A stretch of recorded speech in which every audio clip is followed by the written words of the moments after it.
This remarkable manhwa begins on a dark, stormy night in an ancient Chinese residence. Several men dressed in black robes stand in a line. Someone asks if anyone is present. Rain has pooled into a puddle from the endless downpour. A filthy child stands in the rain, facing the men in black robes. Their stillness is disconcerting. A man with crimson eyes observes the boy intently, wondering how anyone could be living in the abandoned martial academy. Addressing him as a young warrior, the man politely asks for permission to take shelter from the rain for the night. The boy examines them, curious about who they might be. It surprises him that they are speaking to him so respectfully despite his young age. He reasons that they might see him as a young Taoist protecting the closed academy. In response, he greets them and thinks that perhaps they aren't dangerous people. He explains that he too only started living in the abandoned academy a few years ago, adding that they may stay wherever they wish, just not in his pavilion. The men thank the young warrior for his generosity. Their leader instructs them to avoid the boy's pavilion and find other spots for shelter. He asks if they understand, and they all respond affirmatively before dispersing to find their own spaces. The boy notices the word Tang embroidered on their robes and wonders if they belong to the same clan. Though curious about their identity, he has more pressing matters to attend to. Entering his pavilion, he busies himself with preparing dinner for the children. The somber atmosphere shifts as the boy becomes animated with joy. Our protagonist enthusiastically calls everyone to eat. Opening a large pot, he reveals a small, brown, cricket-like insect inside, remarking that he was nearly late and the insects must be starving. In another pot, he finds a large spider called the black earth tiger, a tarantula native to Hainan, China. This impressive species, which can grow up to 20 centimeters long, features unique stripes resembling those of a black tiger. Using chopsticks, the boy carefully picks up an insect to feed the spider. While feeding it, he reflects on how he wouldn't have survived without these creatures. The tarantula eagerly eats the insect, pleasing the boy. He marvels at how this spider, once the size of a fingernail, has already shed its shell twice and grown so much. Feeling happy, he notes that the spider has had its fill.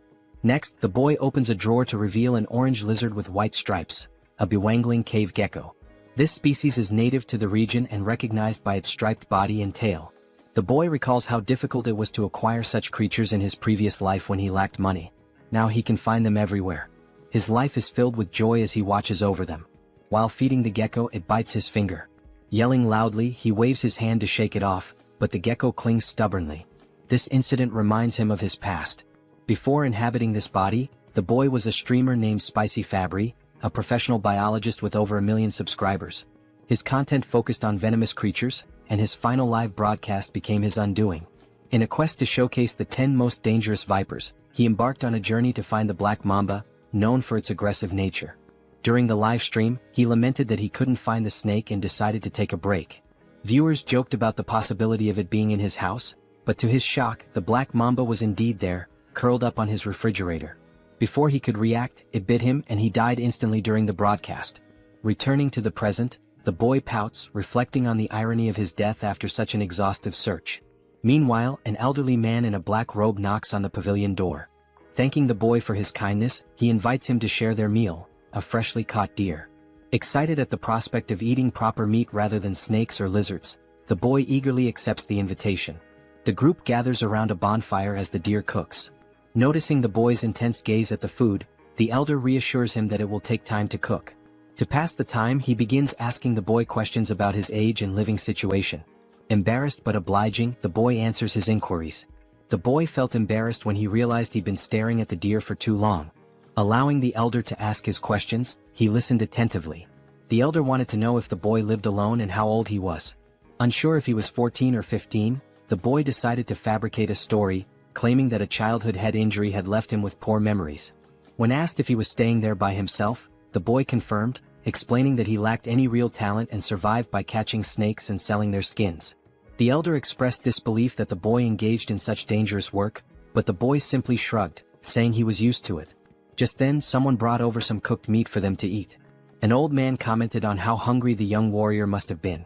The boy gratefully thanked the elder, happily noting it had been ages since he'd last eaten meat. As he took a bite, pure joy spread across his face. In his mind, he thought, this is what happiness feels like. The older men watched him with smiles, their amusement evident. As he ate, the elders took the opportunity to ask more questions. The elder explained that they were searching for something unusual and wanted to know if the boy had seen anything strange. Initially hesitant, The elder eventually decided it was safe to share the details since the boy lived alone and wouldn't cause trouble. The patriarch explained they were looking for a centipede with a blue spot on its body. Surprised, the boy asked how large the centipede was. The patriarch explained that an adult could easily swallow someone his size. Pale with shock, the boy realized his assumption that he'd been transported only a few centuries into the past might be wrong. He could be in an entirely different world. The white-haired elder reassured him, saying they were close to capturing the creature.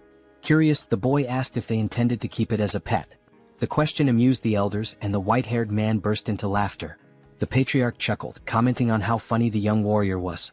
Through laughter, the elder clarified that raising the centipede wasn't their goal. They needed it for medicinal purposes. Confused, the boy probed further. Initially suspecting them of being traitors, he began wondering if they were involved in illegal drug making. He asked how a centipede could serve as medicine. The elder explained that his granddaughter was gravely ill, and only the inner core of the blue spot centipede could save her. Moved by their determination, the boy thought about the lengths parents would go to for their children. Though he felt sorry for the centipede, he decided to help them, especially since they had treated him to meat. The boy began discussing the centipede, and the patriarch eagerly asked if he had seen one. He admitted he hadn't but suggested he might know where they could find it. Drawing on his vast knowledge as Spicy Fabry, a former biologist and streamer with expertise in venomous creatures, the boy recalled facts about centipedes. Among the millions of species on Earth, around 20,000 are venomous, and he knew all of them by heart. Centipedes were no exception. In his mind, he visualized opening a book and flipping through its pages, searching for the specific information he needed. Within moments, he closed the book, having found the answer. Back in reality, he told the elders he might know where the centipede could be. Startled but intrigued, they pressed him for details. The boy asked which areas they had already searched. They explained they had explored to the north and east of the academy, primarily along the riverside during the day. Hearing this, the boy wasn't surprised by their lack of success. Smirking, he remarked, "Of course you couldn't find it." The elders, puzzled, demanded an explanation. The boy began to lecture, explaining that centipedes belong to the Arthropoda phylum and the Calopoda class, preparing to share his knowledge of their habits and habitats. Centipedes have a broad range of habitats, and being cold-blooded, they require shelter to regulate their body temperature and maintain humidity levels. Interestingly, unlike most insects with a waterproof outer layer, centipedes have weak waterproofing and pores in their shells, making them averse to wet environments. They thrive in high-humidity areas but avoid waterlogged places, as they can't survive long without moisture but dislike excessively damp conditions. Because of this, the blue spot centipede is unlikely to be found in jungles or near rivers. The elders were skeptical. They believed centipedes preferred environments like cracks and rotting wood. The boy clarified that while smaller centipedes might dwell there, the larger ones they were seeking wouldn't. Big centipedes avoid jungles and riverside rocks since these areas lack sufficient hiding spots. The elders exchanged glances, silently communicating. They then asked the boy where the centipede might be found.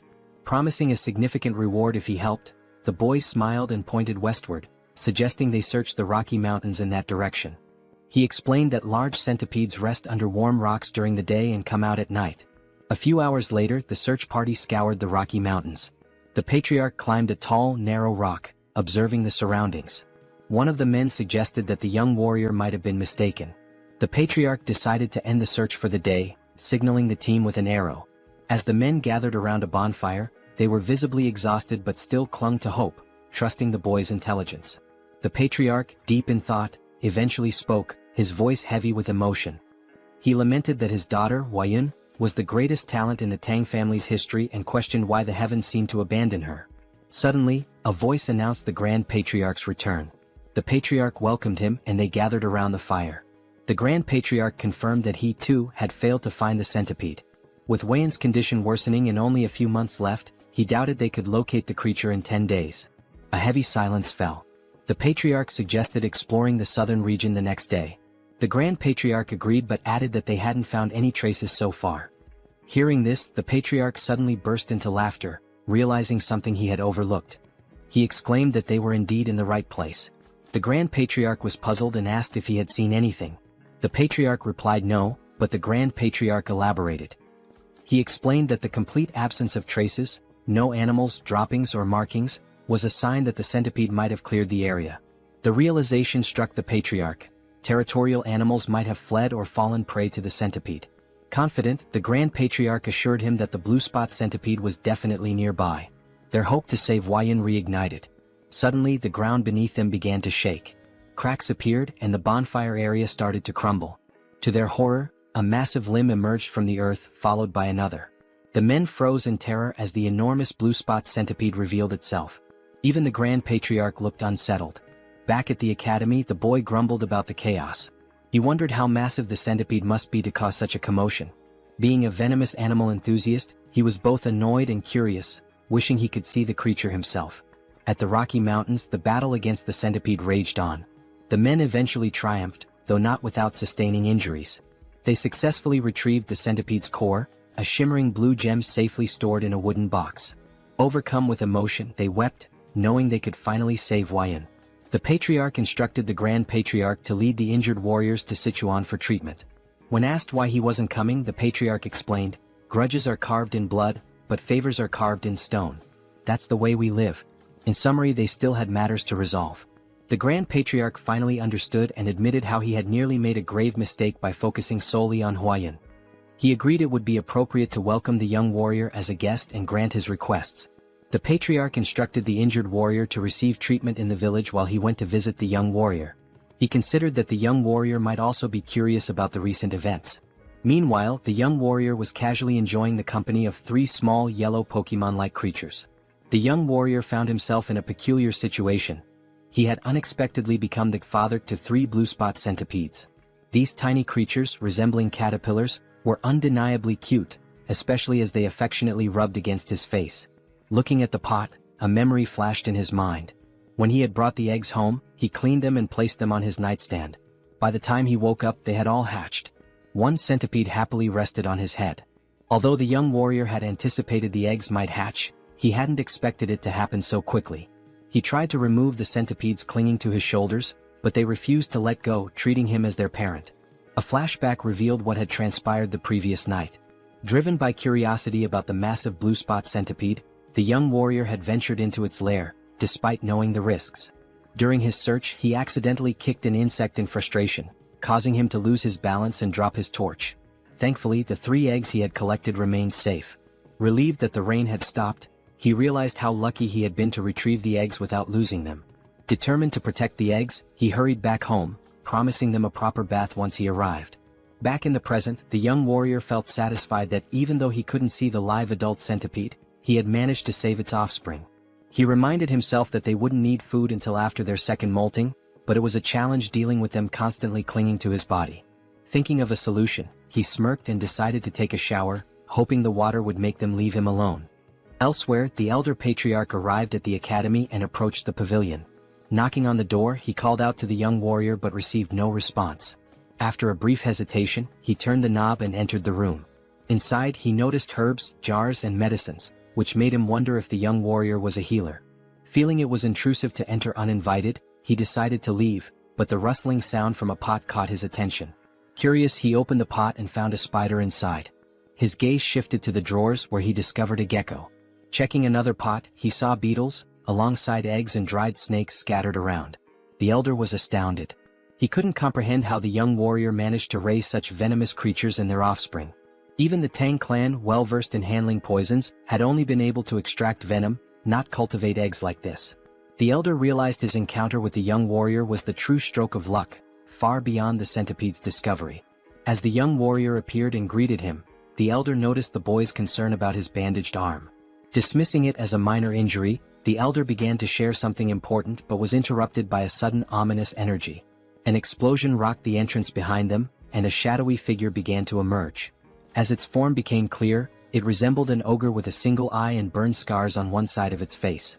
The elder immediately shoved the young warrior aside, urging him to flee.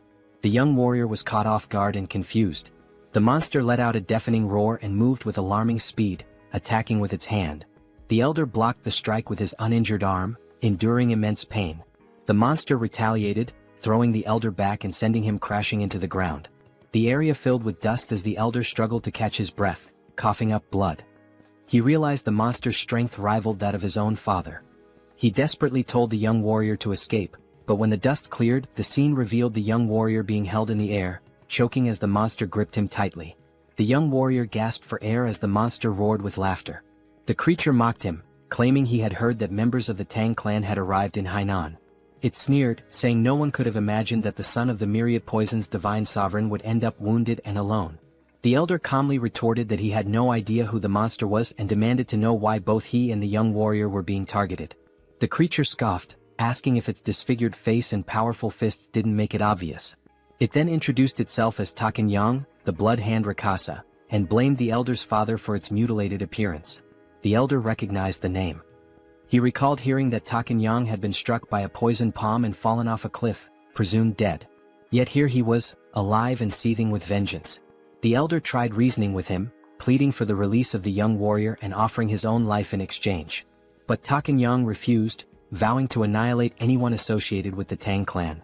Inwardly, the elder cursed this relentless demon, a term used for martial artists who sow chaos and destruction. It was clear Taken Yang had no intention of sparing the young warrior. As the warrior's face grew pale from suffocation, Taken Yang sneered and prepared to end his life. Desperately, the young warrior begged for mercy, his strength waning with every passing second. Just then, 3 pairs of fierce eyes flashed. The tiny centipedes lunged onto Taken Yang's arm. The once adorable creatures revealed their ferocity, biting into the monster's skin with unrelenting force. Taken Yang was taken aback, shouting angrily that mere centipedes couldn't harm him. But as he spoke, his neck turned violet, and he coughed up blood before collapsing in agony. The young warrior, now free, stumbled backward, staring in disbelief. He cautiously asked the elder if Taken Yang had been a bad person. The elder, equally stunned, watched as the lifeless body of Taken Yang lay on the ground.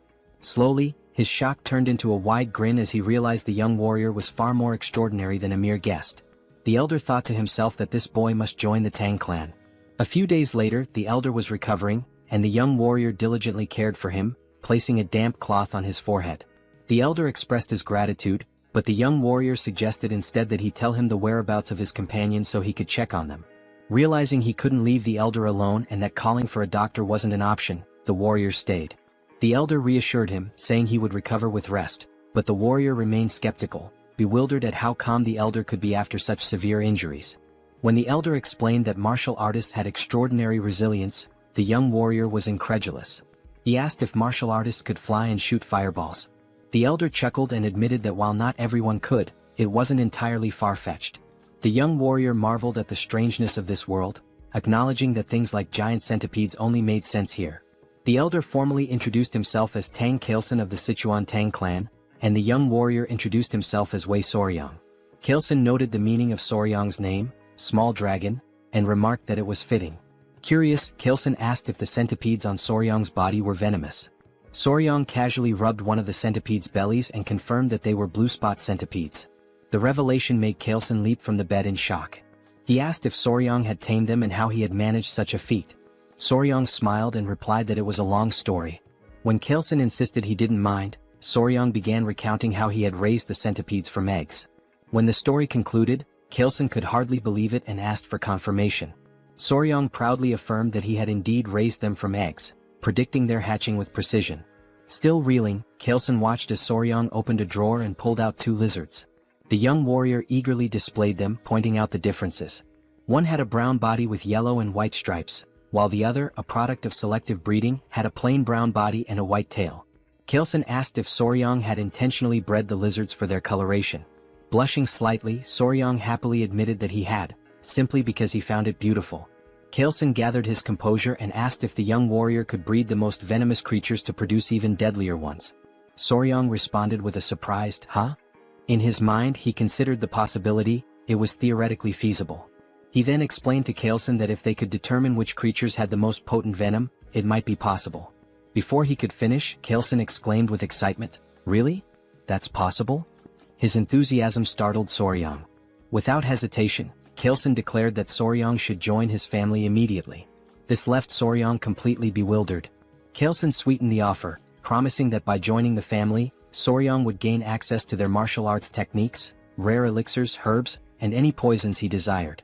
Kailson further tempted him, saying someone of Soryang's skill could even capture or tame the legendary 10 great venomous creatures of the Central Plains. And if that wasn't enough, Kailson casually mentioned one of the 3 flowers of the Central Plains, his daughter. Soryang shouted, "Hold on," and asked Kailson to clarify what he had just said. Amused, Kailson teased that while Soryang might be young, he was still a man. He continued talking about the flowers, but Soryong quickly interrupted, telling him to drop the subject. Shifting the topic, Soryong inquired about the 10 great venomous creatures, asking if they were as incredible as the blue spot centipede. Kailson enthusiastically confirmed, explaining that while the blue spot centipede was remarkable, it ranked far below the legendary creatures. From giant scorpions to the golden frog that gleamed like gold, these creatures were beyond imagination. Kailson grinned, sensing that he had piqued Soryong's interest. The young warrior's eyes sparkled with excitement. 2 days later, a member of the Tang clan arrived, alarmed by news of the blood hand Rakasa, Tak Anyang appearing. Kailson explained that Anyang had been hiding and honing his martial arts, reaching a level close to his father's.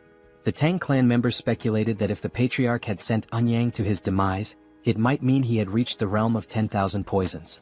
They began congratulating him, but Kailson clarified that he hadn't been the one to defeat Anyang, it was the young warrior. This revelation stunned the clan members. One of them immediately clasped Soryong's hands, expressing their gratitude for saving the patriarch. They even speculated if Soryong was an elder rejuvenated to a younger form. Soryong, confused by their assumptions, looked to the patriarch for clarification. Kailson requested Soryong to reveal the truth. Understanding the signal, Soryong patted his chest and called out, "Come on out." The Tang clan members watched in amazement as Soryong's clothes rustled, and 3 tiny centipedes peeked out.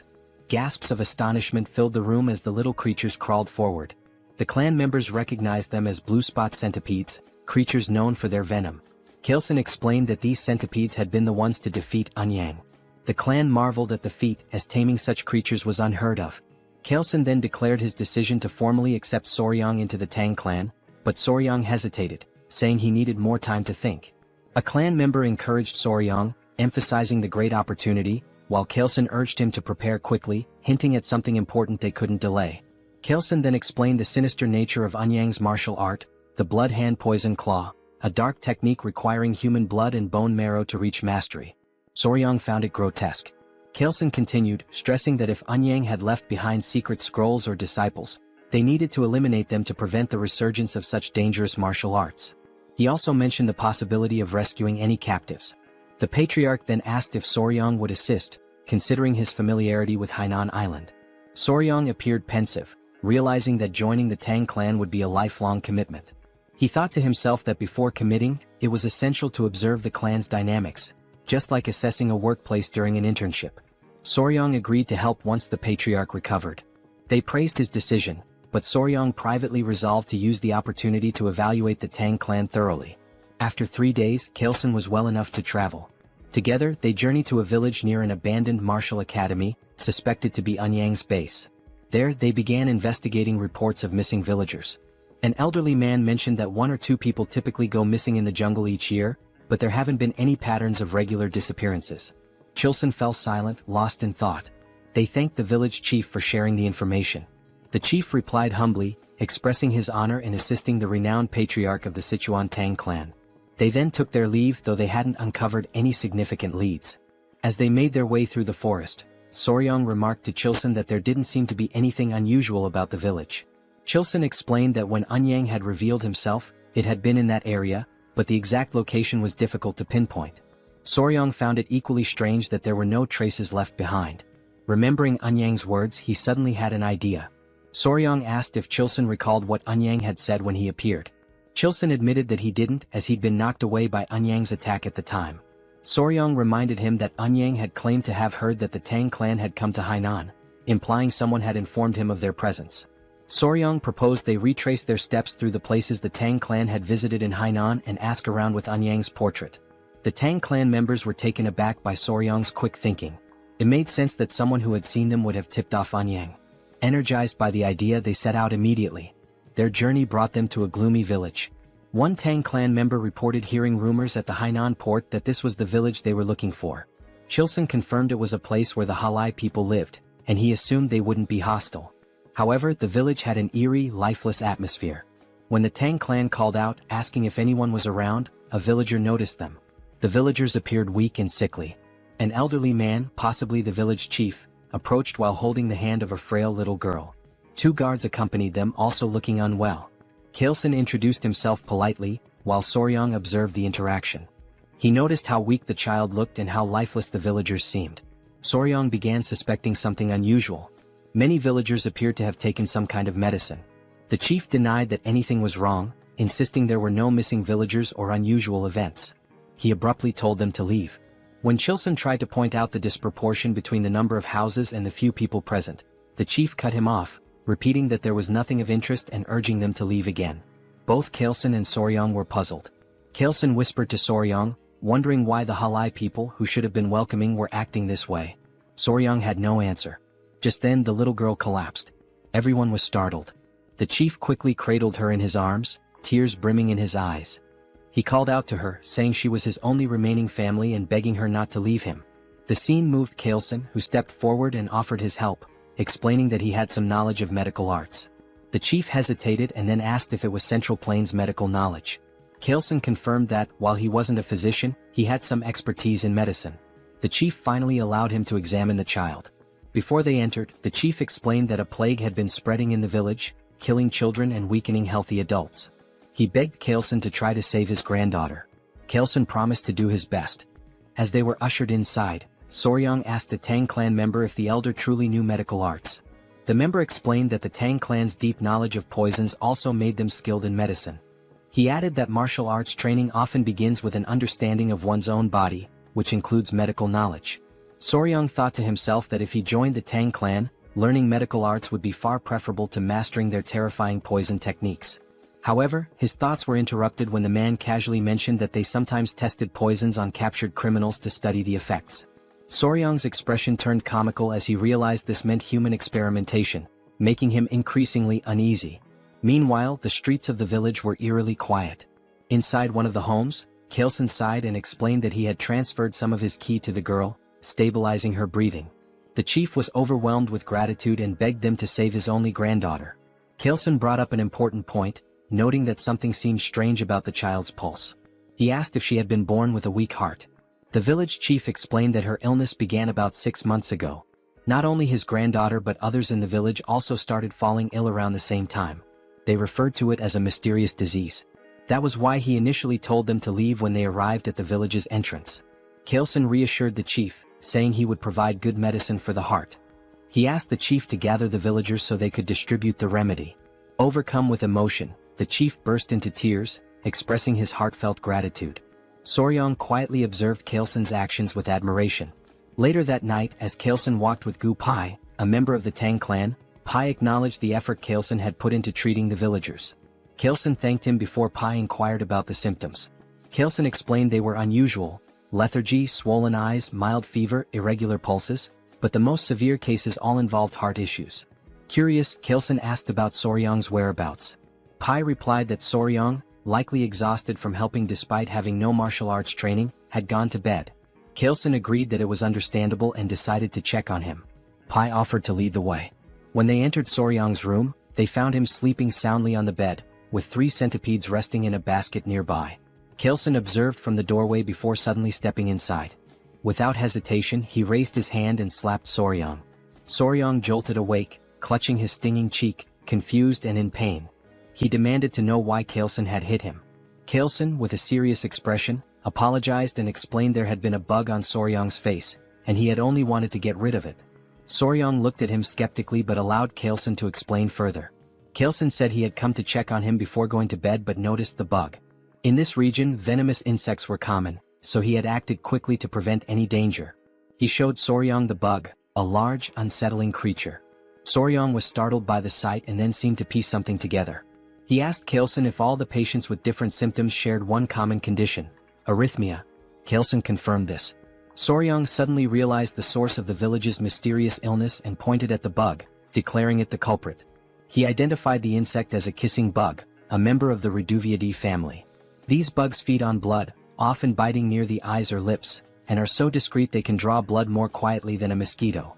Known as vampire or assassin bugs, they aren't venomous but carry harmful parasites in their stomachs. When they bite, their excrement can transmit diseases like Chagas disease, a deadly illness that ranks high among animal-caused human fatalities. Soryong then asked the village chief if the village's dogs exhibited symptoms similar to those of the sick humans, such as shortness of breath. The chief confirmed they did and asked if the bug was to blame. Soryong affirmed this, adding that with proper medicine, his granddaughter and others could be saved. Kailson grinned and asked Pai what he thought. Pai commented on Soryang's perceptiveness, praising him as a young warrior of great potential. Watching them, Soryang was baffled by their expressions and wondered what was going on. They reminded him that they were members of the Sichuan Tang clan. When Soryang's puzzled face made it clear he didn't understand the significance, Kailson repeated the statement. Internally Soryang thought, so what? His irritated and confused expression was unintentionally amusing. Kailson began explaining the concept of gu. Some believed these were venomous parasites, while others thought of them as a form of witchcraft. According to him, malicious individuals in China bred these bugs to cause suffering or manipulate others. They would feed the bugs to people, causing either excruciating pain or complete subjugation. Soryang found the idea hard to believe. Kailson acknowledged it sounded extraordinary but added that many martial artists had been killed by gu, forced to harm their families, or enslaved by these evil practitioners. Because of this, efforts to develop antidotes to gu had been relentless. These cures could either expel the parasites from the body or destroy them entirely. As Kailson spoke, Soryang began to grasp the gravity of the situation. Kailson posed a question. If someone had succeeded in creating a cure, who could it be? With pride, he declared that it could only be the renowned Sichuan Tang family. He explained that if they had something capable of dissolving a fist-sized roundworm inside a body, dealing with a tiny bug would be no trouble. Then he revealed the curse-melting orb, stating that even a small dose of this medicine would suffice. Soryang expressed mild amusement, though inwardly he reflected on how extravagant the name sounded for what was essentially an antiparasitic drug. They reassured the village chief that they could save his granddaughter, and soon enough the villagers began recovering, starting with her. The chief was deeply relieved, and the villagers' warm hospitality was an unexpected but welcome reward. The villagers, with their bright and cheerful demeanor, lived up to their reputation for optimism. Kailson acknowledged that the situation would have been much harder without Soryang's insight in identifying the cause of the illness. He humbly redirected the villagers' gratitude to Soryang, praising him as their true savior. Despite the Tang family's medicine curing the villagers, Kailson insisted on giving all the credit to Soryang. Watching the villagers thank Soryang brought Kailson great satisfaction, as though he were the one being celebrated. Soryang was touched by this gesture. The villagers rejoiced, lifting Soryang and tossing him into the air repeatedly in celebration. Later, the village chief pulled Kailson aside to revisit their earlier conversation at the village entrance. When Kailson asked what it was about, the chief mentioned the villages where people had gone missing. Intrigued, Kailson asked for more details. The chief explained that one of the women in their village, originally from another settlement, had shared a troubling story. Years ago, her hometown suffered a tragedy where several villagers mysteriously disappeared. They believed they had finally uncovered the truth. Kailson inquired about the village's location, and the chief pointed them westward. Upon arrival, the stench of decay was overwhelming, confirming they were in the right place. The scene was grim. Corpses, refuse and insects littered the area, with poison lingering in the air. Pai warned Soryang not to look, but Soryang had already seen it all. Amid the carnage, a man spotted something unusual, a golden chicken foot peeking out of a pile. On closer inspection, it was attached to a bird, a magnificent creature with a golden tail and feathers in shades of purple, pink and black. The bird radiated an almost magical aura. One of the men, angered by the bird's presence among the dead, hurled a rock at it despite Kailson's attempt to stop him. The rock missed, but it caught the bird's attention. Kailson, sensing danger, placed a calming hand on the man's shoulder, warning that something felt off. The bird spread its wings, releasing a toxic miasma that melted nearby skeletons. Startled, Soryang was grabbed by someone who covered his mouth to prevent him from inhaling the poison. Kailson commanded everyone to flee while shielding Soryang. He explained that the creature was a jinyao, a poison-feathered bird. Once safe, the group gathered around Kailson, who described the bird in detail. Its wingspan reached 5 feet, its sharp beak gleamed bronze, and its body was cloaked in vibrant purple feathers. The creature could spread death with a single movement, turning everything around it to poison. Atop its head sat a golden crown, giving it an air of regal menace. Soryang, captivated, asked if it was one of the 10 great venomous creatures. Kailson confirmed that it was and explained that the jinyao held the top rank, earning the title of the king of all venom. Soryang's excitement was palpable as he imagined how even the most dangerous insects and snakes seemed tame in comparison. Kailson explained that the jinyao was likely drawn to the area by venomous snakes, as it only consumed the heads of such creatures. When Soryang asked how common they were, Kailson replied that sightings were rare, perhaps once in a century. Fascinated, Soryang asked if it was possible to capture the creature. His question left the Tang members stunned. Kailson, however, was amused and inquired if Soryang truly wanted to try catching it. When Soryong admitted he did but expressed concern about the venom, Kailsun smiled knowingly. He remarked on Soryong's keen interest in the 10 great venomous creatures and assured him that if he was serious, there was indeed a way. Soryong was astonished. Kailsun explained that if he mastered the Tang clan's poison techniques, he would gain immunity to all toxins and even withstand Jinyao's venom. Only through the martial arts of their clan could one nullify all poisons in the world.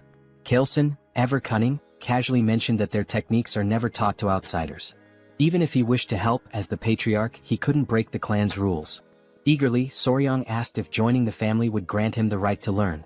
He also inquired whether achieving immunity to poison would truly let him endure Jinyao's venom. Kailsun confirmed and promised to teach him everything without reservation if Soryong agreed immediately. He also assured him that he would personally oversee his progress. However, Kailsun added that if Soryong hesitated too long, he might reconsider. Feeling the pressure, Soryong declared his decision to join the clan and expressed his anticipation for Kailsun's guidance, calling him patriarch instead of elder. Kailsun's mischievous grin betrayed his satisfaction, though he acted as if he hadn't coerced Soryong into agreeing. Kailsun told Soryong that from that moment onward, he would forever be part of their family. Back at a decayed location, traces of the blood hand Rakshasa, Tak Anyang, were found in a cave.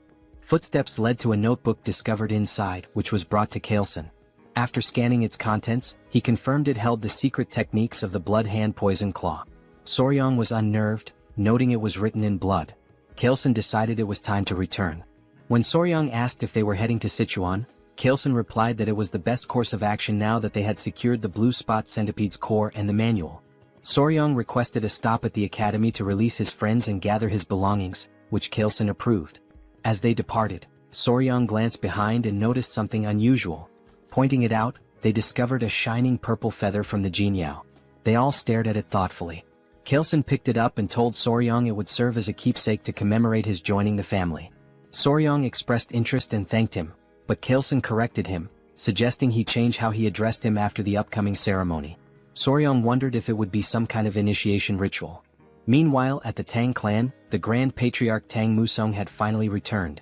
Exhausted, he wasted no time and inquired about Huayan's condition. Clan members rushed him inside, reporting that she was barely holding on to life. The door opened and Musong immediately called for Huayan. Those inside were surprised by his arrival. He informed his daughter-in-law that he had succeeded in acquiring the medicine and revealed the blue spot centipede's core. Overcome with relief, the daughter-in-law began to cry. Preparations were made to administer the medicine.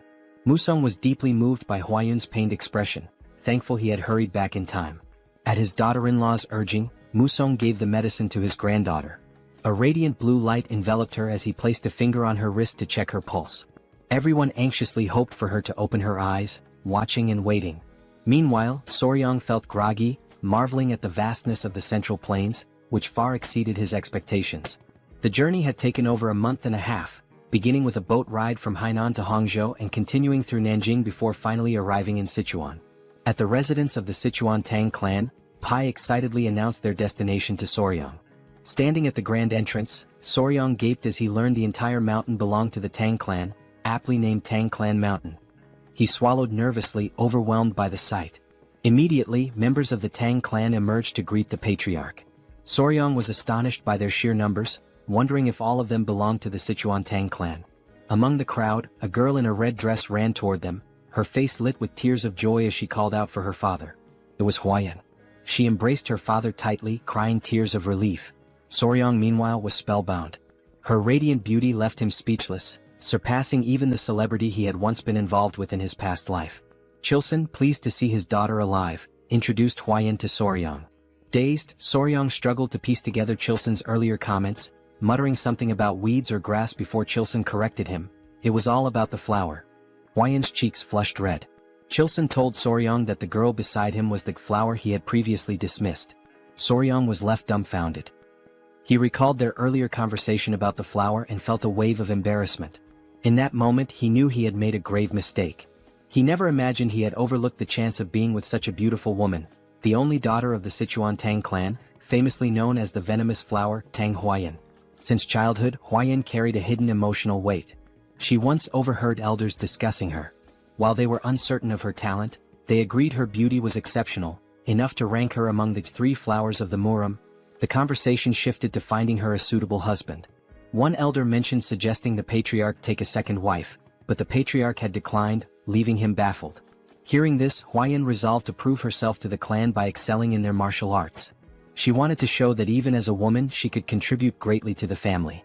However, her impatience led her astray, creating an internal heart demon that caused a key deviation in her training. When Huayan awoke, her mother, the Grand Patriarch, and 2 others surrounded her bed. Her mother looked visibly relieved. Tears streamed from Huayan's eyes as she apologized, lamenting that she had failed her family and lost all her inner chi. Her grandfather, the Grand Patriarch, called her a brat and told her to stop crying. He reminded her how far she had come to reach the level of mastering 100 poisons and told her to cheer up. Huayan's confusion grew when he mentioned 100 poisons. She noticed her aura glowing and asked for clarification. The Grand Patriarch revealed a story about a mysterious young warrior who had not only saved her life but also endowed her with the inner chi of 1,000 poisons, far surpassing what she had previously achieved. In the present, Huayan asked about weed, leaving Soryang utterly embarrassed. His earlier flippant remark comparing her to weeds resurfaced in his mind. He berated his past self for such thoughtlessness but tried to dismiss the moment by joking that the patriarch had taken the comment too seriously. Gathering himself, he greeted Huayan formally, stating how glad he was to see her healthy.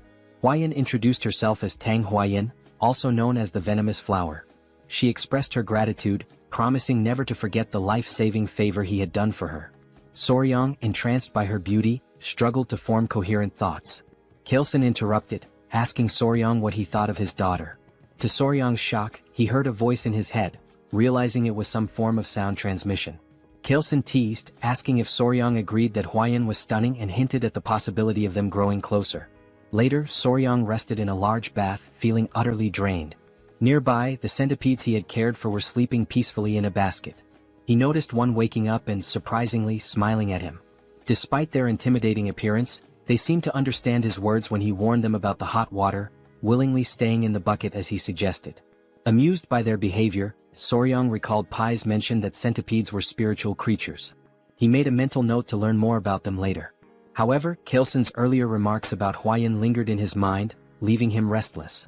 At another pavilion, the family gathered around a large table. The Grand Patriarch, the Patriarch, his wife, and Huayan. Kaleson announced his decision to give Soryang the East Wing Room, a space traditionally reserved for couples in Chinese residences. The Grand Patriarch questioned if Soryang was truly that talented.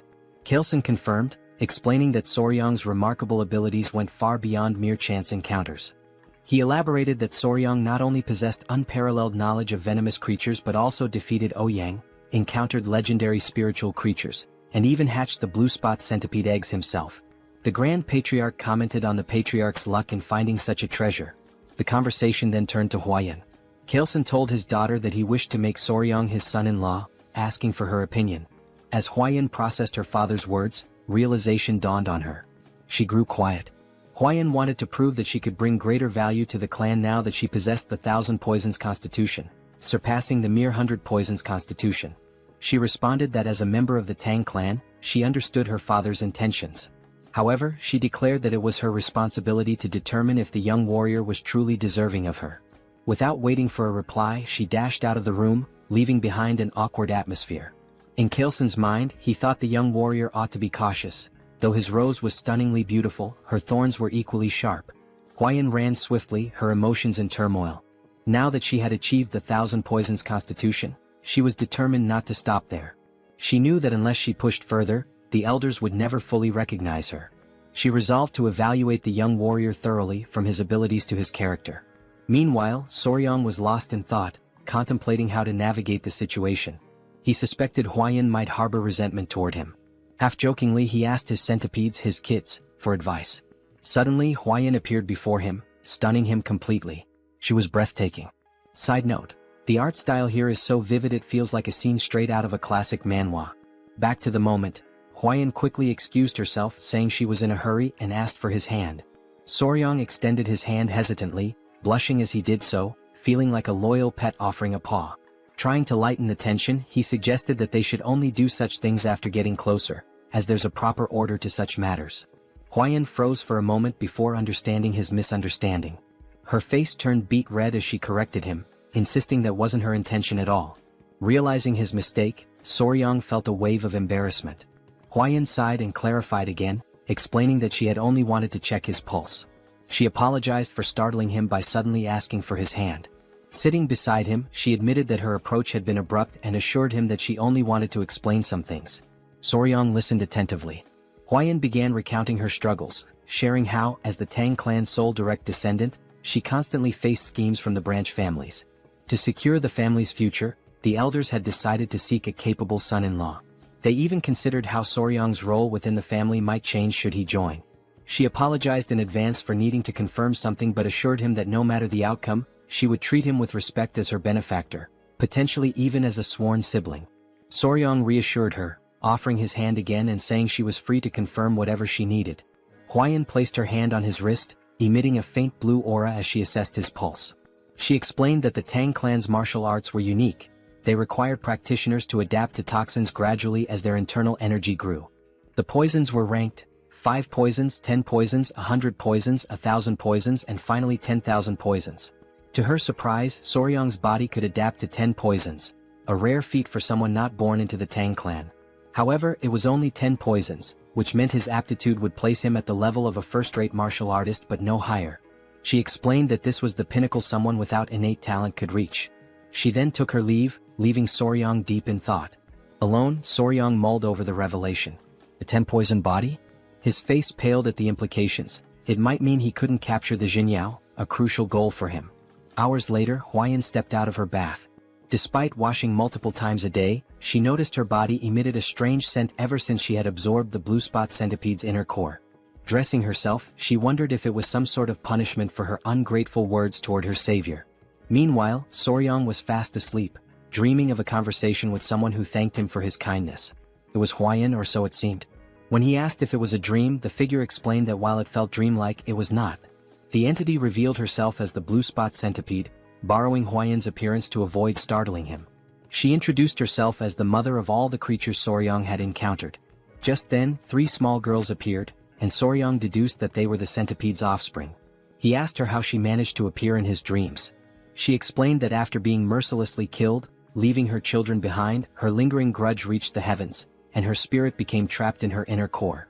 She added that while she had been cursing the girl who consumed her core, an opportunity to resolve her grudge arose, allowing her to manifest in his dreams. This was possible because he had taken all her children with him. Soryong silently acknowledged his role in revealing her location, which indirectly led to her demise. Though unintentional, he still felt responsible for the death of the blue spot centipede. Watching her, he listened as she asked if her benefactor could grant her one request. Without hesitation, he promised to fulfill whatever she wished. Her request was simple. She asked him to care for her children until they were fully grown. Soryong was puzzled, noting that centipedes typically become independent after molting twice. She clarified that while this was true for ordinary centipedes, her species was unique. Until her offspring molted twice, they required the flow of qi from their mother's inner core to survive. Only afterward could they sustain themselves by feeding on the qi of other beings. This revelation led Soryong to ask whether the children needed to remain with Hwayan, as she had consumed the inner core. The mother centipede explained the circumstances. She admitted that, in her anger, she had cursed Hwayan, causing her body to emit a foul odor. The curse ensured no man would approach her, preventing her from ever having children. However, she was willing to lift the curse if her children were allowed to absorb the qi from Hwayan's inner core. Perhaps in this way, Soryong could even win the girl's heart. Soryong considered her words carefully before smiling and responding that it didn't feel right. He couldn't take advantage of Hwayan's predicament. The mother centipede admired his integrity and asked how he planned to handle the situation.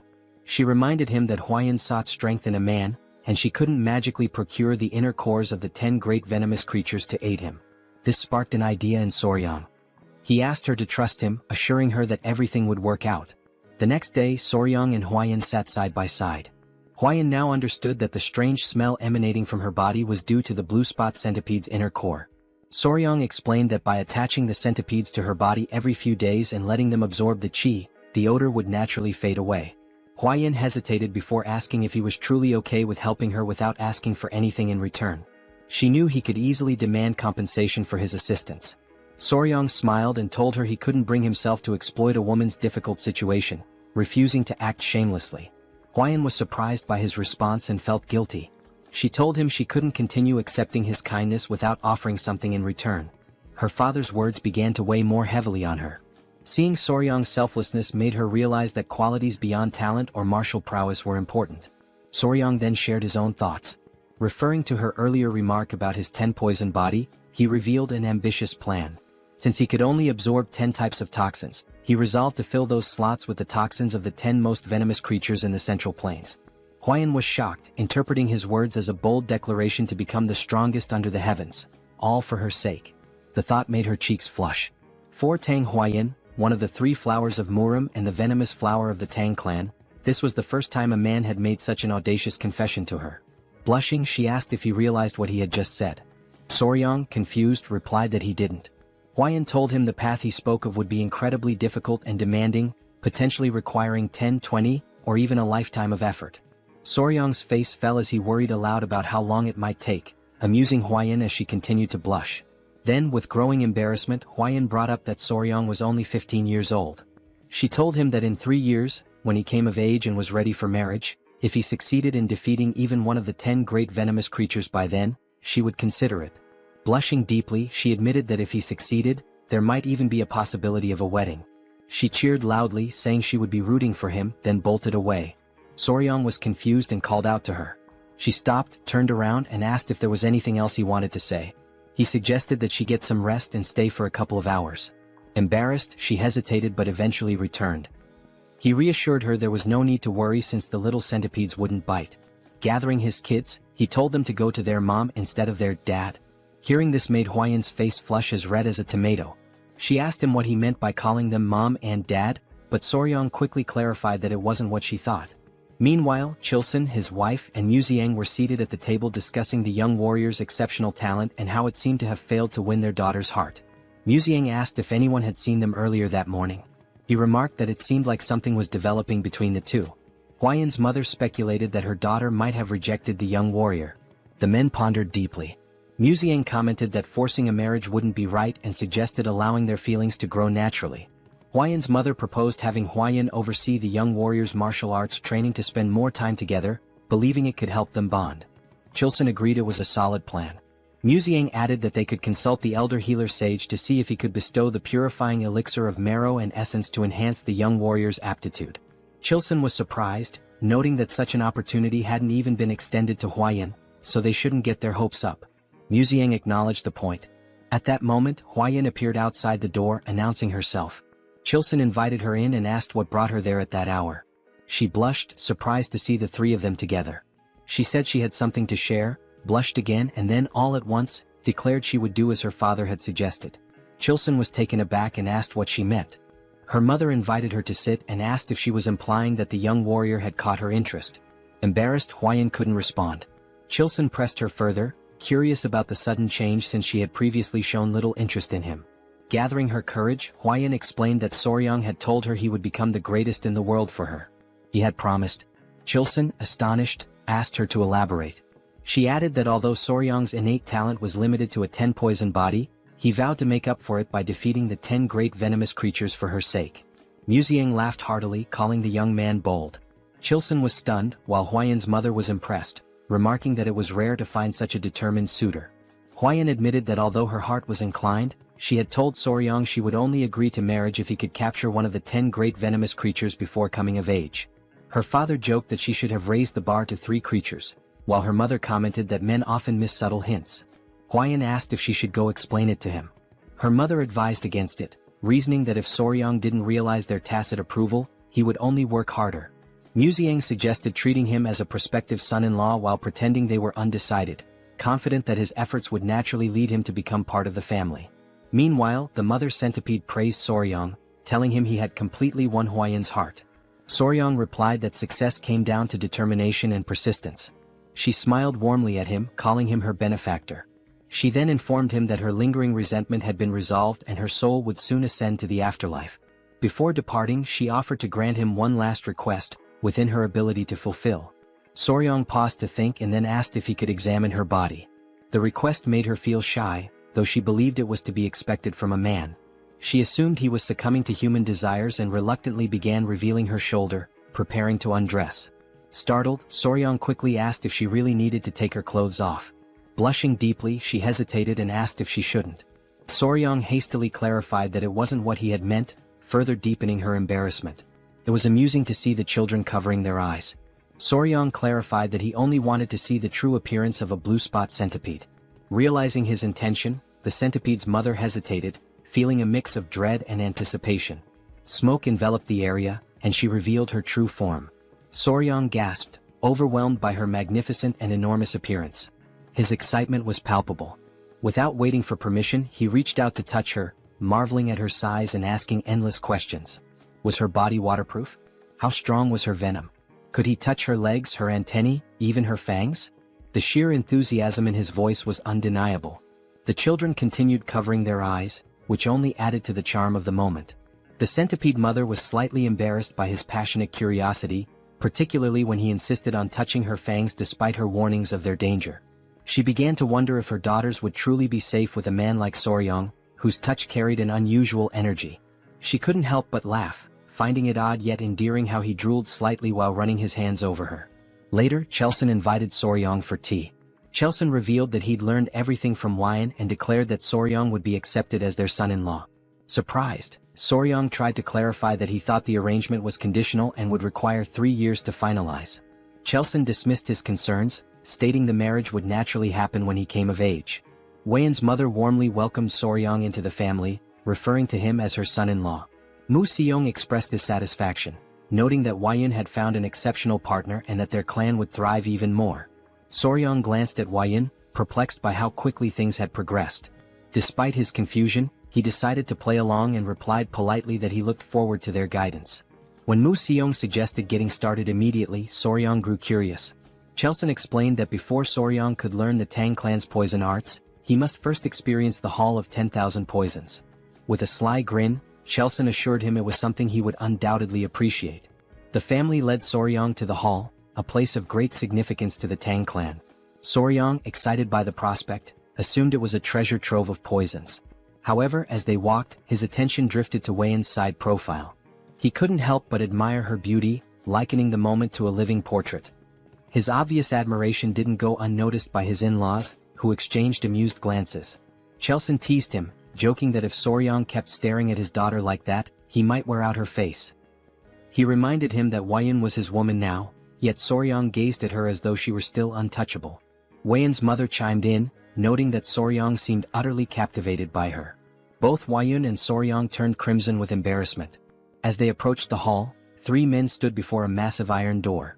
2 muscular guards flanked a Tang clan official, who welcomed the Grand Patriarch and his grandson-in-law. At Museon's command, the gates were opened. The guards strained against the weight of the colossal doors, forged from rare Kunyu steel sourced from the southern wilderness. As the doors creaked open, Soryong observed the immense effort required. Though the gates finally yielded, the guards were visibly drained.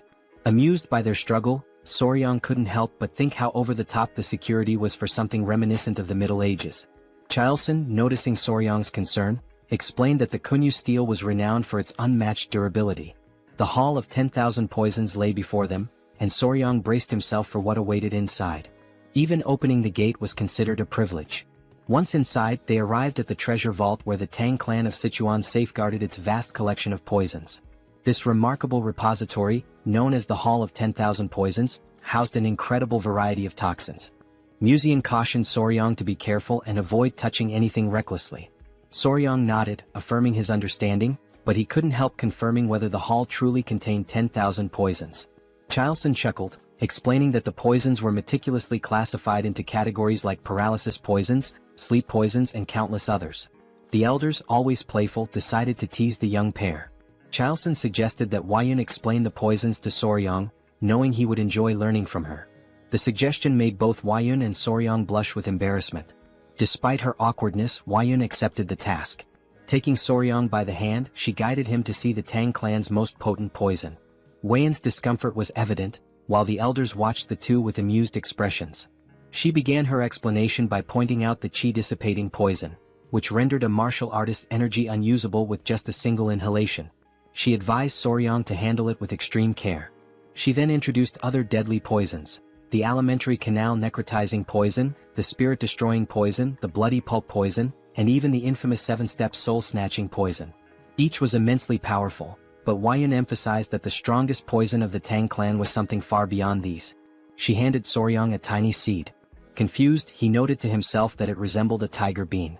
Hwaeun explained that this seed, though small, contained the most powerful poison known, apart from the venoms of the 10 great venomous creatures. She revealed it as the seed of the castor plant, a symbol of the Tang clan. Soryang immediately recognized its significance. He thought of ricin, a deadly toxalbumin, lethal in minuscule amounts, infamous for its use during the Cold War and assassinations. Soryang muttered that the seed came closest to the Tang clan's ideal of a perfect poison, colorless, odorless, tasteless, and invisible. Hwaeun elaborated, calling it golden poison. When used, its victims experienced what the Tang clan referred to as a golden death. She emphasized that the strongest poison wasn't about causing the most excruciating pain or the bloodiest death. It was about silent, swift, and untraceable lethality. The Tang clan's poison arts, she explained, embodied the principles of stealth and certainty. To Soryang, it felt like he was learning the methods of an assassin's guild. Muxiang interrupted, saying it was enough for now and suggested they move on to see the venomous creatures Soryang had been so eager to encounter. He even offered Soryang the chance to oversee their care, with full support from the clan. In Soryang's mind, this translated to the clan indulging his passion as a hobby. His excitement was obvious. Before they could proceed, a messenger named Pai arrived, panting heavily. He urgently informed the patriarch of a situation at the Black Tortoise Pavilion. The patriarch asked what had happened, and Pai hesitated before mentioning two issues. First, the medicine sent to the Sichuan city lord had failed to achieve the desired effect, prompting a letter of complaints. Pai hesitated again before revealing the second issue, glancing at Soryang. Soryang sighed knowingly. Pai finally explained that it concerned the Hall of 10,000 Poisons. Muxiang guessed that rumors were already spreading and decided they needed to address the matter immediately. He ordered Soryang to accompany them. At the Black Tortoise Pavilion, the elders wasted no time voicing their grievances to the patriarch. They were outraged by his unilateral decision to pair Hwaeun with an orphan of unknown origins. This remark infuriated Chiu-san, who began to emit a green aura as he questioned whether they were insulting his son-in-law. Despite Chiu-san's anger, the elders persisted, claiming their concerns were valid. Muxiang silenced them with a sharp rebuke, declaring that the decision was his alone. He demanded to know if they had any objections to his authority. The elders, caught off guard by his outburst, sought support from the Grand Patriarch, urging him to intervene. They argued that entrusting the Hall of 10,000 Poisons to an outsider with unproven skills was reckless. Muxiang, however, firmly reiterated that his approval was final. Meanwhile, Hwaeun, conscious of Soryang's discomfort, quietly whispered an apology to him. In Soryang's mind, his initial reaction was simply goodness. He sighed as it dawned on him that his actions had caused her to worry. He thought to himself that it was she who should be apologizing. Everyone was taken aback when Soryang suddenly spoke up. "Excuse me," he said, "sorry to interrupt your discussion." He then proposed addressing the issue himself, stating that since the problem stemmed from his perceived lack of ability, he would prove his skills to the clan elders. The elders were stunned into silence, and Soryang went on to suggest resolving the Sichuan city lord's troublesome complaint as a demonstration of his capabilities. Hwaeun, whispering in disbelief, asked what he was trying to achieve. Though Soryang was not one to draw attention or make a scene, he couldn't stand by while his peaceful life as a pet owner was being disrupted. His boldness left the elders momentarily speechless before their indignation erupted. They scolded him for interrupting the elders' discussion and demanded if he even knew the contents of the Sichuan city lord's letter before barging in. Calling him insolent and irrelevant, they complained to the patriarch about his interference. The elders seized the opportunity to argue for a son-in-law from a reputable martial family instead. Chao Sen's wife, however, was visibly annoyed by their tirade. Meanwhile, Soryang internally remarked on how absurd these old codgers sounded the longer they spoke. Recalling his days as Spicy Faber, a streamer with over 1 million subscribers and thousands of viewers per session, he likened the elders' complaints to the nonsensical trolling he used to deal with. Addressing the group, Soryang pointed out that they still refused to acknowledge him as the Sichuan Tang clan's son-in-law, meaning he was merely a guest. With his streaming experience, Soryang was well versed in handling chaos. He reminded them that he had saved the clan's beloved Lady Hwaeun, defeated the bloodhand Rakshasa Takanyang, and saved the patriarch's life. He then challenged them, asking if it was part of the clan's etiquette to insult a guest and benefactor to their face. The elders, embarrassed by his pointed remarks, admitted to speaking rashly out of desperation. Inwardly, Soryang thought of them as pathetic. The Grand Patriarch, however, appeared impressed by his composure and cleverness. One elder tried to downplay the significance of defeating Takanyang, claiming it was overstated. The patriarch quickly silenced the objection by presenting a document, none other than the secret manual of the blood sex blood hand poison arts, written in blood. The elders gasped in shock. Their astonishment deepened when the patriarch asked Soryang to reveal his companions. Tapping his chest gently, Soryang summoned the 3 baby spotted centipedes, which emerged happily. The elders grew visibly uneasy at the sight of the creatures. The patriarch proudly explained that these were the offspring of the blue-spotted centipede, and Soryang had been raising them. He further revealed that these centipedes were the ones that had killed Tak and Yang. One elder, still in disbelief, confirmed if Soryang had truly managed to control a blue-spotted centipede. Soryang and the patriarch shared knowing grins, teasing the elders.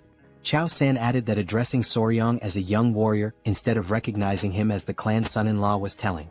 Soryang even joked, warning the centipedes not to bite anyone unless they wanted to end up as lifeless as Tak and Yang. The elders, thoroughly flustered, began backtracking. They denied refusing to accept Soryang, offering feeble excuses about proper procedures and natural hesitations. The Grand Patriarch, exasperated, decided to table the discussion on Soryang's status for the moment and focused on the Hall of 10,000 Poisons. He asked why Soryang was not allowed entry, to which the elders replied that Soryang was not fully integrated into the family and was too young to be entrusted with such responsibility. The Grand Patriarch, seeing an easy solution, asked Soryang to demonstrate his abilities. Soryang smiled confidently and declared that he would prove himself worthy of the Sichuan Tang clan in their own style, by using poison. The elders were aghast, misinterpreting his words. They shouted in disbelief, asking if he intended to poison the Sichuan city lord instead of helping him. Soryang was left utterly confused by their reaction. Deep down, Soryang was puzzled as he believed that the Sichuan Tang clan addressed poison-related matters the following day. The Grand Patriarch announced that Soryang would now begin training in the Tang clan's martial art, the 5 Venoms returning technique. Soryang asked if the training would also involve physical exercises. The Grand Patriarch explained that as Soryang practiced martial arts, his body would naturally adapt to align with the techniques. Mu Soryang further clarified that the Tang clan focused on practicality, so Soryang would learn skills that could be immediately applied in real situations. Mu Soryang unpacked an array of weapons, arrows, daggers, shuriken and more. They started with concealed throwable weapons such as needles, coins, darts, powders, daggers and throwing knives. Mu Soryang explained that while there were many unconventional concealed weapons, they could mostly be divided into 5 types. He asked Soryang which one he thought was the easiest to handle. Soryang guessed it was the dagger or throwing knife, which turned out to be correct. Then Mu Soryang inquired about the most difficult weapon. Soryang suggested powder, as it needed to be scattered effectively. However, Mu Soryang informed him that the needle was the most challenging. Surprised, Soryang assumed it was because the needle was small and thin, making it tricky to throw. Mu Soryang explained further, it wasn't just about the difficulty of throwing. Soryang would also need to remember exactly where he threw each needle. To demonstrate, Mu Soryang separated the head of a brush from its handle and made a quick motion. Suddenly, the brush's bristles floated in the air and transformed into needles, raining down and embedding themselves into the ground. Soryang was stunned by how the bristles acted like actual needles. Mu Soryang revealed this was part of the Tang clan's hidden weapon technique called sky-obscuring flower rain, a secret art where hundreds or thousands of needles fall like flower petals, covering an area. In Soryang's mind, it seemed like the technique involved scattering needles everywhere and then fighting on the same turf. He expressed concern that with an area filled with such needles, there would hardly be any space to move. Mu Soryang laughed and confirmed his assumption, adding that Soryang would have to remember the needles' positions to avoid falling victim to his own technique. To Soryang this seemed almost unbelievable. He broke into a sweat as he confirmed with Mu Soryang that he would need to remember the positions of needles that deflected opponents as well as those that missed their mark. Mu Soryang affirmed this, informing him that with the 5 Venoms body, he'd need to memorize at least 100 positions just to begin. Soryang turned pale at the thought. Afterward, Soryang collapsed face first onto the ground. Lady Huayan arrived wearing a beekeeping suit and asked if she looked ready. She explained that she had heard he was planning to catch a hornet and wondered if the suit was unnecessary. Soryang assured her it wasn't, her suit would allow them to catch one themselves instead of waiting for it to come. Huayan asked if he knew where the hornet's nest was, and he replied that she'd understand once they arrived. Huayan informed him she had spotted a nest nearby, so they headed out together. As they walked, Huayan brought up the letter sent to the Sichuan city lord and asked if Soryang had read it. Soryang confirmed he had. Blushing, Huayan expressed concern that he might not fully understand the letter's contents due to his young age. Soryang responded confidently, remarking that yang qi, a man's vital energy, was indeed important. Embarrassed, Huayan quickly told him that was enough, but it was clear he already understood. The great issue troubling the Sichuan city lord, as Soryang revealed, was erectile dysfunction. His rod was no longer functioning. Huayan grew suspicious of Soryang's knowledge on the subject, given his age. Soryang brushed it off, explaining he had lived alone for some time. Embarrassed, Huayan quickened her pace. A few hours later they arrived at the forest. Soryang became distracted by the creatures there, and Huayan had to keep him focused until they reached their destination. The nest was located inside a small cave-like hollow, which seemed like an ideal spot for hornets. As they approached, Huayan asked what it meant to find a hive without bees. They put on their headgear as Soryang explained that while they were looking for hornets, they wouldn't be capturing any bees. Huayan was confused but followed his lead. They reached the hole, and Soryang explained that the venomous insect they sought was more likely to be found in smaller, weaker hives. Huayan hadn't known this but was relieved to see that the hive seemed to contain what they needed. An insect emerged from the hive, and with a swift movement, Soryang caught it using chopsticks. They hadn't come there to catch a hornet. The insect they were after was something else entirely. That tiny creature would solve the Sichuan city lord's problems. Huayan asked about the bug, wondering if it was a ground beetle. She guessed correctly. Soryang realized that in this world, the insect was indeed called a ground beetle. In the Central Plains, the bug found in the giant hornet's nest was known as a ground beetle, though in the modern world, it's referred to as a blister beetle. Huayan asked if it was normal for ground beetles to be found in a hornet nest. Soryang explained that their life cycle was quite unique. Blister beetles have an unusual method of reproduction. Unlike most insects that either guard their eggs or create a safe space for them to hatch, this little creature simply lays its eggs wherever it pleases. Soryang joked about how the blister beetle would tell its boss to hold on while it dropped some eggs before leaving, with no particular care about the location. It would just lay them anywhere, with the only consideration being to pile them in one spot. When the blister beetle larvae hatch, they start crawling toward the highest point nearby. Once they reach the top, they engage in an odd behavior. They cluster together and mimic a flower. This false flower then attracts bees, which mistake it for the real thing. When the bees approach, the larvae swarm onto a carpenter bee's body, taking over its home in an instant. Soryang wasn't sure why the larvae favored giant hornet nests, but it seemed to be the ideal environment for their growth. Huayan felt sorry for the giant hornets, but Soryang shrugged, saying there was nothing that could be done. Huayan knew that the bug caused burns on the skin and had heard that eating too much of it could even be deadly. Soryang confirmed this, explaining that the orange liquid released by a blister beetle contains cantharidin, a toxic substance that causes burns and blisters when it touches the skin. Huayan blushed and asked if it truly had such an effect. Soryang affirmed, adding that it also had the curious property of immediately raising a man's rod. Embarrassed, Huayan quickly told him to stop explaining. She encouraged him to return to the Hall of 10,000 Poisons. Soryang, however, wanted to catch a few more beetles. They had already secured the blister beetle, and once back at the Hall of 10,000 Poisons, Soryang began teaching the warriors how to prepare the medicine. He instructed them to listen carefully and explained that they needed to dry the ground beetles and grind them into powder. 1/10 of that powder was toxic and 3 mo of it could prove fatal. If a person consumed 3/10 of a mo per guan body weight, about half of them would die. Soryang requested that they prepare the medicine using only 1/10 of 1 mo of the poison, about the amount in 10 drops of liquid. To clarify, 1 mo equals 3.75 milligrams, and 1 guan equals 3.75 kilograms. He asked if they understood. Deep down, Soryang felt as if his brain might explode from the complexity. One warrior, removing his mask, remarked that Soryang's explanations were incredibly detailed. They never imagined he would be so skilled in mathematics. The warrior assured Soryang that they would make sure to succeed, no matter what. Soryang thanked them, saying he relied on their efforts. Later that evening, Musong was talking to Huayan about how surreal it was that ground beetles had such effects. He mentioned that this made him want to reconsider the poisons in the Tang clan's arsenal. Huayan agreed. Musong then brought up Soryang's remarkable talent in math. Huayan shared how Soryang had calculated the solution's concentration and estimated it to match the weight of 10 drops of liquid. Musong admitted that while he considered himself knowledgeable about poisons, Soryang was on an entirely different level. The more he learned about him, the more he realized what a gem the young man was. Teasing Huayan, Musong asked if she liked Soryang even more now. Huayan blushed, feeling flustered. She admitted that she regretted her hasty judgment in the beginning. Musong replied that as long as she made up for it going forward, that was what mattered. Musong then asked how they planned to test the medicine once it was ready. Huayan turned bright red, almost as if she were a tomato. She mentioned that the branch family elders were saying Soryang had been too insolent. Soryong responded confidently that he'd test it by confronting the clan elders directly. Musong was left speechless, his jaw hanging open in shock. He laughed loudly, finding the boy amusing. The next day, everyone gathered in the hall. The clan elders were doubtful.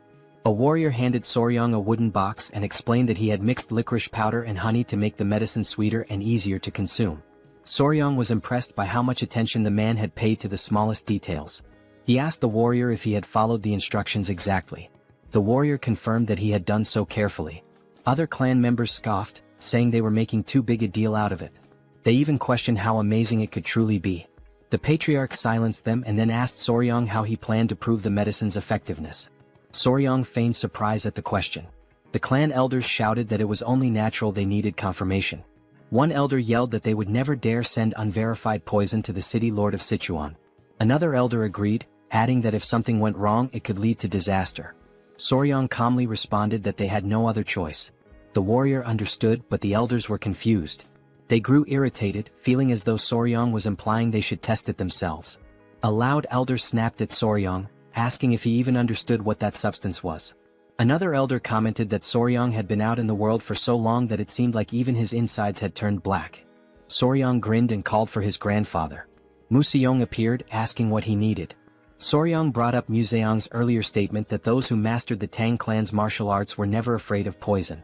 Museong agreed with Soryong's plan and confirmed the statement. Soryong pointed out that the elders' reaction seemed to imply they were afraid. Museong agreed once more. Soryong taunted the great elders of a clan that was surely skilled in mastering 100 poisons. He used reverse psychology, saying that surely they weren't afraid of something as simple as ground beetle poison. This provoked the elder, who then split the medicine into two. He claimed they had no fear of such a trivial poison and consumed it.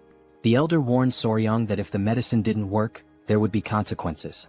The elder declared that they would uphold the laws and principles of the clan. They chewed the medicine and a tense silence followed. Then they smirked and declared that nothing was happening.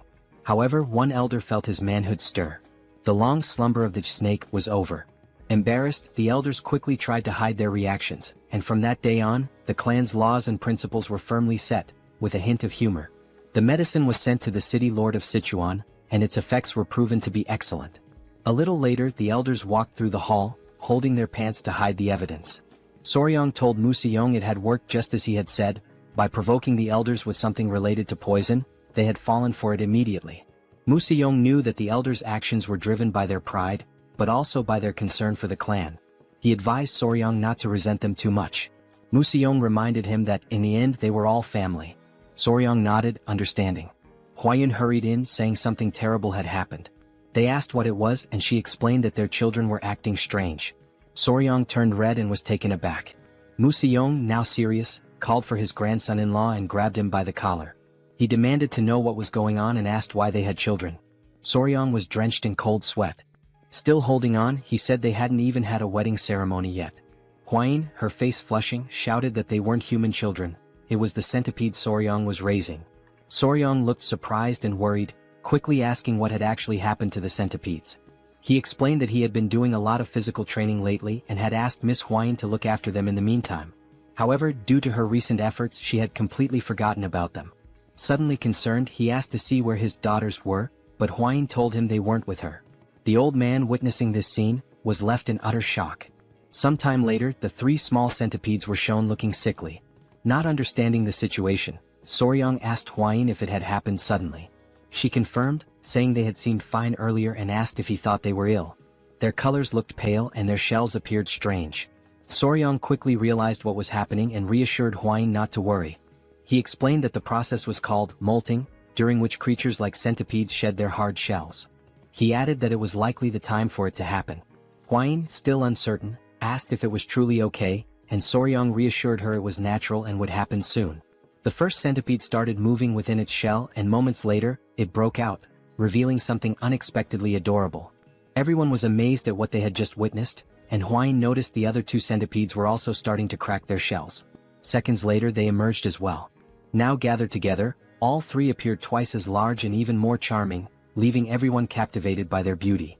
Huayun asked Soryong if he had names for them yet, but he admitted he hadn't thought about it. After a brief pause, he suggested calling them number 1, number 2, and number 3. Without hesitation, Huayun rejected the idea, saying such generic names wouldn't do.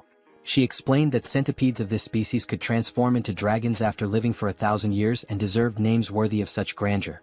Soryong, skeptical, dismissed the notion that a centipede could become a dragon, even after a millennium. The old man nervously interrupted, laughing, and explained that these centipedes were known as heavenly dragons, meaning they would indeed transform. Realizing who had been spreading such nonsense, Soryong shook his head but continued thinking of suitable names. After a moment of contemplation, he proposed Nova, Myra, and Grace. Hwine was taken aback. Soryong explained the symbolism behind each name. The first, Nova, represented a beginning. The second, Myra, symbolized fragrance. The third, Grace, stood for elegance or kindness. Hwine was charmed by the names and their meanings, agreeing that the father should indeed name his children. Sometime later, while strolling through the city, the now larger centipedes clung to Soryong's body again. As he sat down to rest, he noticed that although his training had strengthened him, it wasn't enough for their increased weight, but at least he could still move. Opening his mouth to comment on their added heaviness, one of the centipedes suddenly jumped and hit him square in the face. Now lying flat from the impact, he realized they were clinging to his entire body. As he mulled over the situation, he overheard a conversation nearby that caught his attention. Two men, carrying a bag of money, remarked on how extravagant the Tang clan of Sichuan was, planning to visit a brothel that night. They added that earning money had never been easier, sparking Soryong's curiosity. Later, the patriarch shared good news with Soryong. He asked if Soryong remembered the medicine they had sent to the elders some time ago. Soryong confirmed he did. The patriarch explained that the medicine had worked exceptionally well, mentioning that the Lord had sent a message of gratitude along with a generous reward, which delighted both Soryong and Hwine. The father-in-law praised Soryong for achieving something remarkable, admitting he hadn't expected to reap benefits so quickly from accepting him as a son-in-law. Soryong was pleased by the compliment. Finally, the patriarch suggested granting him one of his elixirs, urging him not to refuse out of modesty. Soryong pondered the benefits an elixir might bring. Excited, Hwine asked her father what type of elixir he was offering. He replied that it was the honey of the golden king bee. Soryong assumed it was just ordinary honey, but thought he should probably accept it since it might boost his internal energy and help him become a martial master. With a serious expression, Hwine called out her father, asking why he had mentioned giving a reward when in reality, it was just honey. Gripping Soryong's arm, she sternly said her father shouldn't be so stingy, emphasizing that Soryong's accomplishments weren't trivial. She also pointed out that the honey was a low-grade elixir. The patriarch, now looking downcast, explained that even though it was low-grade, it had been expensive to acquire. Hwine, visibly fuming, retorted that regardless of its cost, it was far too insignificant compared to what Soryong had achieved. The patriarch silently lamented how difficult it was to have a daughter. Unbothered by the argument, Soryong asked more about the golden king bee they were discussing. After a moment of thought, the father-in-law described the golden king bee as a venomous, mid-level creature found in forests. He explained that its size was comparable to that of a small dog. He added that consuming its honey provided internal energy equivalent to 2 full months of meditation. Soryong's eyes lit up, marveling at the idea of a bee as large as a dog. Meanwhile, Hwine excused herself, frustrated on Soryong's behalf. Thinking quickly, the father-in-law fabricated an excuse, saying he thought Soryong might enjoy seeing the golden king bee in person. The suggestion instantly lifted Soryong's mood, and he grew excited at the prospect of seeing the bee for himself. The father-in-law gave an approving nod, and Soryong became euphoric. He recalled how in his past life he used to harvest honey alone while filming videos for YouTube. Wasting no time, he ran off, proclaiming himself an expert on bees. The father-in-law followed, commenting that this had turned out to be a good idea. Hwine sighed deeply, realizing she would have to deal with this new situation. Thus began the journey to harvest the honey. Despite their advanced knowledge, when they arrived, they found two groups arguing over who had the right to collect the honey from that area. One group claimed they had purchased the information fairly, while the other argued that they had arrived first and had also bought the details from a man with messy hair and a large wart on his face. Soryong recalled having seen someone with those exact features before. One of the members of the Tang clan of Sichuan grew furious and shouted that those swindlers had insulted their clan. Upon hearing the name Tang clan, the entire opposing group was struck with fear.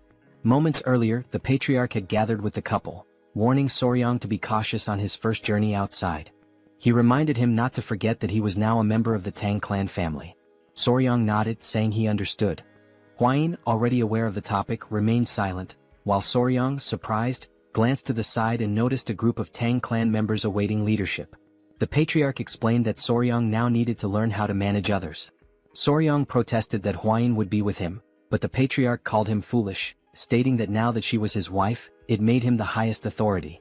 Stunned and confused, Soryang froze when the patriarch referred to Hwain as his wife. Meanwhile, in the background, Hwain reassured him that he would do just fine. Desperate, Soryang promised to do his best. Returning to the current scene, tension filled the air as the two groups glared at each other, vying for the right to harvest the Golden King Bee's honey. Soryang asked Wolfgang, the leader of the venomous blood unit, if they should share information with the other group. After a moment's thought, Wolfgang questioned who had dared to leak information about the Tang clan of Sichuan. Hwain remarked that whoever had the audacity to sell information bought by the Tang clan must be very bold. Upon seeing her, the opposing group grew visibly uneasy. Recognizing her as the poison flower of the three flowers of Murim and a direct descendant of the Tang clan, they were struck with fear. Realizing their mistake, the leader of the other group apologized, introducing his faction as the Central Wind sect and announcing their withdrawal. He insisted they had no intention of interfering in Tang clan affairs. The other sect members also apologized, vowing to track down the scoundrels who had sold the information. They quickly departed, leaving Soryang amazed and giving him a glimpse of the Tang clan's influence. Naively, Soryang asked if everything was now resolved.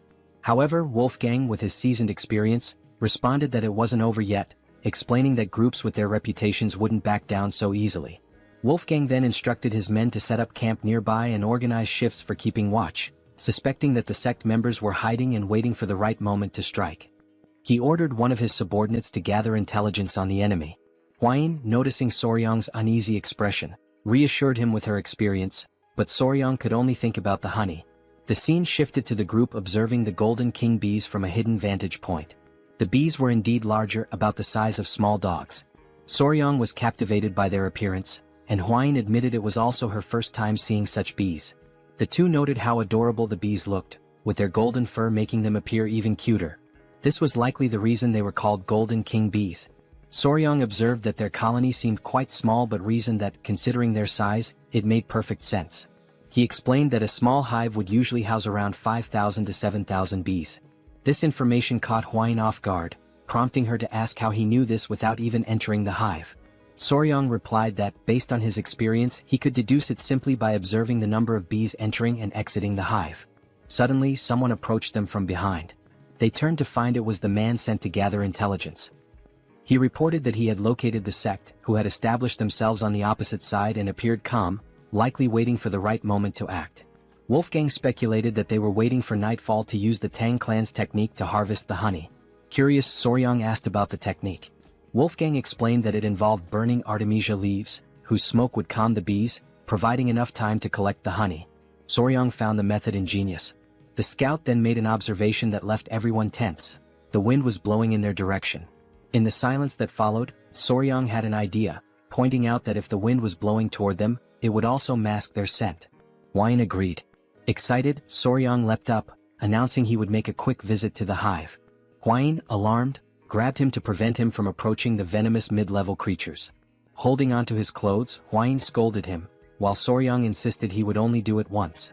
Meanwhile, they accidentally struck a stone, which bounced multiple times and landed near the tree that housed the bee colony. This left the pair frozen in terror. Before they could react, the bees poured out of the tree ready to attack. Realizing the danger, Hwain grabbed Soryang by the neck and bolted far away from the scene. After receiving a stern scolding for causing trouble, Soryang sat on a rock, deep in thought. He began pondering if there was another way to approach the situation. Lighting a fire against the wind could trap them between the sect and the hive. Additionally, he noted that these bees were different from the ones he was familiar with. They could detect vibrations from the ground several meters away. While he was lost in thought, someone approached him from behind. It was Hwain, who announced she had brought the children. She explained that they had finished their meal and were wandering off. Soryang thanked her for her concern. In a gentle tone, he asked the children to behave, and they chirped in agreement. Hwain then sat beside him, making Soryang visibly uneasy.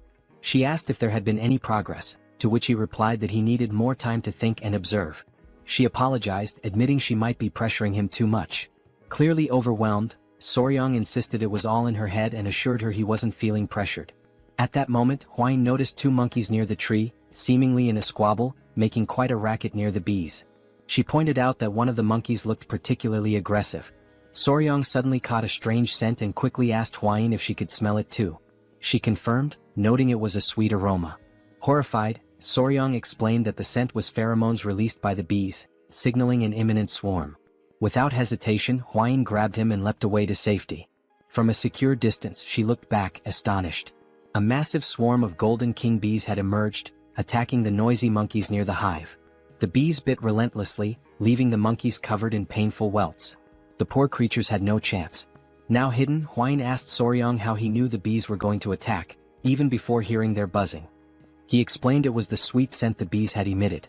She remarked that now that he mentioned it, the smell resembled a flower's fragrance. Before she could finish her thought, Soryang interrupted, asking if she could distinguish the pheromones and recognize the scent. She confirmed, identifying it as the scent of magnolia flowers. This revelation brought a smile to Soryang's face. As he prepared to speak further, Hwain blushed, sensing his enthusiasm. With a mischievous grin, Soryang declared that he had found the perfect solution to deal with the meddlesome rebels targeting their bees. Meanwhile, on the other side of the forest, all the members of the sect were gathered, waiting for the perfect moment to act. Everyone seemed to be enjoying themselves, especially the sect leader, who was quickly becoming drunk. As they roasted fish over a fire, the leader took another swig and remarked how delicious everything was. One of the members, a man with a scar across his face, asked the leader when he thought the Tang clan would move to collect the honey. The leader admitted it was hard to say, noting how 3 days ago the Tang clan was everywhere, but now it had gone completely silent. He speculated that the Tang clan would likely act soon, a notion the scarred man agreed with. The leader then asked if they were certain they could make good money from this, which made everyone burst into laughter. The scarred man explained that candles made from the golden king bee's wax were treasures exclusively used by the imperial family. He added that the Tang clan would only take the honey and leave the hives behind, leaving them to claim the real prize. Excitement bubbled among the group at the thought of the Tang clan failing their honey collection. Malicious laughter echoed as they imagined not only getting the honey but also the hives. One of the men brought up Hwain, referring to her as the infamous poison master known as the 3 Flowers of Murim. He warned the group to keep an eye on her and ensure she didn't die at their hands, at least not yet. This suggestion was met with more wicked laughter as they entertained the thought of claiming Hwain for themselves, with one member suggesting that she might even become a Tang clan in-law. Another joked that favors like that needed to be returned. As they laughed, one of the henchmen suddenly noticed a strange scent wafting in from afar. Still joking, he suggested it must be the natural perfume of the poisonous flower, Hwain. Another, chuckling along, bet that even her natural scent was as intoxicating as that aroma. The wind carried the fragrance across the forest, accompanied by an unusual noise. The man who had been joking moments ago now froze in fear and asked the others what the smell was. As they turned their attention to the sky, their expressions changed to shock and terror. Against the backdrop of the moon, a massive, swirling cloud was descending. It was an uncountable swarm of golden king bees. 2 members screamed in panic, asking if that was really a swarm of bees, and the others confirmed their worst fears. Without wasting another moment, they all ran for their lives, scrambling to escape the incoming wave of golden king bees. The once adorable bees, with their shining golden eyes, were now on a rampage, attacking anything that moved. Within seconds, the swarm had done its work, leaving the sect members covered in painful welts caused by the bees' bites, just as they had done to the monkeys earlier. Meanwhile, the scene shifted to show the mixture of ingredients Soryang had prepared to produce the pheromone. It had been strategically placed on the ground so the wind could carry the scent toward the henchmen's camp. Hidden behind trees and rocks, Soryang and Hwain watched as the bees mobilized, following the pheromone's trail. Hwain was astonished that the plan had actually worked, while the sect leader stood slack-jawed, amazed that the entire swarm was heading in one direction. Hwain turned to Soryang and asked how he had managed it, admitting she hadn't expected the bees to become so aggressive over the scent of flowers. Soryang, clearly excited, explained that the smell had triggered the bees to launch a full-scale attack. Curious, Hwain asked how simply crushing some flowers and fruits and spreading the juice could provoke such a response. Soryang, brimming with enthusiasm, explained that the specific scent acted as a signal for the bees. Using examples like the Giga Chad beetle and adorable bees, he elaborated that the phenomenon was due to pheromones, a type of chemical signal used by animals of the same species to communicate. He added that social insects like ants and wasps heavily relied on pheromones for tasks such as locating food. Finally, he explained that the pheromone he used was the exact same chemical signal the bees released when initiating a mass attack, isoamyl acetate. Hwain, enchanted by Soryang's explanation, said it was fascinating that he knew the scent emitted by magnolias was the same one bees used to signal an attack. Embarrassed by her praise, Soryong replied that what was truly fascinating was her ability to recognize those scents. She explained that as a descendant of the Tang clan, which specialized in poisons, she had to be highly sensitive to smells. Shifting focus from their explanations, Soryong noticed no bees were emerging from the hive. He concluded that this was the perfect moment to act and ventured into the Golden King bee's hive to harvest their honey.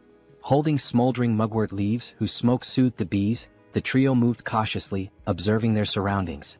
Standing at the entrance to the massive tree, surrounded by the silence of the night, the leader warned of the danger and insisted on going first. As he stepped inside, his eyes widened in amazement, marveling at how much larger the hive was than they had anticipated. Looking upward, they saw enormous, golden glowing honeycombs, fully living up to the name Golden King bees. The leader confirmed that the hive appeared empty, with no sounds of bees buzzing around. As they ventured further, Soryong noticed something unusual. After a closer inspection, he realized there was no honey. Hwain, after looking around, confirmed his observation. This struck the leader as odd, noting that such a thing had never happened before. Soryong also observed the absence of eggs in the hive. Curious, the leader asked if this might be related to the lack of honey. Drawing on his expertise, Soryong hypothesized that the bees were preparing to migrate. They must have consumed all their stored honey and carried it in their stomachs for the journey. He suggested this behavior might have been triggered by the frequent presence of humans nearby. Hwain agreed, stating that it made complete sense. Soryong elaborated that when bees prepare to migrate, the queen stops laying eggs because they can no longer care for larvae during their transition. While exploring the tree's interior, Soryong suddenly froze in shock. Hidden and camouflaged among the hive's remains, he spotted a lone golden king bee that had been left behind. With a sly smile, Soryong turned to the leader and asked how long he could sustain his mobility techniques without resting. The leader, confused by the question, estimated he could manage about half a day. Before he could ask why Soryong wanted to know, a scout interrupted, urgently announcing that the Golden King bees were returning and they needed to leave immediately. On high alert, the leader ordered everyone to retreat. He told Soryong to abandon his search and get out of the hive. In the background, Soryong continued inspecting the hive until Hwain came to retrieve him. Grabbing him by his clothes, she insisted they leave immediately. They all dashed to safety, knowing that even the Tang clan's techniques to calm the bees wouldn't be enough to prevent an attack. As Soryong was dragged along, it became apparent that he had taken the Golden King bee and hidden it inside his clothes. Moments later, the group finally breathed a sigh of relief, grateful to have narrowly escaped a potential mass attack. Hwain expressed her relief at having made it out before the bees returned, only to pause when she noticed something moving inside Soryong's clothing. Horrified, she demanded to know what he was carrying. With a sheepish smile, Soryong revealed the Golden King bee queen and nonchalantly explained that, since they couldn't retrieve the honey, he had brought the one who could produce it. Everyone stood speechless, processing the situation. When the gravity of what he had done sank in, they were thrown into a panic, unsure of what to do next. The Golden King bee queen, ever adorable, emitted a soft sound that only emphasized her charm. Soryong, now grinning, turned to the squad leader and warned that the bees would soon realize their queen was missing and start chasing them. As if on cue, a massive swarm of Golden King bees, willing to sacrifice themselves for their queen, appeared on the horizon, heading straight for them. With an innocent smile, Soryong cheerfully stated, "We need to run, now." And so began a life-or-death chase. Woolgang carried Soryong on his back, running as fast as his legs would allow. The queen bee was restless, her wings trembling with unease. Soryong gently stroked her head, trying to soothe her, and promised that he would take her to a place where no one could disturb her. It had been several days since their desperate escape from the swarm of honeybees began. During this grueling journey, the group pushed themselves to their limits, sacrificing sleep and using their mobility arts to the fullest. Exhaustion was etched on the faces of every member of the team. By the time they reached their destination, several warriors from the Venom Blood unit had fallen behind. Silently, Soryong vowed that as soon as they returned, he would demand proper mobility arts training for everyone. As they pressed forward, one warrior stumbled and fell to the ground. Alarmed, another member shouted, drawing attention to their fallen comrade. The downed warrior was Hwang Duryong of the Venom Blood unit.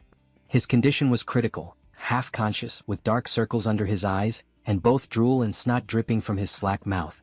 Soryong wasn't faring much better, dark circles shadowing his own eyes. Yet, he clung to the hope that once the queen bee was far enough from her colony, the relentless pursuit of the swarm would cease. Wolgang, however, began to lose faith. He questioned Soryang, asking if they could truly escape. Soryang's answer was vague, offering no definitive assurance. 3 days later, another warrior collapsed, falling face-first onto the dirt path. Weakly apologizing, he admitted he could no longer continue.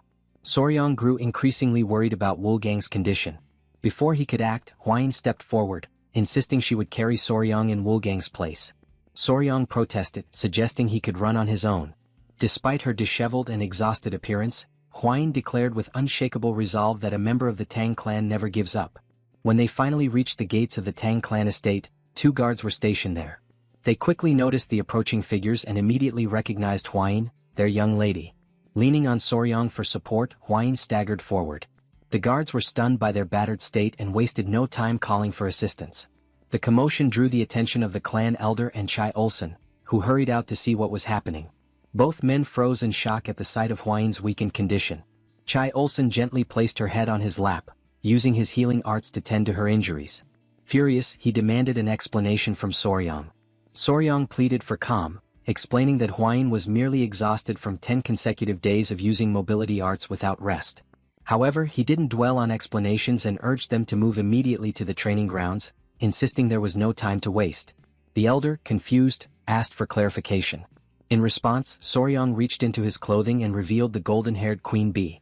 He explained that the swarm would arrive soon and that they needed to prepare at the ancient grove in the training grounds. A heavy silence fell over the room, as everyone struggled to process what they had just heard. Finally, the elder broke the silence, bursting into laughter at the absurdity of the situation. Chai Olsen, however, was less amused. He reminded Soryang that his task was to gather honey, not bring the queen bee herself. With a firm grip, the elder placed his arm around Soryang's shoulders and declared they would head to the training grounds immediately. A startled cry escaped Soryang as the elder effortlessly lifted him and began running at breakneck speed. Midway through, Soryang shouted, alarmed. "What's wrong now?" the elder asked. "The bees, they're coming our way," Soryang exclaimed. The elder turned to see a massive cloud of bees swarming after them. "Did you bring the entire colony with you?" he asked, incredulous. The two quickened their pace, racing toward the ancient grove. Soryang's body strained to endure the overwhelming speed, but the elder's secure grip held him steady, like a living seatbelt. At last they arrived.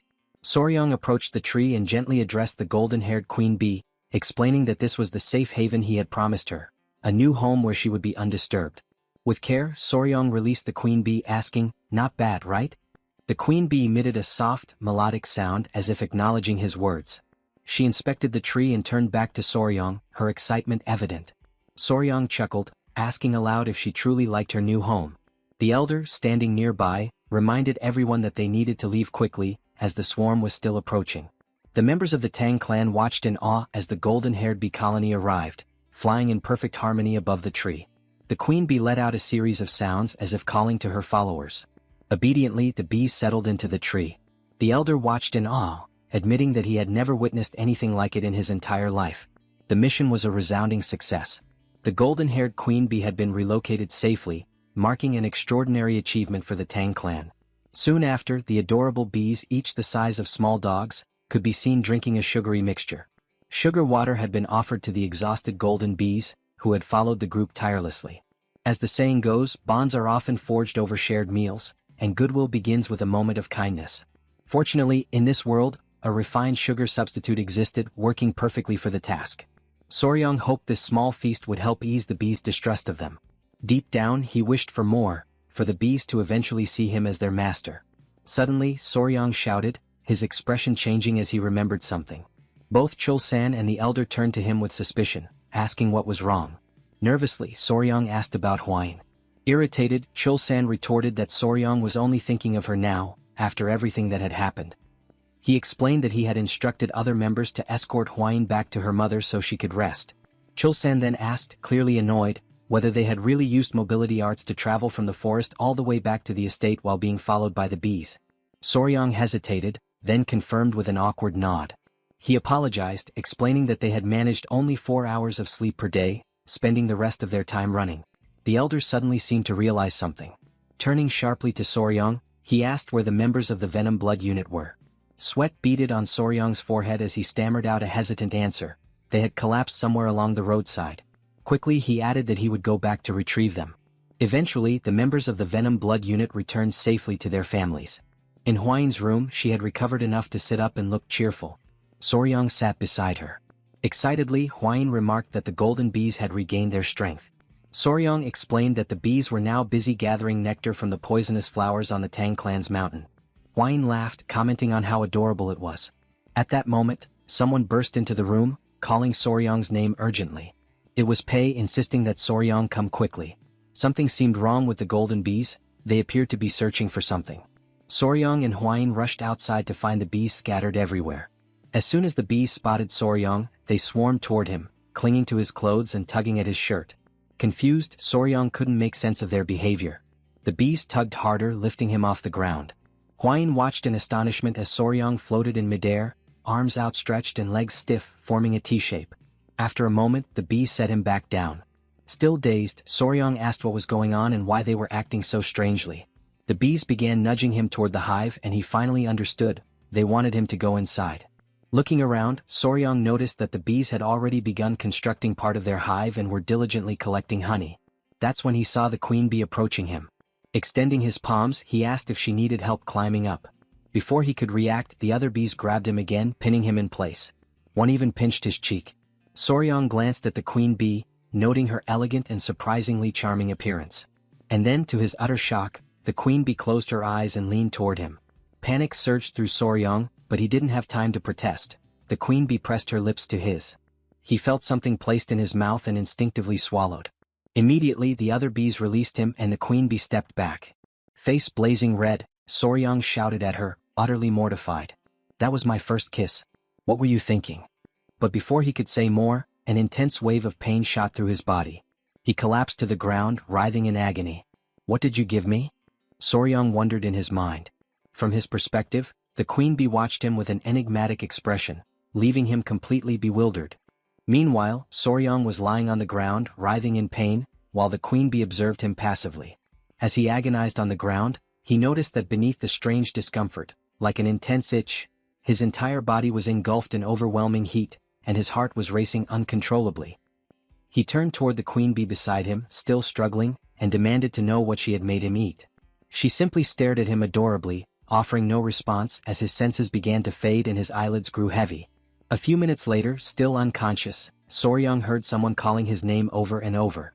When he partially opened his eyes, he saw Hwayin and the Great Elder. Hwayin, frantic, exclaimed that something was seriously wrong with him, and the Elder confirmed, saying it seemed he had ingested a highly potent elixir. Soryong fainted again as Hwayin pleaded for him to hold on, promising to guide his chi. Moments later, Soryong regained full consciousness. He woke to find Hwayin beside him, worry etched across her face as she asked if he was okay. He sat up in bed, scratching his head and asked where they were. She explained they were in the Tang clan's medical wing. Hwayin elaborated, saying that when she saw him being dragged off by the queen bee, she and the elder immediately ran to the hive. By the time they arrived, he was already unconscious, so they brought him there. She asked if he remembered what had happened at the hive. Soryong paused to think. It was then that he realized his first kiss in this world had been with the queen bee. Embarrassed, he flushed deeply. Hwayin, still concerned, asked if he was feeling all right and if there was anything wrong with his body. She offered to call the Great Elder for his expertise if necessary. Looking down at his hands, Soryong shook his head and said there was no need. After letting out a long sigh, he decided to explain what had really happened. He told her that the queen bee had fed him the same food she eats, which was undoubtedly the cause of everything. Curious, Hwayin asked what exactly he had eaten. Soryong admitted he didn't know the exact name but said that if he had to name it, he would call it the king bee elixir. Hwayin was shocked. He went on to explain that worker bees collect nectar and pollen for sustenance and that only those dedicated to their labor consume it. Still puzzled, Hwayin asked what the queen bee eats. Soryong replied that from birth to death, the queen bee exclusively consumes the elixir made by the worker bees. In other words, he explained, the substance the queen bee had forced him to consume was royal jelly. Hwayin understood and remarked that it must be the queen's exclusive food for her entire life. Soryong then added that the king bee elixir has special effects. Intrigued, Hwayin asked what those effects might be. Excitedly, Soryong explained that while worker bees typically live for about a month and a half, the queen bee, sustained solely by the elixir, can live up to 690 times longer. Hwayin, startled by his enthusiasm, told him to calm down. She concluded that the mystery was solved and there was no reason to worry. She noted that the internal cultivation method he had practiced, the 5 venoms return technique, was only a beginner-level technique, so he couldn't absorb the elixir's full power. She also mentioned that the honey from the bees carried 2 months' worth of internal energy, but he had essentially absorbed 60 times that amount, equivalent to 10 years of internal energy. She added that he was incredibly lucky. As he felt the surge of blue energy coursing through his body, Soryang realized just how fortunate he had been. Hwayin, bashful and fiddling with her hair, hesitantly suggested that he should check himself in a silver mirror later. Blushing, she hinted that the Golden King Bee elixir might have had other effects. Wide-eyed, Soryang demanded to know what effects she was talking about and what the silver mirror was for. When he looked into the mirror, he noticed something was different. His body was taller, his abs were defined, and even his hair had grown longer. Examining himself further, he realized there was definitely something unusual. He questioned whether royal jelly always had such effects. He noted that his cultivation had improved significantly and that his skin was unbelievably soft, almost like a woman's. Panic set in as he wondered if he was turning into a woman since the substance he had consumed was meant exclusively for the queen. Determined to confirm, he decided there was only one way to check, by analyzing his baseball bat. After a meticulous inspection, he was relieved to find everything intact, or perhaps even slightly enhanced. Relieved, Soryang lay down on the floor and realized everything was where it should be. Hwayin mentioned that the elder had guided his chi, otherwise the outcome could have been disastrous. Soryang admitted that he had indeed been at death's door and that the great elder had saved him. Later, as he walked through the city, Soryang noticed he was receiving strange stares that hadn't happened before. He wondered if it was due to the increase in his internal energy. When he overheard 2 girls talking about him, he decided to slip away quietly. Now at the Sichuan clan's restaurant, Soryang sneaked in, trying not to draw attention. However, Hwayin's mother noticed him as he arrived while everyone was being served at the table, which was adorned with several beautiful dishes. Her mother teased that her son-in-law looked even more handsome now and asked how he was feeling and if his body was alright. Soryang replied that he was fine and apologized for causing any worry. She told him not to fret and said that it was now something to celebrate. After all, his skin looked amazing and Hwayin must be feeling jealous. Embarrassed, Hwayin blushed deeply. Flustered, she urged everyone to stop teasing and to take their seats. With everyone gathered around the table, the servants began serving the meal. Hwayin's father asked if Soryang was feeling better, to which he replied yes and apologized again for causing concern. Soryang also took the opportunity to thank the elder, saying he had heard how well he had taken care of him. The elder graciously acknowledged the gratitude and commented that Soryang seemed to have had a stroke of good fortune. At this, Hwayin's father and the elder turned to Soryang and asked if he could explain what had happened. Hwayin had mentioned the King Bee elixir, but they wanted to hear the story directly from him. Soryang paused, reflecting on what had truly happened and how to convey it. He began by explaining that it seemed the queen bee had been so pleased with her new home that she decided to reward him for his kindness. She dragged him into the hive and fed him the king bee elixir, which started all the commotion. Everyone at the table was shocked, marveling that even mid-level venomous creatures could show gratitude. It was truly fascinating. The elder then asked Hwayin's father if there was any way to obtain the elixir again, noting how it could greatly benefit the Tang clan. Hwayin's father responded that while the honey alone was an incredible treasure, the king bee elixir would indeed be an extraordinary blessing. Excited by the idea, Hwayin's mother turned to Soryang and asked if it would be possible for him to acquire more of the elixir. The question silenced the entire table as everyone waited for his response. Hwayin herself addressed him directly, asking if it was truly possible to get more. Soryang thought about it, considering that with ordinary bees, it might be feasible to create multiple queen cells and trick the worker bees into producing royal jelly for them. However, he concluded that attempting such a trick with the highly intelligent king bees would likely result in them turning everyone into a hive.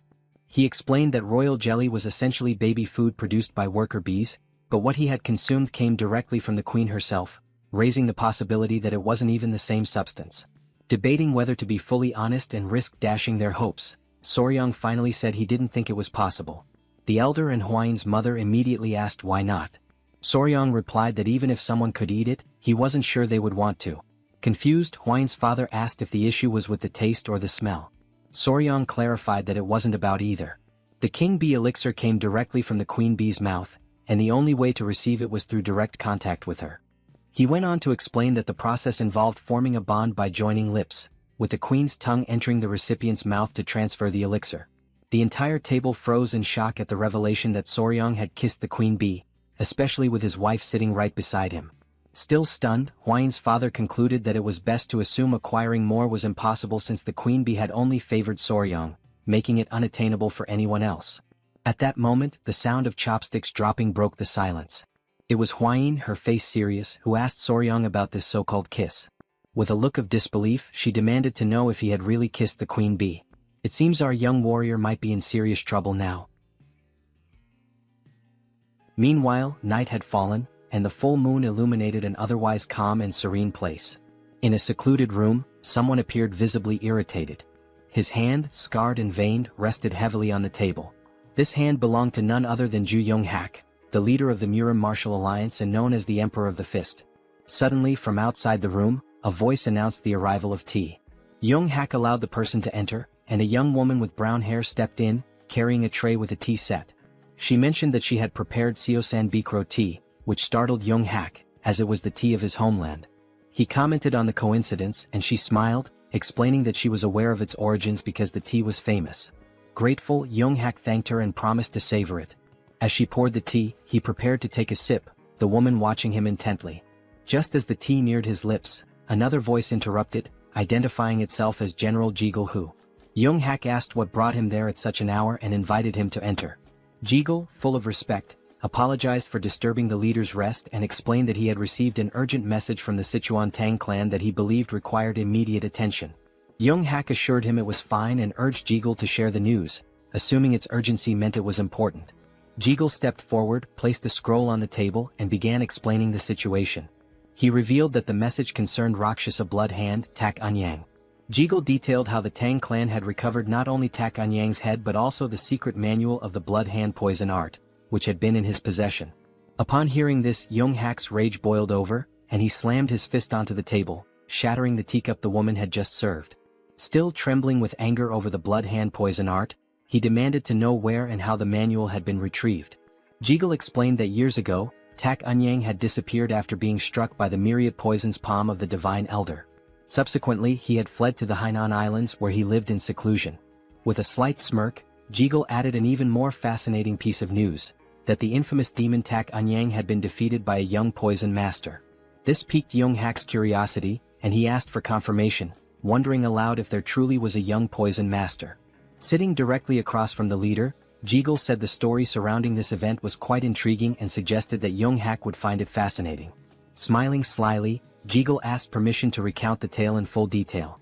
In the background, the woman silently observed Jigul with an enigmatic expression, clearly displeased by his presence. Elsewhere, in the Grand Hall of the Tang clan patriarch, a meeting was underway with the clan's most prominent members. One of the elderly men mentioned that there were individuals within the Tang clan who had sold secrets to outsiders. Another elder called it an audacious betrayal, lamenting that he never imagined anyone would tarnish the clan's reputation. Soryong whispered to Hwain that it was surprising no one criticized her father-in-law, to which she smiled and replied that it was only natural. While the room buzzed with heated discussions, the father-in-law, Tang clan patriarch, spoke up, demanding to know who would dare to disgrace the family's honor.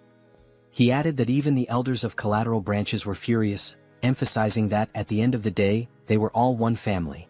He informed everyone that he had already requested the Beggars sect to uncover the culprits and expected news soon.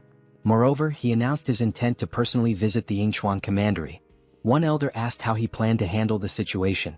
The patriarch responded decisively, explaining that he would begin with the soul-annihilating poison, followed by the bloody flames poison and the intestine-paralyzing venom. He elaborated, describing in vivid detail how the culprits would writhe in agony as their blood boiled, their organs dissolved, and their very souls felt like they were being torn apart. Finally, he would finish them off with the 7-step soul-cutting poison. Hearing this, Soryong was stunned by the sheer brutality of the poison mix. Without hesitation, the patriarch gave orders to Wolfgang to summon the poison annihilation unit immediately, declaring his intention to depart at once. Wolfgang promptly obeyed. Outside, the unit stood assembled, ready for deployment. Turning back towards Soryong, the patriarch said he was leaving and entrusted him with overseeing matters in his absence. Soryong expressed his gratitude and asked his father-in-law to take care of himself. Smiling confidently, the patriarch replied that Soryong need not worry, after all, it was others who should be concerned about his actions. With that, the group departed, and the patriarch addressed the squad, declaring that they would ensure the punishment for those who leaked the information would be unforgettable. Watching them leave, Soryong turned to Hwain and asked if those men belonged to the poison annihilation unit, noting that he had never seen them before. she confirmed, explaining that they were assigned to handle slightly heavier tasks. With a knowing smile, she elaborated that their primary role was to eliminate people, which was why they were aptly called the Annihilation Unit. Soryong couldn't help but wonder what exactly slightly heavier tasks entailed for them. As they continued their conversation, a voice called out to them from behind. Turning around, Soryong saw it was the elderly elders approaching. Both Soryong and Hwain greeted the elders respectfully. One of the elders mentioned they had heard rumors about Soryong's recent stroke of good fortune. Pausing for a moment to think, Soryong realized what they might be referring to and admitted it was true. As he pondered, his thoughts turned to the royal jelly of the Golden King bees. One of the elders coughed awkwardly and, now a bit sheepish, explained that the reason they had approached Soryong was to ask him for a small favor. Surprised, Soryong asked what kind of favor they had in mind. When he inquired if it was related to the Golden King bees, the elders quickly denied it, asking if he thought they would stoop so low as to covet such a thing. After all, they explained, miraculous elixirs and rare treasures naturally find their destined owners. Still puzzled, Soryong asked what, then, they wanted from him. The elders fumbled awkwardly, clearly hesitant to answer directly. One of the elders leaned closer to Soryong, lowering his voice to keep others from hearing, and asked if he remembered the remedy, the earth beetle medicine, that had given them such a boost the other day. Since Soryong had been in charge of it before, he still had authority over the medicine. It was only then that Soryong, now smiling, realized what they were referring to. What sly old men, he thought. With a smirk, he pulled out the earth beetle medicine and began to handle it deftly, almost as if performing a juggling act. Though he was still adjusting to life in the clan, he knew that if the elders supported him in various ways, there would be nothing he couldn't offer in return. The elders burst into laughter, promising that from now on, they would fully support their son-in-law. Hwain, however, felt slightly disappointed. At that moment, the great patriarch emerged from the temple and noticed the elders laughing boisterously. Just as Soryong was about to hand over the earth beetle medicine, the patriarch asked what was causing such merriment. Panicking, the elders scrambled to cover up their intentions, awkwardly beginning to dance, claiming it was just a friendly gathering. The plan worked. The great patriarch believed them, thinking they had finally come to appreciate Soryong's true value. Hwain, however, remained disappointed and quietly furious. Their moment was interrupted when a man rushed in, announcing a serious problem. Everyone turned their attention to him, and the great patriarch demanded to know the issue. The man revealed that Lord Situan was on the verge of death. Shock and panic spread throughout the room. Soryong immediately asked if Lord Situan had been using the medicine correctly. The man confirmed but explained that after observing its effects, Situan had taken a new concubine and consumed more than double the recommended dose. Sweat formed on Soryong's brow as he imagined the potential consequences of such recklessness. The great patriarch, visibly displeased, decided to personally investigate the matter. Since Soryong was the only man left in the household, he was tasked with protecting the women while the patriarch was away. Accepting the responsibility, Soryong bid him farewell and took up the role with determination. The great patriarch departed, leaving Soryong feeling reassured that nothing would go wrong under his watch. Later that evening, with nightfall, Soryong and Hwain sat on a bench talking. She asked how he was finding the 10 Venoms dual origin art he had been learning. He replied that it wasn't as difficult to grasp now as it had been at the start. He explained that if the 5 Venoms returning technique felt like a single large sphere moving through the body, the 10 Venoms dual origin art was more akin to a twin-cylinder engine. Hwain noted that by this point, Soryong must have already developed some tolerance to common poisons. She added that he could now release his inner energy directly or infuse it into objects. Soryong was speechless, intrigued by this revelation, and overwhelmed with an uncontrollable desire to test his new technique. They prepared a straw dummy for the test. Drawing a dagger, Soryong closed his eyes to focus. A powerful green energy began to emanate from his body, radiating with intensity. The first step was to move his internal energy from left to right and then rotate both spheres in the same direction. As soon as the chi energy circulated through his body, he opened his eyes and hurled the dagger forcefully toward the straw dummy. The dagger flew like lightning, piercing the dummy effortlessly. Soryong was pleased, and his fiancée praised him for successfully infusing his chi into the dagger. The knife, still radiating energy, embedded itself into the wall directly in front of 2 masked men. At first, the masked intruders thought they had been discovered and considered taking Soryong out. However, upon noticing the straw dummy, they realized it was just a coincidence. One of them was holding a book, the secret manual of the blood hand poison art. Although it was merely a copy, their task was complete, and they decided to leave quickly before the situation escalated. They mocked the Tang clan's negligent security, calling the guards fools for making their escape so easy thanks to the distraction. But then, something unexpected happened. A sweet, rosy aroma began to fill the air, putting the men on edge. The scent was pleasant, yet they couldn't determine its source. Hovering just above them was the king bee, glaring at the intruders with an intensity that confirmed they didn't belong there. As the rain began to fall, cries echoed through the area. Soryang froze, startled and unsure of what was happening. Elsewhere, Hwayin turned toward the sound of the cries and spotted movement. Through the bushes, she caught sight of men dressed like ninjas. 2 were hidden while 1 stood in plain view. The king bee attacked the man who appeared confused, clearly not understanding why a bee was in the training grounds. Soryang and Hwayin observed the scene and quickly realized they were dealing with intruders. With a furious expression, Hwayin knew she had to act. She dashed toward the intruders and instructed Soryang to prepare the bow. She moved so quickly that a trail of dust followed her. Soryang shielded his face with his arms, stunned by her sudden action. He had no idea what she was planning. Meanwhile, the king bee bit the ear of one of the intruders. The man, desperate, tried to grab the bee, tears forming in his eyes as he called for help from his companions. One of the ninjas turned to Soryang and, noticing Hwayin approaching rapidly, panicked and ordered the others to retreat. The king bee clung to the struggling intruder as the other 2 ninjas leapt away, scattering in different directions. Hwayin sprinted after them, commanding them to stop. Determined, she pulled out a whip. With all her strength, she lashed it against the ground, causing a small explosion. Fortunately for the intruders, they managed to leap away in time, avoiding the attack. Hwayin's eyes widened in surprise at their successful evasion. The man being attacked by the king bee unsheathed his sword and charged toward her. The king bee clung to his head in what might have seemed endearing under different circumstances. Soryang panicked, shouting for Lady Hwayin to be careful. As the king bee sucked on the man's head, he swung his weapon with immense force. To his shock, Hwayin blocked the attack effortlessly with her whip. She locked her piercing gaze on the man, who barely had time to react before she counterattacked. The next thing he knew, the whip was right in front of his face.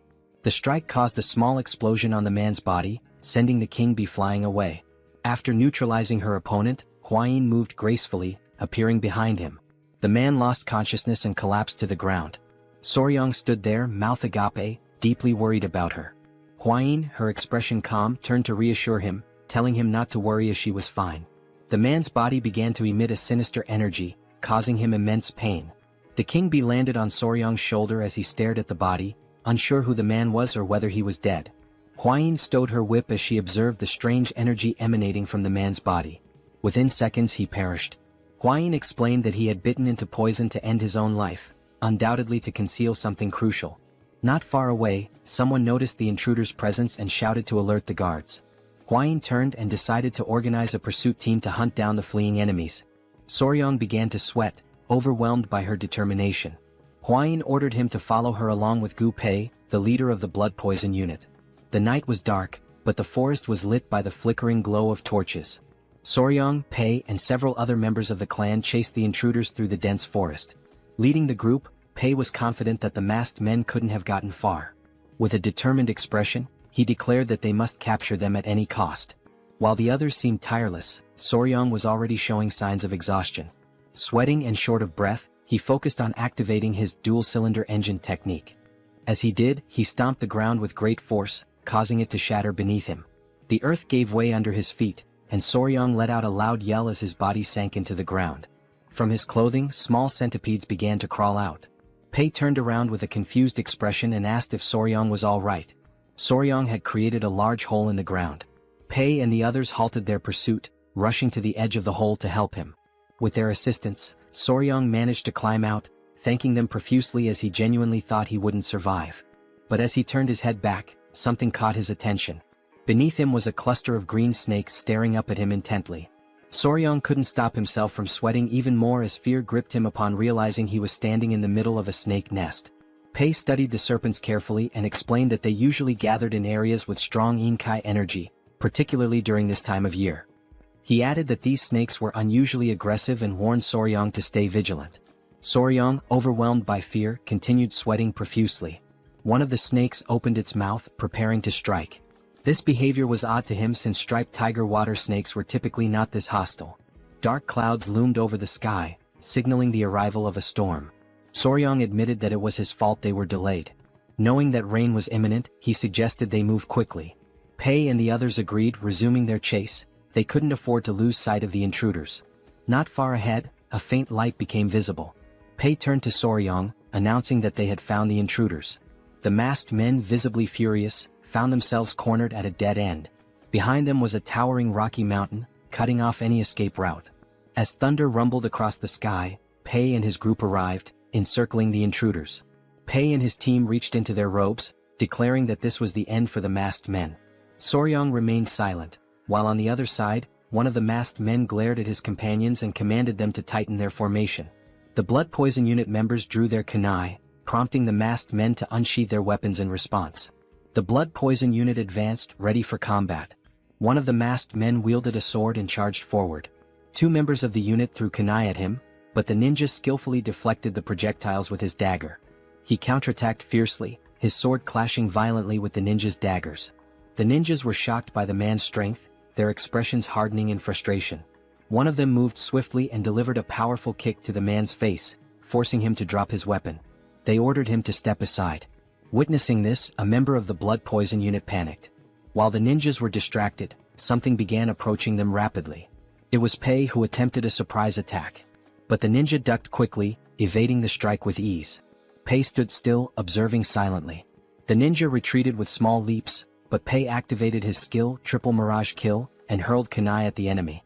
The kunai flew toward the ninja, exploding mid-air and splitting into 3 separate blades. The ninja was stunned by the unexpected attack. Luckily, he managed to block 2 of the blades, but the third embedded itself in his shoulder, causing excruciating pain. He clutched his wounded shoulder, grimacing. Pei approached, mocking him as a lucky bastard. By now, 2 of the masked ninjas were already down, leaving only one standing, injured and fatigued. Pei and his men began to close in on the last remaining enemy. The ninja was fortunate. The rain had diluted the venom on Pei's kunai, sparing him from a more severe fate. Pei glared furiously at the ninja, but suddenly, a chilling laugh echoed through the air, interrupting the standoff. The voice mocked the pathetic insects gathered there. Pei and the others froze, their confusion apparent. On high alert, Pei adopted a serious expression and demanded to know who was there. At that moment, a figure descended from the top of the rocky mountain, landing before the remaining ninja with enough force to crack the ground. The newcomer was an old man with a long, scraggly beard and a sinister smile. He scanned Soryong and the others with a murderous gaze, exuding an aura of malice. Feeling the man's powerful energy, Pei immediately became alert, recognizing him as a martial arts master. Without hesitation, Pei ordered his men to retreat. The old man's body began to radiate a sinister aura. He stood upright and, with a wicked smile, started walking toward them. Turning to the ninja, he asked if they had retrieved the item. The ninja closed his eyes and pulled a book from within his robes, explaining that it was not the original but a copy made by the Tang clan. This revelation stunned Soryong, whose eyes widened in disbelief. Memories of the great patriarch's words came flooding back to him. He had warned that this book was something only evil men would desire. Soryong's gaze locked onto the book as recognition set in. He quickly realized it was a replica of the malicious tome his grandfather had studied long ago. Meanwhile, one of the captured ninjas had been tied up nearby. Soryong, seated beside Pei, revealed that the book was a copy of the secret manual of the blood-handed venomous art, leaving Pei visibly shocked. Pei's eyes burned with fury and he clenched his teeth tightly. As this was happening, the ninja handed the book to the old man, who opened it with an unsettling grin spreading across his face. Pei's fists trembled with indignation. He couldn't fathom the kind of people who would dare to covet something so dark and cursed. He demanded the old man reveal his identity. With a sinister smirk, the elder began flipping through the pages one by one. As he had suspected, the book was indeed a copy. It contained the forms of the techniques but lacked the crucial formulas. Still, for him this was more than enough. After finishing the book, he shut it decisively. Even though it was early, there was no better way to announce their return. The old man gave the ninja, whom he addressed as Bloody Glory, permission to unleash the cultivation martial arts and ordered him to leave no one alive. Bloody Glory cracked his knuckles and, with a determined expression, vowed to carry out the command. Beside him lay the lifeless body of one of his fallen comrades. Reaching out toward the corpse, he began to concentrate. A crimson energy emerged from his hand and moments later the blood from the body shot toward him, absorbed through the palm of his hand. Pei's eyes widened in terror as he realized what technique the man was using. On the other side, Soryong clutched his head in disbelief, overwhelmed by the horrifying sight. The ninja's eyes started to glow as he smiled and continued absorbing the blood from the corpse. In the blink of an eye, the kunai embedded in his shoulder fell to the ground, and his wound healed completely. The old man erupted into maniacal laughter. He summoned an energy sphere into his hand and, with a malicious glare, declared his identity. He was none other than a senior member of the blood cult, the feared Blood Falcon Daggerclaw, known as Lord Guchenak. Soryong gritted his teeth and drew his kunai. Guchenak's gaze shifted to him, his interest piqued. The old man instantly recognized the vigor in the young warrior's body. Drool began to drip from Guchenak's mouth. He licked his lips, his eyes glinting with excitement, as he murmured that it had been far too long since he'd tasted the pure blood of youth.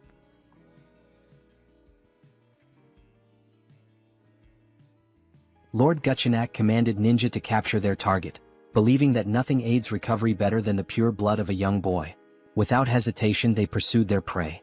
In response, Pai ordered the deployment of the 5 Poison Annihilation Formation, determined to prevent their enemies from reaching Soryong. Amused by their efforts, Lord Guchenak retaliated with a devastating attack, unleashing a powerful explosion that sent debris flying in all directions. In the chaos, Soryong was instructed to evade, but before he could react, a force seized him from behind. Ninja's grip tightened around his neck, immobilizing him as he coldly declared that the elder required his blood. Soryong, struggling to breathe, managed to utter a signal. At his command, baby centipedes emerged, sinking their fangs into Ninja's flesh. The sudden attack caught him off guard, their bites relentless. Before he could recover, a dagger pierced his skull, and his body was consumed by flames. A familiar voice called out to Soryong. Hwain had arrived, accompanied by Wolfgang and an elder. However, their approach came to an abrupt halt as they noticed the 5 Poison Annihilation Formation, leaving them momentarily unsettled. Pai acknowledged Hwain's presence and informed her of the blood cult elder's assault. Without hesitation, Hwain commanded everyone to support Pai. Wolfgang, responding swiftly, instructed his allies to enhance the formation, transforming it into the 9 Poison Annihilation Formation. Encircling the elder, they prepared for battle. Lord Gu, rather than being intimidated, was intrigued.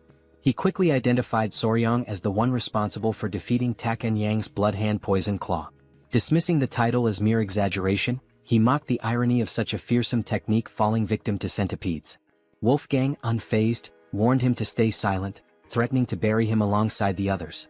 Lord Guchenak merely laughed, daring them to try, his expression twisted with anticipation. As the battle raged on, rain poured from the sky, explosions erupting across the battlefield. Amidst the chaos, Soryong attended to an injured warrior, urging him to hold on despite knowing deep down that their situation was dire. Their forces were growing weaker, while their enemy continuously replenished his strength by absorbing blood. A sudden crash broke his thoughts. Hwain had been thrown against a tree, wincing in pain. Rushing to her side, he asked if she was all right. Though coughing up blood, she reassured him before grasping his hand and advising him to return to the Tang clan to summon reinforcements. Their current numbers were insufficient. Soryong hesitated, torn between the truth of her words and the reality that he could do nothing to change the battle's course. Wolfgang and the others pleaded with him to go, vowing to hold their ground as long as possible. With a pained expression, he finally agreed, promising to return quickly, though he doubted his own speed. Before he could dwell on it, Hwain pulled him into an embrace, assuring him that he was capable. She reminded him of his hard training and promised they would search for more poisons together in the future. Entrusting him with their survival, she returned to the battlefield. Watching her leave, Soryong struggled with his emotions, feeling overwhelmed by the situation. Pushing forward, he sprinted as fast as he could, until he tripped, landing in a puddle. The baby centipedes emerged, offering him comfort, a gesture he found oddly touching. Then realization struck. Even if he ran at full speed, it would take nearly half a day to reach the clan, and most of their skilled fighters were away. Even if he called for help, they wouldn't arrive in time. Looking up at the sky, he understood the truth. They had sent him away not for reinforcements but to save him. The thought left him conflicted. Was it because he was the youngest or because they saw him as weak and in need of protection? Doubts crept in about the true nature of martial artist chivalry. Yet, as he recalled Kaelson's words, that he was part of the family, he reflected on the meaning of the word. He had never truly considered himself a member of the Sichuan Tang clan. But as he recalled cherished memories with them, he realized that everyone had already accepted him as family. Everyone except himself. A small smile formed on his lips. For an assassin clan, they were surprisingly warm-hearted. Rising to his feet, his resolve hardened. With newfound determination, he whispered to himself, ready to act. He sprinted forward, driven by a singular goal, to save those who had risked their lives for him. His mind raced through possible solutions, considering every factor: blood cult regeneration, venomous creatures, poisonous beasts, and lethal herbs. Then he came to a halt.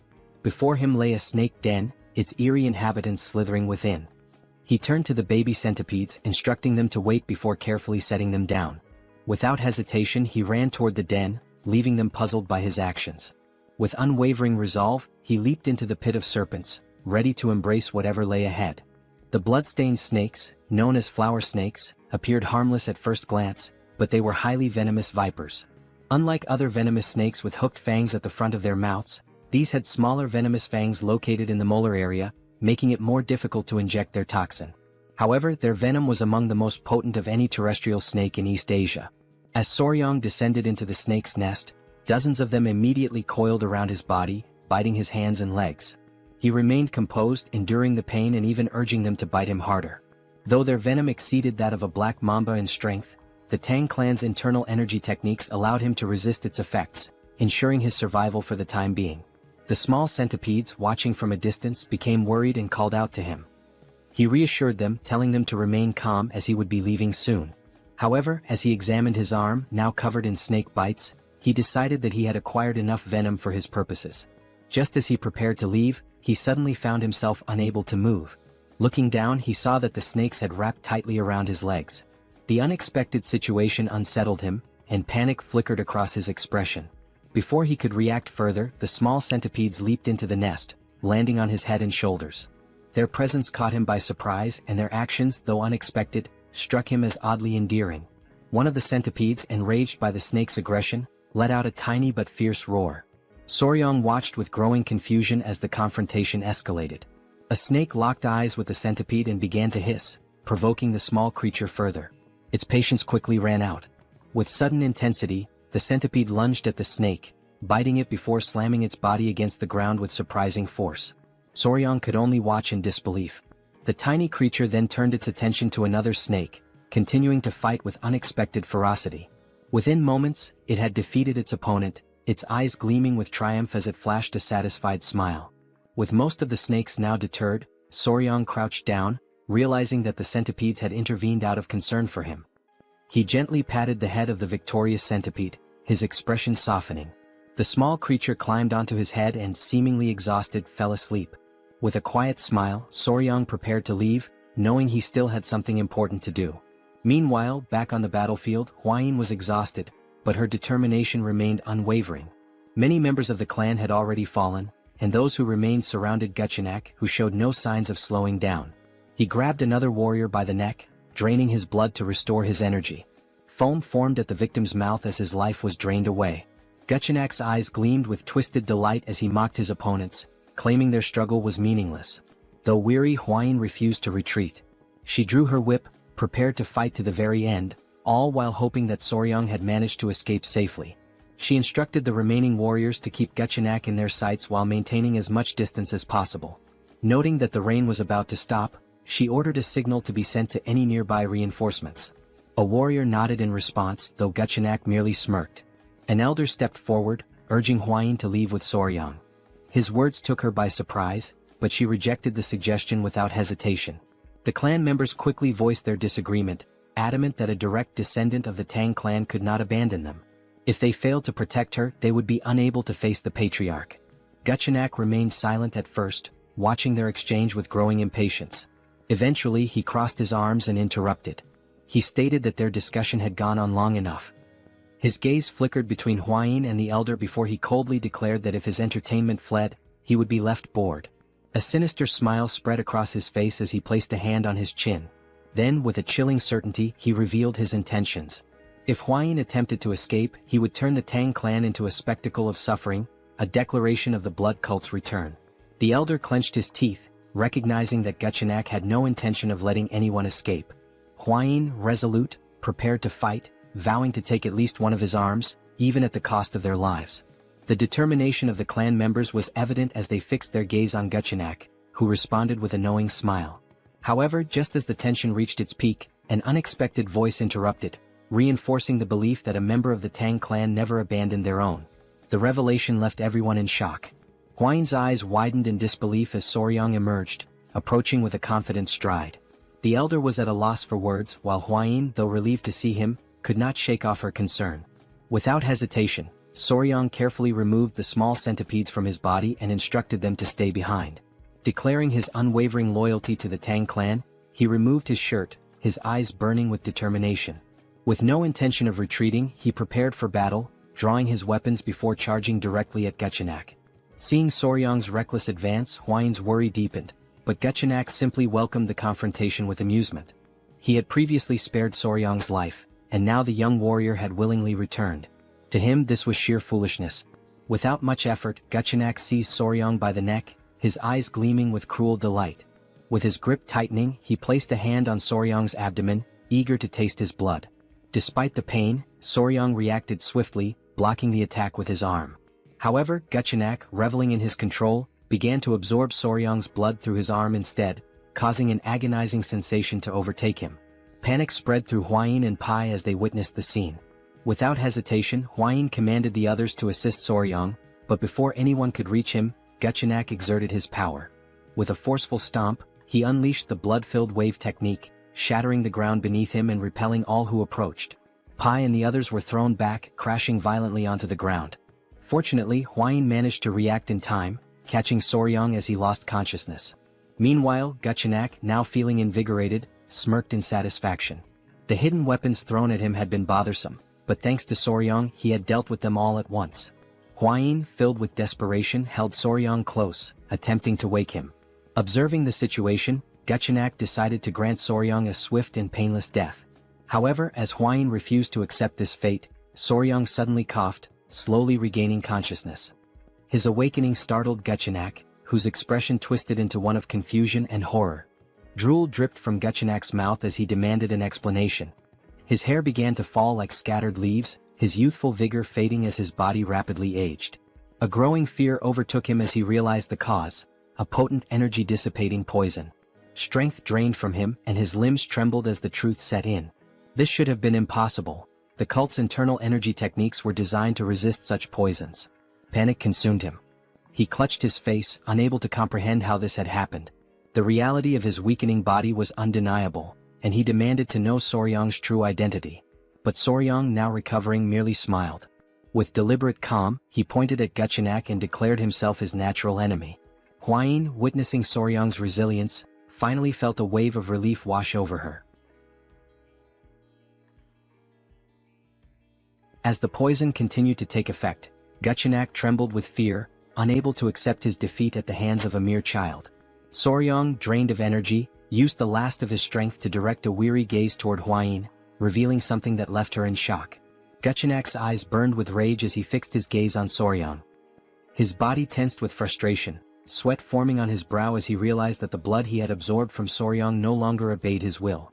Panic set in as he struggled to comprehend what had been done to him.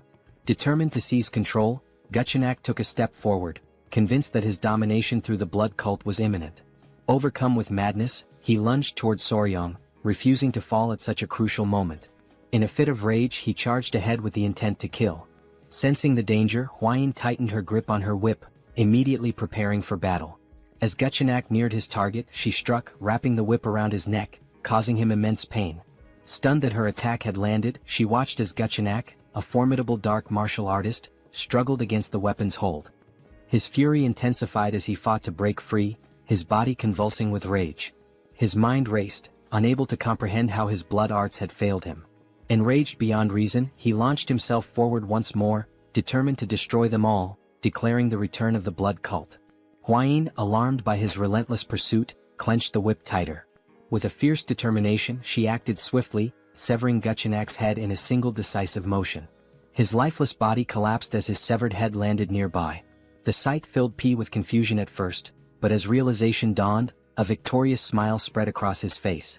With Gechenak defeated, the elder of the clan rushed toward Soryang and Huayin, concerned for their well-being. The members of the clan erupted in celebration, their leader having vanquished the elder of the blood cult. Huayin, still processing the events, turned to Soryang, questioning how he had managed to weaken such a powerful enemy. When he addressed her in a way that caught her off guard, a blush of embarrassment crept onto her face. Despite his weakened state, Soryang maintained a smile, but the toll of the battle was evident. dark circles shadowed his eyes and sweat dripped from his forehead. As he spoke of needing to be bitten by a tiger-striped water snake to counteract the poison, Huayin grew frantic, unable to make sense of his request. His face had turned pale, prompting her to recall that such snakes carried no venom. Without hesitation, she commanded the clan members to retrieve an antidote. Hours later, Soryong regained consciousness, his body still weak. Confusion filled his mind as he found himself in an unfamiliar place. The great patriarch, observing him closely, advised him to remain still. Huayin, also present, noted his condition with a mix of relief and concern. Soryong lay face down, unable to move, his confusion deepening as he questioned his predicament. The great patriarch channeled his energy into Soryong's back, aiding his recovery. As he learned that 10 days had passed since he collapsed, Soryong was left in shock. Huayin, with a grateful expression, acknowledged that his actions had allowed her to defeat their formidable foe. She explained how his condition had been dire, and without the timely return of the great patriarch, the situation would have been disastrous. The memory of being bitten by a snake in his past life resurfaced in Soryong's mind, sending a shiver of fear through him. With the treatment complete, the great patriarch assured him that he would recover. With Huayin's help, Soryong managed to sit up and expressed his deep gratitude. The great patriarch then studied him carefully before deciding it was time to discuss something important. Placing his hands on Soryong's shoulders, he questioned whether the tiger-striped water snake truly possessed venom and sought to understand how Soryong had managed to defeat the elder of the blood cult. As Huayin grew anxious and urged her grandfather to remain calm, Soryong, still feeling the lingering effects of the poison, prepared to explain everything.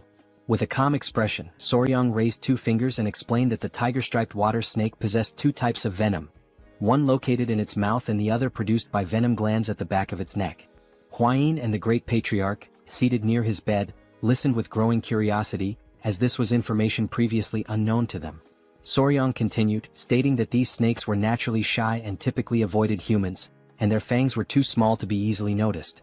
In fact, it was not until the 1980s that people discovered their venomous nature. The great patriarch, quick-witted as ever, immediately connected this revelation to the dissipation of the elder of the blood cult's internal energy. However, he hesitated, recalling that the blood cult had long been known for its resistance to toxins. Soryong, turning toward him, clarified that while it was only a hypothesis, he believed that the elder's energy loss had resulted from exposure to the snake's venom. He elaborated that the primary component of the venom was hemotoxin, a hemorrhagic toxin capable of destroying red blood cells, blood vessel linings and tissue cells. He then posed a crucial question. What would happen if cultists who relied on blood for their martial arts were exposed to such a substance? The success of his plan became evident. Resting his hand under his chin, Soryong speculated that the cultists' blood, the very core of their strength, had likely been altered, leading to their downfall. He also revealed that although little known, the tiger-striped water snake's venom was 5 times more potent than that of a viper. If enhanced with Yin energy, it became a lethal weapon. Upon hearing this, the great patriarch's eyes widened in shock, and a cold sweat formed on his brow. The realization that such a powerful venomous creature resided near Sichuan left him deeply unsettled. Huayin turned to Soryong with admiration, a smile forming as she acknowledged his incredible achievement. The great patriarch then cleared his throat, drawing their attention. Crossing his arms, he recalled that the elder of the blood cult had referred to Soryong as the nemesis of heaven, his natural enemy. The title made Soryong uneasy as it sounded overly dramatic, almost like something from a high school fantasy. Embarrassed, he pulled the blanket over his face, looked away and blushed. Witnessing his reaction, Huayin and her grandfather placed reassuring hands on his shoulders, affirming that the title was fitting given how he had managed to seal the elder's martial arts completely. The great patriarch's expression then shifted to one of gratitude as he sincerely thanked Soryong for protecting his family. However, his gratitude soon turned into anger as he clenched his fist, unable to comprehend how the blood cult had dared to attack in his absence. With gritted teeth, he vowed to eradicate them entirely. Both Soryong and Huayin remained silent, their expressions serious. The great patriarch insisted that the blood cult must be completely destroyed, a sentiment Soryong fully agreed with. Now that their weakness had been discovered, the next step was to gather a significant quantity of venom from the tiger-striped water snakes. A fiery determination filled Soryong's eyes as he recalled Guchenak and his subordinates, viewing them as nothing more than pests that needed to be exterminated. Since the reappearance of the blood cult, the Tang clan had been in a state of emergency. Many warriors had been wounded and some had lost their lives. A message was tied to the leg of a messenger pigeon, which was then released into the sky. The great patriarch had sent it, summoning Murim's allied Orthodox factions to the Tang clan to assist in the upcoming battle. Despite the minimal casualties considering they had faced an enemy at the pinnacle of martial arts, the great patriarch's expression darkened at the thought of the blood cult plunging Murim into chaos once more. The cult had never been satisfied with merely abducting victims to drain their blood. 30 years prior, they had carried out a massacre that cemented their status as sworn enemies of Murim. The severity of the situation weighed heavily on him. While Soryong remained lost in thought, the great patriarch placed a firm hand on his shoulder, pulling him back to the present. A confident glint appeared in the elder's eyes as he stated that this time, the situation was different. Soryong's curiosity was piqued and he turned to listen. The great patriarch then revealed the reason behind his confidence. The Sichuan Tang clan was now the natural enemy of the blood cult. Hearing this, Soryong's expression twisted in frustration, sweat forming on his brow as he struggled to determine whether his grandfather had said this intentionally. The great patriarch turned to Soryong with a knowing smile, confirming his suspicions. Placing his hands behind his back, he spoke of a request, asking if Soryong would be capable of fulfilling it. With curiosity, Soryong immediately agreed, especially if it concerned the clan, vowing to do his best. The patriarch's expression grew serious as he revealed that members of the Murim alliance would soon arrive, including their military forces. He had decided to present them with the poison that Soryong had discovered, now that the blood cult's weakness had finally been uncovered. Soryong's eyes widened in surprise before he respectfully clasped his hands and, with a smile, expressed his agreement, believing it was for the greater good. Seeing this, the great patriarch smiled, having anticipated Soryong's response. Just as Soryong was about to leave, the patriarch mentioned something that would bring him great joy. Curious, Soryong turned back, eager to hear the news. With a warm smile, the patriarch announced that the modifications to the Hall of 10,000 Poisons had been completed and that, from that moment forward, Soryong would be officially responsible for managing it. A surge of joy overtook him, and he clenched his fists in excitement, already envisioning himself surrounded by poisonous creatures. His eyes sparkled with enthusiasm. The patriarch also added that, as per Soryong's suggestion, a sunlit pavilion had been prepared, a crucial step for properly raising tiger-striped water snakes. Interlacing his fingers, Soryong grew even more excited, determined to think of this as a duty for Murim's benefit and to give his best effort. As the messenger pigeon soared into the distance, hours passed before Soryong finally arrived at the Hall of 10,000 Poisons. Upon seeing it, his jaw dropped in amazement. It was magnificent, guarded by 2 sentries at the entrance. Walking toward the door alongside Hwayin, he noticed a particular room labeled the Toxic Creature Garden. Hwayin's attention immediately fixated on it, and confusion flickered across her expression. Crossing his arms, Soryong smiled as he explained that it was a space dedicated to gathering all the poisonous creatures of the Central Plains. Her expression tensed with apprehension as she questioned whether he truly intended to assemble them all. With unwavering confidence, he affirmed it, reminding her of his promise to one day collect the 10 great venomous creatures of the region. Upon hearing this, a deep blush spread across her face. She covered her mouth, averted her gaze, and without hesitation, rushed off with the excuse of investigating a nearby gathering. As Soryong stood there, momentarily puzzled, a familiar voice greeted him with enthusiasm. It was Gu Pei who stood confidently with his hands on his waist. With a beaming smile, he revealed his new position as commander of the Poison Division. While Soryong's expression turned to one of confusion, Hwayin remained motionless, observing the scene. Gu Pei, still smiling, explained that the division had been newly established under the patriarch's orders. Behind him, several clan members stood in formation. Turning toward them, Gu Pei formally introduced them, stating that from that moment on, they would serve Soryong, acting as his hands and feet. Whether it involved locating poisonous creatures or raising them, he could rely on them completely. The realization of what was happening struck Soryong all at once. His mouth practically began to water at the thought, while Hwayin, standing nearby, felt a twinge of envy. His eyes sparkled with sheer joy as he processed the significance of the moment. This was like having an entire team from a pet store dedicated to supporting him. For Soryong, this was another step toward turning his dream into reality. Meanwhile, far from the Tang clan, the messenger pigeon reached its intended destination. A woman with long black hair received the message and carefully read its contents. As her eyes scanned the words, she came to a chilling realization: the blood cult had returned. Lifting her gaze toward the sky, she understood that the peace that once reigned over the Central Plains was about to be shattered. A violent storm was looming on the horizon. At dawn the following day, Jae-gal and his men set out toward the Tang clan. As they traveled, one of the elders turned to the group with a smile, remarking that they would soon arrive and would likely spend the night at the Tang clan mansion. A sense of relief spread across Jaegal's face at the thought of avoiding another night outdoors. As he walked, his mind wandered to an image of Jeong-hak, the Emperor of the Fist and leader of the Murim Alliance, his fist clenched and his eyes burning with rage. The thought made Jaegal uneasy, realizing the importance of bringing at least one valuable piece of news. His focus remained on the search for any trace of the blood cult. After some time, the group reached the entrance of the Tang clan, where two armed guards stood watch. Seeing the mansion in the distance, the elder could not hide his joy. One of the guards quickly took notice of the approaching visitors, his eyes widening in recognition. He assumed that they must be the honored guests from the Murim Alliance.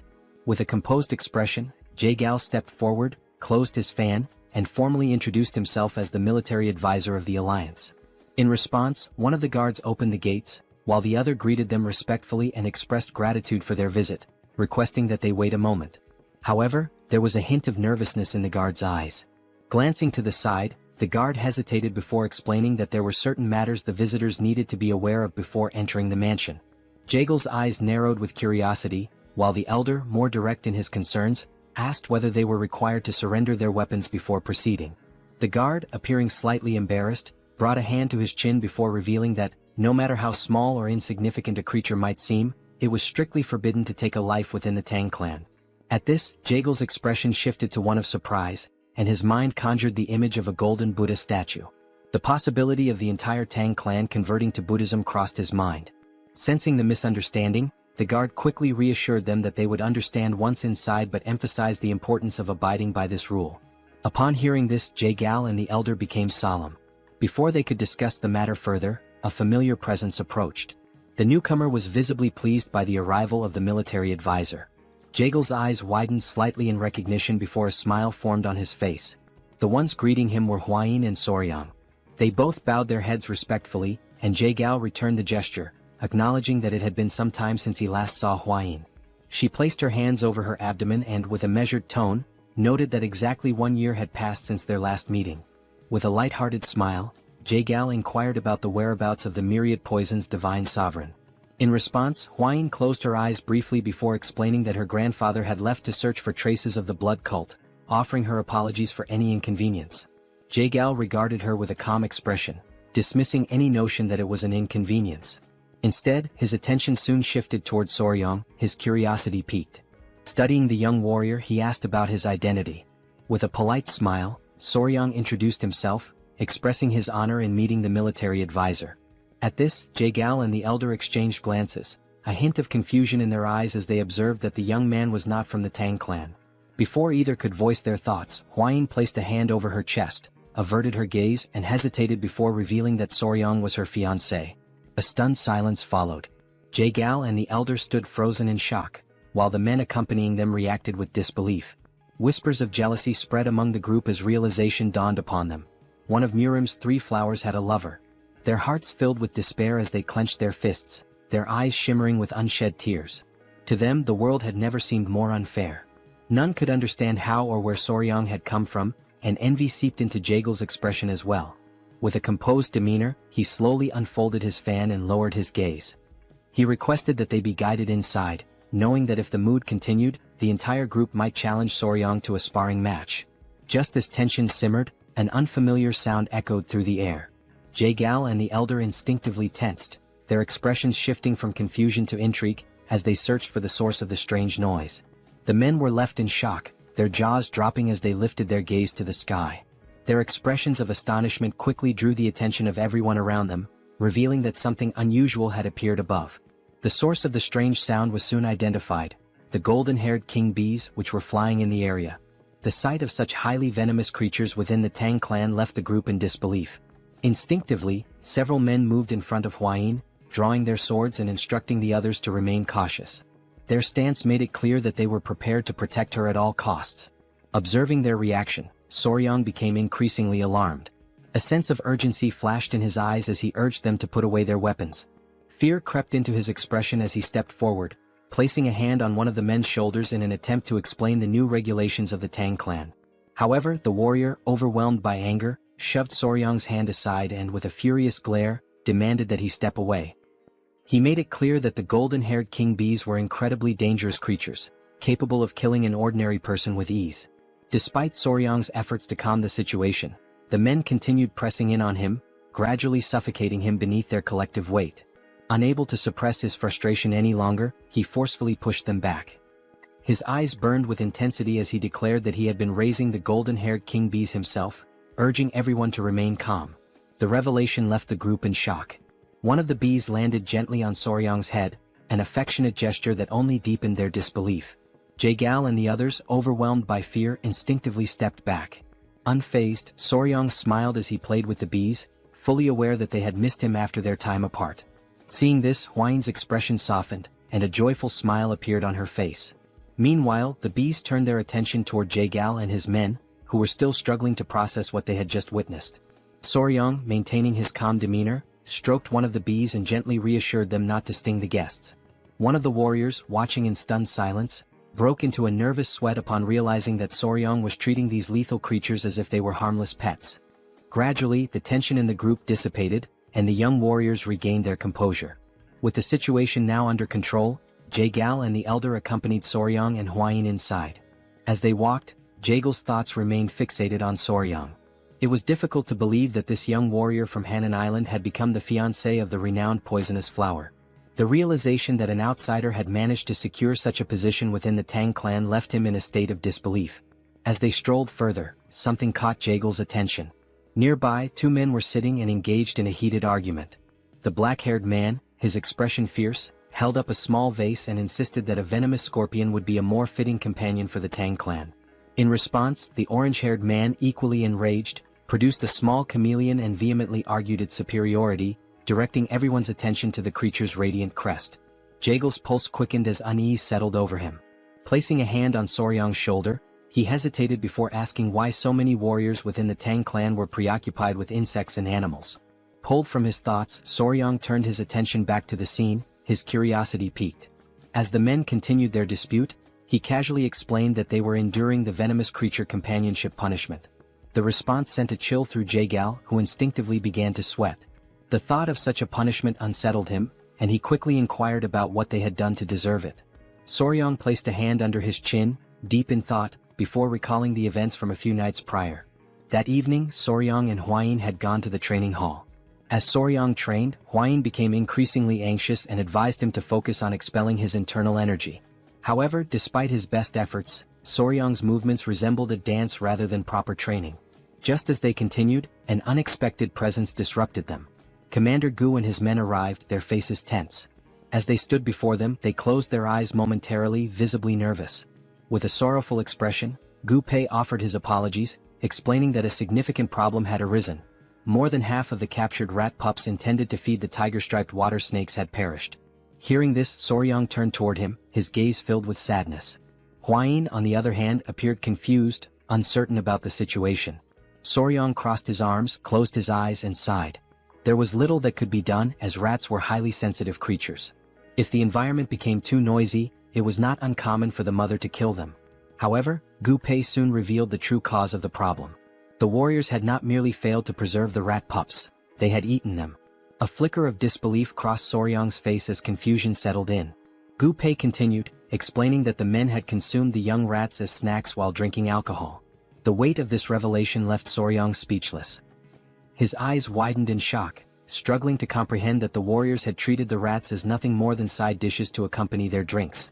Soryang was overwhelmed by confusion, struggling to grasp the situation unfolding before him.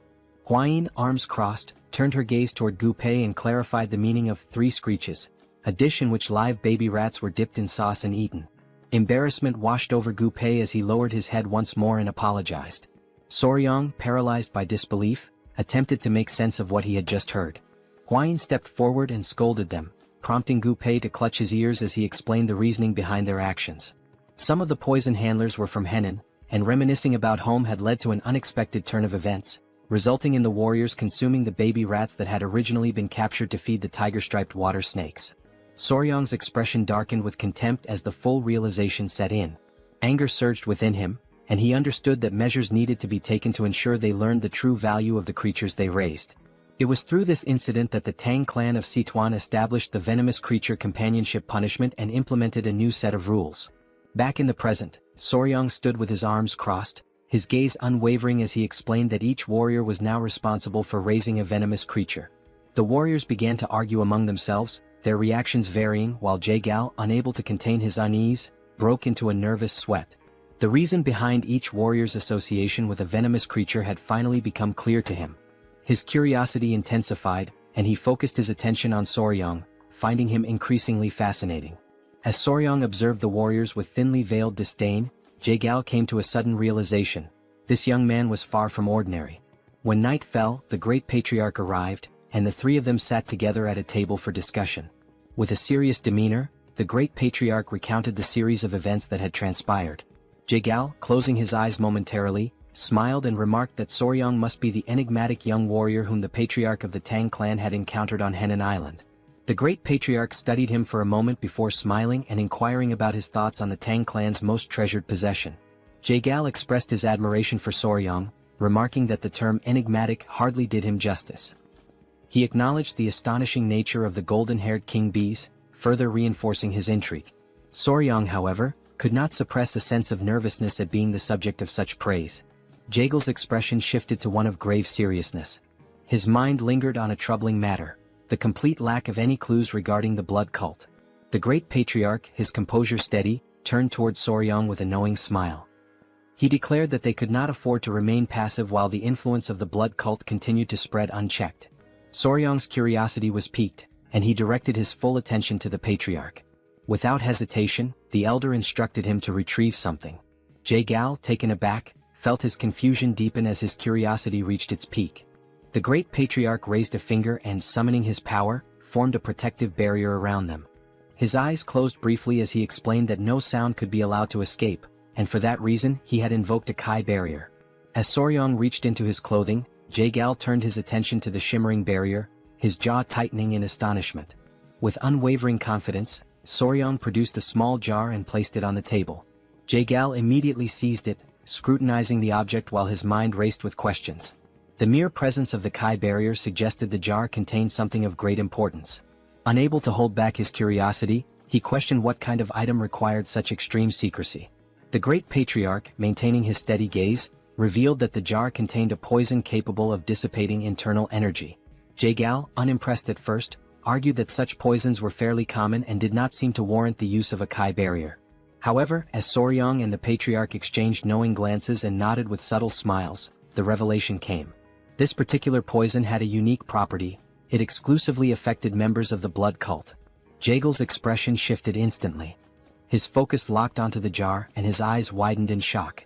Panic surged through him as he slammed his hand against the table, demanding confirmation. The great patriarch, eyes closed in calm certainty, affirmed the truth of the claim. A deep, burning hatred flickered in Jae-gal's gaze as his thoughts turned to the blood cult. The significance of this discovery could not be overstated. He recalled the brutal rebellion of 30 years prior, when their fiercest battles had been met with devastating setbacks. The realization dawned upon him. The blood cult had survived the onslaught not because of their superior strength alone, but because the internal energy-dissipating poison had been entirely ineffective against them. The great patriarch, reflecting on the past, confirmed Jae-gal's suspicions. When martial artists like themselves were poisoned, their internal energy dispersed, rendering them powerless. However, the members of the blood cult had remained completely unaffected.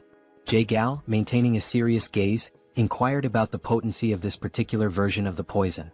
The great patriarch's expression radiated confidence as he explained that, according to Hwain, the poison was capable of reducing the physical abilities of its target to that of an ordinary person. He further revealed that she had successfully defeated a blood cult elder who had been poisoned, striking him down with a single blow. Upon hearing this, a smile spread across Jae-gal's face, his eyes gleaming with satisfaction. The revelation confirmed that the poison's effect was reminiscent of the internal energy-dissipating poison used in the past. Acknowledging the significance of such a discovery, he offered a gesture of respect to the great patriarch and expressed his gratitude. With a weapon like this, even the leader of the alliance could find some relief. The great patriarch, however, redirected the recognition toward Soryang, explaining that the true credit belonged to him. It was Soryang who had made this discovery, having willingly poisoned himself to bait the blood cult elder into absorbing his blood. The consequences had been severe. He had lingered at the brink of life and death for nearly 10 days. Jae-gal's admiration deepened as he processed the extent of Soryang's sacrifice, recognizing both his wisdom and bravery. Soryong, caught off guard, instinctively touched his neck, his face flushing with embarrassment. Jaegal, moved by the young warrior's actions, placed a firm hand on his shoulder. With a grateful expression, he declared that if Soryong had any wish, he need only voice it, and he would personally ensure that the leader of the alliance granted it. A smile played on his lips as he awaited an answer. Soryong lowered his head, deep in thought, his fingers grazing his chin. After a moment of hesitation, he finally spoke, his expression betraying a hint of nervousness. Instead of requesting martial manuals, rare elixirs, or treasures of gold and silver, he asked if it would be possible to obtain information about toxic creatures. Jaegal's confusion was immediate. His eyes narrowed as he struggled to comprehend why Soryong, given such an opportunity, would prioritize knowledge of venomous creatures over invaluable martial resources. A bead of sweat formed as he tried to make sense of the young warrior's unconventional request. Observing this, the great patriarch let out a hearty laugh. Jaegal, closing his eyes, came to a realization. Soryong was truly unlike anyone he had ever encountered. Even within the long history of Murim, such eccentricity was unprecedented. When he reopened his eyes, a knowing smile formed on his face. Though he admitted that he might not have precisely the information Soryong sought, he presented an alternative. He inquired whether Soryong would be interested in a mystical stone lizard.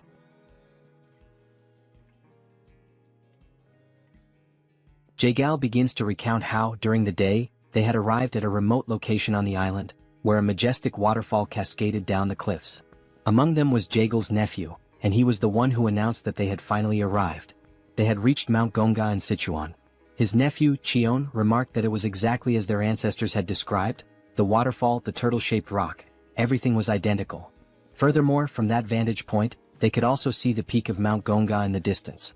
Jaegal stepped closer to the water, crouching down to touch it. Feeling its icy temperature against his fingers, he commented that this water undoubtedly came from the melting of the eternal snow, as it was extremely cold. Smiling, Jaegal gave orders to his men to wait there and instructed Cheon to follow him carefully. The men obeyed, and Cheon's face lit up with excitement. Jaegal then leaped forward, crossing the river toward the waterfall. Determined not to be left behind, Cheon mirrored Jaegal's movements, closely following him. After some time they finally reached their destination. Jaegal placed his hand on a rock, waiting for Cheon to catch up. The two of them then gazed beyond a cave hidden behind the waterfall. Observing the surroundings, Jaegal remarked that, aside from the turtle-shaped rock, if they climbed along the waterfall on the cliffside, there should be an entrance to a cave near the fist-shaped stone. Still brimming with excitement, Cheon enthusiastically said that everything matched the records perfectly.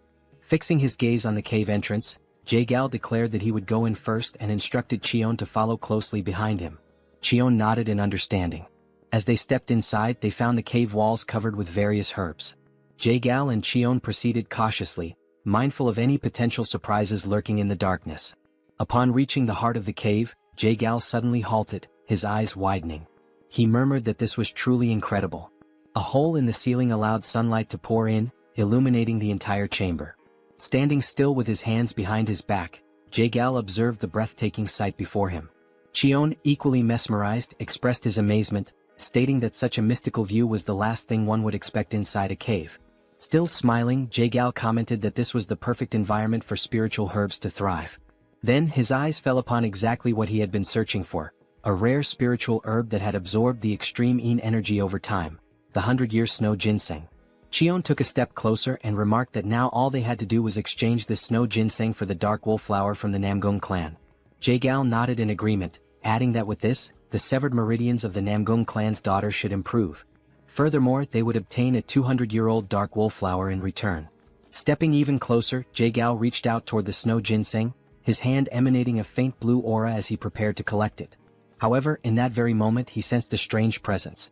Almost instantly, something shot out from between the rocks, leaping toward him. Reacting with lightning-fast reflexes, Jaegal swiftly pulled out his fan and used it to defend himself, narrowly avoiding being struck. Having witnessed everything unfold in the blink of an eye, Cheon called out to his uncle, asking if he was all right. His voice carried concern, as it was now clear that there was more than just one creature attacking them. Amidst the flurry of movements inside the cave, Jaegal reassured Cheon that he was fine but warned him to stay on guard, as these creatures were moving with astonishing speed. Seizing an opening behind Jaegal, two of the creatures launched another attack. Sensing the danger, Jaegal quickly turned around and blocked the strikes with his fan once more. But this time he noticed something unusual. These attacks carried a freezing effect as the tip of his fan was now coated in ice. Cheon approached and asked what was happening, but Jae-gal remained silent for a brief moment. Then he spoke, stating that this was a lizard.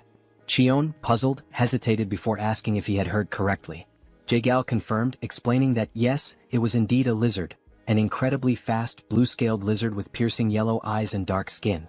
Returning to the present moment after hearing this story, Soryong questioned whether it was truly real, as naturally occurring blue lizards were extraordinarily rare. The great patriarch inquired whether these lizards were venomous and if Jae-gal was certain that the situation was safe. Practically drooling with excitement, Soryong assured them that everything was fine and that they could leave it to him. Soryong mentioned that lizards carried venomous chi in their eyes. However, the great patriarch admitted that he had no idea what Soryong was talking about but trusted him nonetheless. Observing the entire exchange and Soryong's sheer enthusiasm, it became clear just how eccentric he was when it came to this particular subject. As night fell, Jae-gal stated that if he came across any new information regarding toxic creatures, he would make sure Soryong was the first to know. The following day his father-in-law returned. Calling out for his son-in-law, he sought Soryong. Still seated in the same place, Hwain welcomed him, while Soryong asked if something had happened. Approaching him, the patriarch suddenly pinched Soryong's cheeks, asking if he was all right. Soryong, somewhat confused, responded that he was fine, while Hwain observed the entire scene, shocked by her father's reaction. Then Soryong revealed his arms, which were covered in snake bites. He casually explained that although he had woken up after 10 days with scars all over his arms, he was in fact alive. Upon hearing this, the patriarch's expression darkened, his anger igniting against those wretched bastards from the blood cult. It was only then that the patriarch realized he had completely forgotten something. Then he turned to Hwain and shouted, asking if she was all right. Hwain, realizing that she had been momentarily overlooked, responded that she was fine and asked him to calm down. She reassured him once more, emphasizing that she was truly fine because Soryong and all the family members had saved her. Seated in the background, the Grand Patriarch remarked that Soryong had done something truly remarkable. He recalled that after taking down the elder, Soryong had boldly declared the words, "Your natural enemy is me." Hearing this, the Patriarch's eyes gleamed with interest, while Soryong blushed in embarrassment.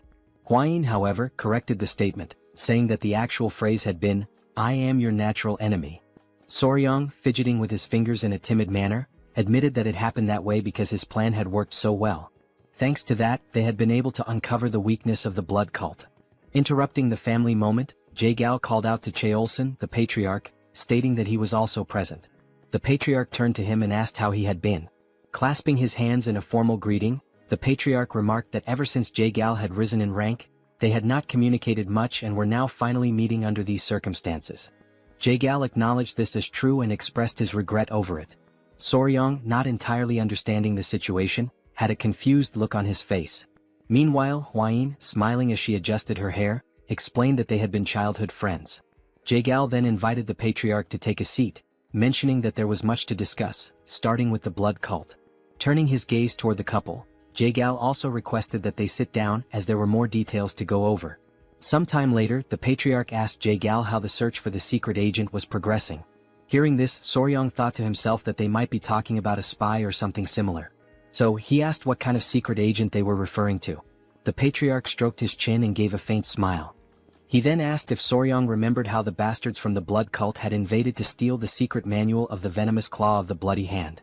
Soryong confirmed that he did and added that it seemed like they considered it to be of immense value. The patriarch stated that this was exactly the point. He then asked Soryong how he thought their enemies had discovered that the venomous claw of the bloody hand was in the possession of the Tang clan. This revelation left Soryong in shock. He had not even considered that possibility. Rising from his seat, slightly agitated, Soryong exclaimed that this was a huge problem. He then asked if someone from the Tang clan could possibly have leaked information to the blood cult. This question stunned both the patriarch and Jae-gal. Jae-gal then turned to the patriarch and suggested that he educate his son-in-law, as being a newcomer, he was unaware of certain histories, despite having heard quite a few entertaining stories about him. The patriarch chuckled, stroking his mustache. Meanwhile, Soryong, sweating slightly, wondered if he was being perceived as odd. Hwain then turned to Soryong and firmly stated that secret agents could never exist within the Tang clan. She explained that even when selecting a mere servant, they conducted thorough background checks on all direct relatives and even distant cousins. Cheolsun added that only if the individual passed these strict evaluations would they bring all direct family members into the clan. He further explained that all children were raised within the Tang clan. Under such circumstances, no one would dare betray them. Listening to this, Soryong realized that they took extremely rigorous precautions. Still processing it all, Soryong then asked who the secret agent was. Jae-gal revealed that it had been the woman who served tea. She had been discovered, and the necessary measures had already been taken. He also stated that she was a servant of the Murim Alliance and mentioned that, within the alliance, only 3 people had knowledge of this matter. At this point, the leader of the alliance must have already captured her. Meanwhile, as the situation within the Tang clan was beginning to settle, an unexpected guest arrived at the Tang clan's mansion. The new visitor, standing at the entrance, requested that the guard inform the patriarch of his arrival. He stated that he had finally made it there and that running the entire way from Hebei without using mobility arts had been quite an amusing experience. Then, pounding his chest, the man introduced himself as Peng Muwen and asked the guard to announce that the leader of the Peng clan had just arrived. After he arrived, a signal in the form of an arrow was sent soaring through the sky. Without wasting any time, Soryong and Hwayin immediately rushed to receive the new guests. As they ran, Soryong grew concerned and questioned Hwayin about whether it was a good idea for only the 2 of them to go. She reassured him not to worry, reminding him that the others were engaged in an important discussion. With a subtle smile, she pointed out that the young master was also the son-in-law of the Tang family and encouraged him to have a bit more confidence in himself. Upon arriving at the location, Soryong slowly opened the door, convincing himself that it was merely a guest from another clan and that there was no reason to be nervous. However, the moment his gaze landed on the newly arrived individuals, he froze in place, overwhelmed by the intimidating presence of the men standing before him. Peng Muwen studied him with a slightly suspicious expression before shifting his focus elsewhere. Suddenly, both he and his men brightened as soon as they saw Lady Hwayin. Their expressions softened with joy as she formally introduced herself and greeted the head of the Peng clan. Muwen commented on how much time had passed since their last meeting and admitted that he had barely recognized her, as she had been much smaller back then. Hwayin, smiling, agreed, remarking that it had already been 5 years, a considerable amount of time. As Muwen observed Soryong standing beside Hwayin, his expression shifted once more, and he questioned the identity of the man accompanying her. Still feeling nervous, Soryong respectfully clasped his hands together and introduced himself as Soryong, the son-in-law of the Sichuan Tang family. For a brief moment, Muwen seemed utterly perplexed by this statement. Without warning, Muwen reached out and pinched Soryong's cheeks before turning to Hwayin and asking if he was truly her fiancé. She confirmed with a straightforward, yes. Even after hearing her answer, Muwen remained skeptical, carefully studying Soryong's demeanor. The longer he stared, the more anxious Soryong became, his nervous sweat increasing as he struggled to maintain eye contact. Resting his hand on his chin, Muwen suddenly came up with an idea. Before Soryong could react, Muwen grabbed his baseball bat, seemingly wanting to verify something. Both Soryong and Hwayin turned red at the unexpected action. After a moment of silence, Muwen burst into laughter and casually remarked that he had been wondering if Soryong was too young, but judging from down there, he was certainly a man. His words made Soryong's face flush an even deeper shade of red. Turning back to Hwayin, Muwen praised her for finding a good partner, confidently stating that Soryong would become an incredible man in the coming years. Embarrassed, Hwayin shyly covered her face, unable to hide her blushing cheeks. As laughter filled the air and Soryong remained awkwardly speechless, one of Muwen's men silently noted that the Hebei Peng clan truly had no regard for etiquette or formalities. Perhaps this was simply the leader's unique way of assessing Soryong. Deciding to roll with the situation, Soryong accepted the compliment and in his mind, acknowledged that a man recognizes another man. Muwen, still amused, let out another hearty laugh and commented that Soryong was unlike the useless heirs from other famous clans. With a firm pat on Soryong's back, Muwen officially introduced himself as the head of the Peng family, expressing his pleasure in meeting him. Hwayin then called out to Peng, prompting him to ask if something was wrong. She inquired whether he had truly come all the way from Hebei to the Tang clan to offer assistance and, more importantly, how he had managed to arrive so quickly. At her question, Muwen's demeanor turned serious once again. He asked what kind of help was needed and whether something had happened to the Tang family. However, instead of giving a direct answer, he simply reached out and ruffled Soryong's hair, which in turn irritated Hwayin slightly. Now joining the ongoing meeting with Jae-gal, Muwen was brought up to speed on the recent events concerning the blood cult's appearance. However, Hwayin quickly reassured him that the cult members had already been eliminated. Hearing this, Muwen sighed, regretting that he hadn't arrived a little sooner. At this point, Wilson, the patriarch, took his turn to speak, questioning why the leader of the Peng clan had traveled all this way. Muon, slightly embarrassed, admitted that in his anger toward the blood cult, he had completely forgotten to mention the real reason for his visit. He then revealed that, in truth, he had come to seek the Tang family's assistance. His words piqued everyone's curiosity, and the patriarch promptly asked what kind of help he needed. Scratching his head, Muon internally complained about the unnecessary formalities, finding them a hassle. Without further ado, he suddenly shouted for her to be brought in, saying that she needed to greet her elders. One of the scar-faced men who had arrived alongside Muon immediately stepped forward and opened the door. Both Hwain and Soryong were stunned, sharing the same thought. Muon had spoken about her needing to greet the elders, yet the person who entered was a massive brute of a man. The towering figure stood before the table and in a gruff voice, stated that she needed to come down now to properly greet the leaders of the Sichuan Tang clan. A small voice, coming from somewhere on the man's back, sleepily muttered that it was still too early. As realization dawned upon Soryong, he was left utterly speechless, shocked that no one had noticed this presence the entire time. Slowly, something began sliding down from under the man's cloak. And before anyone could fully process what was happening, a tiny girl, sucking on a lollipop, emerged before them. The room fell into stunned silence as everyone at the table stared at the child, unsure of how to react. Calmly, the little girl clasped her hands together in a respectful greeting and introduced herself as Peng Ying of the Peng family. Muon pulls the little girl close and states that she is his daughter. Soryong and Hwain watch from the background, completely frozen in shock. Both of them, utterly astonished, can only think that this must be some kind of genetic miracle because she is incredibly adorable. Meanwhile, Muon proudly boasts that they look very much alike. Now gently stroking his daughter's head, Muon explains that this child is the reason he came to the Tang family to ask for help.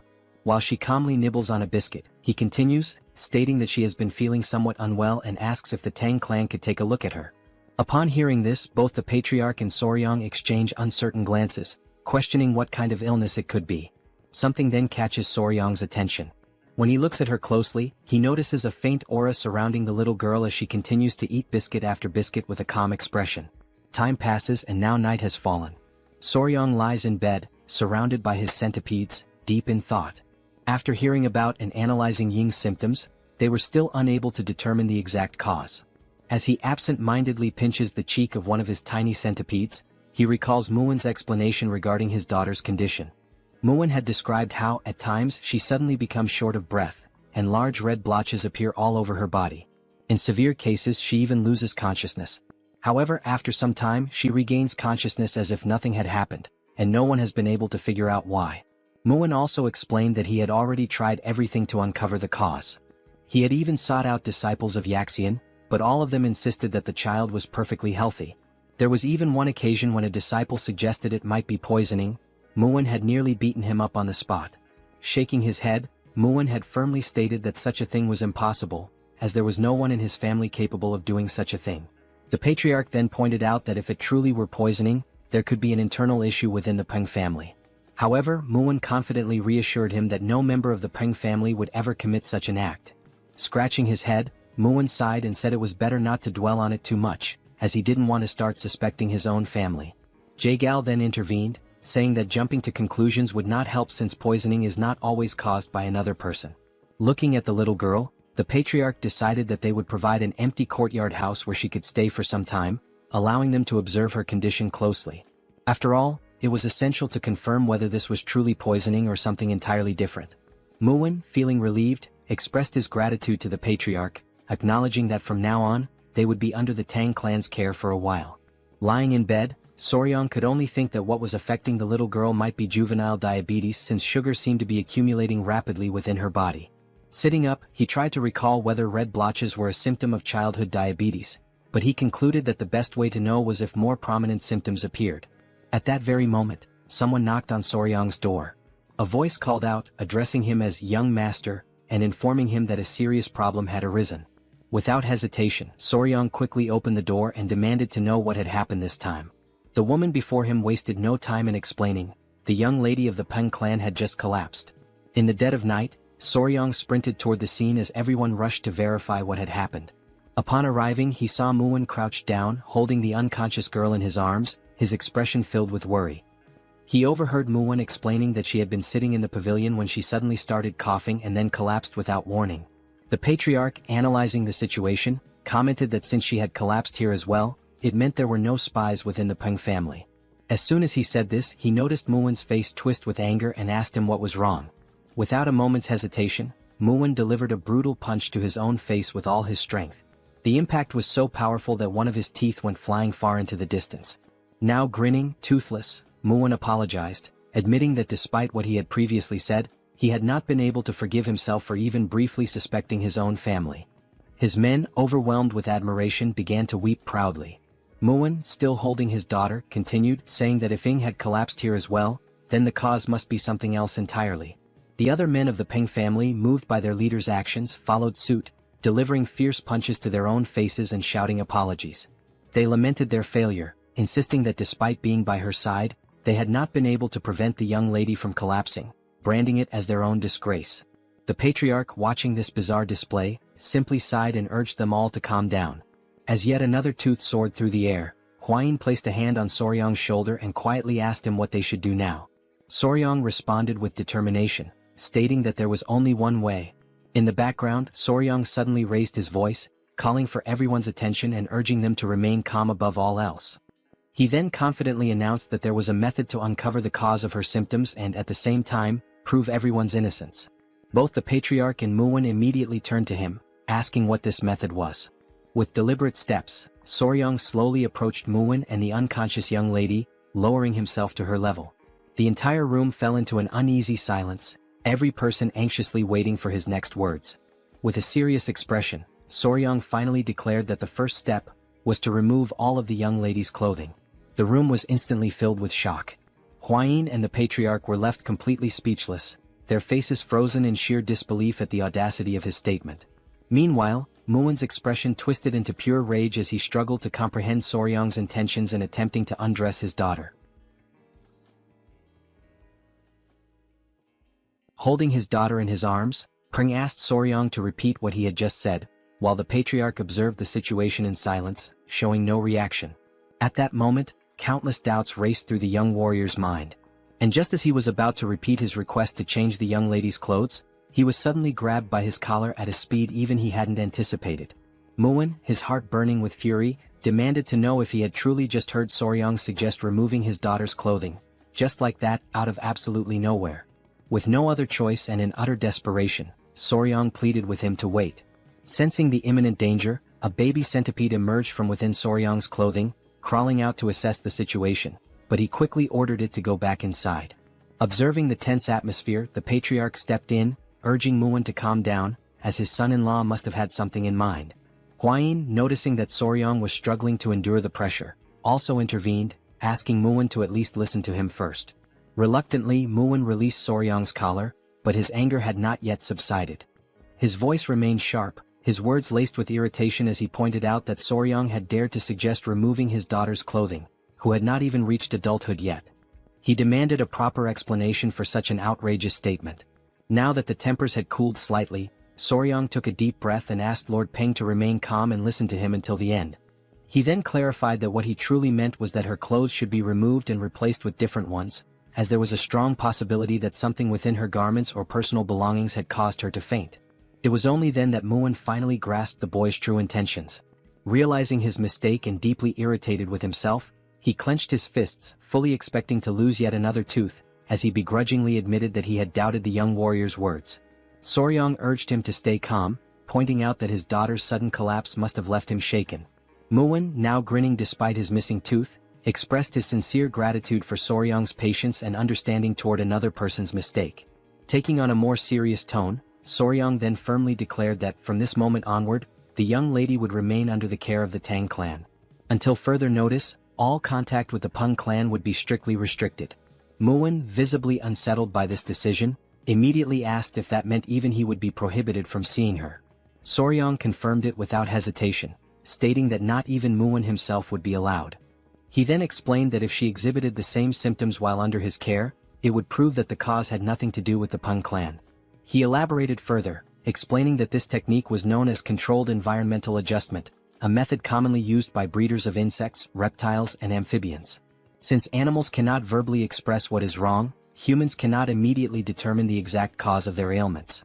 Therefore, breeders systematically alter aspects of the animal's environment, such as their food, feeding bowls, and even their habitat, to pinpoint the specific factor causing their illness. Soryong stated that he would apply this method to diagnose the young lady, completely resetting her environment and gradually reintroducing elements to identify the trigger. All of this was to ensure that she would no longer faint without understanding the reason behind it. The patriarch noted that this process might take some time, but he was confident that they would be able to uncover the root of her condition. He then praised his son-in-law for coming up with such a thoughtful solution. Hearing this, Soryong became visibly flustered, while Moon simply nodded in understanding. Then, with tears welling up in his eyes, Moon, his voice heavy with emotion, begged them to take good care of his daughter.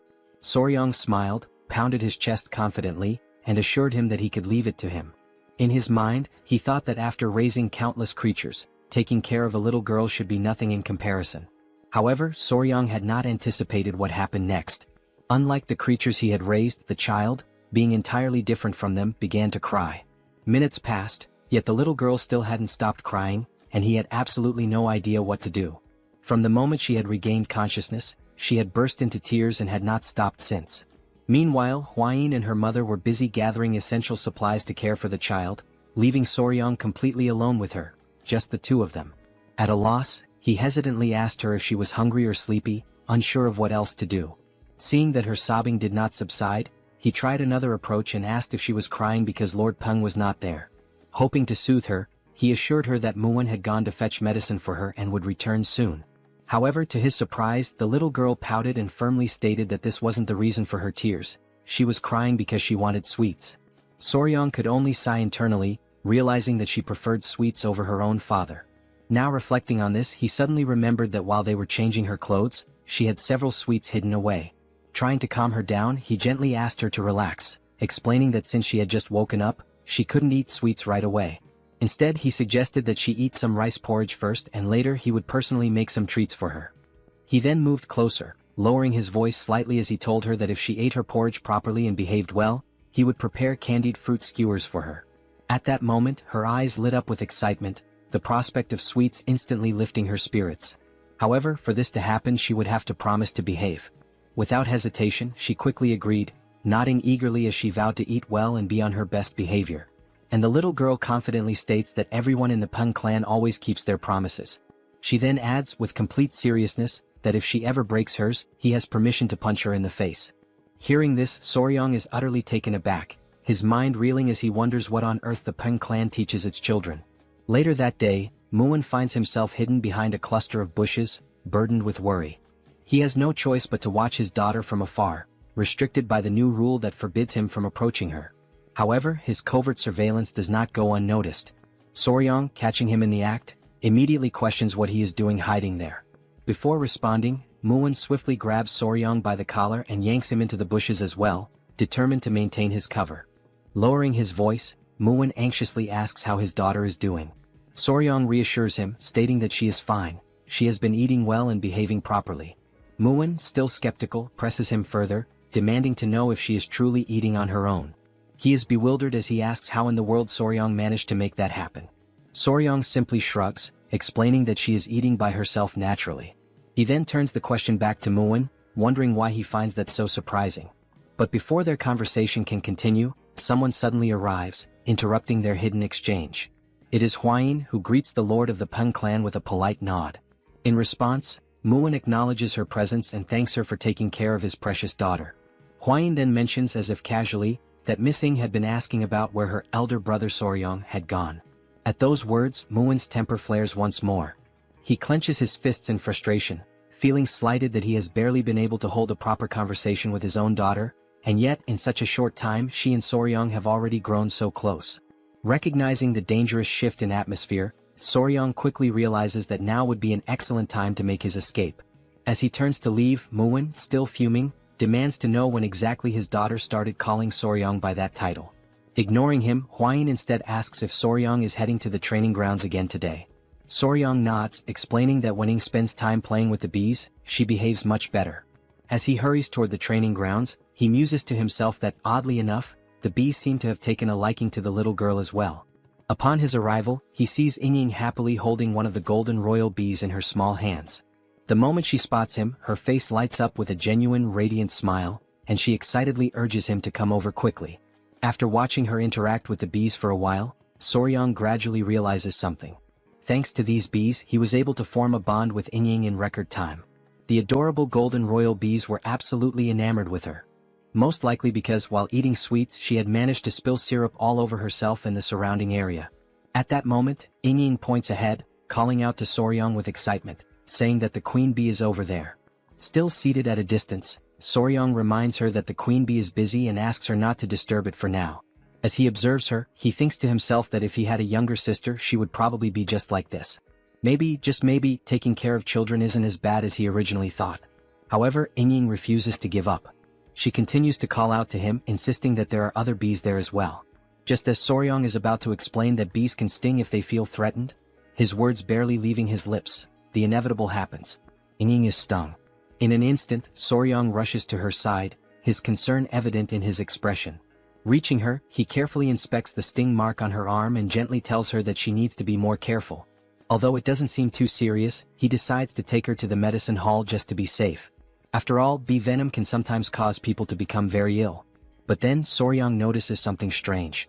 The little girl's breathing is becoming unusually labored, far heavier than it should be.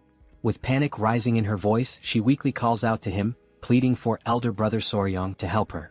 And then, right in front of his eyes, she collapses into his arms. His chest tightens with worry.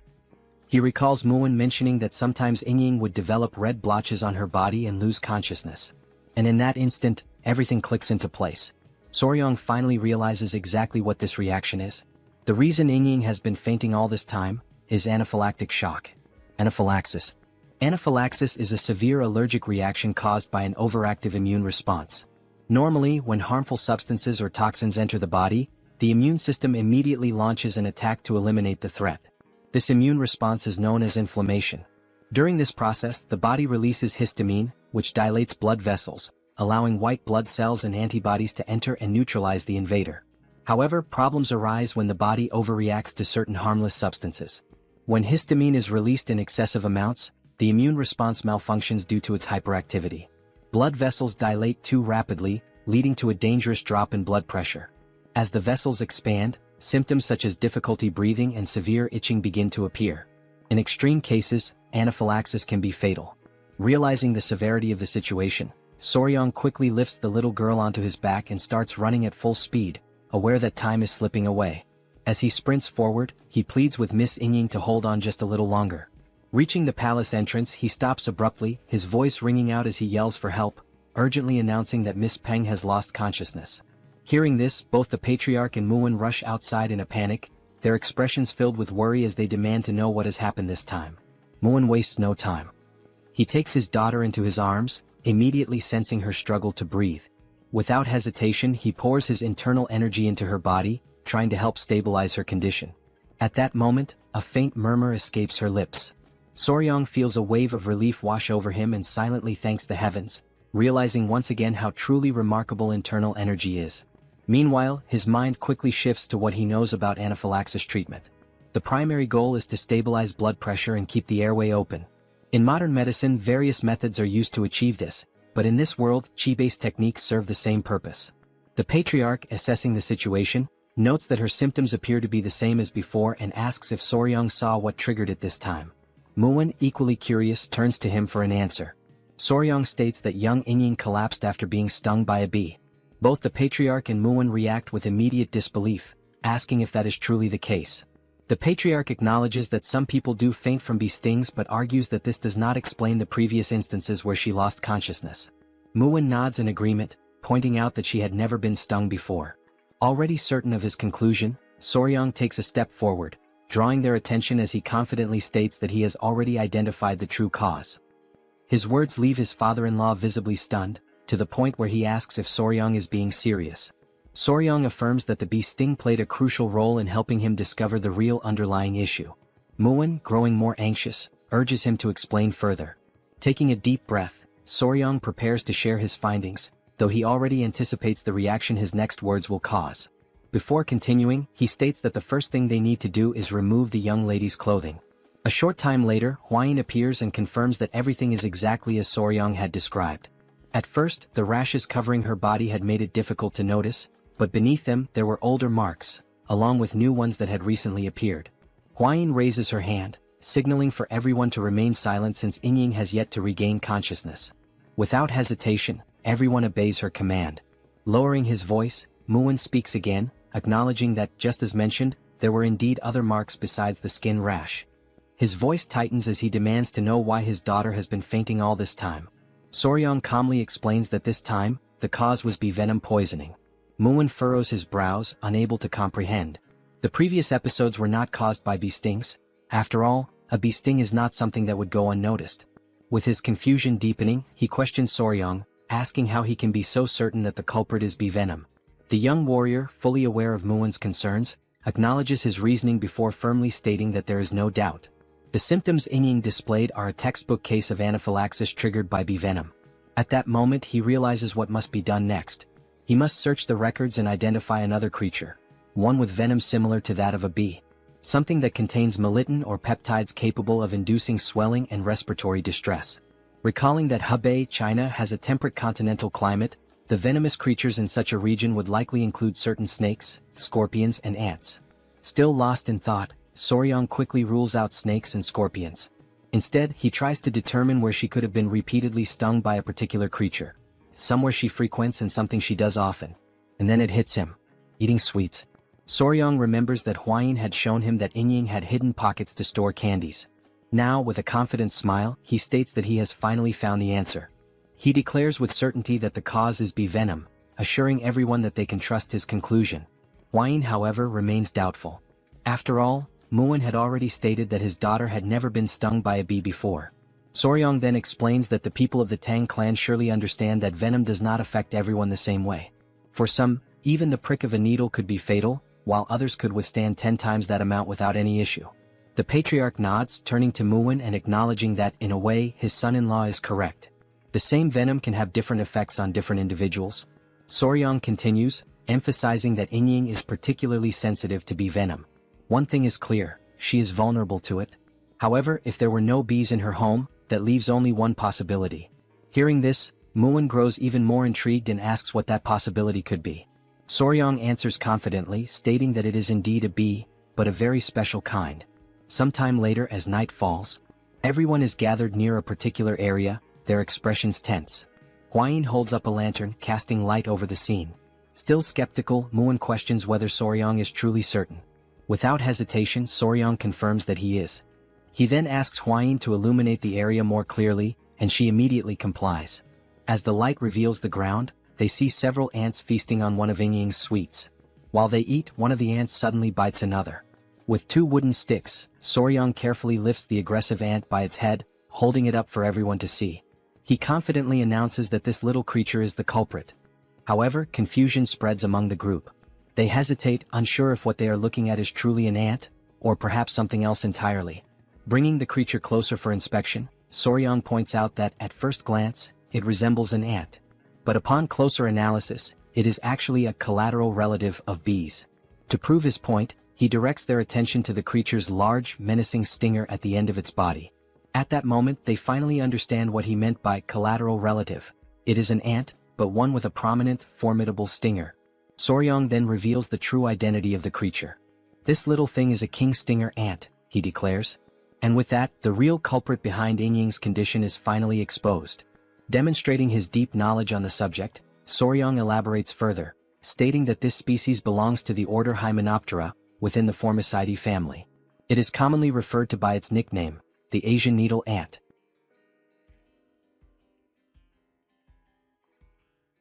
A detailed description of the giant stinger ant appears, outlining its classification within the insect order, its family, and its genus within the category of ants. Then, the central question that has been lingering all this time finally arises: can an ant really have a stinger similar to that of a bee? The answer lies in evolution. These stinger-bearing ants evolved from the same ancestors as wasps. Thus, even after countless generations, they have retained many characteristics of their wasp lineage. For this very reason, scientific studies on the venom of ants and wasps have shown that patients who experience anaphylaxis from stinger-bearing ants also tend to exhibit the same severe reaction to wasp venom. The research supports this connection. In any case, Soryong suspects that he came to hunt down demonic insects that had entangled themselves with the Tang family and in doing so, ended up stinging Yingying. After all, the giant stinger ant preys on demonic insects. Furthermore, the marks left by the ant's sting resemble mere blemishes, making it nearly impossible to identify whether the young lady had been stung before. It is now clear that, whenever Ying woke up and noticed the marks, she and her family likely assumed they were nothing more than common skin spots. Upon hearing this explanation, Muwen is stunned. He can hardly believe that his precious daughter had been fainting all this time because of such a tiny creature. Now convinced, Muwen turns toward the patriarch and asks if he can develop an antidote. The patriarch nods and confirms that he can. He then adds that an antidote for bee venom already exists, but for someone as sensitive as Lady Ying, it may not be entirely effective. Muwen, momentarily uneasy, questions what might happen to his daughter. The patriarch reassures him, telling him to stay calm.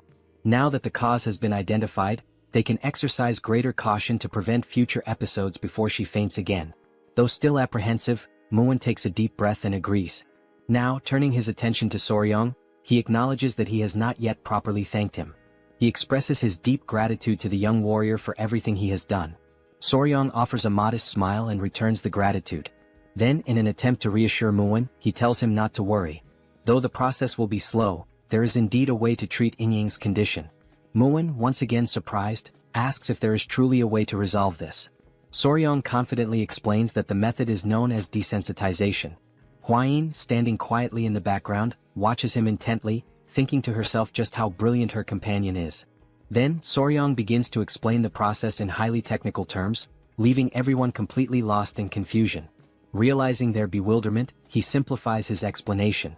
In more straightforward words, he explains that small doses of bee venom must be administered to Ying over time, gradually reducing her sensitivity to it. The process will require patience, but it is effective. At this, Hwayin suddenly frowns, visibly unsettled by the mere thought of deliberately poisoning the young lady, even if for treatment. Soryong reassures her, stating that while it will take time, once the process is complete, Ying will no longer suffer allergic reactions to bee venom.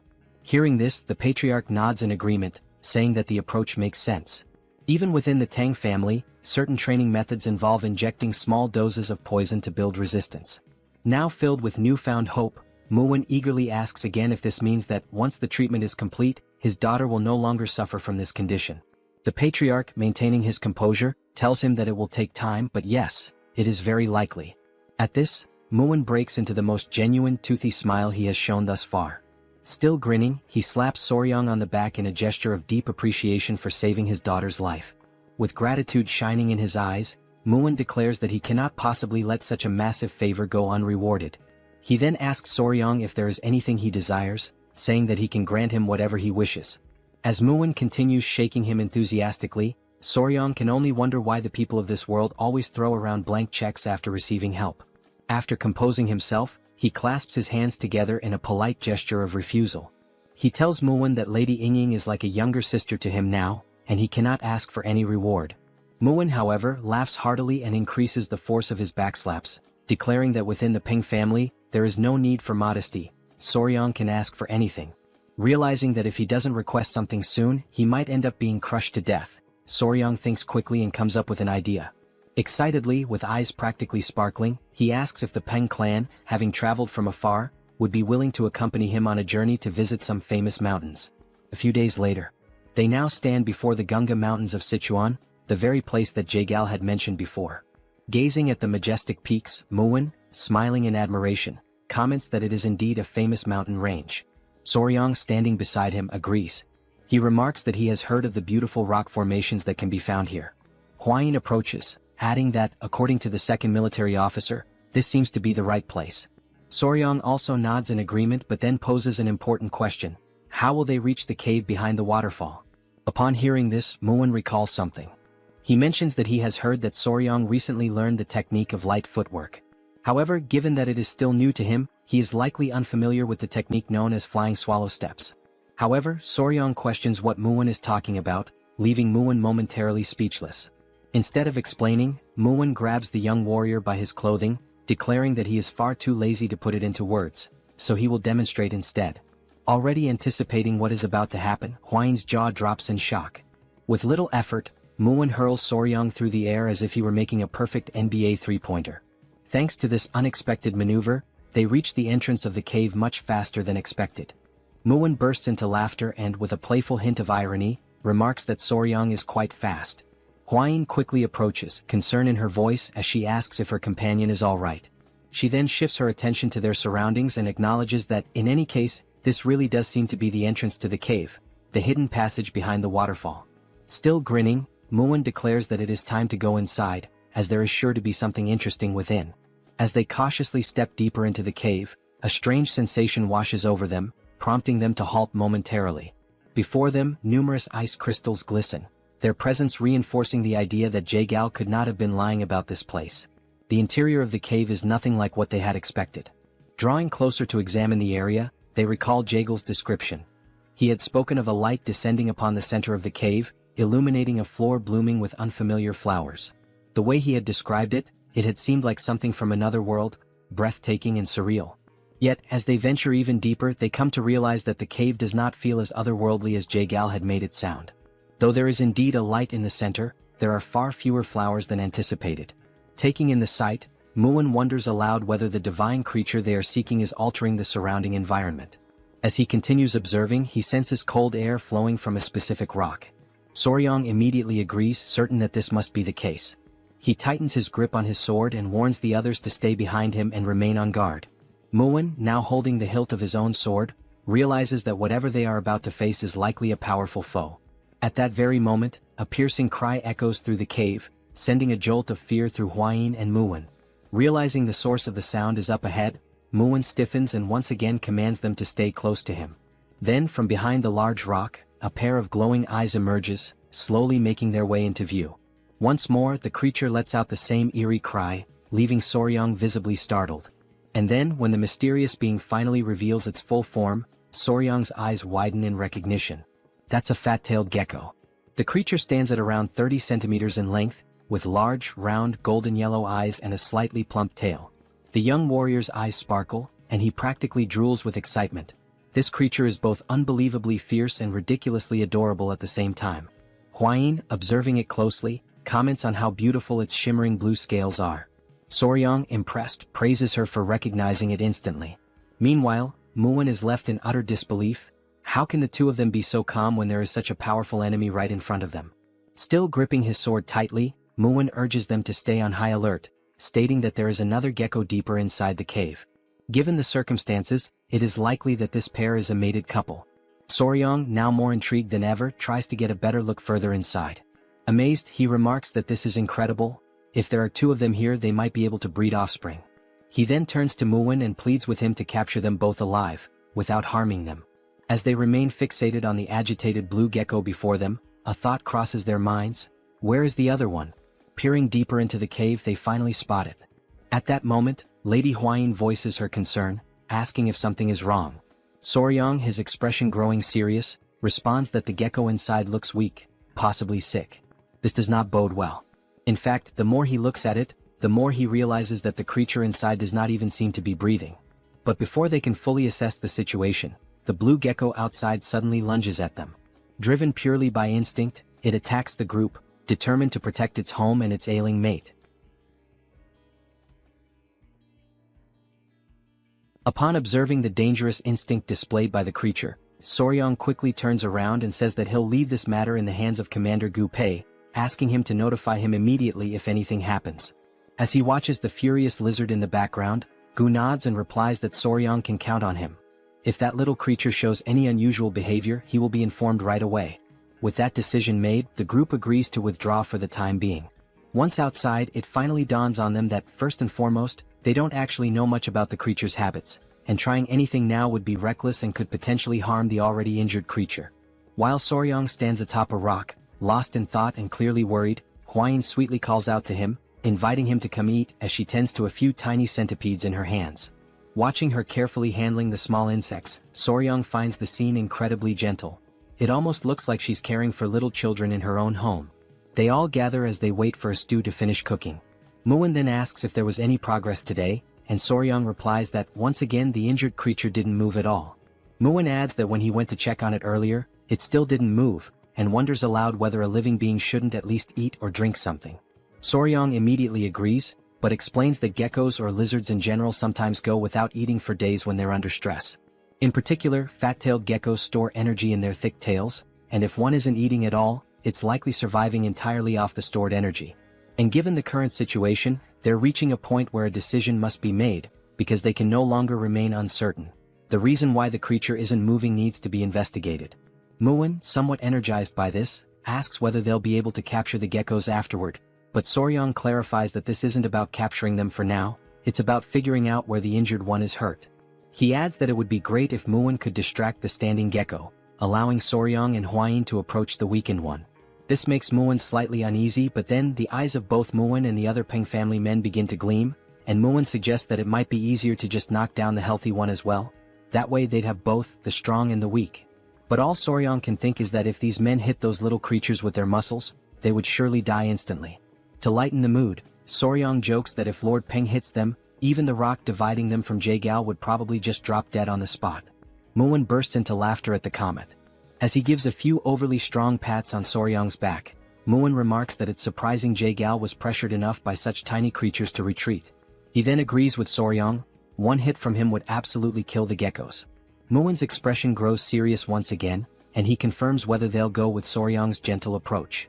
The young warrior replies that it seems to be the best option. Using a small stick, Soryong begins drawing a rough map on the ground, explaining the plan step by step. First, Muin will lure the healthy gecko away, while Hwain and Soryong will go examine the one that seems injured.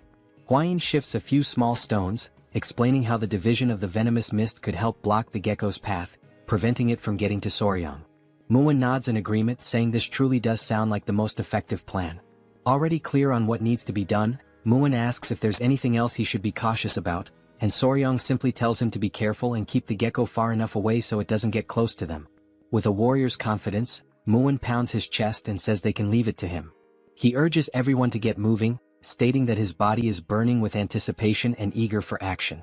He dashes off excitedly, while Soryong calls out for him to calm down and hold back some of that enthusiasm. As they watch him go, Soryong and Hwain can't help but worry.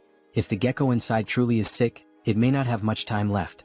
A few minutes later, they're already back inside the cave, standing in front of the gecko, who now sees them as a significant threat and is ready to strike. Soryong whispers that it's time to begin the plan, and Muin, both excited and lucky, responds that he understands. He draws the massive sword from his back, and a powerful aura surrounds him, leaving both Soryong and Gu Pei momentarily stunned and unsure of what might happen next. As Muin advances toward the gecko, flanked by his men, he reminds everyone to follow the plan, and the group shouts in unison, affirming they're ready.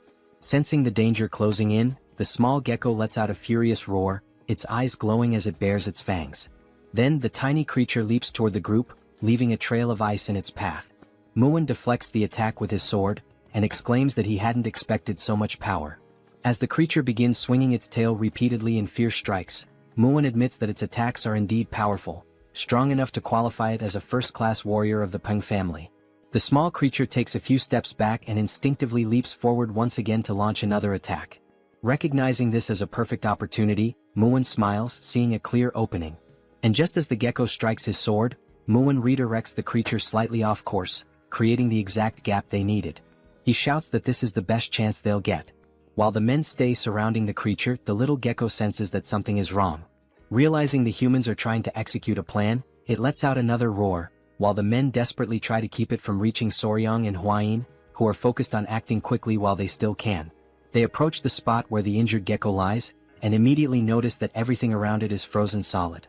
As Soryong looks more closely at the stone the creature is lying on, something about it makes him feel uneasy. Hwain gently asks if the gecko is truly injured, and Soryong replies that it seems to be, yes. As they continue observing, they realize that the tip of its tail is necrotizing, due to an incomplete shedding process. The gecko was unable to finish shedding its skin, and now even its eyes are filled with pus. Soryong says they need to treat it immediately, and Hwain, a bit alarmed, asks how they're going to do that without any medicine available. Soryong smiles and calmly replies that it's alright, he'll remove everything himself, which leaves Lady Hwain slightly annoyed. She recalls that lately, Soryong really seems to want to remove everything, but in this situation, it actually is the correct method. Sensing movement nearby, the sick gecko stirs, trying to see what's going on around it. Soryong slowly brings his hand closer to the gecko's head, speaking softly and reassuringly, telling the creature that everything is fine, and that he's going to treat it, kindly asking it to stay still. Once he holds the gecko, Soryong notices that it begins to calm down, and just like the queen bee from earlier, it seems to understand his words to a certain extent. As he holds the creature, he gently tugs on a bit of its skin and explains that, just like snakes, geckos also shed their skin. He even gives an example. Wild fat-tailed geckos tend to eat their own shed skin, which is why it's rare to find remnants of it lying around. Impressed by his knowledge, Hwain says that it's truly fascinating. Soryong pulls out a small knife, stating that the gecko's skin appears to be incredibly tough, and trying to remove it with bare hands wouldn't be effective. Carefully, he brings the blade near the creature, beginning to remove the dead skin from its body. Watching closely, Hwain puts her hand to her mouth and says it looks just like a precious gemstone. As we observe, Soryong begins peeling away the skin from the creature's back, and the blue color underneath is strikingly beautiful. He proceeds with great care, removing the skin from each of the gecko's legs, one by one.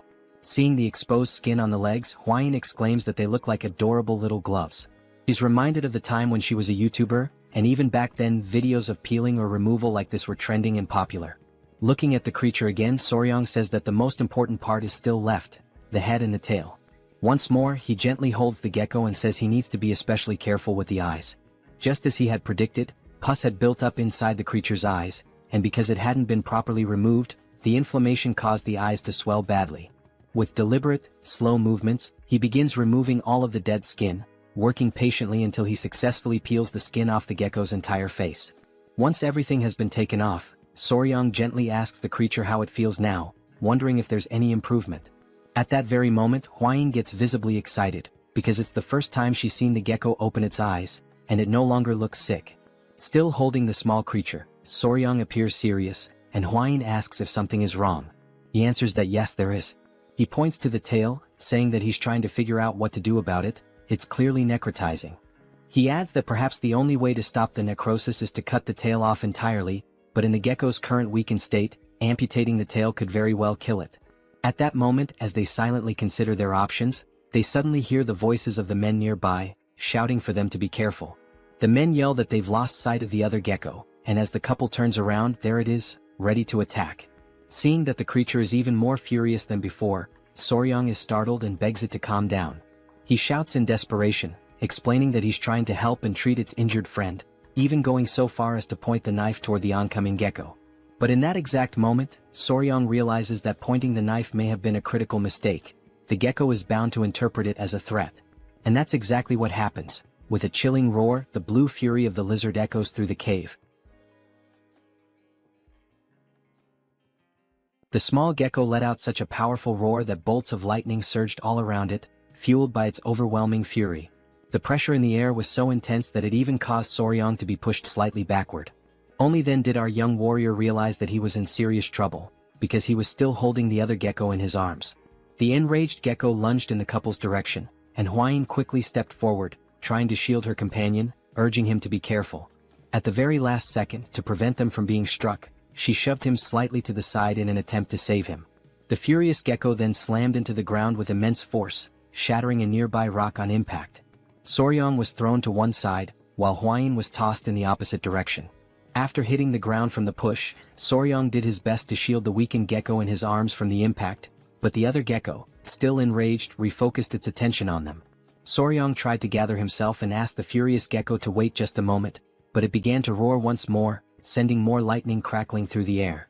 Still holding the debilitated gecko, and remembering that they seemed to understand human speech to some extent, Soryong tried to explain that things were not what they looked like, pleading for a moment to speak with the furious little one. Right after saying that, he heard a strange sound, one he hadn't noticed before. The gecko in his arms began to emit a soft noise, and Soryong was completely stunned by what was happening right before his eyes. The furious gecko paused for a brief moment upon hearing the sound. Then, seemingly calmed, the anger began to fade from its expression, and it responded by making the same sound back to the other gecko. Both of the geckos began to exchange the sounds and even smiled, and in that exact moment Soryong realized that they were actually communicating with one another. Right then, Muin and his men came rushing over in a panic, trying to check whether Soryong was okay. Holding his sword, Muin commented that the slimy little bastard was fast, way faster than he expected, and that he hadn't anticipated it slipping through his legs like that. But when the small gecko saw the men again, it immediately began to growl, and its expression once again twisted into one of irritation. Soryong stepped between the gecko and the men while still holding the injured one, asking them to wait a moment, saying that there was no need to keep fighting. He assured them that he was fine and asked them to step back a bit, as he was going to try speaking with the geckos for a moment. Moon briefly wondered if Soryong had lost his mind trying to talk to that thing, asking if he really believed the creature could understand human words. Still observing the gecko, Soryong responded that yes, it seemed like the creature could understand human speech to some extent, and if so, it probably wouldn't attack again. He turned to Hwayin and asked if she could grab some of the dried grass he had seen nearby, and she answered that she could. Then she went off in a cute moment, appearing almost chibi-like, collecting the dry grass alongside a little centipede. Soryong arranged the dried grass so that the weakened gecko could lie on it, judging that it would be more comfortable than resting directly on the cold ground. The couple knelt down beside the geckos, and Soryong gently told them not to worry, that he wasn't trying to hurt them. He had only removed the stuck skin that wouldn't shed on its own and cleaned what was covering the sick gecko's eyes. Then Soryong reminded the healthy gecko not to forget to lick the eyes of the sick one, and immediately the small gecko did just that. Afterward, the young warrior stood up, crossed his arms and stated that there was only one problem, drawing everyone's attention back to him.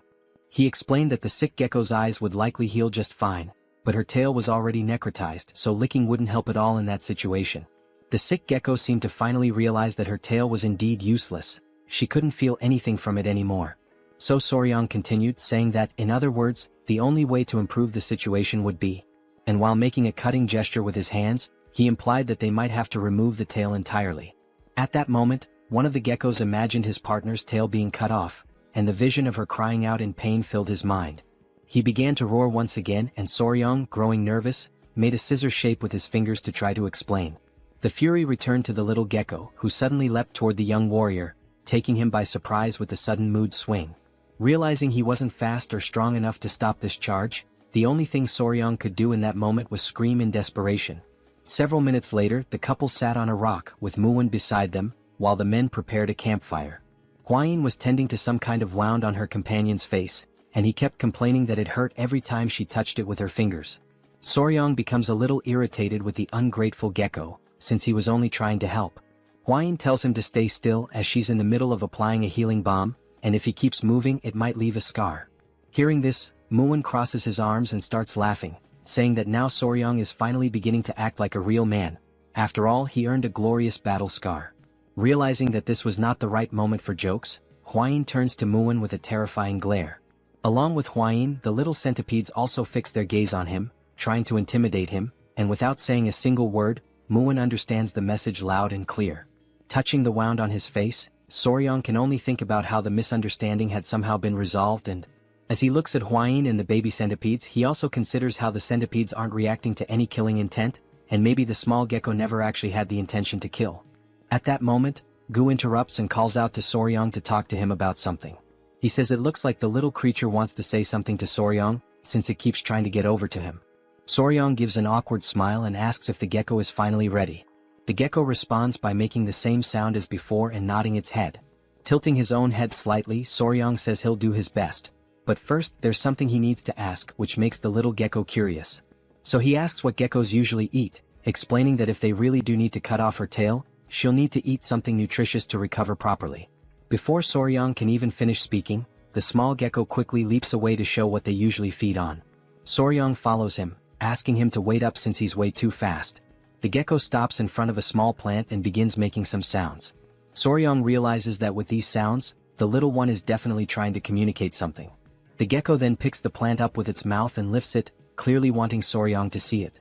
Soryong takes the plant from the gecko, and Hwayin arrives shortly after, asking if she can take a quick look at it. She takes the plant and carefully examines it. Then she says it's weak but she can still feel a bit of chi coming from it, so this little plant is definitely a seed of a spiritual herb that used to grow there. Soryong takes the plant back and is left stunned when he realizes it's that seed. This spiritual herb that everyone had talked about so much. Moon comments that he's heard of it before a long time ago. And it's said that spiritual herbs always grow in places where spiritual beasts live. Looking at the sleeping baby centipedes, Hwayin says that maybe, just like the baby centipedes, the little geckos also survive by feeding on the chi from the spiritual herbs. Soryong looks a little alarmed and asks if now that the spiritual herb has been dug up, it means this is a big problem. He then tries to dig the ground with his hands, saying they should replant it quickly, but Moon tells him that won't help. Moon approaches, places a hand on Soryong's shoulder, and explains that once a spiritual herb has been touched by human hands, it won't grow again. He adds that the little gecko surely already knew this, and that's probably why he dug it up and showed it to them. So even if they plant it again, it won't grow any further from this point on. Then he remembers Jae-gal, who had come there earlier and dug up the plant, which led to the small, defenseless geckos being harmed. Soryong begins to cry and says that he's sorry for that humans are truly sorry little geckos. Muwon then turns to Gu-pei and asks what the name of the spiritual herb that used to grow there was. Gu-pei answers that he remembers it was called frost ginseng, while Soryong continues mourning in the background and Hwain tries to comfort him.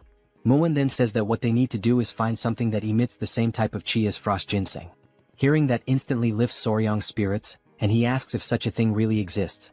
Muwon grins with his toothless smile and says yes, of course it does. This thing is called ice jade, and just like frost ginseng, it carries the essence of cold chi. But then Muwon says that the problem is how to get ice jade, as it's incredibly rare. Even with money, it's not something easily obtained. Hwain interrupts their moment of uncertainty and asks if they're talking about ice jade. She says she knows someone who has it. Hearing that, Soryong and Muwon both light up with excitement, asking if she's serious and saying that's wonderful news. Barely able to contain his excitement, Soryong steps closer and asks who it is. Hwain is startled and tells him to calm down. While both of them are watching her, she says she doesn't really know how to say this. Then she takes a deep breath and says, "There's some other weed, or whatever." The two of them are left in shock by all the buildup, and Muwon asks if she means it's just a weed. Hwain seems disappointed, thinking they would have taken it more seriously. Then Soryong shouts, completely confused, "What?"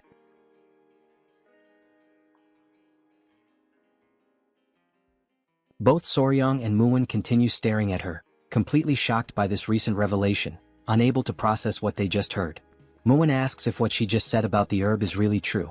Soryong, knowing the partner he has, immediately starts to get nervous and begins to sweat. As the tension builds up, Soryong starts recalling how his father-in-law once gave Hwain the nickname Weed when she was just a child, and that most likely led to this very misunderstanding. Still utterly confused, Muwon asks who this other weed is that supposedly possesses the ice jade. But Soryong, now fully understanding what might have happened, quickly tells him to stop before the situation gets worse. However, Hwain responds calmly and clearly, saying that it's one of the 3 flowers of Muezzim, the Flame Queen Peony. Her name is Seol, and she is the daughter of the Namgung clan. Hwain mentions that from what she's heard, Seol possesses the ice jade, although she isn't completely certain about it. It's only after hearing this that Soryong and Muwon become excited again. At that moment, the fat-tailed gecko approaches and starts making noises, trying to get the attention of the young warrior. Seeing the gecko's distressed expression, Hwain asks what the little one is saying, and Soryong responds that it seems like he's begging them to quickly treat the injured gecko. Soryong then suggests that they leave the rest of the conversation for later and focus on treating the gecko first. Hwain agrees, pointing out that the gecko looks very anxious, so it's probably better to speed things up. With that, Soryong turns his attention to the sick gecko, who is resting on the dry leaves they had carefully placed earlier. He picks the little one up to examine it more closely and assess its condition, while the gecko's companion watches intently. Hwain moves closer and says she heard that geckos can cut off their own tails. She asks if Soryong knows why this one waited until things got so bad. Soryong replies that she's right, geckos can do that, but not all of them. This surprises Hwain, since she had always heard that all geckos were capable of it. So Soryong begins to explain. When a gecko detaches its own tail, the process is called autotomy. But depending on the species, the characteristics can vary. Some are able to perform autotomy but can't regenerate afterward, while others can lose their tails and still grow them back. And then there are those that can do neither, they can't detach and they can't regenerate. That's why you can't make assumptions, you have to examine them properly. Bringing his hand close to the tail, Soryong says that once it's confirmed, they'll find the detachment segment, the specific area that needs to be pressed with a finger to trigger separation. Hwain asks what the detachment segment means, clearly confused by the term. So Soryong explains again, saying that while it might seem like a gecko's tail can be cut off anywhere, in reality, the spot where it actually breaks is predetermined. And that particular point is called the detachment segment. Once again amazed, Hwain admits that she doesn't know much about geckos since they're not venomous, and then she asks how Soryong knows so much about them. Holding the sick gecko gently in his hands, Soryong realizes that he sounded quite confident when he explained all of that, but the truth is, because the tail is already in such a deteriorated state, he's not sure if the procedure will go well.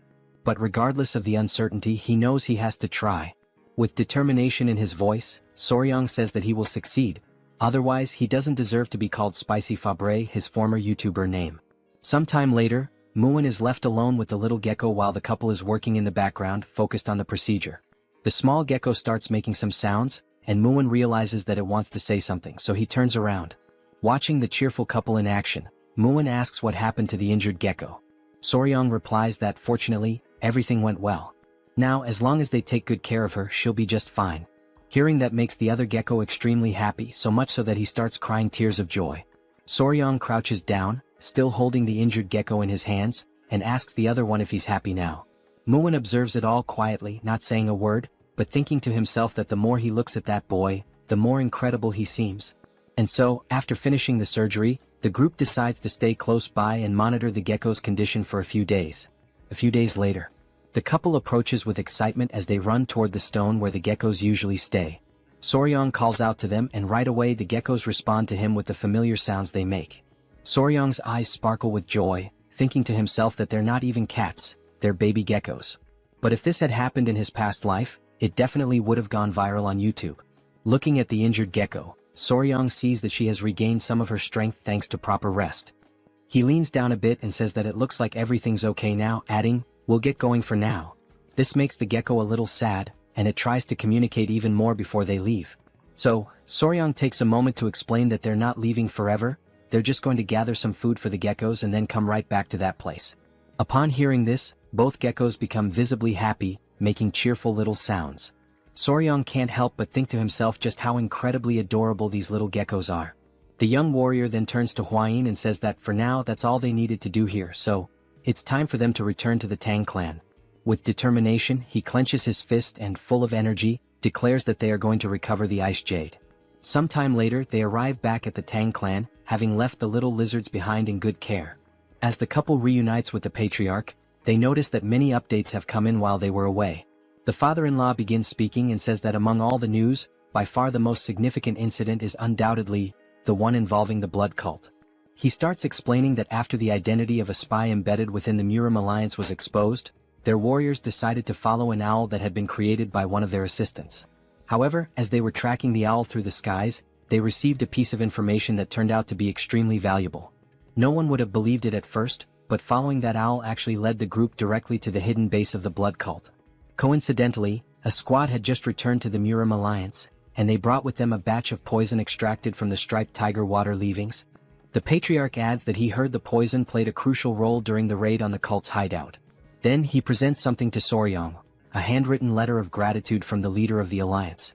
Holding it up, he expresses how proud he is of his son-in-law. Returning to the subject of the geckos, the patriarch then asks Soryong if he managed to capture the mysterious geckos, saying that at any moment now he plans to walk through the garden of creatures to take a look at them himself. Looking a bit embarrassed, Soryong scratches his face and says that he could say they half-captured the geckos. Hwain steps in at that moment to clarify everything, and so, Lady Hwain proceeds to explain everything that had happened up until now in full detail. After listening to the whole story, the patriarch falls into thought the moment he hears about the ice jade. Hwain continues, saying that in order to retrieve the ice jade, they are planning to travel together to Anhui province to visit the Namgung clan. She turns to her father and asks if that's all right. The patriarch tells them to go ahead, mentioning that there's something that needs to be delivered along the way anyway, so it all works out conveniently.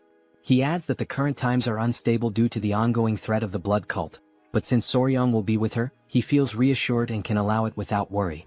Seeing his father-in-law smile as he says this, Soryong quietly wonders to himself if that kind of statement really deserves to be said with a smile on one's face. Then the patriarch pauses, telling them to wait for a moment, because now that he thinks about it, since they're heading to the Namgung clan, there have been some rather disturbing rumors going around lately. The couple exchange glances, already expecting that it must be something strange, and they ask what kind of rumors these are this time. The patriarch begins to recount what he's heard. Near the Namgung clan, around Yellow Mountain, there are whispers that some men have been walking through the forest late at night. One man supposedly asks if the other is serious about what he's saying. The second man insists that he's telling the truth and goes on to say that the young woman from the Namgung clan, she really... But then the first man cuts him off, saying that it's nonsense, that it's nothing more than a filthy and scandalous rumor. Even if it were true, one of them says, still. But before he can finish, something suddenly grabs their attention. Both men ask aloud what in the world they're seeing as they spot a man lying unconscious on the forest floor. They rush toward him, realizing someone has collapsed right in the middle of the woods.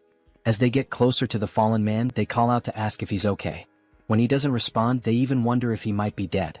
Suddenly, the unconscious man starts smiling, leaving the other two completely bewildered and unsure of what to think. The man on the ground has a creepy, perverted look on his face. He seems to be under some kind of spell or trance. Blood trickles from his nose, and he's drooling as if he's not fully conscious. The two who tried to help him look at each other, still unable to grasp what is actually going on. From a distance, a feminine figure watches the whole scene unfold. The men carry the unconscious man on their backs, asking aloud whether he was drunk or something. Meanwhile, the woman observing them emits a soft, mysterious pink aura. She continues walking alone through the dark forest, her silhouette blending into the shadows. Everything about her presence is shrouded in mystery, and then, there's a subtle hint that she might have some kind of connection to spiders. Still during that same night, a woman dressed entirely in flowing white garments remains intensely focused, emanating a concentrated chi as she firmly grips her sword, holding it poised and ready to strike at any moment. She senses deep within that this is the perfect moment she had been waiting for. Without hesitation, she unleashes a series of swift and precise strikes with her sword, so quick and forceful that they seem to slice through the very air itself, producing sharp, cutting sounds. After executing the flurry of attacks, her hand begins to tremble uncontrollably, as though she has already reached the limits of her physical endurance. Moreover, her face has grown pale and sweat is pouring down from her forehead, clear signs that she has completely exhausted herself. At that moment, she quietly mutters that once again she failed to cut through all the falling leaves, admitting to herself that perhaps she still requires even more training. Just then, another young woman approaches, calling out urgently to her as she prepares to make another round of attacks. The younger girl tells her that they must return now without delay, warning that if they linger any longer, they will be caught. It becomes apparent from their conversation that the two are sisters, as the younger girl mentions that their father will scold her as well if they get caught this time. She continues, saying that although she knows her elder sister is an excellent swordswoman, she should also take better care of her own health. The older sister removes the traditional Hanfu hat from her head and in a gentle voice, responds that she understands, calling the younger girl Un. At that moment, we are formally introduced to the elder sister, whose name is Seol, and it is revealed that both of them are daughters of the prestigious Namgung clan. Suddenly, Seol begins coughing harshly, causing Un to grow visibly concerned. Seol's cheeks flush red, and weakened by her earlier exertions, she appears clearly unwell. It is explained that this condition is known as an overflow of chi deviation. In the beginning, everyone in the family believed it to be a blessing. This condition occurs because her chi channels are extraordinarily open, allowing for the extremely rapid accumulation of internal energy, with no obstructions blocking the flow of pure chi. An elderly man who had been monitoring the sickly girl from her bedside explains that many of her vital blood points are wide open, causing her innate chi to be consumed at an alarming rate. Another man, almost desperate, asks anxiously if there is any solution to her condition. The elderly man contemplates deeply before speaking again, stating that what the girl truly needs is yin energy, a strong, pure form of yin energy that must be supplied before her innate chi is completely depleted. If not, he warns gravely, her life will be tragically short-lived. Returning to the present moment, Seol is still coughing heavily, and her younger sister anxiously asks if she is truly all right. Seol, trying to smile reassuringly, insists that she is fine and suggests they head back immediately. Un, not fully convinced, hesitantly asks if she is sure about that. As they walk together under the night sky, making their way back home, Seol's gaze falls upon the lantern that Un is carrying in her small hands. Seol makes a quiet analogy in her heart. She likens herself to the flickering oil flame inside the lantern, a fragile existence destined to vanish the moment the oil is exhausted. In that bittersweet realization, Seol understands that she must hurry and master at least the basics of the Emperor's sword style as quickly as possible. Lifting her eyes to the pale moon overhead, she reflects silently that under this frail body, she will simply burn away and vanish. The scene shifts to the Yangtze River, where a small boat is calmly gliding across the wide, shimmering waters. Aboard this modest vessel are Soryong, Hwain, Gu Pei, and the commander in charge of steering the boat. Gu, knowing well that Soryong has a deep love for animals, excitedly calls him over to witness something incredible, the sighting of a baiji dolphin. Soryong immediately thinks to himself that he has read about this creature somewhere before, in an old book perhaps. As they watch the rare dolphin swim gracefully through the river, a wave of excitement spreads among them. Soryong exclaims that he can hardly believe he is seeing with his own eyes a species that had once been declared extinct. Although he usually prefers insects and reptiles over mammals, even he has to admit that dolphins are truly magnificent beings. Hwain, smiling, points out that if they continue following the flow of the Yangtze River, they will soon reach Wuhan, where the headquarters of the Murim Alliance is located. Soryong recalls aloud that his father-in-law's orders were to make a stop in Wuhan to deliver the keelback red-necked snake venom. After completing that task, they will then be free to sail downstream toward Angyang, which has been designated as a safe zone. As they navigate the waters, they realize with growing excitement that at this speed, they might arrive much earlier than they had originally anticipated. The couple then sits down together, seeking a moment of calm, and Soryong calls Hwain over, telling her that there is something weighing heavily on his mind. Curious, she immediately asks what it is. He then poses a question that has been bothering him. If the ice jade is truly so valuable, would the Namgung clan really be willing to hand it over as easily as she had claimed earlier? He admits that he has thought long and hard about this issue, and no matter how he reasons through it, it continues to trouble him. In response, Hwain simply smiles warmly and urges him to trust her. She reminds him that the ice jade was intended for a very special use, to help Namgung Seol, and apparently Seol needs something she can actually consume, but the ice jade itself cannot be eaten. Pointing directly at Soryong, she explains that since they possess this, implying whatever they are carrying, then they will be able to negotiate. Surely in exchange the Namgung clan will be willing to give up the ice jade. After all, this can be consumed unlike the ice jade. Adjusting his clothes or whatever precious item he is guarding beneath them, Soryong agrees that she is not wrong. However, he confesses that he still cannot shake the feeling of uncertainty about whether the ice jade is truly safe. He explains that since the geckos already have cold blood, they naturally hate anything that is too cold. He tells her plainly that he feels uneasy about feeding them something when he is not entirely sure of its effects. Then he adds that he actually has another question forming in his mind. Soryong then says that she had mentioned before that the jade possesses a cold yin energy, and he asks her what exactly she meant by that. He admits that although he has heard about yin and yang energies before, he still finds it very difficult to fully understand them. She becomes visibly excited at the opportunity to explain, knowing how important this knowledge is for martial arts cultivation, and she asks him to listen carefully and to remember everything she is about to say. She begins her explanation by saying that yin chi is the chi that generates yin fire. Among the chis of heaven and earth, yin chi refers specifically to the chi that sinks and gathers. Normally, she continues, yin energy suppresses the activities of living beings. Things that are dark, cold, and frightening, all of these are manifestations of different types of yin energy. She goes on to clarify that the expression cold yin energy simply refers to a specific variety of yin energy, emphasizing that it is still a part of the broader concept. Soryong is completely captivated by her explanation, but more questions start to arise in his mind. The first question he asks is whether yin energy, then, should be considered a bad or negative energy. She quickly responds that it is not exactly the case. In contrast to yin energy, yang energy creates yang fire, but too much of it can accelerate the activities of living beings, leading to faster aging and rapid depletion of energy. She explains that the reason why the two geckos need cold energy is because their bodies are inherently composed of cold energy themselves. Therefore, they grow stronger by absorbing yin energy, almost as if they were recharging their inner reserves. Scratching his head in confusion due to the increasing number of questions piling up in his mind, Soryong asks whether yin and yang are not supposed to be in balance. He then wonders out loud how they can achieve that balance when they are dealing with pure yin energy. Knowing that he is intelligent and endlessly curious, she begins to blush, her cheeks turning a soft pink. Then, awkwardly and still blushing, she starts to stammer and admits that she actually does not know how to explain it properly.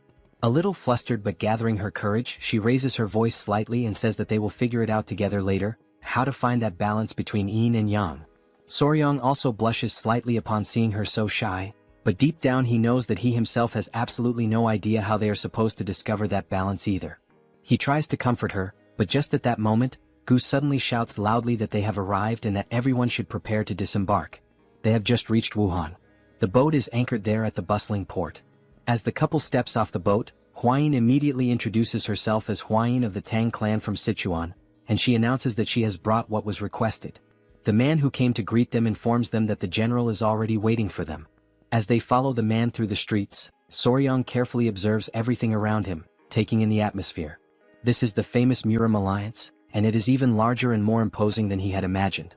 Glancing backward, he notices three figures, a group composed of 2 men and 1 woman. The woman is tugging sharply at one of the men's ears while he protests, asking her to let go. The man pleads for her to release him, calling her Sword Phoenix, and insisting that he had been just about to teach someone an important lesson. The woman sternly responds that he cannot duel against allies.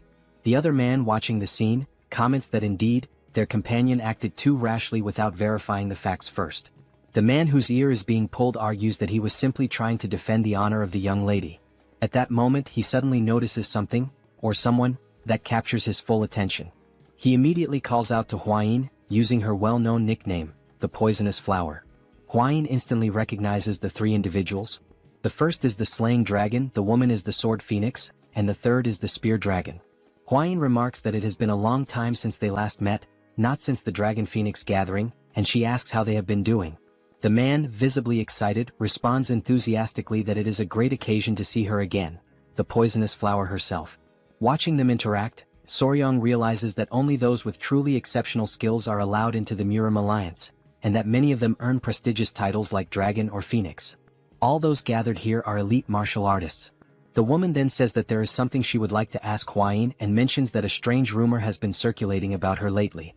Huayin asks if the rumor is truly about her, and the woman confirms it with a nod. The rumor, she says, is absurd, a ridiculous claim that Huayin has a lover. Hearing this, Huayin is left momentarily speechless, caught completely off guard. Soryong, overhearing the entire conversation, simply listens in silence, not uttering a single word. Lady Huayin then asks, seeking confirmation, if the rumor really is about her having a lover. The man immediately steps forward and, with visible agitation, says that all the warriors had been gossiping about it, and that he had been just about to challenge them to a duel to defend her honor. Soryong, silently observing the situation, begins to realize that this man is clearly in love with Huayin.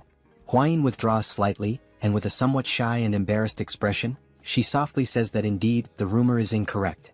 The man responds energetically, saying that he already knew it was false, and declares that he will now return and teach a lesson to the warrior who dared to spread such false gossip. At that moment, Huayin decides to settle the situation once and for all.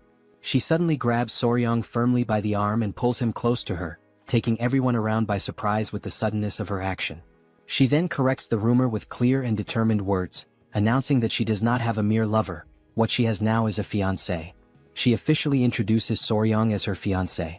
I personally found her action extremely cute and endearing, but judging by the expressions of the three onlookers, they certainly did not share the same opinion. All three of them stood frozen in complete shock upon hearing this unexpected revelation. The girl, wide-eyed, immediately asks if he truly is her fiancé, commenting on how young he looks. Huayin simply apologizes, saying that she should have introduced Soryong to them much earlier. Out of respect and politeness, Soryong clasps his fists together in the traditional martial salute and says that it is a pleasure to meet them, formally introducing himself as Wei Soryong. Two of the three individuals respond to the greeting, acknowledging him. Soryong begins to say that he looks forward to getting to know them better, but before he can finish his sentence, he is abruptly interrupted. When he looks forward to see what is happening, he sees the man who is clearly in love with Huayin practically engulfed in the flames of rage, glaring at him with burning eyes and demanding to know if he is truly Huayin's fiancé. The man demands confirmation of his name, asking directly if he is indeed Wei Soryong, to which Soryong calmly responds that yes, he is. Without hesitation, the man drops to one knee, but not in a friendly or honorable gesture. His aggressive and unfriendly posture causes his two companions in the background to become visibly alarmed. With a fierce expression, the man introduces himself as Yang Xianggu, the spear dragon from the Yang family of Xinjiang.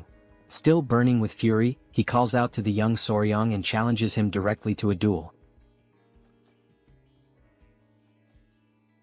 The sudden and unexpected challenge to a duel left the couple completely stunned, as neither of them had anticipated such an impulsive and bold action. The man's companions, however, reacted with visible disappointment, as it appeared that this type of behavior was far more common for him than one might expect.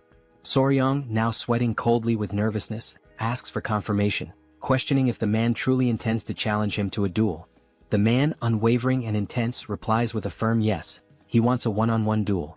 Just at that moment, Yang Xianggu is pulled back roughly by his clothing, stopped by his own friend.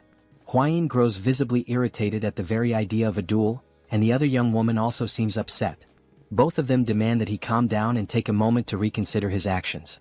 In the background, Soryong remains completely frozen, unsure of how to respond to the chaos unfolding around him. Suddenly, a thought crosses Soryong's mind.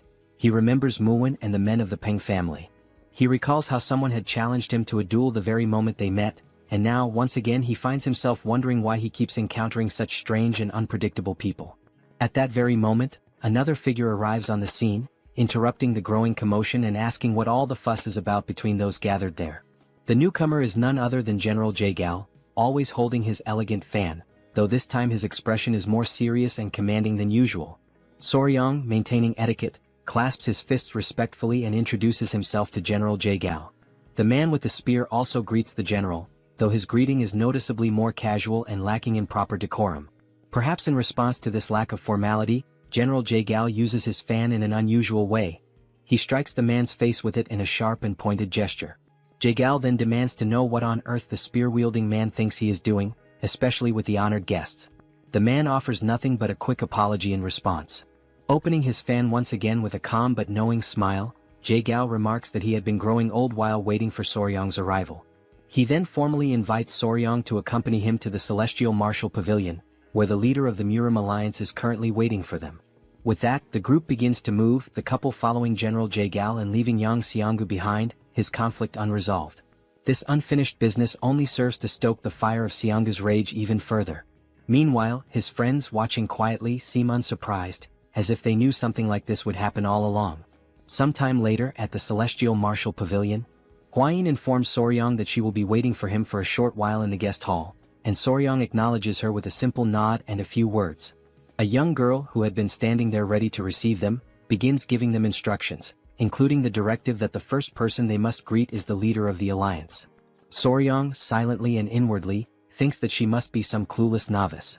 Jae-gao seems to share a similar impression. He immediately comments that this is the girl who was brought in to replace the previous servant, who had turned out to be a spy. The girl appears visibly nervous, likely because of this high-stakes situation. Raising her voice, the young girl shouts toward the inner chamber, announcing that the general and the young warrior from the Tang clan have arrived. They soon hear a voice from within instructing them to come inside. They proceed forward slowly and carefully, and upon entering the chamber, they see the silhouette of the Murim Alliance leader standing with his back to them. Once again demonstrating respect, Soryang clasps his hands and introduces himself, offering a formal greeting to the leader of the Murim Alliance. The leader turns slightly, visibly impressed upon learning that this is the same Soryang he had heard so much about. He tells him to come in and says that he must be tired after such a long journey. However, as the leader looks at him more closely, something catches his attention almost instantly. The leader immediately asks about the tiny creatures on Soryang's wrist and waist, questioning whether those little beings have bitten anyone yet. Soryang, a bit startled by how quickly the leader noticed them, replies honestly that no, they have not bitten anyone. At that moment, all Soryang can think about is how they had said the alliance leader was one of the top 3 martial masters in all of Murim, and now he has no doubt. The man immediately recognized the venomous creatures hidden beneath his clothing. The leader gestures for them to sit, and once they are settled, he proposes they move straight to the most important matter. He then asks Soryang whether he brought the venom from the tiger-striped water snakes. Soryang replies that yes, he did bring it. He adds that he prepared as much as he could before leaving, managing to fill 3 full bottles. Jae-gao, clearly impressed by the quantity, comments that he once witnessed the venom extraction process while in Sichuan, and he knows just how difficult and dangerous that task truly is.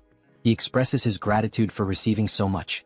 The leader then mentions that he heard Soryang became the son-in-law of the Tang clan in Sichuan, to which Soryang confirms that this information is correct. The leader asks about Soryang's family, and Soryang responds quietly that he has no family, that he is alone in this world and has no one he can truly trust. Jae-gao comments that he had heard the young warrior lost all of his memories in an accident. Before being taken in by the patriarch of the Tang clan, he had lived by himself on an isolated island, catching snakes and selling them to survive. The leader expresses sympathy, saying that Soryang must have lived a difficult and lonely life. Soryang scratches the back of his head and offers a slight smile, saying that perhaps he wasn't as alone as everyone thinks. The leader, seeing no reason to dwell further on the topic, shifts the conversation back to business. He says that the main reason he summoned Soryang was because the young warrior played an important role in the recent incident involving the blood cult. For that reason, the leader says he would like to grant him a reward. Soryang, caught off guard by the idea of a reward, answers honestly. He says that he already told General Jae-gao what he needed the last time they spoke. Jae-gao says that what Soryang discovered is significant. So significant, in fact, that it might ensure that those damned members of the blood cult never set foot on the Central Plains again. And because of that, what he did deserves far more than just a simple or ordinary reward. Trying to modestly decline, Soryang insists that it was something that happened entirely by chance. He explains that he simply fell into a pit while trying to save everyone, and he mentions that the gift they already offered him is more than enough. Hearing this, both the leader and General Jae-gao are left stunned, their eyes widening in disbelief. Rising from his chair, the leader asks if Soryong really just said that he tripped while trying to save the Tang clan. As the leader pieces everything together, he crosses his arms thoughtfully and says that he's beginning to understand why he has felt such a strange sense of familiarity with Soryong. It has just now dawned on him how alike they truly are. Hearing that they are alike leaves Soryong in utter shock, frozen in place. The leader clarifies that he's not talking about physical appearance. With a more serious tone, the leader continues, revealing that he himself lost his clan and those he loved to those bastards of the blood cult. He then speaks about how he became stronger, doing everything in his power, pushing himself to the limits, all to try and save at least one surviving member of his family. And somewhere along that path, he experienced a moment of enlightenment and achieved martial mastery. He then asks if the rumors are true. Did Soryong really throw himself at an elder of the blood cult while he was poisoned, all in an attempt to save the Tang clan? Soryong affirms that it is true. With pride in his voice, the leader says once more that they are indeed alike, just as he himself had done 30 years ago. Approaching Soryong with a steady gaze, the leader comments that given Soryong's current strength, it should have been impossible. And yet he still gave it everything he had. He acted with nothing but desperation in his heart. He places a hand on Soryong's shoulder, an intimate and symbolic gesture, as if the two now share a bond that goes beyond words. He then announces that as a reward he will grant Soryong his unique martial technique, one that he alone possesses, called the Iron Coffer technique. Both Soryong and Jae-gal are left dumbfounded by what they just heard, unable to immediately process the gravity of such a gift. The leader explains that he has never accepted a disciple before. When he dies, this technique would have disappeared along with him. But now it won't. He adds that he has no intention of taking on the role of a formal master, so the Tang clan need not worry about any kind of mentorship arrangement. Soryong still finds it difficult to believe the words he's hearing. It almost doesn't feel real. A bit overwhelmed but also clearly excited, Soryong expresses his gratitude and promises that he will make sure never to bring shame to the leader's great name. Smiling with his arms now crossed, the leader replies that it's good to hear and that he'll count on the young warrior. Later, as night falls, Soryong is seen walking while carrying a very heavy book in his arms.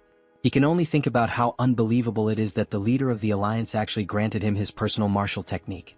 He remembers how Jae-gal instructed him to keep this a secret from everyone, except for the elders of the Tang clan, because if this information spreads, it could easily make Soryong a target of the blood cult.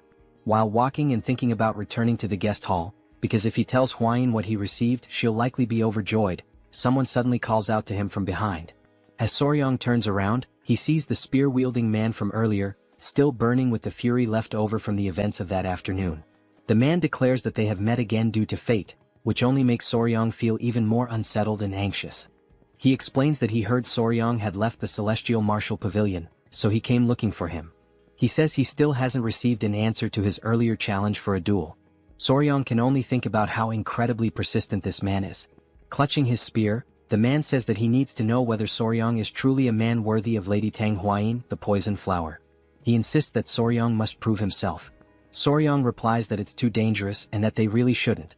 But before he can finish, the man interrupts and gestures to his spear, saying there's no need to worry because he'll remove the tip and only use his hands gently. Soryong responds that this isn't what he meant. He explains that the danger isn't to himself, but rather he's afraid that the spear warrior Yang might actually die. For a moment, the area falls into complete silence. The two men simply stare at one another. This only serves to infuriate the spear-wielding man even further. Grabbing Soryong by the collar, he demands that Soryong repeat what he just said. At that moment, something completely unexpected happens. The three tiny centipedes leap from Soryong's body, instantly preparing to attack the man. But Soryong quickly reacts, managing to hold them back. He tells them that everything is fine, that he is not in danger, and pleads with them not to attack the man. The man, now breathless and clearly terrified, is left wondering what the hell those creatures even are. After partially calming the tiny centipedes, Soryong apologizes to the warrior Yang. While the man remains on the ground, still shaken with fear, Soryong states that this is exactly what he meant. It really is too dangerous. Soryong steps closer to him and kneels down. The man's breathing grows heavier with each passing second. Then, with a devilish expression on his face, and the centipede still wriggling ominously, Soryong places a hand on the man's shoulder and says that he has just spared his life, for now.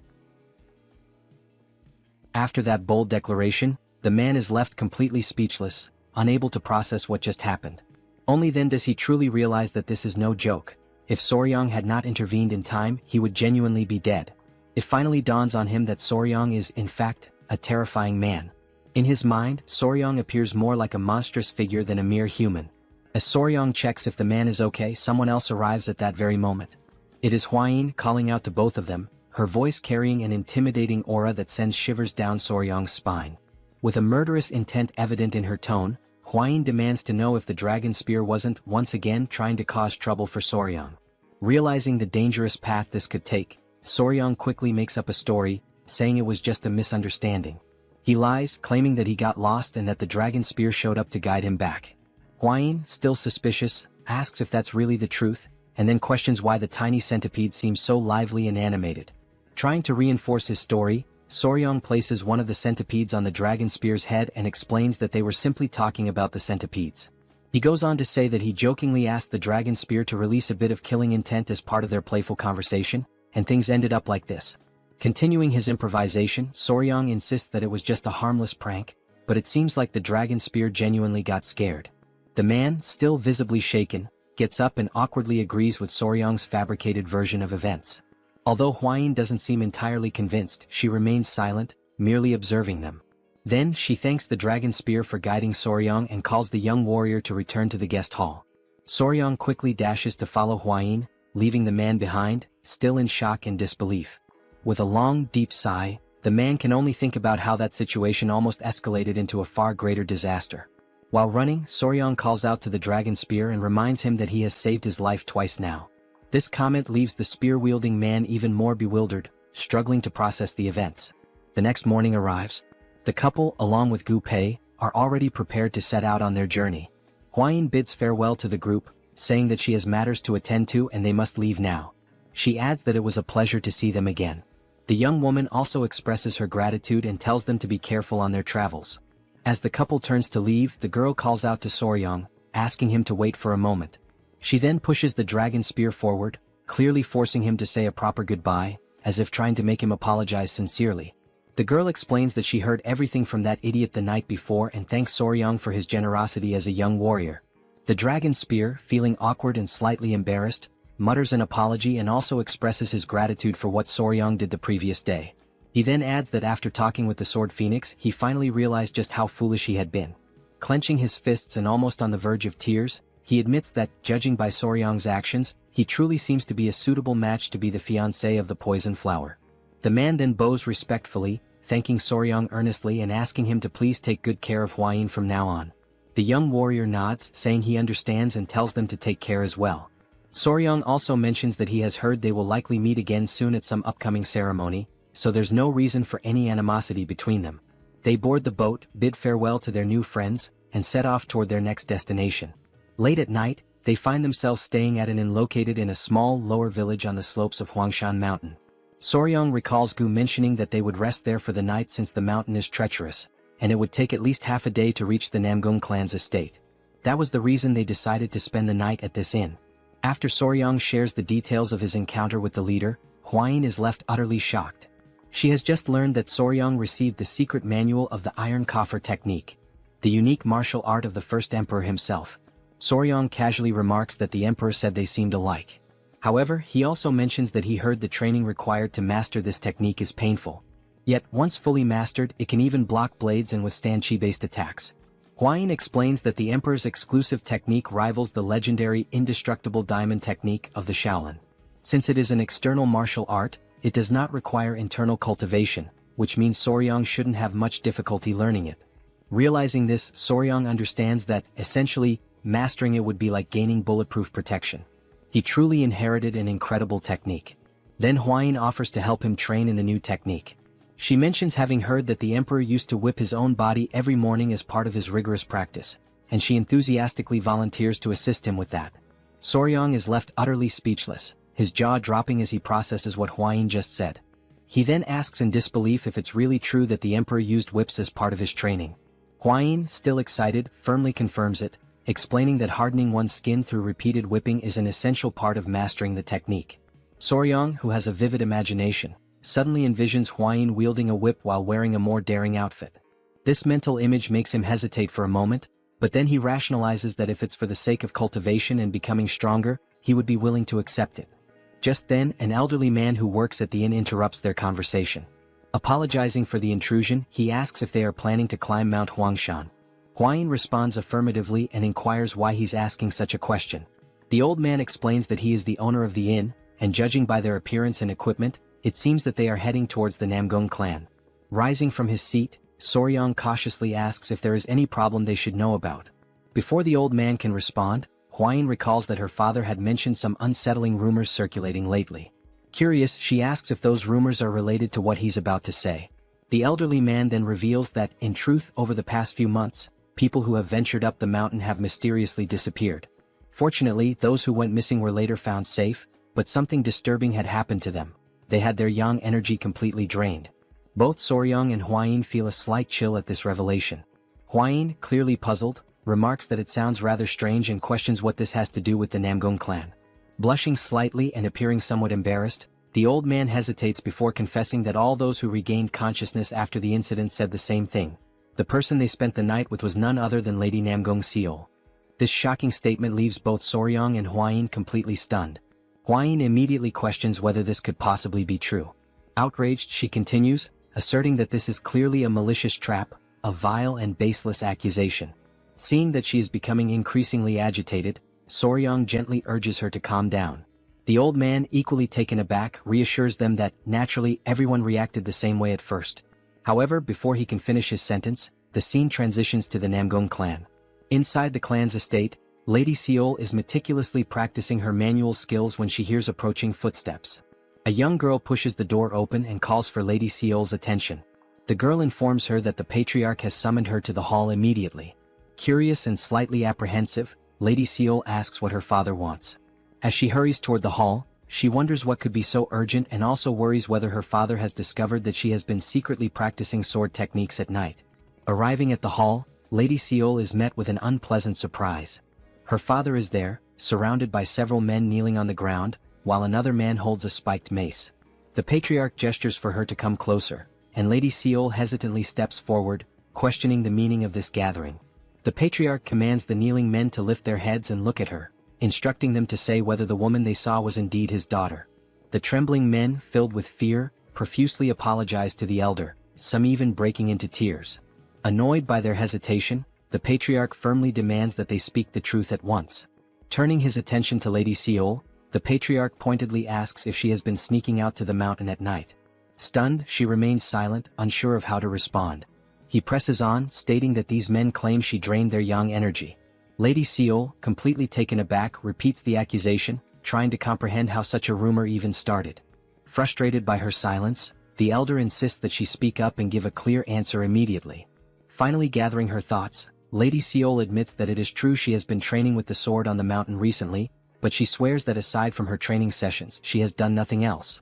The patriarch shifts his gaze back to the men, stating that his daughter has declared her innocence, and therefore they must present concrete evidence to support their accusations. One of the men, clearly fearful for his life, insists that they only reported what they saw with their own eyes and had no intention of disrespecting the young lady. Another man, his voice quivering, suggests that maybe they all went mad or were possessed by spirits, as nothing else could explain their experience. Realizing the dangerous implications of their statements, one of the men nervously backtracks, admitting that it might indeed have been some sort of hallucination.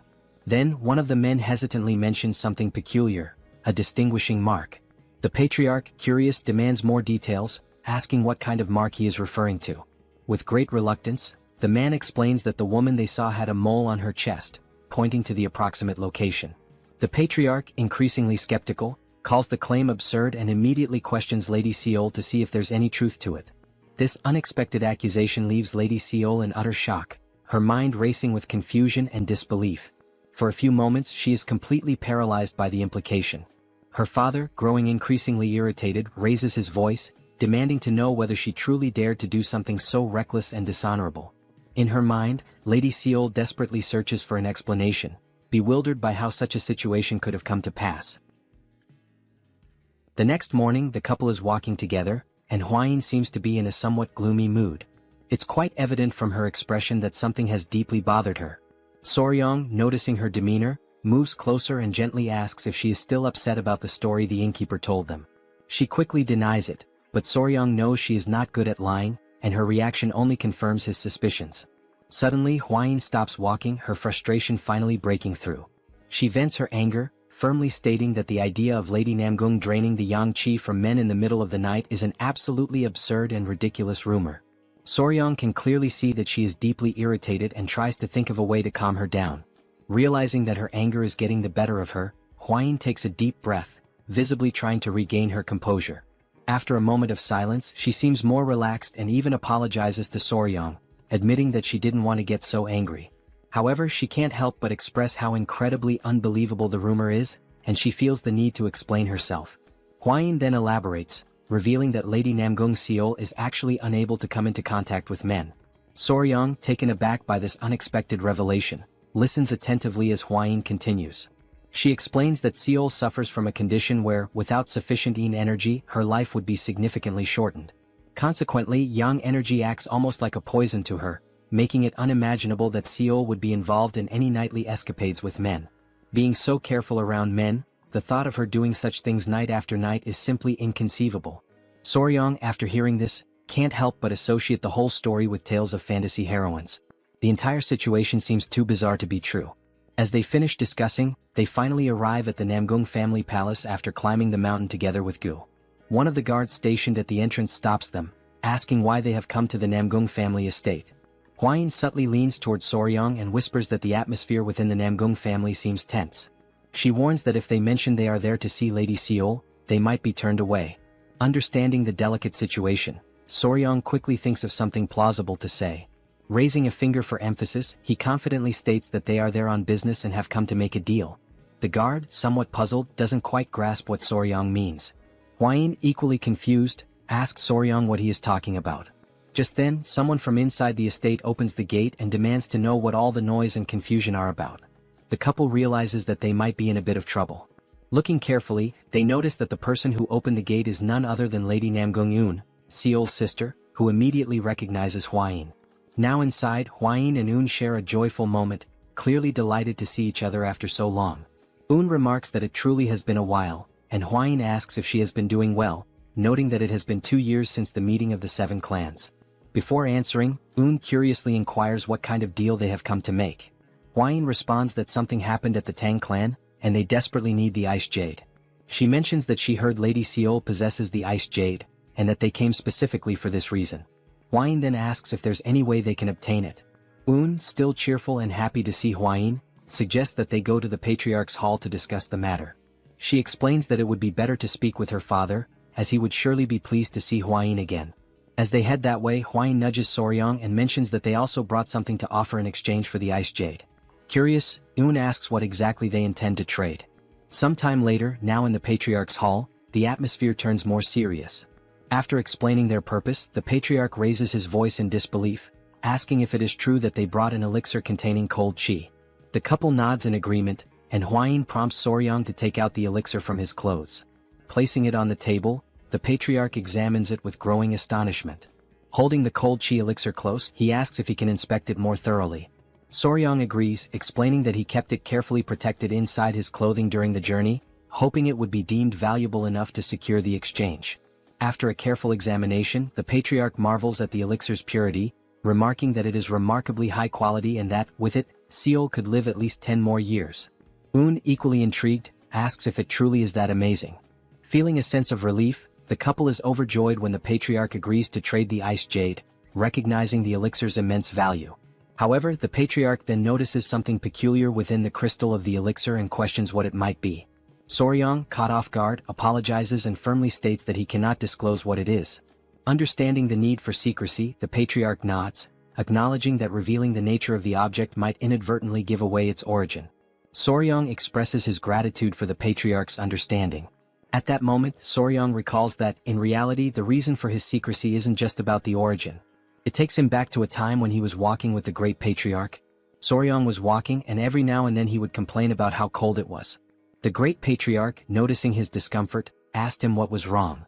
In response, Soryong took out from within his clothes the object that was causing the cold, revealing it to be a tail. Showing it to the Great Patriarch, Soryong explained that there was something peculiar about it. It looked like ice crystal forming on the tail of the gecko he had kept as a keepsake. Intrigued, the Great Patriarch carefully examined it and remarked that it possessed an incredible cold qi energy. He acknowledged that it could indeed be a valuable material for practitioners who had mastered ice techniques or cold chi martial arts. Soryong could only think that perhaps geckos stored nutrients in their tails, and in this case it turned out to be cold chi. Realizing its potential worth, the great patriarch asked if Soryong wanted to try transforming it into an elixir. Returning to the present, Soryong decides that it is not worth mentioning the shriveled gecko tail. The patriarch, still enthusiastic, instructs Un to inform her sister to exchange the elixir for the ice jade. He then suggests that the guests should rest, as he intends to prepare a celebration to welcome the guests from the Tang clan. Curious, he asks if Hwayin is close to Seol, and she confirms that she is. The patriarch continues, explaining that his daughter Seol has recently been through something distressing, and perhaps Hwayin's presence could help comfort her during their stay. Un then offers to guide the couple to the guest residence, and the patriarch entrusts this task to her. As they walk, Un mentions that thanks to Hwayin, her father's mood has improved somewhat, as in recent days, it felt as if they were walking on thin ice. To clarify, Hwayin cautiously asks if something happened to Lady Seol. Hwayin then shares that she has heard some troubling rumors and admits that she has been worried. Un, a bit disappointed, asks if Hwayin really heard about the rumors. With a hint of frustration, Un confesses that she doesn't believe Seol would do something like that, but unfortunately, they haven't been able to find any clues to prove her innocence. As a result, Seol had to be confined in the seclusion room and marked with virginity sand to prove her purity. Hwayin is utterly shocked by this revelation, while Soryong, confused, can only ask what on earth virginity sand is. Un and Hwayin proceed to explain that virginity sand is a substance that women apply to their bodies to demonstrate their purity. If one raises a gecko and feeds it with cinnabar, the gecko's body will turn red. The gecko's body is then ground into powder and stamped onto a woman's skin. If her body is pure, the mark cannot be washed away, not even with water. Hearing this, Soryong feels a surge of indignation, thinking that identifying a woman's purity should be the job of a unicorn, not a gecko. To him, this practice seems like an outrageous violation. Un then points out that Seol is just ahead, prompting the couple to turn their attention towards her. For a moment, the young warrior is speechless. Even from a distance, it's clear that Seol's beauty is truly unique. As they move closer, they see her sitting there, seemingly untroubled, though on her hand remains the mark left by the virginity sand. Hwayin feels relieved to see Seol and quickly approaches her, catching Seol by surprise as she didn't expect to see Hwayin there. Un takes the opportunity to explain that Hwayin brought an elixir containing cold chi, and that their father has agreed to exchange it for the ice jade. Observing the elixir up close, Seol comments that she can indeed sense the powerful cold chi emanating from it. The couple's spirits lift as Seol gratefully acknowledges the gift, revealing that she has the ice jade with her right there. She takes out the ice jade and shows it to them. Soryong takes the jade, and both he and Hwayin feel an immense sense of relief at having secured it. However, before they can fully rejoice, Seol lets out a deep sigh, interrupting their moment of celebration. Noticing Seol's apparent sadness, Hwayin cautiously brings up the rumors, expressing that she still finds it hard to believe that Seol could do something like that. Seol, appreciating the concern, softly admits that there were indeed many witnesses. She wonders aloud what exactly those people saw and, more puzzlingly, how they knew about the location of her mole. The young warrior's eyes light up with a sudden spark of excitement, as he is now convinced that this must be a truly mysterious case. An enthusiastic grin spreads across his face, and he can't help but burst into hearty laughter. Seeing this unexpected reaction, Hwayin looks at him with concern and asks if he is feeling all right. Quickly shifting his expression to one of confident seriousness, Soryong proudly declares that he is an expert in such matters. In fact, he even goes as far as to claim that in his past life, he was famously known as Sherlock Fabre when it came to solving cases like this. Then, seemingly out of nowhere, Soryong asks Seol if she has ever bathed alone in a pond or river at night. The sudden and random nature of the question leaves all the girls puzzled, unsure of where this line of reasoning is leading. Hwayin tries to make sense of it and cautiously suggests that maybe, in doing so, someone might have spied on Seol. However, Seol shakes her head and confidently states that she has never washed her body outside the house. Even if someone had seen her, they would have no reason to spread such malicious rumors. After all, even the people living in the lower parts of the mountain are considered family to her. Upon hearing this explanation, Soryong realizes that his deduction was completely off the mark, and a heavy sense of disappointment settles over him. His enthusiasm drains away as he contemplates his failed reasoning. Hwayin, on the other hand, suddenly appears thoughtful, as if an idea has just struck her. She confidently says that maybe she has figured something out and asks if there could be another, more plausible explanation for this entire situation. Still sitting on the ground and lamenting his lack of deductive prowess, Soryang lifts his head and notices that Hwain is speaking with a renewed sense of determination. It seems she might have a clearer idea of what could have actually happened. Hwain begins to create an air of suspense, building up the moment with dramatic mystery, leaving everyone tense and curious. Then, with a serious tone, she finally reveals that the most likely identity of the culprit is a ghost. Hearing such a declaration leaves the two sisters wondering, exchanging uncertain glances as they question whether it really could be a ghost. Soryang is left speechless, completely stunned, his mouth slightly agape, as he had been expecting her to say something far more profound and grounded. Instead, she comes up with the idea of ghost. Bringing one hand thoughtfully to his chin, he reflects for a moment and says that perhaps it might make some sort of sense. He then remembers that he once encountered the ghost of the centipede in a dream after it had died, so perhaps believing in such a thing isn't entirely absurd. Turning to Seol, Soryang calls her name and asks if she has touched or done anything unusual recently, something strange or out of the ordinary. He gives an example, suggesting maybe she accidentally consumed the inner core of a mystical beast. Seol asks for a moment to think carefully. After a pause, she replies that recently she touched an acorn and also a tree branch. Soryang, upon hearing this, can only think to himself that this might be what people call an idiotic charm. Then, Seol seems to recall something more significant. She explains that while she was training alone during the night, she felt the distinct presence of someone near her. It was as if this presence was watching her the entire time, silently and closely. Un asks if that's really true, and Seol confirms it without hesitation. At first, she had even thought it might have been Un nearby, but when she checked, there was absolutely no one around. While Seol starts to question whether she was just feeling overly sensitive at the time, Soryang is quietly convinced that this is an undeniably suspicious situation.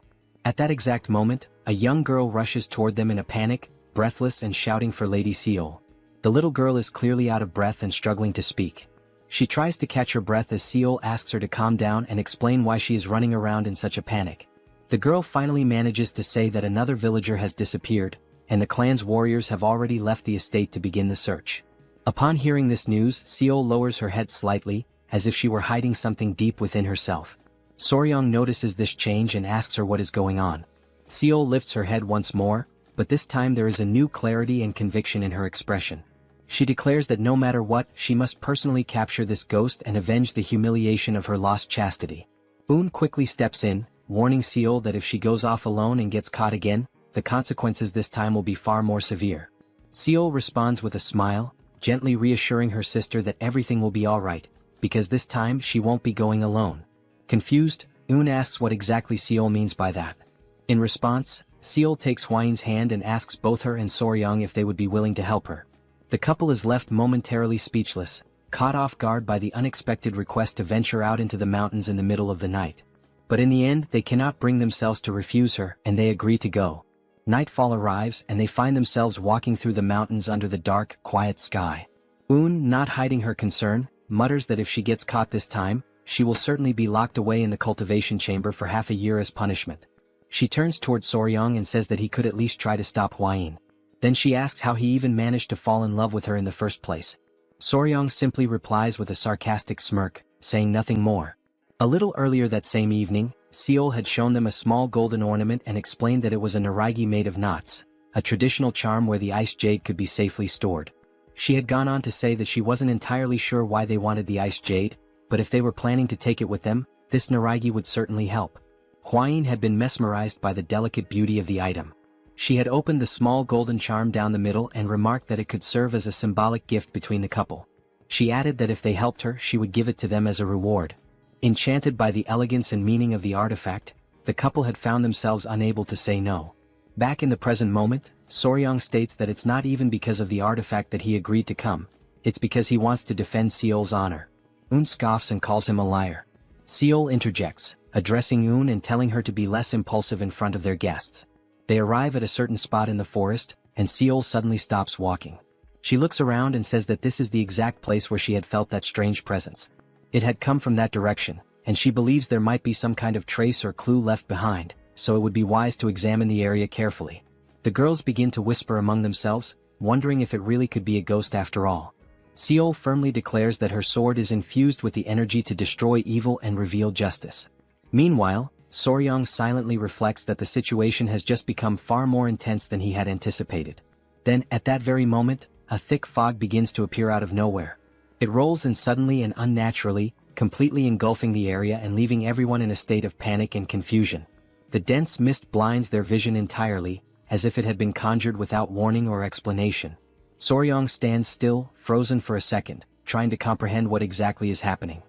He begins shouting the names of the girls, calling out to each of them one by one, his voice filled with urgency and concern. But not a single voice answers him back. As he starts to move carefully through the fog trying to find his bearings, his foot suddenly gets caught in something sticky. Startled, he looks down and begins to struggle to free himself, asking aloud, what on earth is that? Upon closer inspection, he realizes that it is a spider web. He grabs it with his hand and immediately notices how unusually thick the strand is. He then wonders why the thread is so abnormally strong and heavy, and instantly begins to question just how enormous the spider must be to produce something of that magnitude. Just as he is lost in thought, trying to make sense of the situation, he hears someone scream.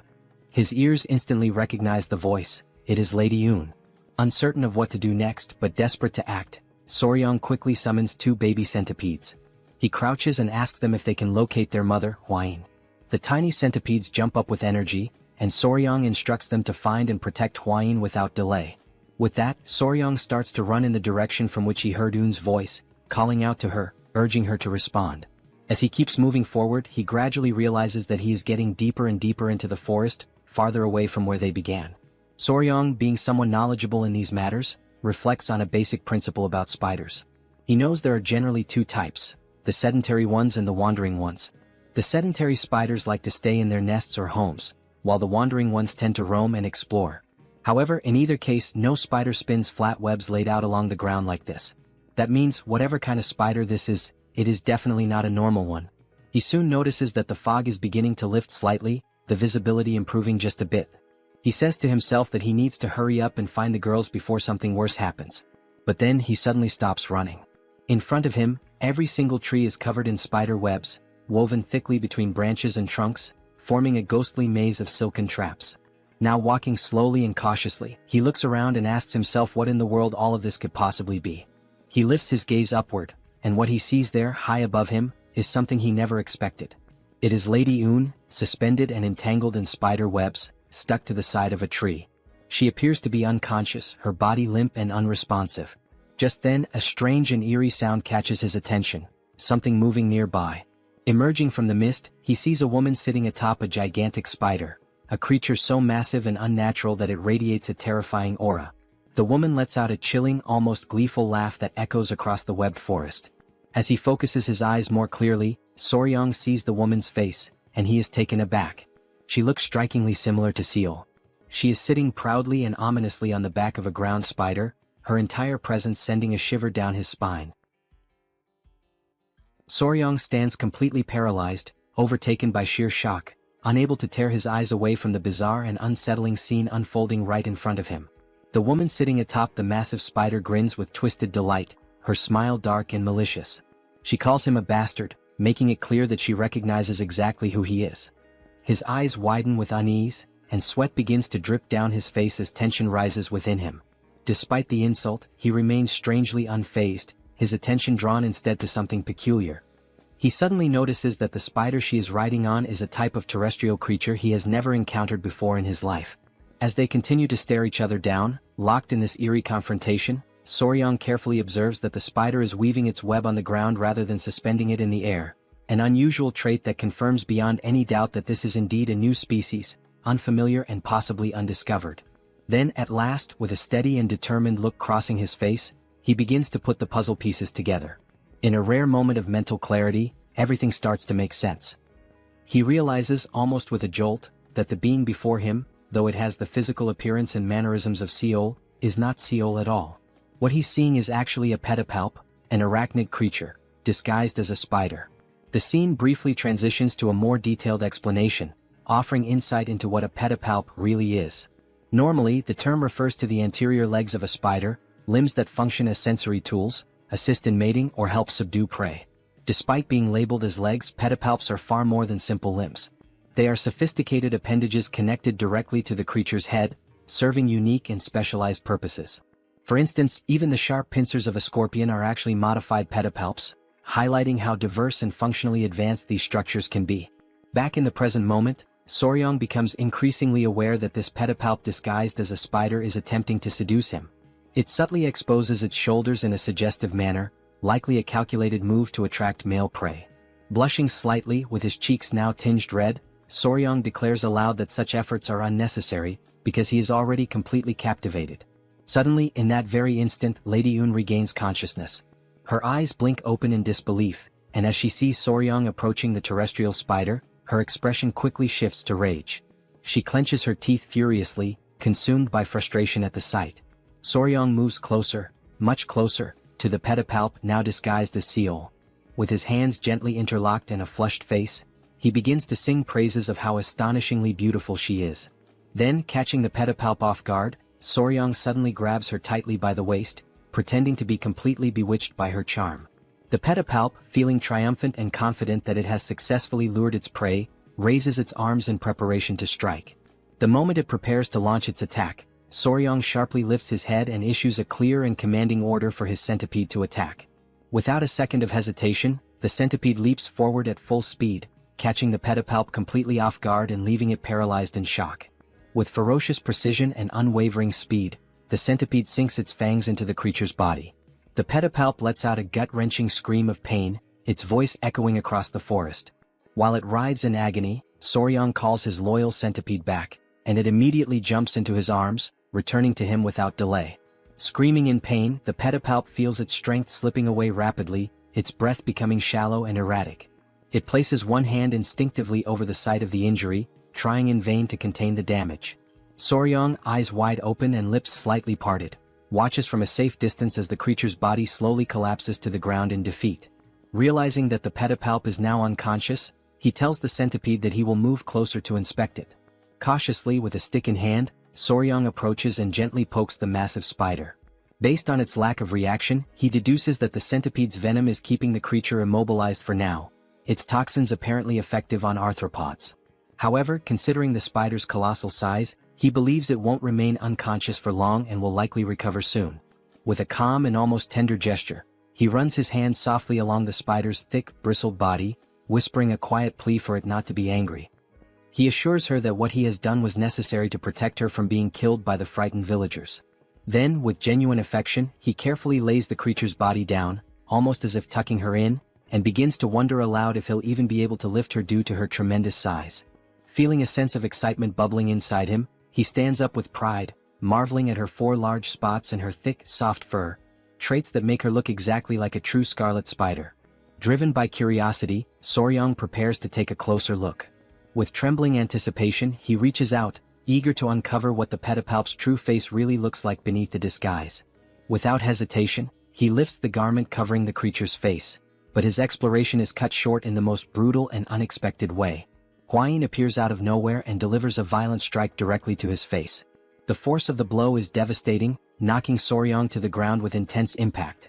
He crashes down as Hwayin screams in panic, yelling that the creature is a monster. Realizing that he is momentarily dazed and gasping from the shock, Hwayin urgently tells him to regulate his breathing and try to steady his internal energy technique. But to her surprise and growing concern, she notices that he is completely incapable of doing so. He has entirely lost control of both his energy and his breathing.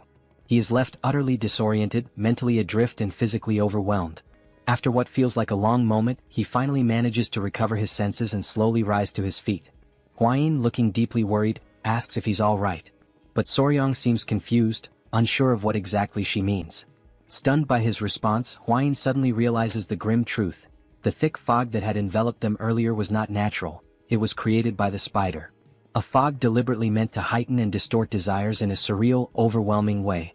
She told Soryong that when she inhaled just a small amount of the mysterious fog, she immediately felt a strange and unfamiliar sensation creeping over her body. She had to summon her power and channel it with great focus in order to expel whatever it was that she had breathed in. Only after doing so was she finally able to escape from that place. On the other hand, Soryong stated, with a calm and almost puzzled demeanor, that he had not felt anything at all. With one hand resting under his chin and his lips slightly parted in contemplation, Soryong begins to reflect. It suddenly dawns on him that the villagers who had been pretending, or perhaps truly believing, they were possessed, were likely behaving that way because of the effects of the fog. Silently, within his own thoughts, he questions whether this strange mist might actually be some kind of pheromone emitted by the spider. Shortly afterward, Hwain becomes visibly upset as she watches Soryong gently stroke the spider, his hands running carefully across its body, all while speaking to it in a soft voice about the origin of the fog and its unusually large size. Time passes and the couple remains in the forest, lingering together in that strange and tense environment. Eventually Hwain, her cheeks tinged with embarrassment, gathers her courage and apologizes to Soryong. She admits that for a while she genuinely believed he had fallen under the spider's seductive spell. Embracing the spider with visible tenderness and affection, Soryong explains that all he was trying to do was uncover the creature's true form, to understand what lay beneath the disguise. Hwain nods, saying that she understands now, but her emotions quickly shift. With a burst of frustration, she yells at him to stop hugging the spider. Moments later, Hwain appears startled. Her eyes widen as she expresses an odd sensation. She feels as though there's something important she's supposed to remember, something lingering at the edge of her memory, but she just can't grasp it. She confesses that she still hasn't memorized all the known venomous creatures. Meanwhile, Soryong remains trapped in his own uncertainty, still trying to understand what exactly is causing such deep frustration and agitation within Hwain. Suddenly, something grabs both of their attention. A faint but unmistakable sound rises in the stillness of the forest. Soryong immediately turns toward the spider, wondering aloud whether it could be the source of the strange noise. With his mouth open and his expression full of suspicion, he finally realizes that the sound is not coming from the spider, it's coming from behind him. It is Eun. Still tied to the tree, she is the one producing the sound. Without hesitation, Soryong calls out, admitting that in the midst of all the chaos and confusion, he had completely forgotten about her. Now, with Eun lying on the ground, the couple stands over her, unsure of what to do to wake her. They soon notice that Eun is still breathing, albeit with difficulty, which brings them a small measure of relief. It means that she is not dead but only temporarily paralyzed. Time continues to pass and the dense fog around them thickens, sinking even lower into the forest floor. The strange atmosphere compels Hwain and Soryong to resume their search for Seol. But just before they leave, Soryong announces that there is something he must do first. His tone piques Hwain's curiosity. He then begins using the spider's own silk to tie it up carefully, wrapping it methodically while holding the other end of the binding securely in his hand. Before long, Soryong starts dragging the large creature along behind him, telling Hwain that he intends to take it back to the clan. He believes it is not just any ordinary venomous beast, and therefore should not be treated like one. Suddenly, a scream cuts through the air, and Hwain immediately spins around, alarmed and tense. It is Seol, her voice hoarse but forceful, calling out to her sister with every last ounce of strength she can muster. The fury in her voice is unmistakable, and it freezes both Soryong and Hwain in place, leaving them momentarily paralyzed, unsure how to react. Seol continues shouting, declaring that the creature has dishonored her, and vowing that she will never allow it to do the same to her sister. Without hesitation, she draws her sword, her determination carved into every movement. Her eyes blaze with resolve and she prepares herself to strike. At that exact moment, Soryong cries out desperately, begging her to wait, just for a single second. But nothing could stop her now. Unshaken and unwavering, Seol rushes forward, aiming directly at the creature with relentless momentum. In a flash of motion, Soryong throws himself in front of the creature, spreading his arms wide open in a protective gesture, trying with everything he has to block her attack. Seol, still unwilling to stop, points her sword at him, ready to strike, and commands him to move aside. But Soryong stands firm. He doesn't move an inch. With clear conviction in his voice, he declares that he will not move under any circumstances. Remaining solid and unyielding, he points to himself and states that he is the one who captured the creature. Therefore it now belongs to him. Hwain's eyes go wide, stunned and speechless at the gravity of what he just said. Then Soryong's expression hardens. He clenches his fists tightly, bracing himself for whatever may come next, ready to face any threat head-on. At that moment, a sinister and intense aura begins to radiate from Seol. Her eyes gleam with burning fury and her voice, dripping with hatred, demands that he repeat himself. She wants to hear it again to be absolutely sure she hadn't misheard. Soryong continued staring directly at Seol. Once again, Seol demanded that he repeat what he had just said, if he had the courage to do so. In Soryong's mind, the memory of the gecko with the poisonous chant resurfaced, one that Seol had already killed before. He wondered, filled with indignation, if now she also intended to kill the spider. At that moment, Hwain suddenly shouted, urging Lady Seol to wait before doing anything drastic. She firmly stated that Eun was only paralyzed, not dead. Upon hearing those words, Seol froze in shock as the realization struck her that her sister was still alive. To remove all doubt, Hwain assured her again that Eun was truly alive. Understanding how Seol felt, she explained that if the host were to be killed and the body's clone were undone, the imitation would simply revert into something else. This process in turn would serve to clear Lady Eun's name. Hwain implored Seol to think calmly about her actions before acting on impulse. She questioned whether, by taking the host and exposing it before the entire family, Seol would actually feel that her anger and sorrow had been resolved. Finally, directing the attention of everyone present, Hwain brought the focus back to the essential point. It was Soryong who had discovered and captured the host, and beyond that he was also the one who saved Eun's life. Upon hearing everything, Seol appeared visibly embarrassed by the way she had behaved at the beginning. She turned to Soryong and offered an apology, admitting that she had failed to consider his kindness and had acted too hastily in judging him. Soryong, relieved by her words, accepted the apology.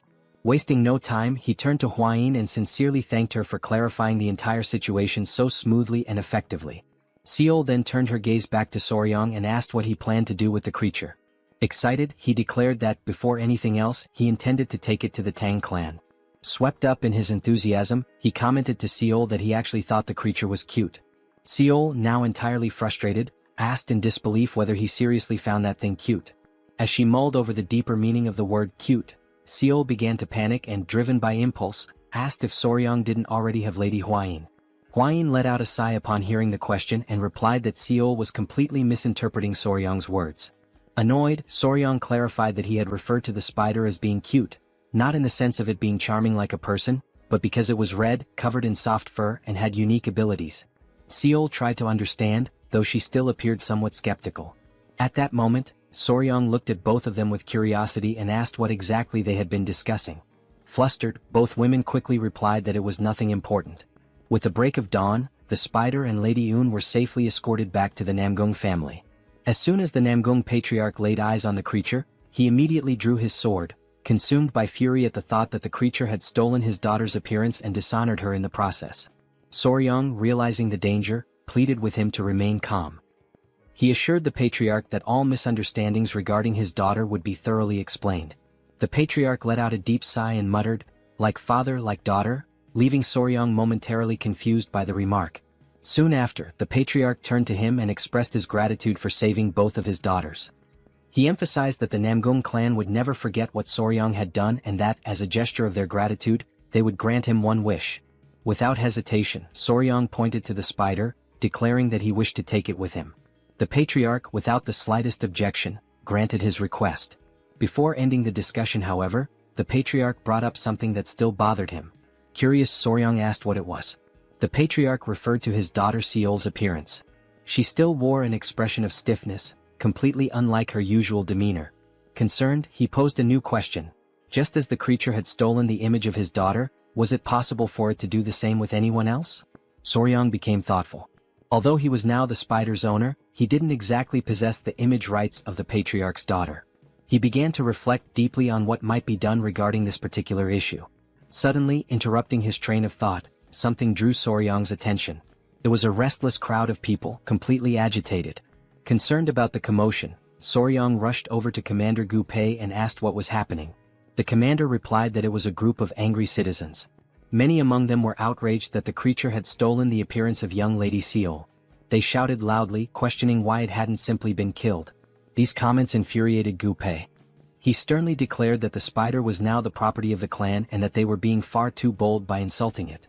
Alarmed by the commander's fierce reaction, the crowd quickly backed down and retracted their statements. Soryong then declared that the misunderstanding had already been resolved and that everyone who needed to see her had already done so. Concerned about the creature's safety, he stated firmly that no one else should be allowed in. Upon hearing this decision, Gu Pei immediately gave the order to close the entrance. At that very moment, quite unexpectedly, someone appeared. It was an elderly man leaning heavily on his staff. Coughing lightly, he asked if he could just take a quick look. The guard at the entrance, following the orders from above, replied that he could not allow him to pass. The old man insisted, saying it would only take a moment, but the guard repeated that it simply wasn't possible. Soryong stepped in and argued that, given the elder's frail health and the long journey he had clearly undertaken, the least they could do was allow him a brief visit. With permission granted, the old man walked through the entrance and made his way directly toward the creature. With misty eyes, he recognized her in a strange, almost mystical way. She turned to Soryang and asked what her fate would be. With excitement in his voice, he answered that she would live, for she was a precious creature and would be raised within the Tang clan. Still enthusiastic, Soryang emphasized that, despite her unusual appearance, she was simply a spider, nothing more. The old man was visibly moved upon hearing such kind words about the spider for the very first time. Feeling relieved, he stated that he could trust Soryang, though the young man did not quite understand what he meant. Suddenly, the elder began untying the creature, leaving everyone nearby utterly stunned by the sight. Soryang shouted, urging him to wait before doing anything further, warning that the situation could be dangerous. But the old man ignored the warnings, gently placing his hand on the spider's head. As he caressed her, the creature's eyes lit up, and her expression took on a newfound calmness. Soryang remarked that he had felt a familiar energy in the elder from the very beginning. The old man then revealed that the spider's name was Yowa. With a nostalgic gaze, he began to recount the story of how they had met. The encounter had taken place more than 20 years ago, just after he had lost his entire family to a devastating plague. It was during that period of despair that he found Yowa, still very young and small. At the time, while he still had vitality in his body, he had fed her with his own qi-yang. However, as the years passed, his strength waned and he could no longer sustain her. Back in the present, the old man admitted, filled with regret, that Yowa had done terrible things, and he blamed himself for them. Soryang tried to console him, speaking firmly that it had all simply been an accident. The elder then said that Soryang, as a kind-hearted knight, would now care for Yowa in his place, and that he could finally rest in peace, asking that he take good care of her. Without hesitation, Soryang responded immediately, promising that she would be in good hands. With a warm, loving look, the old man told Yowa that he was far too old to continue accompanying her, but he trusted that she would be well cared for. He advised her to follow the knight and live a long and happy life. The old man and the creature embraced in a heartfelt farewell. Soryang observed that, for a spider to understand a human so well, they must have spent a great deal of time together. He imagined that their journey had been one filled with affection and deep companionship. Moved by this sentiment, Soryang invited the old man to come with him to Sichuan, but the elder politely declined, explaining that he no longer had the strength for such a long journey. Understanding, Soryang shifted the topic and asked the elder to share his experience with Yowa, since it would be his first time caring for a creature like her. The old man agreed, assuring him that he would explain everything in detail. Somewhat embarrassed, Soryang posed his first question. How exactly does one feed a creature like Yowa with qi-yang? The old man explained that one must place a finger into the creature's mouth to transfer the qi-yang. He then added, with a curious note, that even by sleeping beside her, a transfer of energy could occur. He revealed that, upon receiving qi-yang, the creature would begin to transform, shaping itself into whatever form it believed to be most beautiful in the eyes of the one feeding it. As the transformation unfolded, Soryang asked who the young woman before them was. The old man replied that it was his deceased wife and that he was grateful to see her one last time before his own death. Then, turning to Soryang, the old man invited him to try feeding Yowa himself. Soryang took a deep breath and agreed to give it a try. Without delay, he began transferring his qi-yang. Almost immediately, the transformation began. Filled with anticipation, Soryang wondered what form Yowa would take. Deep down, he imagined that, naturally, she might transform into Lady Huayin. But when the final form was revealed, Soryang was utterly stunned. He couldn't hide the shock on his face. Those nearby, watching with curiosity, didn't let the moment pass. Without hesitation, they began asking aloud whether that was really his type. Then, the old man explains that he had only seen that particular form once before, long before the creature ever assumed a human shape for the first time. Completely stunned, Gu Pei questions what exactly is happening and why the creature doesn't look anything like Lady Huayin. However, Soryang, visibly confused, admits that he is not entirely sure what is going on. As he reflects, a thought resurfaces in Soryang's mind. Perhaps the creature had maintained Seol's appearance because, in the eyes of the villagers, she was considered the most beautiful woman in the region. But now they were speaking of Huayin, who was hailed as the most beautiful woman in all the Central Plains. Suddenly, overwhelmed by panic, Soryang dashes off, running in desperation, his mind clouded by the fear that the clan might see this as a sign of betrayal. As he races away, a wild thought crosses his mind. Could the creature have believed that he preferred poisons over Huayin? Is that why she had taken on such an unexpected form? Elsewhere, in a quiet room, Un rests peacefully with Soryang keeping her company in silence. But suddenly the door bursts open. Soryang enters abruptly, calling out Huayin's name, startling her completely. Frightened, Huayin immediately asks what happened and why he's so out of breath. Without wasting a second, Soryong blurts out that it's sudden, but he needs a favor. Soryong approaches Hwain and, his voice slightly hesitant, asks if he can hold her in his arms. The unexpected request catches her entirely off guard. Confused and scared, she doesn't understand what's going on. Seeing her reaction, Soryong quickly tries to reassure her, insisting that she shouldn't interpret it the wrong way. But hearing that only throws Hwain into a state of panic. Overcome by anxiety, she exclaims that he must have discovered the truth. She scrambles to explain, saying she never meant to keep anything from him deliberately, she only knew what she knew from reading about it in books. As she speaks, Soryong watches her, completely puzzled, having no idea what she's referring to. With her panic mounting, she finally yells out that the spider is one of the 10 great venomous creatures of the Central Plains. Soryong is left speechless. In his mind, an image of the spider flashes and shock floods his thoughts. He cannot believe what Hwain has just revealed, that Yowa is, in fact, that very creature. Hwain swears that she never meant to deceive him, but chose to remain silent until she could be sure, because of a promise she had made. Still frozen in place, Soryong begins to understand. That was why Hwain had been so hesitant. The revelation had taken him completely off guard. Hwain, overcome by emotion, gives in. In an unanticipated move, she throws herself into Soryong's arms. The gesture flusters and embarrasses him entirely. But suddenly, while still holding Hwain, something catches Soryong's attention. Un had woken up. Sitting upright in bed, she silently watches the scene, clearly uncomfortable and embarrassed. Panic overtakes Soryong the moment he realizes that Un is indeed awake. Days later, Soryong waves farewell to the Namgung clan. The incident had been resolved, and fortunately, Yowa had assumed the form of Hwain after absorbing Soryong's qi-yang. Aboard the boat, Soryong walks over to Yowa to inform her that, once they reach their destination, he will release her from the cage. Shortly after, Gu-pei asks if Soryong has any idea about the next leg of their journey. Soryong explains that after acquiring the ice jade, he plans to head directly for Mount Gonga, home of the fat-tailed geckos. However, he admits that he is uncertain whether he should stop by the Tang clan first, as he doesn't know if Yowa can handle such a long journey. Upon hearing this, Yowa raises a hand toward Soryong, who immediately asks if she's feeling well. She smiles gently, a clear reflection of her recognition of his kind spirit. Soryong understands the gesture and thanks her sincerely, promising that they will get there as quickly as possible. Without further delay, Soryong turns to Gu-pei and informs him that they will head straight to Mount Gonga as originally planned. As they travel toward their destination, Soryong takes the opportunity to quietly enjoy the scenery around him, allowing himself a rare moment of peace amidst the gentle sway of the journey. Suddenly, something captures his attention.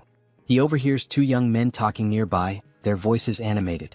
One of them says that the leader of the alliance had personally led the Azure Dragon unit on an expedition, and that captured prisoners from the Blood Cult had begun to reveal crucial information about the locations of other strongholds. Right after that, the boy with yellow hair adds with excitement that there are rumors going around about someone who managed to create a poisonous mist that only affects members of the Blood Cult. Instantly, Soryong turns toward them with enthusiasm written all over his face, realizing that they were talking about something he himself had accomplished. The scene shifts back to the boys and Soryong, now clearly intrigued, asks them who was responsible for creating such a thing. One of the boys replies that the alliance hadn't disclosed the identity of the person involved, but insists that whoever did it was truly a hero. Soryong is left stunned by the praise. As the words sink in, his mind drifts back to his days of uploading videos, and for a brief moment he relishes the feeling of having once again made an impact, albeit from the shadows. Eventually they arrive at Mount Gonga. Soryong admits, somewhat embarrassed, that since he's not particularly skilled in the art of lightness techniques, he won't be able to climb the mountain himself.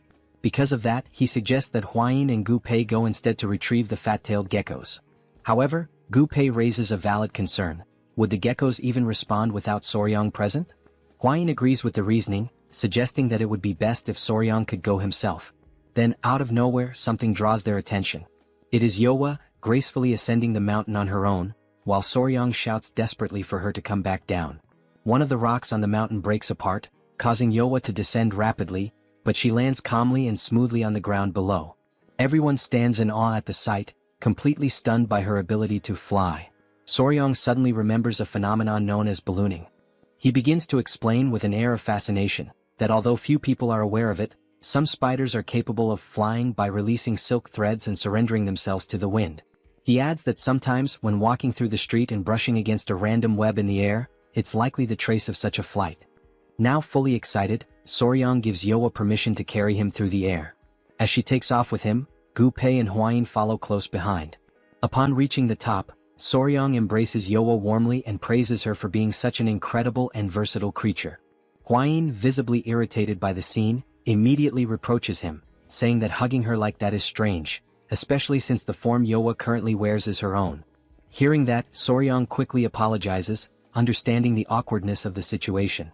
Without delay, he begins to explore the area in search of the geckos. After a little while, Soryang spots them in the distance. With joy and great enthusiasm, he calls out to them. Instantly, the fat-tailed geckos leap toward him, full of energy and visibly thrilled to be reunited. Soryang is taken aback by how affectionate and healthy the geckos seem, much more so than before. Their condition fills him with a quiet sense of accomplishment. He then shows them the ice jade he brought and assures them that he will take good care of them. He calls them to follow him. As a personal touch, he decides to name them Snow and Ice. After naming them, he gently carries both in his arms. And just like that, they officially become part of the family.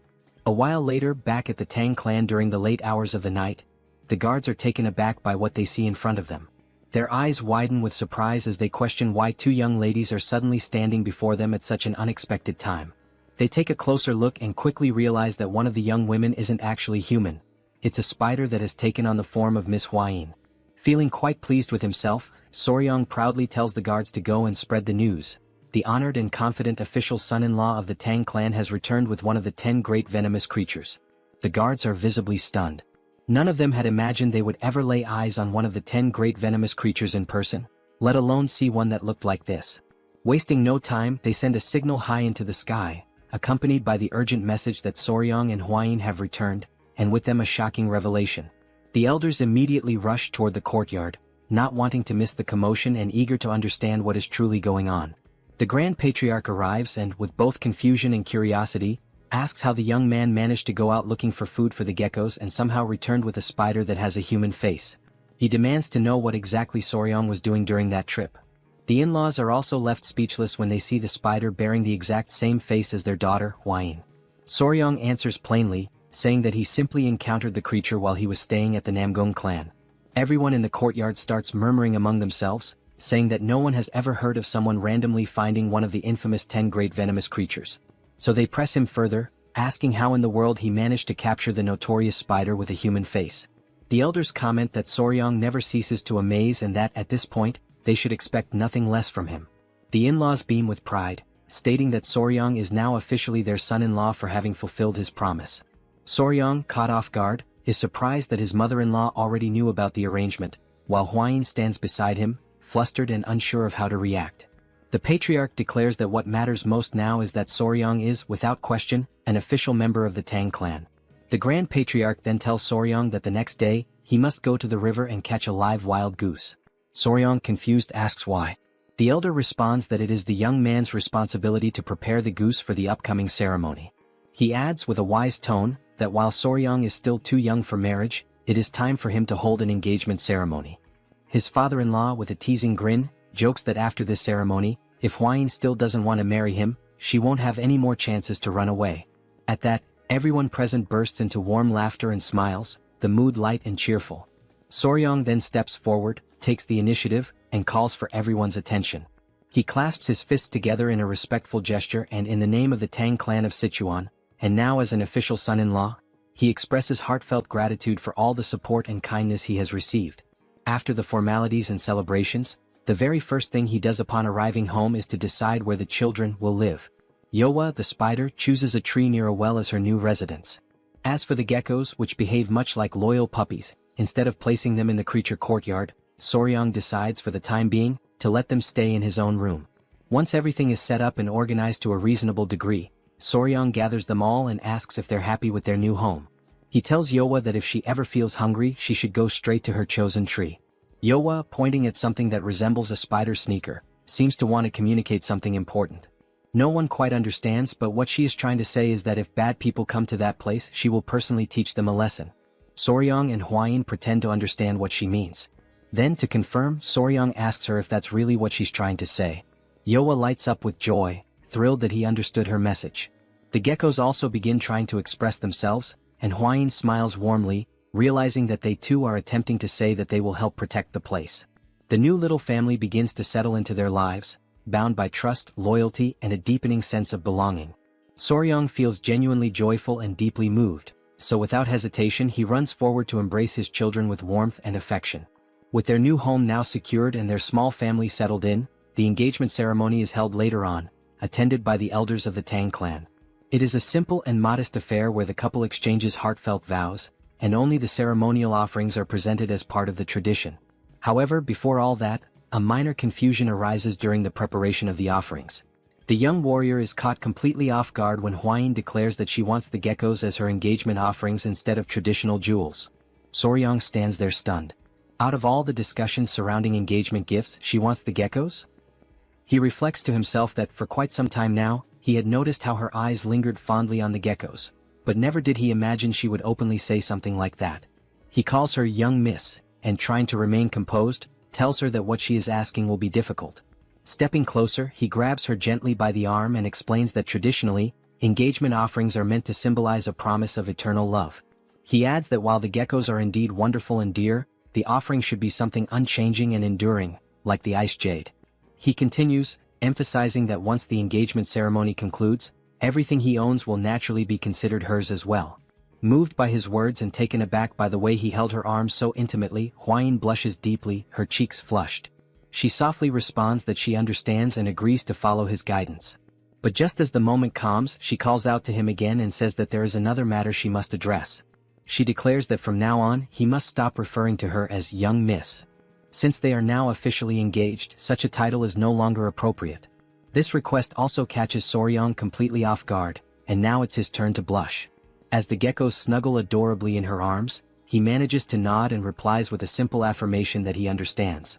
Shortly after, in the patriarch's main hall, the father-in-law greets them and casually asks whether they slept well the previous night. Soryong, however, can only think about why exactly he has been summoned. The father-in-law soon clarifies that the reason for calling him in is to speak about Soryong's great art. Hwain elaborates, explaining that this great art involves learning a qi cultivation technique unique to the Tang clan, one that involves internalizing poison. Soryong then asks whether they're referring to the ritual of taking the 10 poisons that had previously been mentioned. The Grand Patriarch confirms this and comments that it was fortunate Soryong captured the human-faced spider, as her venom is considered the weakest among the poisons from the 10 great venomous creatures. Soryong then asks whether he should begin immediately, but his father-in-law replies that the time hasn't come just yet. To his surprise, the elder reminds him that he had previously said he would prepare the 10 poisons on his own. However, the patriarch now presents him with a new proposal. He explains that when he observed the creatures Soryong has raised, and those he is still destined to raise, he remembered something long forgotten within the Tang clan's legacy. Then he asks whether Soryong has ever heard of the exact significance of the 5 poisons. Soryong, thinking carefully, asks if he is referring to the art of the returning 5 poisons. The elder confirms, saying yes, and then proceeds to list them: centipede, gecko, scorpion, snake, and toad. These 5 deadly creatures form the foundation of the ancient 5 poison technique. Finally, the patriarch looks directly at him and asks whether Soryong would be interested in attempting to cultivate the divine art known as the returning 5 poisons. He explains that, within the Tang clan, venomous creatures are divided into 2 distinct categories: common beasts and spiritual beasts. The common animals can be found almost anywhere in everyday places, but spiritual beasts are different.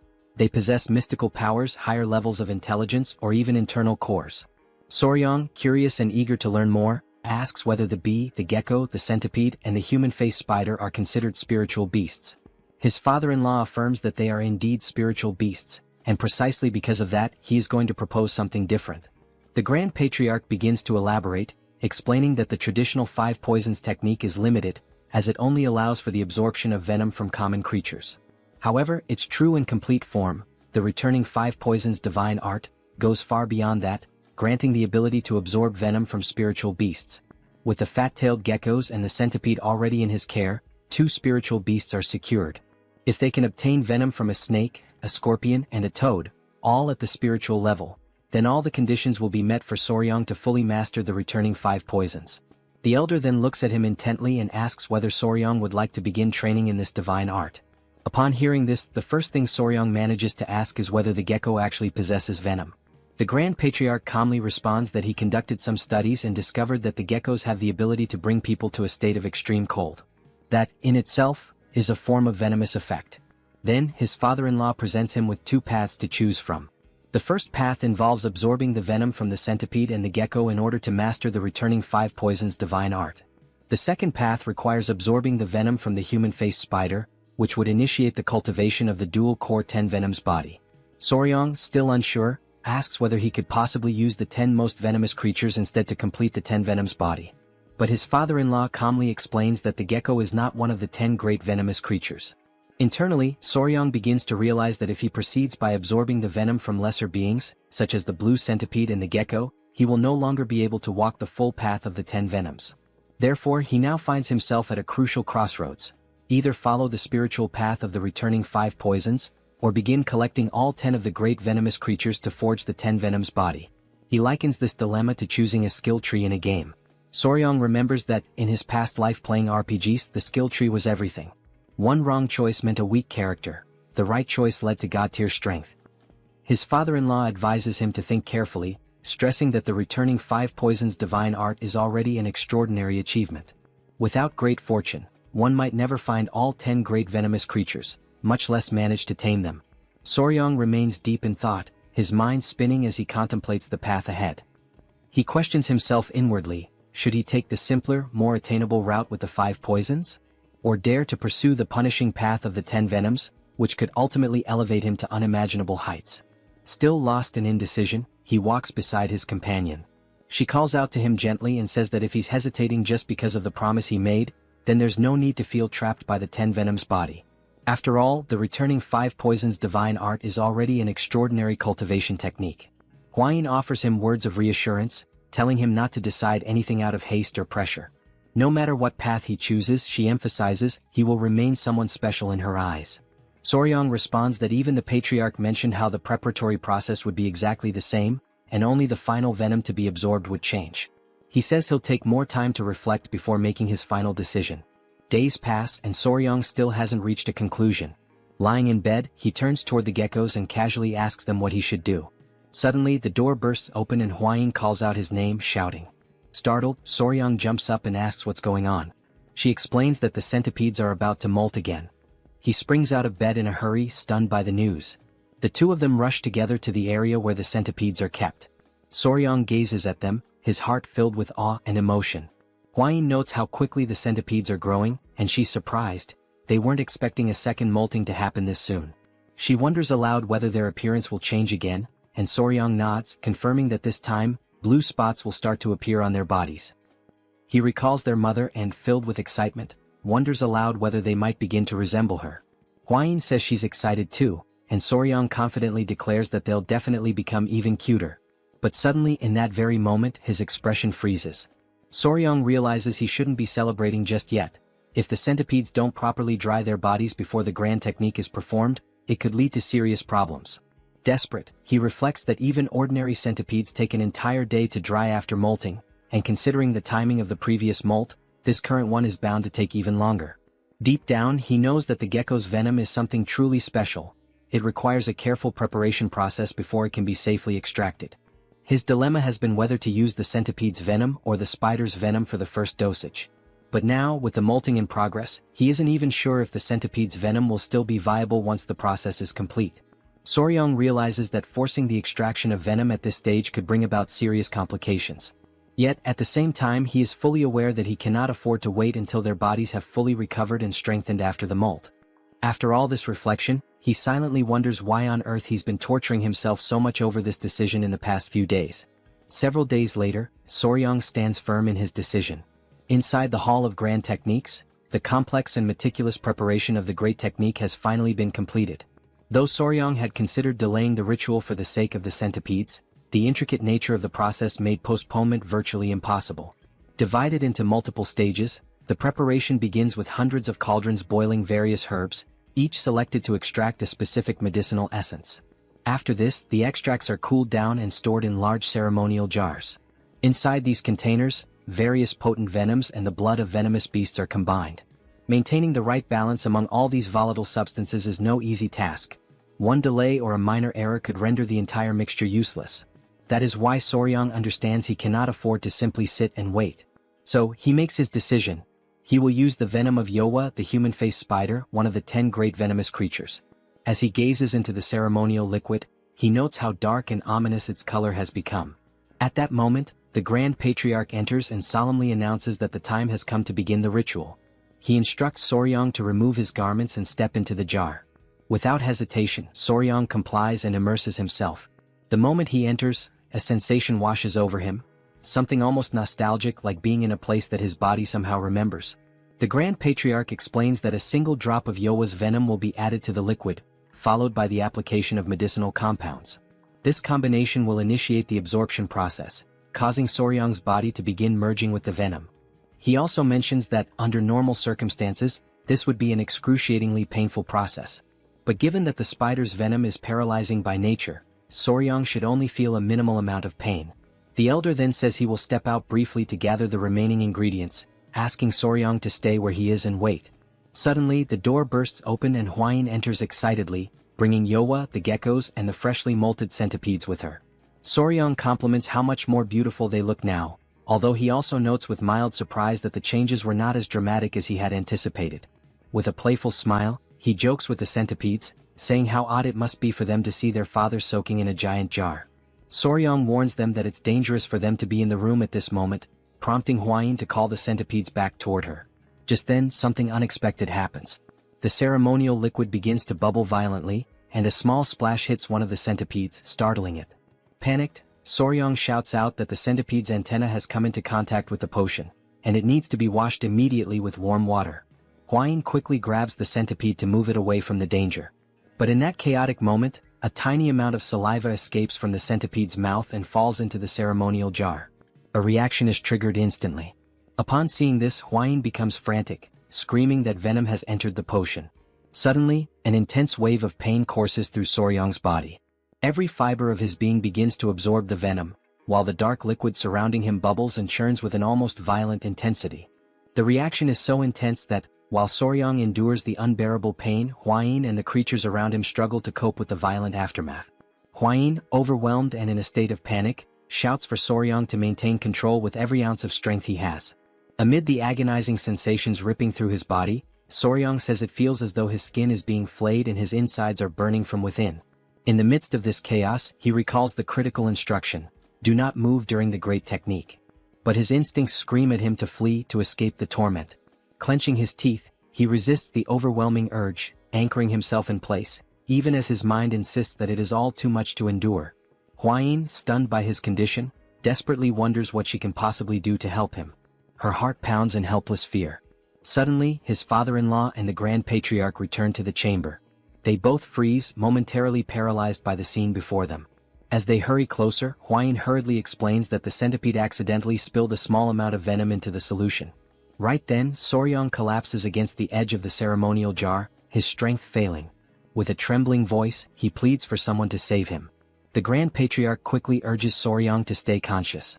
At the same time, the Patriarch instructs him to calm his breathing and focus his mind, warning that losing consciousness now could be dangerous. Suddenly, Soryang coughs up a thick, dark liquid. His body begins to convulse and he feels his control slipping away. Around him, familiar voices call out his name, desperately trying to pull him back, but everything becomes distorted. His vision blurs, the faces around him twist into indistinct shapes, and the words melt into unintelligible echoes. His awareness drifts into darkness, dragged deep into the recesses of his own subconscious. When he opens his eyes again, Soryang finds himself face to face with the centipede.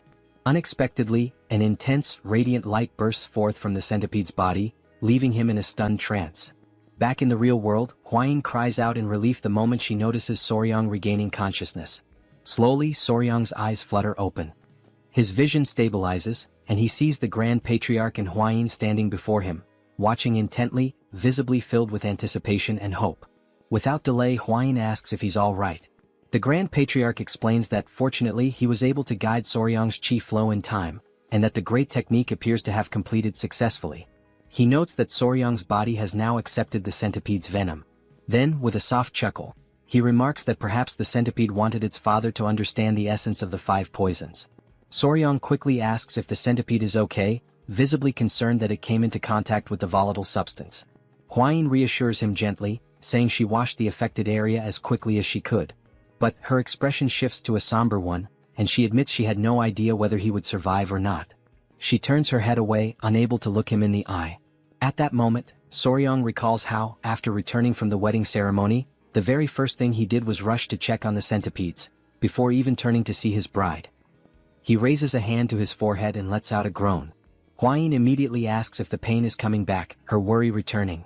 But with a resolute expression, Soryong looks up and asks again if the centipede is safe, taking both Hwain and the Grand Patriarch by surprise. Noticing this shift in his behavior, Hwain comments that it seems like he still hasn't fully recovered his senses. The Grand Patriarch quickly calls for the physicians. Meanwhile, Soryong realizes this moment of confusion was a perfect opportunity to play things to his advantage. Days pass, and only after every drop of medicine in the jar has dried does the great technique finally come to a proper end. The Grand Patriarch once again checks on Soryong, asking if he truly feels well, and suggesting they may still need to examine him in more detail. But Soryong assures them that he feels perfectly fine. The Grand Patriarch declares that Soryong has now officially set foot on the path of the 5 poisons and has begun to cultivate the divine art. For that reason, he says it is time to hand him the appropriate martial arts manual. Startled, Soryong asks what kind of manual. The Grand Patriarch explains that there are 5 manuals in total. Each one corresponds to a venomous creature and a specific technique. The venomous fang claw of the centipede, the venomous snake grasping hand that seizes life itself, the fast-legged scorpion tail technique, the wall-climbing gecko step method, and lastly the exploding toad palm. He adds that each technique governs a different discipline: claw technique, hand technique, leg technique, movement technique, and palm technique, respectively. Soryong becomes visibly excited upon hearing that this martial art allows its practitioner to become one with poison, forming a true unity between body and venom. The very idea stirs something deep within him, igniting his curiosity and determination. The Grand Patriarch notices Soryong's reaction and remarks that he seems enthusiastic. Soryong confirms that he is indeed excited, but also admits that he's surprised. It's not exactly the kind of venom-based assassination techniques or deadly arts he had originally imagined. In response, the Grand Patriarch begins to explain the origins of this martial tradition. He reveals that this particular martial art did not originate within the Tang clan itself. The divine art of the returning 5 poisons, along with the 5 venom techniques, actually stemmed from an external lineage, from the now extinct 5 poisons sect. He recounts a story from 2 centuries ago. Back then there was a second son of the Tang family, known far and wide as a prodigy of his generation. That young man fell in love with the daughter of the lord of the southern barbarian beast palace. Despite fierce opposition from both powerful clans, the 2 lovers defied their families and fled together. In exile they founded the 5 Poisons sect.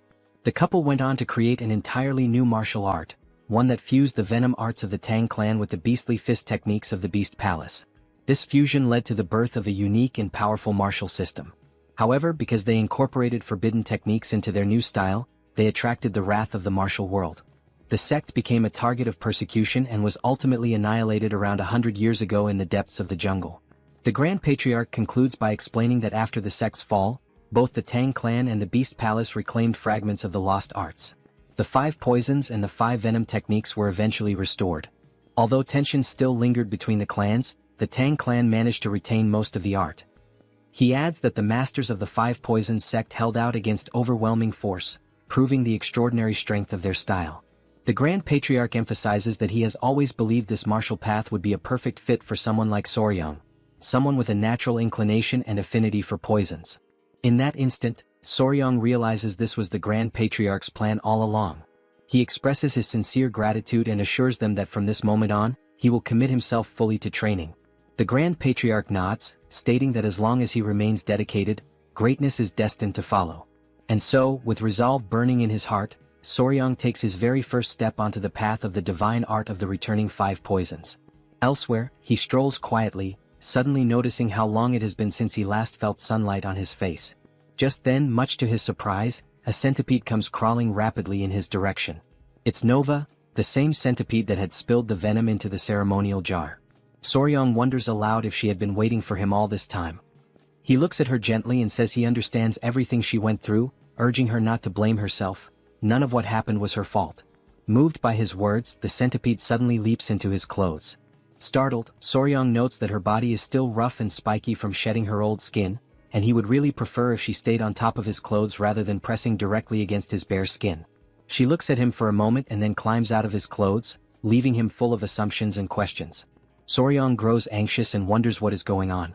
A strange thought flashes through his mind. Could the centipede actually be reading his thoughts? Trying to shake off the notion, he reassures himself that it's probably just a coincidence. After all, animals that spend a long time together often develop uncanny synchronicities.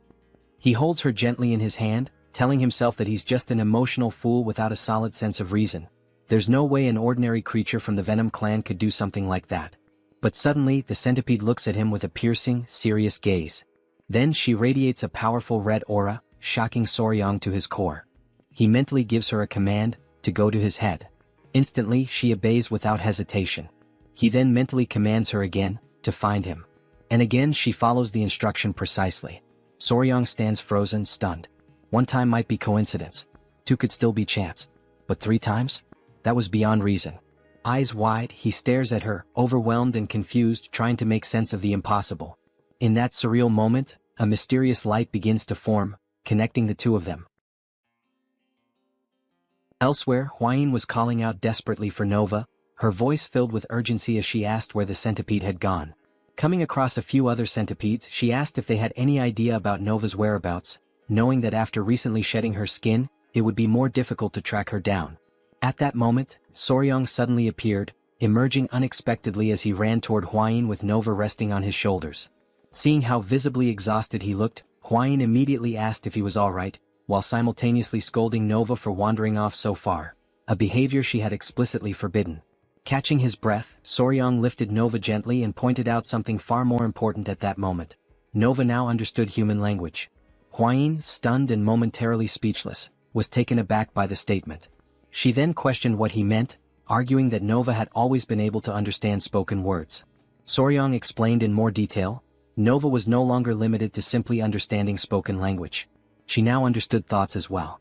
The shock on Hwayin's face was instant. Before she could respond, Soryang bolted off, heading straight for the Grand Patriarch, eager to obtain further answers. Sometime later, they arrived at the Grand Patriarch's hall. Inside, Soryang recounted everything that had happened. Hwayin added that, among all the centipedes, only Nova was capable of understanding thoughts. She then asked whether this could be a result of the great art. The Grand Patriarch immediately dismissed the possibility. He stated that the ability had nothing to do with the great art, noting that among all those who had accepted the venom of spirit creatures, there had never been any reports of such a phenomenon. It was the first time he had heard of something like this. Hwayin then asked what the cause could be.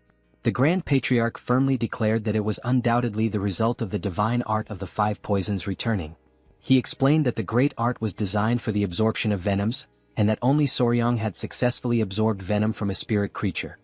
He continued by saying that what happened to Nova was clearly influenced by the southern barbaric beast palace. Soon after, the Grand Patriarch elaborated further. He explained that the palace treated beasts as part of themselves and that their secret might be connected to the 5 poisons returning art. He concluded that it was impossible to fully understand why this was happening. Soryang, puzzled by this, asked why it was considered impossible to comprehend. The Grand Patriarch emphasized that there was no reason for the palace to reveal its most guarded secret. He warned that once the palace discovered that the Tang clan had mastered a martial art shaped by their influence, there was no way to predict how they would react. Distressed, Hwayin asked whether there was any way to prevent this from escalating. The Grand Patriarch replied that it wouldn't be easy, unless the palace owed them a significant favor. Later on, Soryang walked in silence, feeling disappointed by the entire situation. He thought back to his original hopes of gathering his animals and forming something like the Brementown musicians. Suddenly, his thoughts were interrupted by someone calling out to him. It was Commander Gyupi, who greeted him warmly, expressing how glad he was to see Soryang in better health. Suspicious, Soryang listened as Gyupi explained that there was an issue in the venomous creature garden and asked if Soryang could accompany him there. Soryang quickly considered that they should deal with the garden issue first and only then think about the palace. He also remembered that he had forgotten to go there after returning. Smiling, Soryang agreed to go with him. Before they left, Gyupi said he wanted to leave someone with Soryang. Hearing that, Soryang was surprised. What did he mean by someone? At that moment, to his amazement, the small Inying came running toward him, full of joy and longing. As they walked together, Gyupi explained that he brought the girl because she wouldn't let go of him, so he decided to bring her to the venomous creature garden. Still skeptical, Soryang asked the real reason Inying was there. Gyupi clarified that she had come for treatment and would be staying with the clan for a while. Interrupting, Inying asked why Soryang hadn't visited her yet. But Soryang only noticed that she was missing a tooth. He apologized, saying he didn't know she had already returned. He guessed she must have been bored being alone, but she denied it. To prove it, she smiled with her toothless grin and raised her click, the creature she had been playing with. Seeing it in her hands, Soryong was surprised. It was a click beetle. Click beetles are known for the snapping sound they make when they flip over. Though considered a crop pest, they're adorable in the eyes of children. Surprised, Gyupi asked if that really was a click beetle. Ying, slightly upset, insisted that it was much more than that. It was click. Soryong recalled that when he was younger he used to call them click insects, and this one was the very first he had ever raised in his past life. Then he asked Ying if she truly liked bugs. She enthusiastically replied that she did, especially the rage bee and the click. Upon hearing those words, Soryong couldn't help but think that the little girl seemed like a smaller version of himself. The idea crossed his mind to teach her how to handle venomous creatures. He then invited her to explore and learn more about insects, and to his delight she absolutely loved the idea. However, Gyupi could only think about how he would explain Soryong's decision to Patriarch Peng. Later that day in the Garden of Venomous Creatures, little Ying watched with curiosity as a snake slithered inside a glass container. Meanwhile, Soryong and Gyupi were discussing the colony of rats they were raising, which would soon exceed 1,000 in number. During their conversation, Soryong inquired about the water snakes, having heard there was an issue, and wanted to understand what was going wrong. While the two men talked, Ying remained preoccupied with the surrounding animals. Gyupi explained that while the snake's diet had been stabilized, the number of crickets was falling short, causing some creatures to go hungry. Soryong then reflected that, in truth, no matter how many crickets they had, it would never be enough, and the only real solution was to find an alternative food source. Suddenly, Ying let out a loud scream and burst into tears, drawing both men's attention instantly. Soryong quickly asked what had happened, but before the girl could explain, he noticed an unfamiliar smell. Through her sobs, Ying raised her hand and said she was sensing a strange odor. Soryong immediately realized something and gently asked her to show him what she had inside her bag. As he inspected the contents, he recognized that the little girl had made the exact same mistake he once made as a child. With patience, Soryong invited Ying to come with him and see something different from the click beetles she had collected. He showed her a red flower beetle. In fact, its real name was the tenebrio beetle, and once it reaches adulthood, it releases a foul odor through glands, which was the source of the smell. Because of their similar appearance to click beetles, it was easy to confuse the two. Soryong explained that only click beetles make a sound by snapping their abdomens. Tenebrio beetles do not. Still, he praised the girl for her efforts, saying she had done a good job because, coincidentally, he actually needed those very beetles. Gyupi then asked him why he would need them. With excitement, Soryong said he planned to raise all the beetles Ying had gathered. He explained that, although it might not seem like it, tenebrio beetles were actually one of the most common foods used for feeding both insects and lizards. Confident in his plan, Soryong declared that if they could replace the crickets with tenebrio beetles, their food supply would finally be sufficient. He told Gyupi that, thanks to Ying, they might have just found the solution to their problem, and invited him to accompany him to the cricket breeding area for further inspection. After some time they arrived at the breeding facility. At first glance, Soryong didn't notice anything obviously wrong. He opened one of the containers to investigate more closely and immediately realized that the cricket's legs were falling off.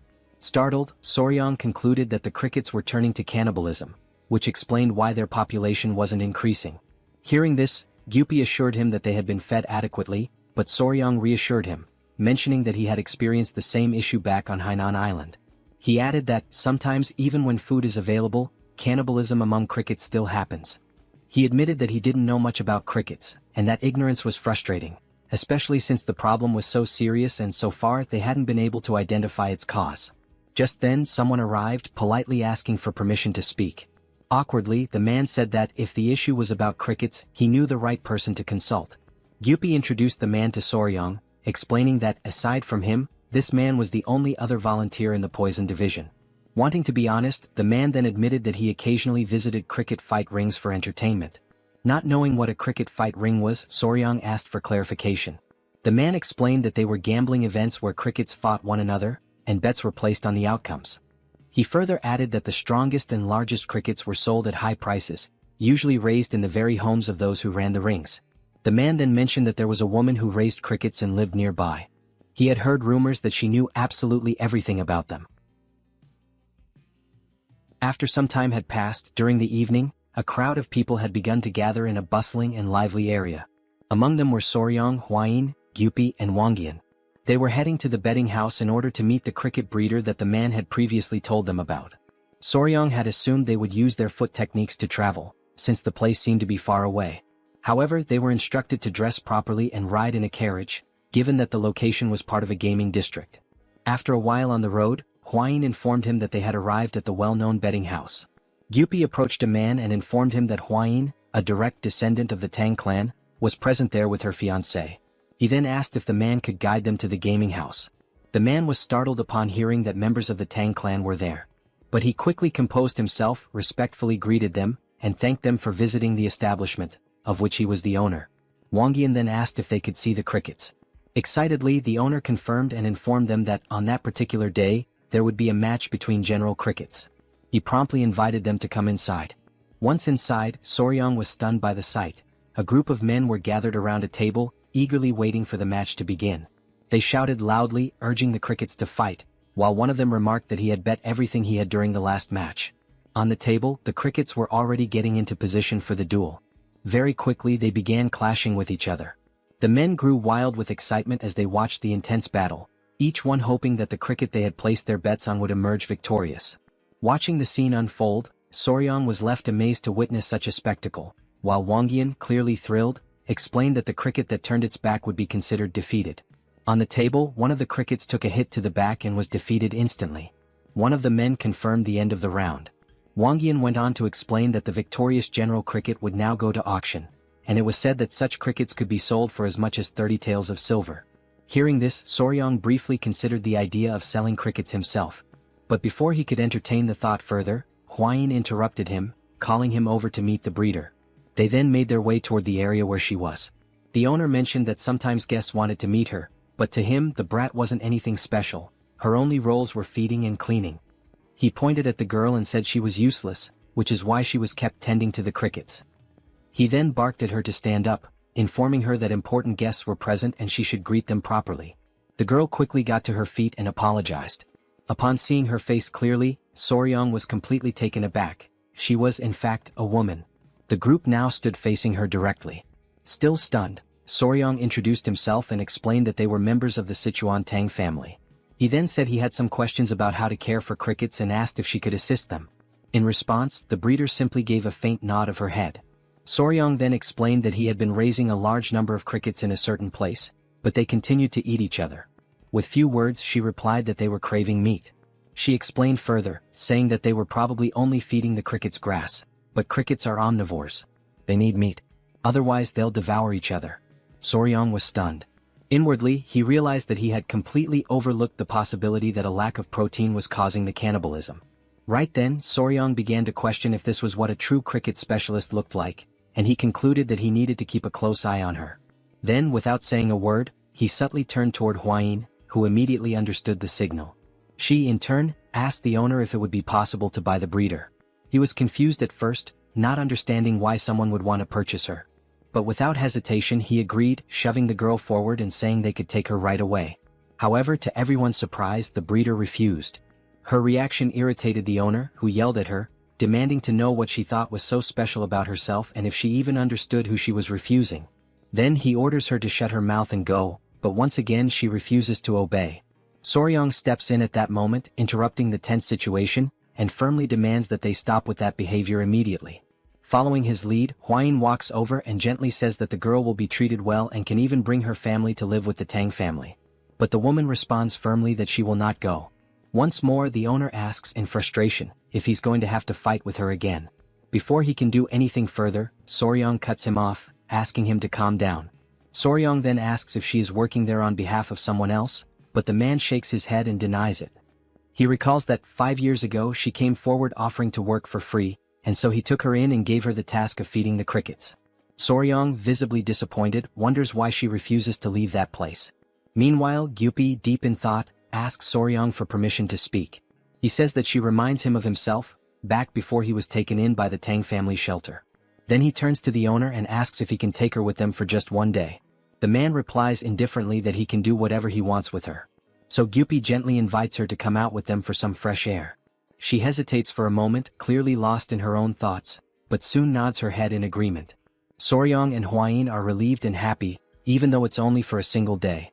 A little later, inside the Tang family guest residence located in the capital city, Soryong and Hwain are seated at a table along with the guest. Soryong comments to Gyupi that he had no idea the Tang family owned a building in the capital. Gyupi explains that this is actually just a branch of the Sichuan Tang family. He adds that in addition to this building there are also inns, pharmacies and restaurants all along this alley, every one of them owned by the Tang family. He emphasizes that later on he will also show them the trading company and the escort agency. Astonished, Soryong asks if the entire alley belongs to the family. In silence he reflects on the patriarch, his father-in-law, who spends his days practicing martial arts. He never quite understood how the family managed to sustain itself, but now, finally, everything makes sense. Then Gyupi asks the caretaker why she refuses to leave and says that if she's going through any kind of hardship, they can help her. But she gives no reply. Soryong leans over and whispers to Hwayin that she's still not saying anything. Hwayin observes that the woman hasn't even touched the food or tea placed in front of her. Gyupi notices that she seems to be harboring some kind of resentment. He kindly tells her not to worry and assures her that she can trust them. In that exact moment and quite suddenly she rises from her seat. She kneels down, bowing her body and lowering her head until it is almost touching the floor. She introduces herself, saying that her name is Song Naok and that she comes from a village called Song. Hwayin is visibly surprised, and Soryong asks her if there is a reason why she refuses to leave the betting house. Instead of answering directly, she reaches up and pulls her hair away from her face, and what they see leaves everyone utterly stunned. Soryong is deeply shaken by the sight. The cricket caretaker's face is covered with the visible scars of severe burns. Outraged and unable to comprehend, Gyupi silently wonders how anyone could have done something so cruel to a woman. At the same time, Soryong asks her directly who was responsible. But she only replies that it was someone, and she declares that she must take revenge no matter what it costs. Through the tears streaming down her face, she firmly states that until she resolves that matter, she will never leave that place. Then she remembers the Song village, the place where she once lived peacefully with her younger sister, Nian. After losing their parents, it was Song Naok who raised her sister with care and devotion, and together they grew up, becoming rather well known in the village for the striking beauty that both of them possessed. One day her younger sister asked if Song Naok could skip work. She answered that she needed to work during the festival but reassured her that she would return quickly, since the neighboring village was not very far away. Nian grew irritated by the reply and cried out, saying that she did not want to be left alone on that particular day. After all, it was her birthday. Trying to soothe her sister, Song Naok apologized and reminded her of the promise she had made to their parents, the promise that she would never let Nian suffer. She suggested that even if the loneliness felt heavy, her younger sister could stay there and pass the time playing with the crickets until she came back. Hearing that, Nian answered sadly that even the cricket fights were better when shared by two people. Yet Song Naok insisted that there was no other choice for her. At that moment she took out a small incense pouch, which was meant to be her birthday gift to Nian. Surprised, the younger sister remarked that such a pouch was expensive, but Song Naok explained that she had received it as a reward for helping during the last festival, and asked her sister to wait for her that day. So she left for work, while Nian thanked her warmly, promising that she would keep the pouch safe until her return. Smiling, she asked her sister to hurry back soon, for she would be waiting eagerly. At her workplace, more guests arrived than had been expected, which forced Song Naok to remain there longer than she had planned. Later, at the end of her shift, a man warned her to be careful because of the darkness outside. She replied that such a thing was not a problem, since her sister must already be hungry, and she needed to rush home quickly. She set off at once, without even carrying a lantern, because her only thought was to celebrate her sister's birthday with the food she had brought from the festival. As she was running, someone suddenly appeared in her path, and unexpectedly they collided. Without hesitation, Naok apologized, but the man scolded her, complaining that she should watch where she was going. Yet in that instant, something caught Song Naok's attention. It was the scent of the incense pouch, coming from him. But she decided to ignore it and hurried on her way home. When she finally arrived, she called out for her sister, announcing that she had returned. The silence unsettled her, and she wondered if Nian had grown tired of waiting and gone to sleep. So she lit a candle. And as she opened the door, she asked softly if her sister was there. To her shock, Nian was lying on the ground, injured, bruised, and covered with wounds. Terrified, she dropped the saucer that held the candle, letting it fall. She ran quickly to her sister's side, crying her name in despair. Dazed and trembling, she asked what had happened, and as she held her in her arms, she failed to notice that behind them the house had begun to catch fire. Outside, two men from the village saw the flames and worried, began asking each other if that burning house was not Song Naok's. At that very moment, someone stumbled out. It was Naok herself, clutching her sister tightly in her arms despite the fire raging around them. With all her remaining strength, she tried to explain to the men what had happened to her sister, but before she could finish, she collapsed to the ground, unconscious. Her greatest wish was that everything unfolding before her eyes was nothing more than a nightmare. But the harsh reality lay directly before her, and the flames only grew larger. Back in the present, inside the Tang family's guest residence, Soryang asked whether it was because of that tragic incident that she bore the scar on her face. She answered that, when she finally regained consciousness, more than 2 weeks had already passed. Her body was entirely wrapped in bandages, wounded from head to toe. She explained that she had begged the escort agency to track down the person responsible, but they had failed, admitting that they did not know how they would face young Nim after everything. Just as life slowly fades at the end of autumn, her heart, too, was gradually dimming.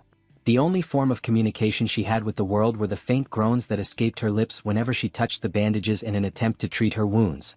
Time passed quickly and soon spring arrived, bringing with it the awakening of the new crickets. In that moment, the image of her sister surfaced vividly in her mind. Amidst the flames, Nian had begged her desperately to catch that wretched man and put an end to her torment by avenging her pain. That haunting image of her sister left Song Naok utterly desperate and deeply terrified. She emphasized that when the sound of the crickets began to resemble Nian's own voice, echoing in her mind, she managed to regain consciousness. From that moment onward, there remained only one unshakable certainty within her: the burning will to find and kill that vile man. When the man came to know of this powerful motivation, he was alarmed and immediately asked her where she thought she was going. Naok answered with unflinching determination that every single night she was tormented by the agonizing screams of her sister, and as a sister herself, it was her duty to avenge her no matter the cost. The man then questioned how someone like her could possibly take revenge, since she did not even know who the culprit truly was. At the same time, a woman warned her to think first of her own well-being and take care of herself. Naok was even locked away by the two of them, who were trying to prevent her from leaving. Yet in the end she slipped out of the village during the night, unseen by anyone. She carried nothing but her incense pouch with her. Her resolve was absolute. She was determined to go all the way and avenge her sister. Thus she set out for the city, knowing deep inside that the man had also gone there. Amidst the bustling crowd, she did not know his face, but his voice was etched into her memory like an unerasable seal. Naok began speaking to strangers, but many, frightened and unsettled by her face scarred with burns, simply ignored her. 2 long years passed, and again it was the season when the crickets awakened. Seeking shelter from the rain, she entered a cricket fighting pit. When she asked the owner for permission to stay, she was coldly driven away as she was interfering with his business. Without hesitation, a man pushed her toward the exit, throwing her out. Suddenly she froze in her steps, her whole body shivering as she caught a familiar scent buried deep in her memory. The man complained bitterly, saying she was putting him in a bad mood. But inside her heart, she reflected only on one thing: she had never truly forgotten. And on that very day she had finally found the owner of that voice. Back in the present, Huayin is left in shock, and Soryang can only ask what happened after that moment. Naok explains that while she was wandering through the city speaking to strangers, she encountered a beggar who told her that the wretched man often visited the gambling house. Immediately, Soryang understood that this was the reason she had gone to work there. Calmly, she revealed that she wanted to follow him and stab him to death, but the beggar warned her that he was a martial artist, making it an impossible task. So instead she tried to poison his drinks. But she admitted with bitterness that the poison she had bought seemed to be fake and had no effect at all. After that, she began caring for the crickets, yet their constant sound always reminded her of her sister, leaving her restless and unsettled. Now, through tears, Naok cried out with every bit of strength she had that she needed to kill that wretched man and would never leave until she did. Upon hearing this, Soryang understood her situation. Though he was troubled, she needed to tend to the crickets, but the sound of them only left her lost and hopeless. Huayin pointed out that her hatred was what kept her moving forward, and once she avenged herself, everything would be resolved. Helping someone with such a fierce spirit meant that person would never betray the clan. At that moment, Gyupi recalled that before avenging his parents he used to speak alone in the rain, but when the Tang family finally avenged them, everything changed for him. He added that now he finally understood why he had felt such a strong connection with Naok. Then Soryang turned to her. He declared that they would help her resolve that deep resentment and offered her a proposal. Once it was accomplished, she would be able to become part of the clan. Overcome with emotion, Naok asked if they truly intended to help her. She swore that if they did, she would serve the clan with her very life, down to her last breath. With gravity, strength, and unwavering determination, Soryang finally asked her the crucial question: who was that wretched man? For a brief moment, she hesitated to reveal the truth about who she truly was. But soon after, she confessed that it was none other than the third son of the Great Harmony sect, Jim Dizung. Upon hearing those words, Soryang grew excited, almost eager, as if ready to confront him immediately, while Hwayin was struck with astonishment at such a revelation. Still suspicious, she sought confirmation, and Suk's response once again reinforced the certainty that it was indeed Jim Dizung. Soryang, intrigued and unsettled, could not understand why it should be a problem for him to belong to such a lineage. At that point, Gyupi explained that the Great Harmony sect belonged to the same orthodox faction. In Sichuan, this clan held immense influence, surpassed only by the Tang sect, the Amei sect, and Qin Guixiang. The magnitude of such power left Soryang alarmed. Even so, Hwayin clarified that regardless of the family's weight or prestige, that was not the central issue. She stressed that the true problem lay in the past. The Tang had once promised the Great Harmony sect to forgive a single offense, in return for a favor they had received. This information horrified Soryang, leaving him unable to believe in the burden of such a binding promise. Hwayin then added that in the Murim world, oaths sworn upon martial arts, the family name, or an inherited title could never be broken. Meanwhile, Suk, who had been watching from behind, asked if there was some kind of problem. Soryang denied it, explaining that he simply had not expected that individual to turn out to be such a significant figure. Hwayin then declared that the wisest course of action would be to begin the fight first, and she advised Suk to rest without worries, assuring her that they would take care of the matter. Soon after, Suk expressed her gratitude for the support she had received. But without warning, her body weakened, and she suddenly collapsed to the ground, fainting before everyone's eyes. Hwayin immediately concluded that the fall was caused by the strain she had endured and decided it would be best to take her to the Tang residence so she could rest properly. Still, Gyupi perceived the seriousness of the situation, and Soryang insisted that they needed to report the matter both to the Patriarch and to the Great Patriarch. Sometime later, in the main hall of the Tang family, everyone was gathered. The Great Patriarch spoke of the prestige of the Great Harmony sect, but he lamented the disgrace brought by the son who now stained its lineage. At the same time, Soryang's father-in-law expressed sorrow for the circumstances, yet he reinforced that the vow once made by their ancestors was deeply tied to the honor of the Tang family. He emphasized that if actions were to be taken out of mere pity, then no one would ever again trust the word or future agreements of their family. For this reason, he decided to forbid the use of poison or the direct lineage of the Tang in helping Suk. This decision left Soryang shocked and desperate. He tried to persuade them otherwise, but his father-in-law remained firm and unshaken. Hwayin quickly held Soryang's hand, urging him to respect the patriarch's will. She explained that as long as neither the Tang poison nor the direct lineage was involved, and as long as the clan itself did not interfere officially, it was still possible to help, since Soryang was not part of the direct line of the family. Then the patriarch questioned him directly, asking if the young warrior would truly give up. At that moment, Soryang finally understood the true meaning of the permission granted. Internally, he reflected that this was now his chance to prove his worth and his skills as a member of the Tang family. He also knew that, within such organizations, it was almost a rule that someone always had to endure physical hardship at the beginning. Later, Gyupi explained that despite the permission granted, the young warrior should never expose the Tang clan and that he himself would discreetly monitor Soryang's steps through the beggar sect. After leaving the hall, Soryang reflected that the first step would be to track Jin Dizung, a task now entrusted to Commander Pei, a former member of the Poison Annihilation Unit. After this discussion, Soryang met with Hwayin and Suk. He asked Suk if she had slept well, to which she replied that she had. Internally, Soryang reflected upon Suk's decision to remain with the Tang family, and he noticed how much more beautiful she looked after arranging herself with care. He then handed her an ointment from the Tang clan, specifically prepared for burn wounds. Immediately after, he asked if he could pose a few questions regarding the crickets. Yet, just as he was about to ask the one question that most intrigued him, Gyupi suddenly appeared, interrupting the moment.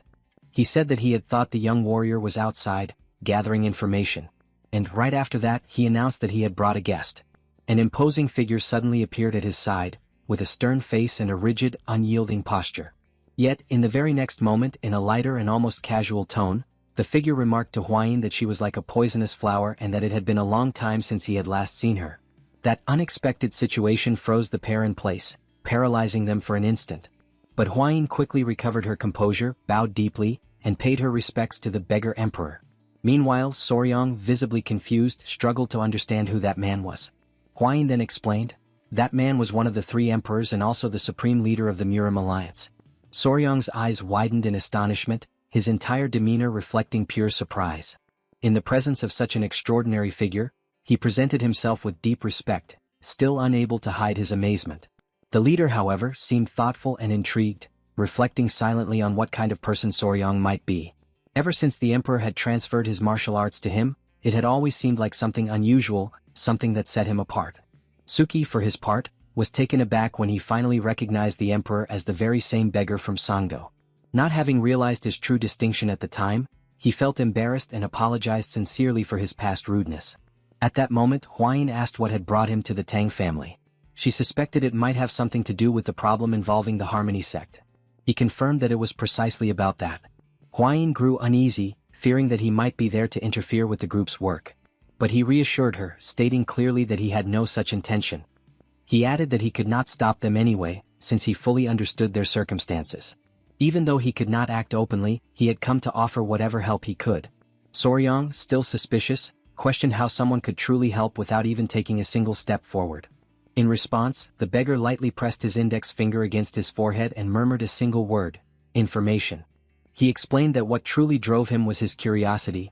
He wanted to see how the successor of the first emperor would handle such a difficult situation. He then revealed that he had lost his own team in events that had taken place years earlier. When he mentioned Jim Dizung, he could not hide the disdain in his voice. He described Jim as vile and corrupt, a man shielded by the power of his family, with 2 cases involving the deaths of women tied to his name. Upon hearing these revelations, Soryang concluded that, even for the Great Harmony, Jim was an even greater headache, perhaps an even more disgraceful piece of filth than he had imagined. The emperor then stated that, ever since the incident in Song Village, Jim had kept a low profile and limited his movements, only visiting the gambling house. That was why the emperor had recommended poison to the young woman. Soryang then observed that the only possible way to confront Jim would be within the gambling house itself, though he wondered whether it would be necessary to stage the poisoning as Suk had once done. Huayin reminded him that they would not be able to use the Tang family's poison this time. Turning to Naoki, he asked her how she was able to identify Jim's food or drink among so many different choices. She explained that Jim always made complicated and highly demanding requests, and the kitchen would receive a special message for each one of his orders. Soryang, curious, pressed further, asking what kind of complicated orders these were. Naoki detailed that he always requested his meals without certain ingredients, specifically crab and shrimp. At that point, the leader remarked that he had heard something unusual happen to Jim's body whenever he consumed such foods. Internally, Soryang immediately realized it was most likely a severe seafood allergy. Sensing a golden opportunity, he wasted no time. He immediately called for Commander Gupai and instructed him to go to the garden of venomous creatures to bring back flower beetles. Gupai, puzzled by the sudden and unusual order, asked why. Soryang then explained calmly, yet with a hint of grim determination, that his plan was to provide Jim with a death that would be both pleasing and delicious. At that moment he named the plan Operation Tasty Death. He carefully explained that Jin Dizung's allergy to seafood came from tropomyosin, a muscle protein. In invertebrates, this protein bore a strong resemblance to the human version, and it was precisely this similarity that triggered such a severe allergic reaction. He went on to emphasize that the crucial element of their strategy was the flower beetle, an insect carrying even higher levels of tropomyosin than shrimp or crab. Following his command, Gupai returned carrying the flower beetle. The young man then gave precise instructions: remove the larvae, boil the beetles, and lightly brown them in a pan. Before long, the preparation was complete, and he urged everyone to taste a piece of the fried beetle. Huayin hesitated at first, her expression betraying uncertainty, but he reassured her, insisting that it was truly delicious. Slowly, Huayin reached for one of the beetles from the plate and tasted it. To her astonishment, the flavor was surprisingly rich, and beside her, even the emperor widened his eyes in admiration, completely taken aback by the recipe's unexpected excellence. Soryang remarked with a faint smile that it was indeed delicious, which was precisely why the beetles had earned the nickname Crazy Larvae. The leader praised the remarkable taste, though he quickly raised the question of how such a delicacy could possibly kill Jin Dizung. Soryang explained patiently that, for Jin Dizung, the flower beetle functioned as nothing less than poison, since it contained the same allergenic component as shrimp and crab, just as Ying was dangerously sensitive to bee venom. He then suggested grinding the beetle thoroughly into a fine powder and mixing it into another dish, adding only a faint nut-like flavor, subtle enough that no one would ever suspect a poisoning. Upon hearing this clever stratagem, the emperor laughed heartily and immediately understood why the operation had been given the name Tasty Death. Soryang added that the more powder they used, the more certain the result would be, and he asked directly in which dish it should be placed. Naoki raised her hand and proposed adding the beetle powder into a recipe called ladagum, a delicacy served at the gambling house. She explained that ladegum was made of glutinous rice stuffed with sweet bean paste, then covered with syrup and a coating of bean powder, and that with the addition of beetle powder, no one would ever notice the difference. Soryong reflected inwardly that such a glutinous rice cake, cloaked in beetle powder and syrup, would be the perfect trap, ensuring death through an inevitable choking reaction. Without wasting a moment, Naok demanded that she herself be the one to prepare the recipe, stressing that she would not feel truly free until she had taken her vengeance with her own hands.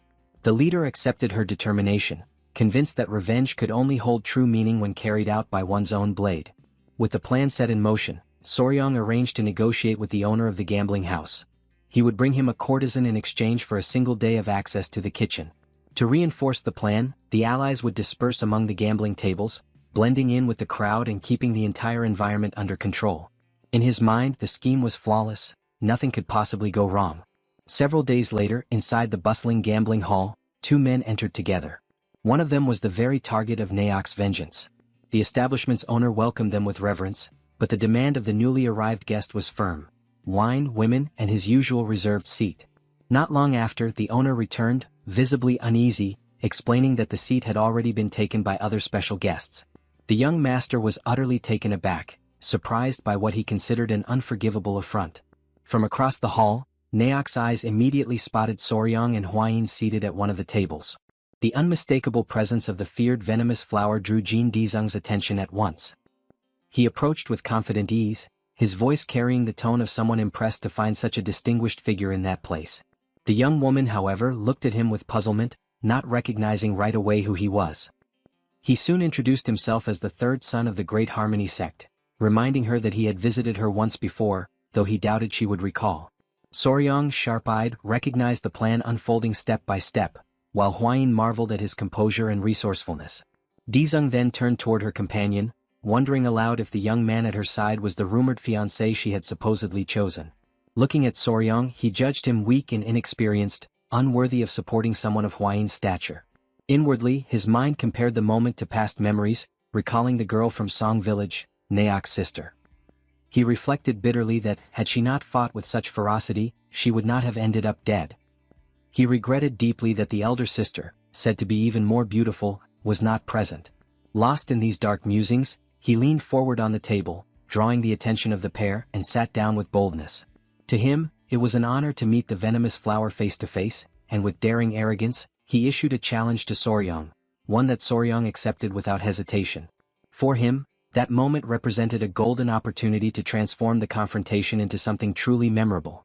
Not long after, however, he was thrown into shock when he suddenly heard Hwayin celebrating yet another victory of Soryong. It became clear to him that, in only 2 short hours, he had already lost half of all the money he had brought. Meanwhile, Soryong, visibly satisfied with the outcome, calmly indicated that it was time for him to take his leave. As he watched them departing, the man, the very target of the group's meticulous plan, felt the weight of humiliation crash down on him, burning into a deep anger that he could not contain. Turning to one of his attendants, he ordered him to bring something to eat, since the constant tension of the gambling table had left him overwhelmingly hungry. At that precise moment, his attention was drawn by a conversation at the neighboring table, where guests were praising the ludegum that had been served. Curious, he asked the waiter directly if the dish was truly as remarkable as they claimed. The young man confirmed with confidence, assuring him that, particularly on that very day, it was prepared with exceptional flavor. He then took a piece of the delicacy, lifted it to his lips, and began to eat. As he chewed, he openly praised the quality of the dish, remarking that the more he chewed, the more layers of flavor unfolded, growing increasingly rich with each bite. Yet, in a sudden and terrifying shift, the expression of pleasure that had lit his face dissolved into one of sheer desperation. He collapsed to the ground, overtaken by a violent agony, struggling as though he were choking on every breath.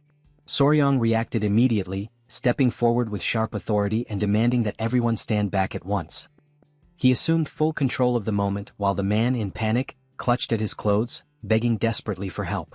But Soryong, with an icy composure, reminded him that this was not the result of ludegum itself, but rather the consequence of the sins he had committed in the village of Song.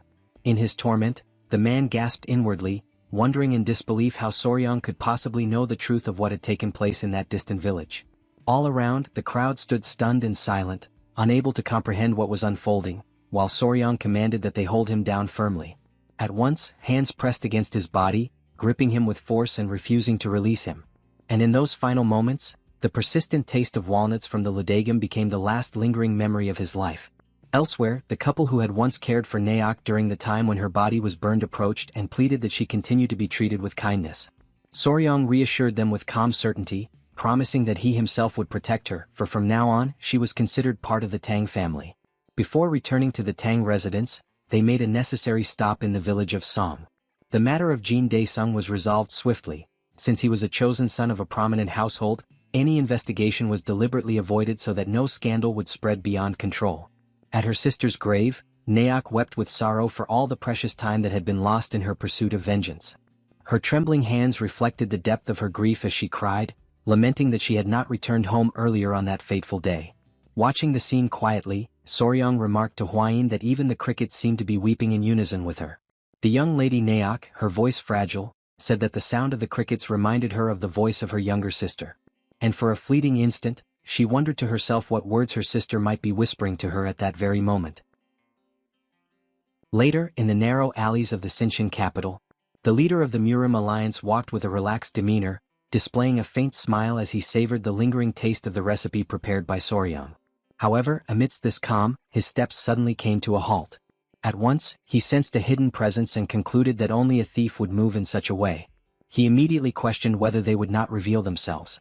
The concealed observers, realizing they had been discovered, grew uneasy. Nevertheless, it did not take long before they revealed themselves, acknowledging that the sharp perception of the leader remained unshaken. Standing before him was Kang Ji-ho, known as the Divine Thief and one of the 5 emperors, accompanied by his disciple Yang Ryan. He made a remark about being called a thief after such a long time without meeting, while the leader replied that there was no other way to refer to him. Even so, Kang requested some dignity since his disciple was by his side. Yet the emperor merely thought that dealing with Kang alone was already troublesome enough. Now, with a disciple in the mix. Soon after, the leader asked what had brought him to Sichuan. Kang Ji-ho explained that he was searching for the person who knew the most about the secrets of the silkworms. He then revealed his arm, where his sacred item, known as the celestial bristles, had recently been torn. He emphasized that, according to his tradition, the celestial silk was passed down once the disciple completed the training, but at that pace he would never be able to do so. The master then mentioned that he knew someone who could help, reinforcing that among all in the Central Plains, that person was the greatest expert in insects. A few days later, at dawn in the poison garden, Soryong cried out desperately. Behind him, Gu urged him to endure just a little longer while striking him with the whip. Soryong was cultivating the art of the iron box, a unique martial technique based on the venom of the first emperor. Whenever struck, the muscles would recoil, yet the chi would circulate throughout the body, hardening it and making it stronger the more blows he endured. Hwain carefully observed everything, holding the centipedes, and offered him words of encouragement. One of the centipedes, not understanding anything, became fascinated by the whip in Gu Pei's hand. In an impulsive leap, it hurled itself toward him. But Soryong intervened. He held it in his arms, only to be struck again by another lash on his back. The impact drove him to his knees, yet he still playfully spoke to the centipede about the danger it had nearly faced. Hwain complained that Hyanga, the centipede, was so energetic that she could never stay still. Whenever she opened her eyes, she was already causing trouble. She recalled that, on the last occasion, Hyanga had chased after a butterfly and triggered complete chaos.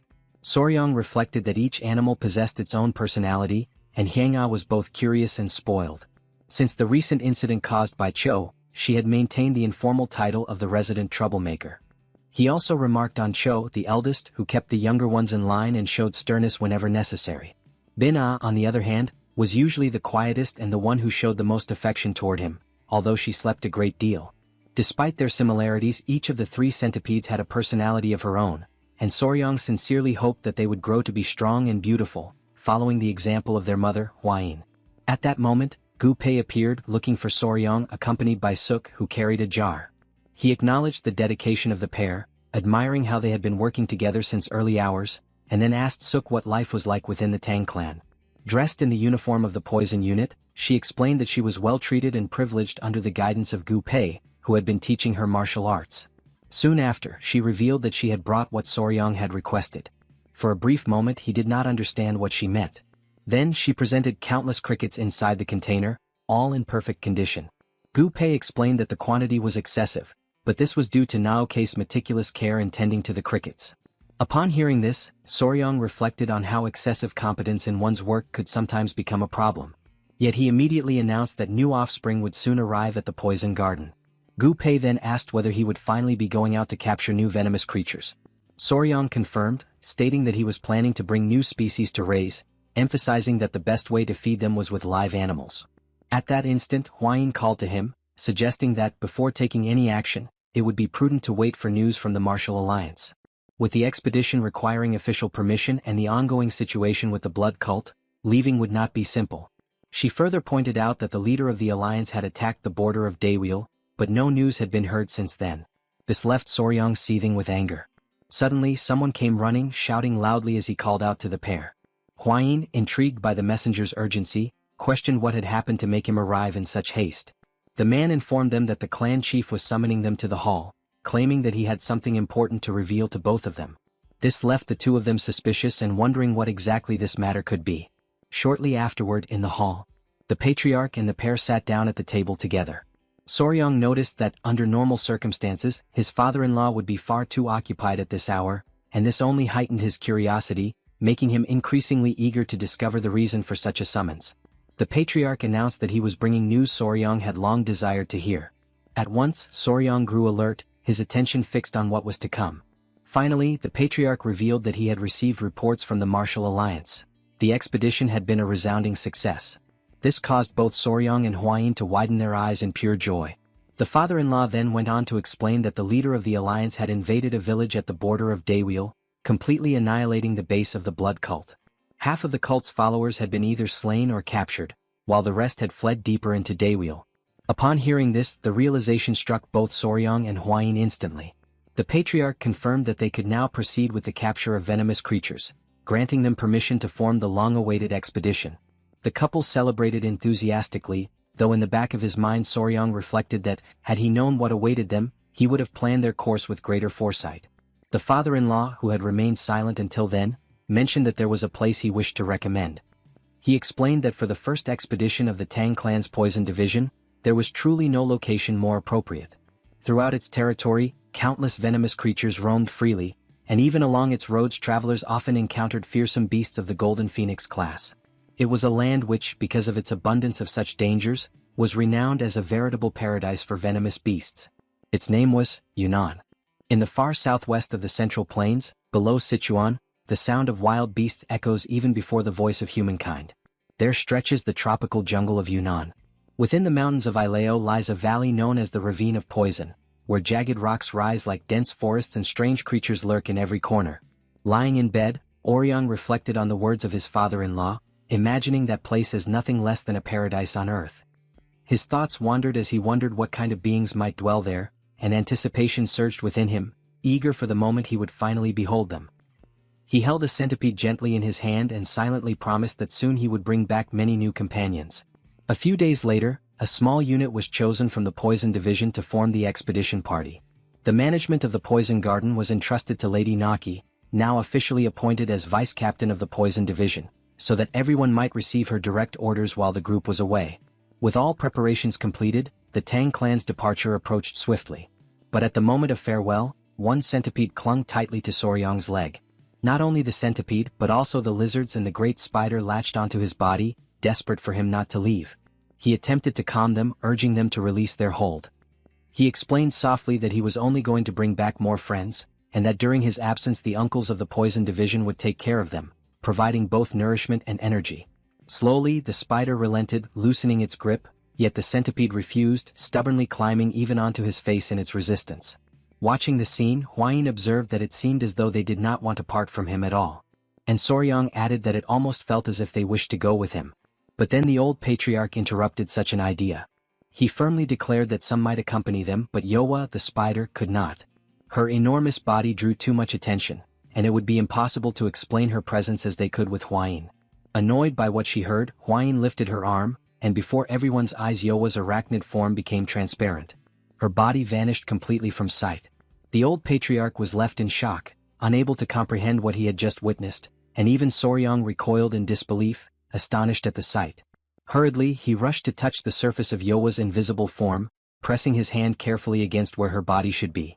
To his relief, he still felt her softness, the silken and delicate texture of her fur, even though his eyes could no longer perceive her. Soon the old patriarch admitted that Yowa truly could conceal her body.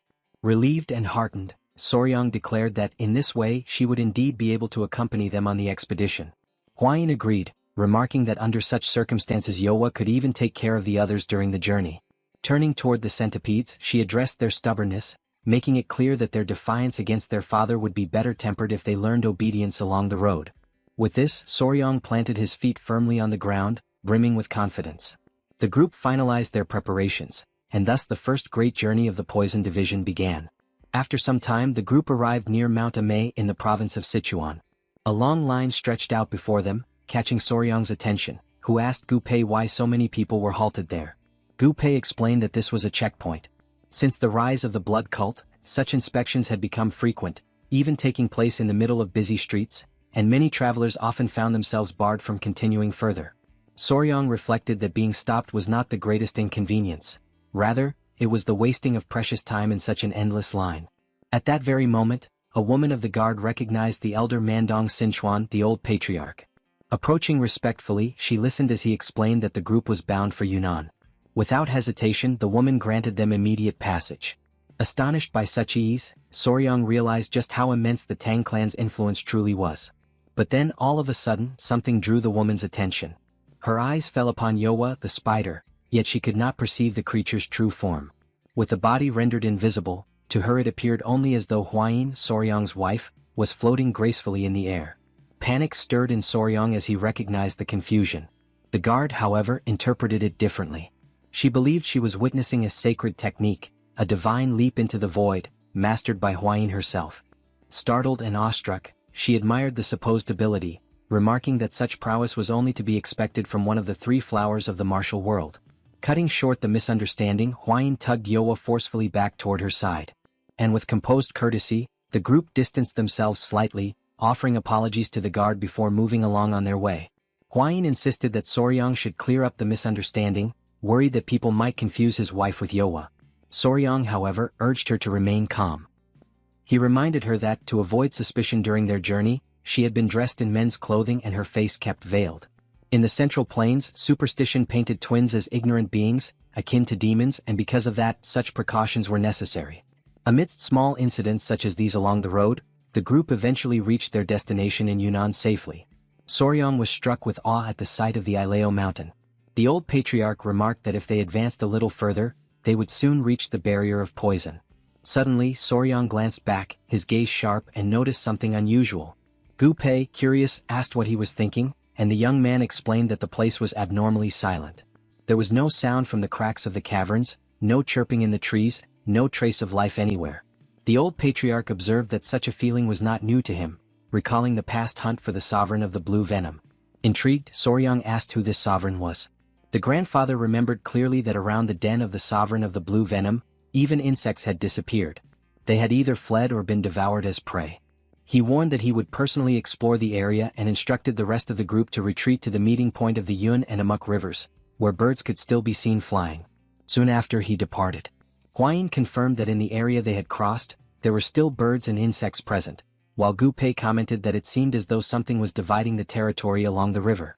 Soryang pondered that some powerful creature must be dwelling in the Ileo mountain.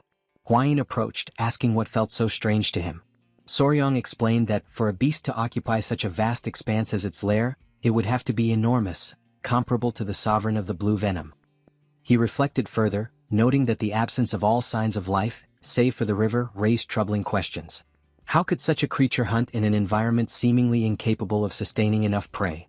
Gu Pei agreed, remarking that now that Soryang had pointed it out, the situation was indeed concerning, and he hoped fervently that the old patriarch would return with answers. Not long after, the elder did return, accompanied by two men from the area he had gone to investigate. The grandfather declared that the situation was truly problematic, for even at the entrance of the Ileo mountain they had found nothing at all. Soryang was shaken by this report. The patriarch continued, warning that the ravine of poison was likely in the same state. He emphasized that the sun was nearly setting, and they would do best to stop for the day and resume the search on the following morning. Inwardly, Soryang thought to himself that they could not return empty-handed. Whatever was there, they had to uncover it. As night fell, the group sat around a blazing campfire, while Soryang, positioned a little further back, tended to the beasts. Hwain arrived carrying a dish of food, insisting that he eat, and gently asked the creatures to allow their father to rest. Curious, she asked what Soryang had been working on, and he explained that he had been measuring the extent of the area, convinced that the creature's lair was likely at its center. As he spoke, a centipede settled into his hair, only to suddenly leap at a nearby beetle, catching it in its many legs. The unexpected movement startled the couple, causing Soryang to scold the centipede, complaining that it had frightened him and warning it not to repeat such behavior. Hwain wondered aloud if the centipede had been trying to catch the dragonfly that was hovering in the air, while the young master reasoned that it was likely because they were now close to the river, where dragonflies gathered in great numbers, something they had not seen before. All at once, Soryang rose to his feet, alarm flashing across his face, his thoughts racing about the dragonflies. He quickly called for the old patriarch's attention, urging that they return to the site they had examined earlier and count how many dragonflies were flying now. The patriarch appeared confused, asking what he meant by this.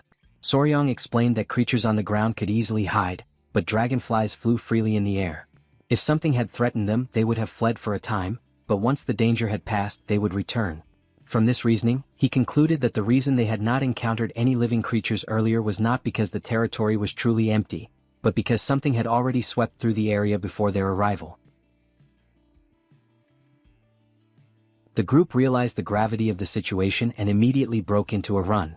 The old patriarch emphasized that there was a dense jungle ahead and warned of the poisonous creatures that might appear, urging everyone to remain vigilant. Inwardly, Soryang reflected that, if what he suspected was truly happening, then he had to capture the creature before it moved farther and farther away. The grandfather asked whether Soryang was growing tired from all the running, but the young man denied it, insisting he was fine. Yet, in his thoughts, he admitted that under normal circumstances he would have been complaining for quite some time already. Suddenly, something drew his attention. He stopped in his tracks, his ears catching a faint sound. Gu Pei noted that the noise resembled bamboo swaying in the wind, which was strange since there were no bamboo forests in the area anymore. Swiftly, the old patriarch moved ahead and warned that a cliff lay before them, and that there was something unusual at the bottom. Soryang and Gu Pei peered down into the ravine and saw countless creatures moving across the ground. In shock, the patriarch wondered aloud if the entire surface was covered by ants. Gu Pei observed that, judging by their size, they did not appear to be ordinary insects. Intrigued, the grandfather declared that he had never seen anything like them, not even in the ancient records of the Tang clan. He quickly asked Soryang if he recognized such creatures, and the young man admitted he had never witnessed anything so massive, but confirmed that they bore a striking resemblance to legionary ants. The mention of the name left the patriarch frozen in place, for he knew that legionary ants were a species native to Africa and the Americas, nomadic and feared for moving in overwhelming swarms. Unlike most ants that built fixed nests and led sedentary lives, these migrated when food became scarce, advancing like an organized army. Beyond that, they were naturally aggressive, and to confront them recklessly meant courting disaster. The group remained hidden among the trees, watching in silence, while Soryang urged them all to stay quiet. Then one of the Tang clan men accidentally stepped on a dry branch, producing a sharp crack that echoed through the forest.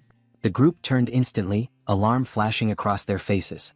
And in the very next moment, the inevitable unfolded. Countless ants surged toward them, advancing with terrifying speed. Fear paralyzed them for a heartbeat, but Soryang commanded them to flee. Without hesitation, everyone dashed away, desperate to escape the oncoming threat. Amid the frantic escape, an unfortunate animal lingered behind. The ants swarmed it mercilessly, tearing it apart within seconds. Witnessing the sight, Soryang realized that the creatures tracked their prey through vibrations, and if they continued moving in such a manner, they would certainly be attacked as well. The old patriarch urgently asked what they should do, since running alone was no longer enough to save them. At that moment, Soryang's mind sparked with an idea. He remembered the river and declared that they needed to cross it, for the ants would be unable to pass through water. Upon hearing this, the grandfather pointed out the direction of the river, guiding the group toward the banks. They ran with every ounce of strength that remained, plunged into the rushing waters, and struggled across to the other side. Once they reached safety, they turned back to see the ants massing along the riverbank, watching them without moving any further. Slowly, the swarm began to retreat, incapable of advancing past the barrier of water, and a wave of relief washed over the group. Soryang checked on Nova, the centipede, and promised to dry her quickly. The old patriarch, meanwhile, admitted that the ants had truly unsettled him, confessing that although he was used to never fearing any adversary, even he had trembled before them. Soryang then recognized that such creatures devoured every living being without distinction, and that this explained the absence of animals throughout the region.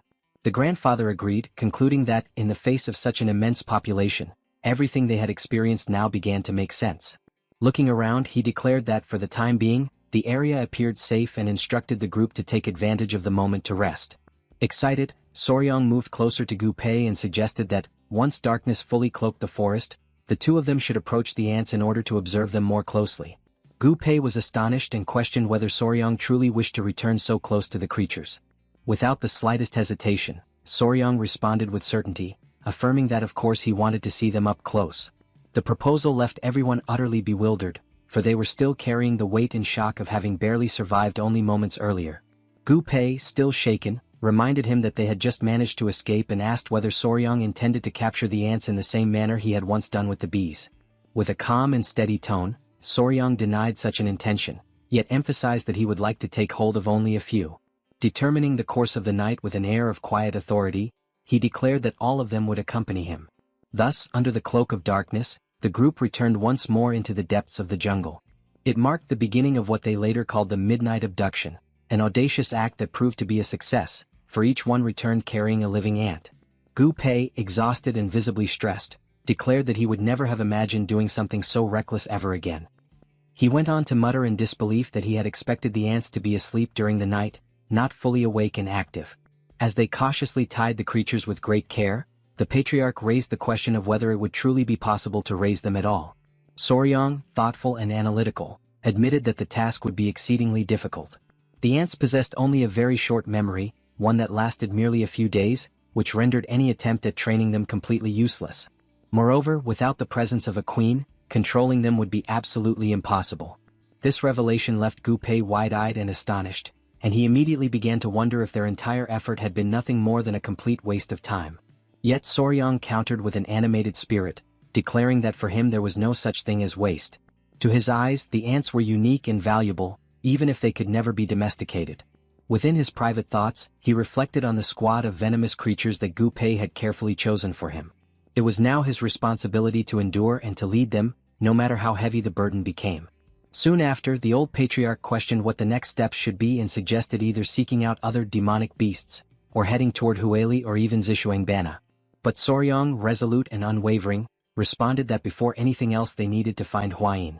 Only after that could they follow the tracks of the ants and confront them once again, moving ahead of their endless march. The group shuddered at the mere thought of surpassing those creatures yet another time. Nevertheless, the young warrior urged them to focus not on the ants themselves but on the venomous creatures fleeing before them, for such prey would be easier to capture. He proposed that they organize themselves into a line, keeping pace with the march of the ants, and use the movement of the swarm as their own advantage. Gu Pei, though silent, reflected inwardly that it was highly unlikely they would emerge alive from such a venture. Even so, Soryang smiled with conviction and concluded with firm resolve that it did not matter whether they captured the ants or not. With this strategy, they would still be able to seize every venomous creature the jungle had to offer. Taking advantage of the moment to rest, the group lit a fire in the middle of the forest. A little farther away, Huayin remained astonished by the sight of the ants. She wondered aloud whether Soryang truly intended to run ahead of such fearsome creatures and, at the same time, attempt to capture the venomous beasts that were fleeing from them. She reminded him that not long ago the group had faced the golden-haired bees, a memory still vivid in her mind. Yet Soryang recalled that, despite all the danger they had encountered back then, the results had ultimately been positive. This memory left Huayin hesitant, caught between her genuine concern and the lingering confidence inspired by their earlier success. During the days when Soryang had run ahead of the golden-haired bees, he had rapidly exhausted his strength, drawing heavily upon the energy of the blue-spotted centipedes. Now, with the centipedes having shed their skins twice and no longer needing to feed on the energy of the core, Soryang recognized the chance to absorb all the remaining power for himself. The old patriarch then questioned whether, under these circumstances, Soryang too should not run, and Huayin confirmed his thought. Since he had taken the elixir from the golden-haired bees, she explained, it was crucial that he absorbed this additional energy, making the most of the opportunity that now stood before him. Soryang agreed, acknowledging without hesitation that his physical abilities were not particularly strong, and even suggested that the patriarch himself should carry her during the run. At this remark, the old man burst into laughter, recognizing the magnitude of the opportunity, while the young warrior grew visibly uneasy at his reaction. In that moment, Huayin clasped his hand gently and asked whether he would truly run with her on the following day. He gave his word that he would, and she exhaled in quiet satisfaction, the kind of relief that resembled someone savoring the strange yet oddly pleasant taste of powdered yellow worms. When morning arrived, the large-scale collection of venomous creatures began. The beasts scattered swiftly with the ants close behind, driving them directly toward the Tang clan's group. In the middle of the run, Soryong warned that ahead of the legionary ants was the hunting unit, reminding everyone that they attacked anything in their path, exactly as his plan had predicted. He calculated that they were approximately 60 zhang away from the hunting unit, and he resolved to reduce this distance to less than 30 zhang during the course of the run. Whenever the venomous creatures were captured, they were quickly handed to the runners on the side and carefully placed inside cages, which were then left on the opposite bank of the river, out of the ants' reach. And thus, the deadly chase began once again. Soryong continued capturing the creatures one after another, determined not to miss a single one. The hunt dragged on for hours, and the number of venomous beasts collected steadily grew without complication. The young warrior kept passing each capture to the group, announcing them with confidence. When asked if he was still well, Soryong firmly confirmed that he was. He declared that he could not allow himself to grow tired, for there were still countless creatures waiting for him. From behind, Hwayin called out, warning him of an enormous serpent that lay ahead. Soryong, deeply impressed, quickly identified the creature before him as a Burmese python. One of the largest snakes in the world, known for being docile in temperament and relatively easy to raise. Gupei questioned whether it was not, in fact, a venomous creature, and Soryong admitted that it was. Yet he assured everyone present that he knew precisely how to capture it without harm. However, the commander reminded him, with a touch of exasperation, that he had spoken in the very same confident manner about the Chikota scorpion and the giant toad. At this pace, the man commented they might as well capture everything that appeared in their path. Even so, the young warrior stopped running, determined to pursue the serpent. He moved swiftly and seized it with practiced hands, even as the ants pressed on behind him, relentless in their advance, forcing him to carry the snake forward under great pressure. Suddenly, Soryong's foot caught on a branch hidden in the undergrowth, and he tumbled violently to the ground, the massive serpent slipping from his grasp. Witnessing this sudden accident, Hwayin and Gyupi were instantly overcome with alarm, their hearts struck by fear at the terrifying proximity of the swarming ants. Turning his head, Soryong realized with horror that the insects were already dangerously close, advancing upon him at great speed. In that desperate instant, a hand reached out and pulled him upward. It was Yohwa the spider who swiftly carried him away to safety. Hwayin, relieved, praised the creature for its good work and urged her to take Soryong to a secure place where he would not be endangered. Moments later, however, Soryong was abruptly dropped to the ground once more. Hwayin immediately scolded him sternly, warning that she would not allow him to approach the ants again under any circumstance. At that instant, Soryong noticed something around his neck. His fingers reached up and he realized it was a strap tightly binding him. Angrily, he ordered Yohwa to release it at once. Suddenly, Gyupi appeared, running breathlessly, calling out to the couple. Hwayin, tense, asked about the ants. He quickly explained that, by sheer luck, the swarm had stopped on the other side of the hill.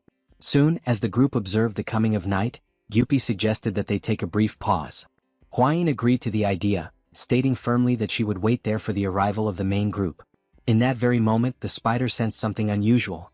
Without warning, a sharp, pointed object was hurled into the ground between them, striking with such force that it pierced deep into the earth. From behind, several individuals emerged, gripping blades in their hands, and commanded the group not to move.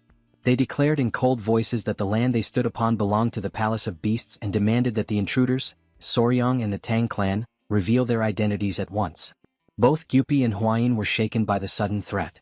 Hwayin attempted to calm the tense situation by explaining that they were members of the Tang clan from Sichuan. The strangers, however, remained doubtful. With suspicion heavy in their tone, they asked how the Tang clan had managed to reach so deep into the remote jungles of Yunnan. Even as the exchange unfolded, a wolf crept closer to the group, its piercing gaze fixed entirely on Soryong, who remained tied on the ground. He shouted, desperately trying to explain himself, but the man on the other side, consumed with anger, cut him off and demanded to know what business they had in the sacred land of the Palace of Beasts. He was named Hukrang, a warrior belonging to the southern barbarian Palace of Beasts, who had been patrolling the area when he heard strange noises echoing through the forest and immediately ran toward the source of the sound, where he eventually encountered the group. He explained that the land ahead belonged to the Palace of Beasts, a sacred place known as the Valley of Beasts, and therefore Soryong could not advance any further. The young man quickly understood and stated that he would withdraw. Yet, at that very moment he felt a sudden intuition and asked Hukrang to wait, for he had something urgent to share. The warrior turned to him, and Soryang requested that they climb a nearby hill together for a brief moment. A short while later both of them began ascending the slope, their steps quick but cautious. Upon reaching the top, Hokrang froze in shock, his eyes wide with disbelief at the sight that unfolded before him in the distance. Utterly confused, he demanded to know what was happening.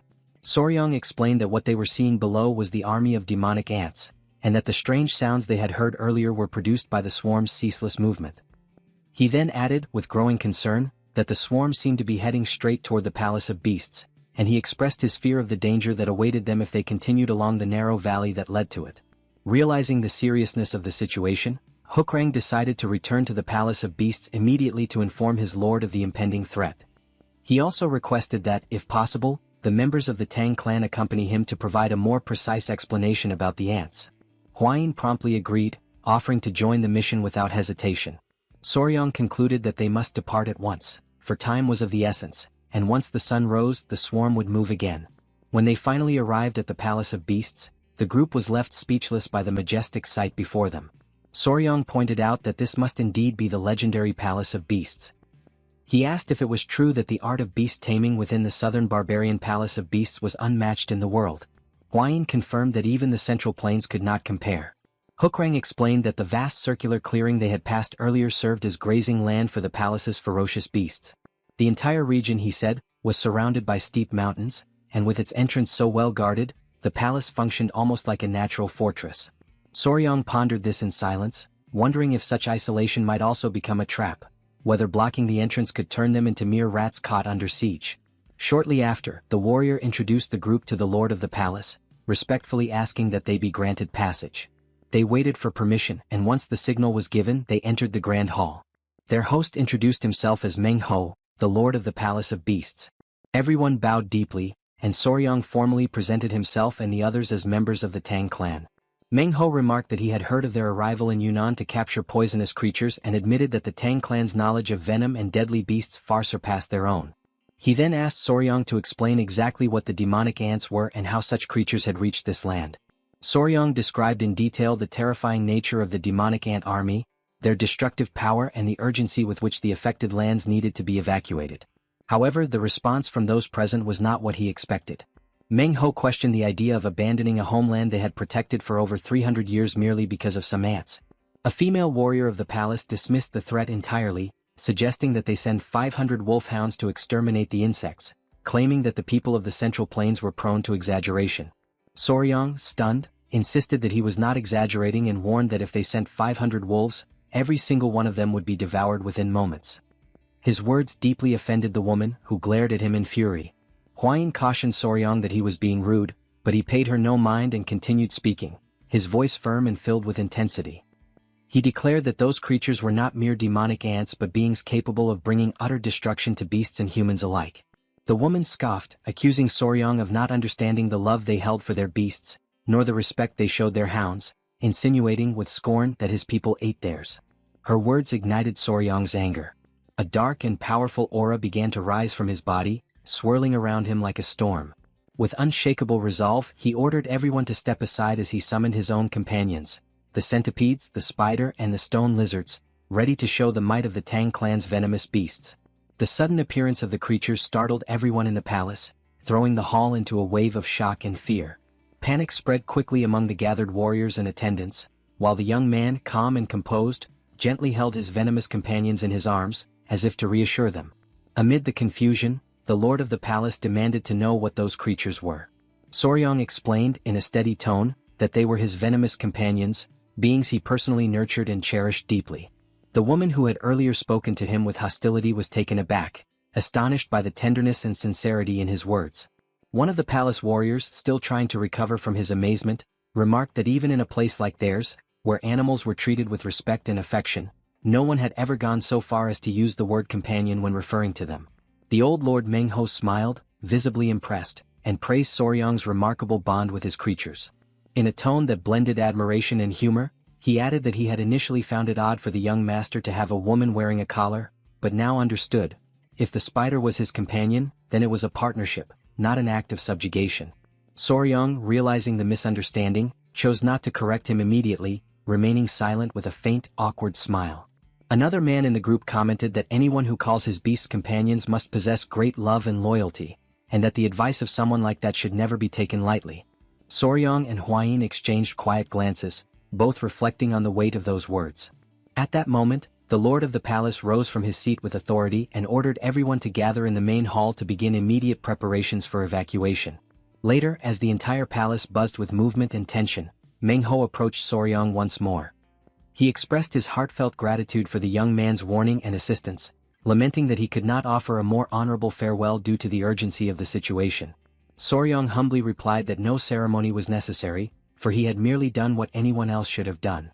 Before their departure, the young woman who had quarreled with Soryang earlier stepped forward. With a downcast gaze, she apologized for misjudging him and admitted her mistake. She introduced herself as Seo Pyo, an elder of the palace and daughter of Lord Mengho himself. She added, with a tone of genuine admiration, that being followed by insects and venomous creatures was something truly extraordinary. As she reached out and gently stroked one of the centipedes, the moment of calm was abruptly shattered by a distant rumbling sound that echoed across the valley. Instantly, all eyes turned toward the direction of the noise, and horror spread through the crowd as they witnessed a monstrous sight unfolding in the distance. A swarm of demonic ants was devouring and overpowering a massive beast with terrifying ease. Soryang's face froze in disbelief. His eyes widened, unable to process the magnitude of what he was seeing. A man standing behind him confirmed in a tense voice that the creature was indeed being subdued effortlessly by the swarm. Realizing the dire urgency of the situation, Soryang shouted that there was no more time and demanded that everyone hurry at once. Turning toward the others, he insisted that they must evacuate immediately, before the swarm reached the palace. However, Mengho, his expression darkened by worry, shook his head. His voice was grave as he explained that it was already too late. The swarm had reached the road of the Valley of Beasts, and its advance was destroying everything in its path. The word struck like a heavy blow. If the passes were already overrun and the beasts slaughtered, then the hope of escape was no longer certain. It had become a desperate, fading chance. The scene was desolate. In just a short span of time, what had once been a living creature was now reduced to nothing but bare bones. Hwain watched, utterly stunned, barely able to believe what her eyes were seeing. Old Mengho, his gaze heavy and voice solemn, said that if things had come to this point, there was nothing left to do but fight to the very end. Meanwhile, a man, trembling in despair, muttered that if even such a creature had been taken, how could they possibly survive? Hwain, distressed, turned toward Soryang and asked if the Venom Squad would be all right. Soryang answered firmly, trying to calm her, saying that they knew well the danger of the demon ants and would surely retreat before reaching the river. Even so, Gupai voiced her worry, saying it seemed impossible to cross the valley and make it out alive. Faced with such uncertainty, Soryang sank into thought, the weight of realization pressing upon him. What, after all, should be done? At that moment, something stirred high above. Something was descending from the mountain. It was the Yowa spider, spreading an immense, silvery web that stretched outward like a natural bridge. Hwain, suddenly filled with hope, exclaimed that with that web they could cross the mountain. Yet Soryang hesitated. He looked around at the people of the palace and felt a pang in his chest as he realized that perhaps only he, Hwain, and Gupai would be able to escape. Lord Mengho intervened, saying that Soryang should not worry about them. He explained that in the world of beasts, if one cannot win, one is simply devoured. The old man's words carried both resignation and a quiet courage. Soryang, however, declared that those people loved animals as deeply as he did, and for that very reason, there must be a way to save everyone.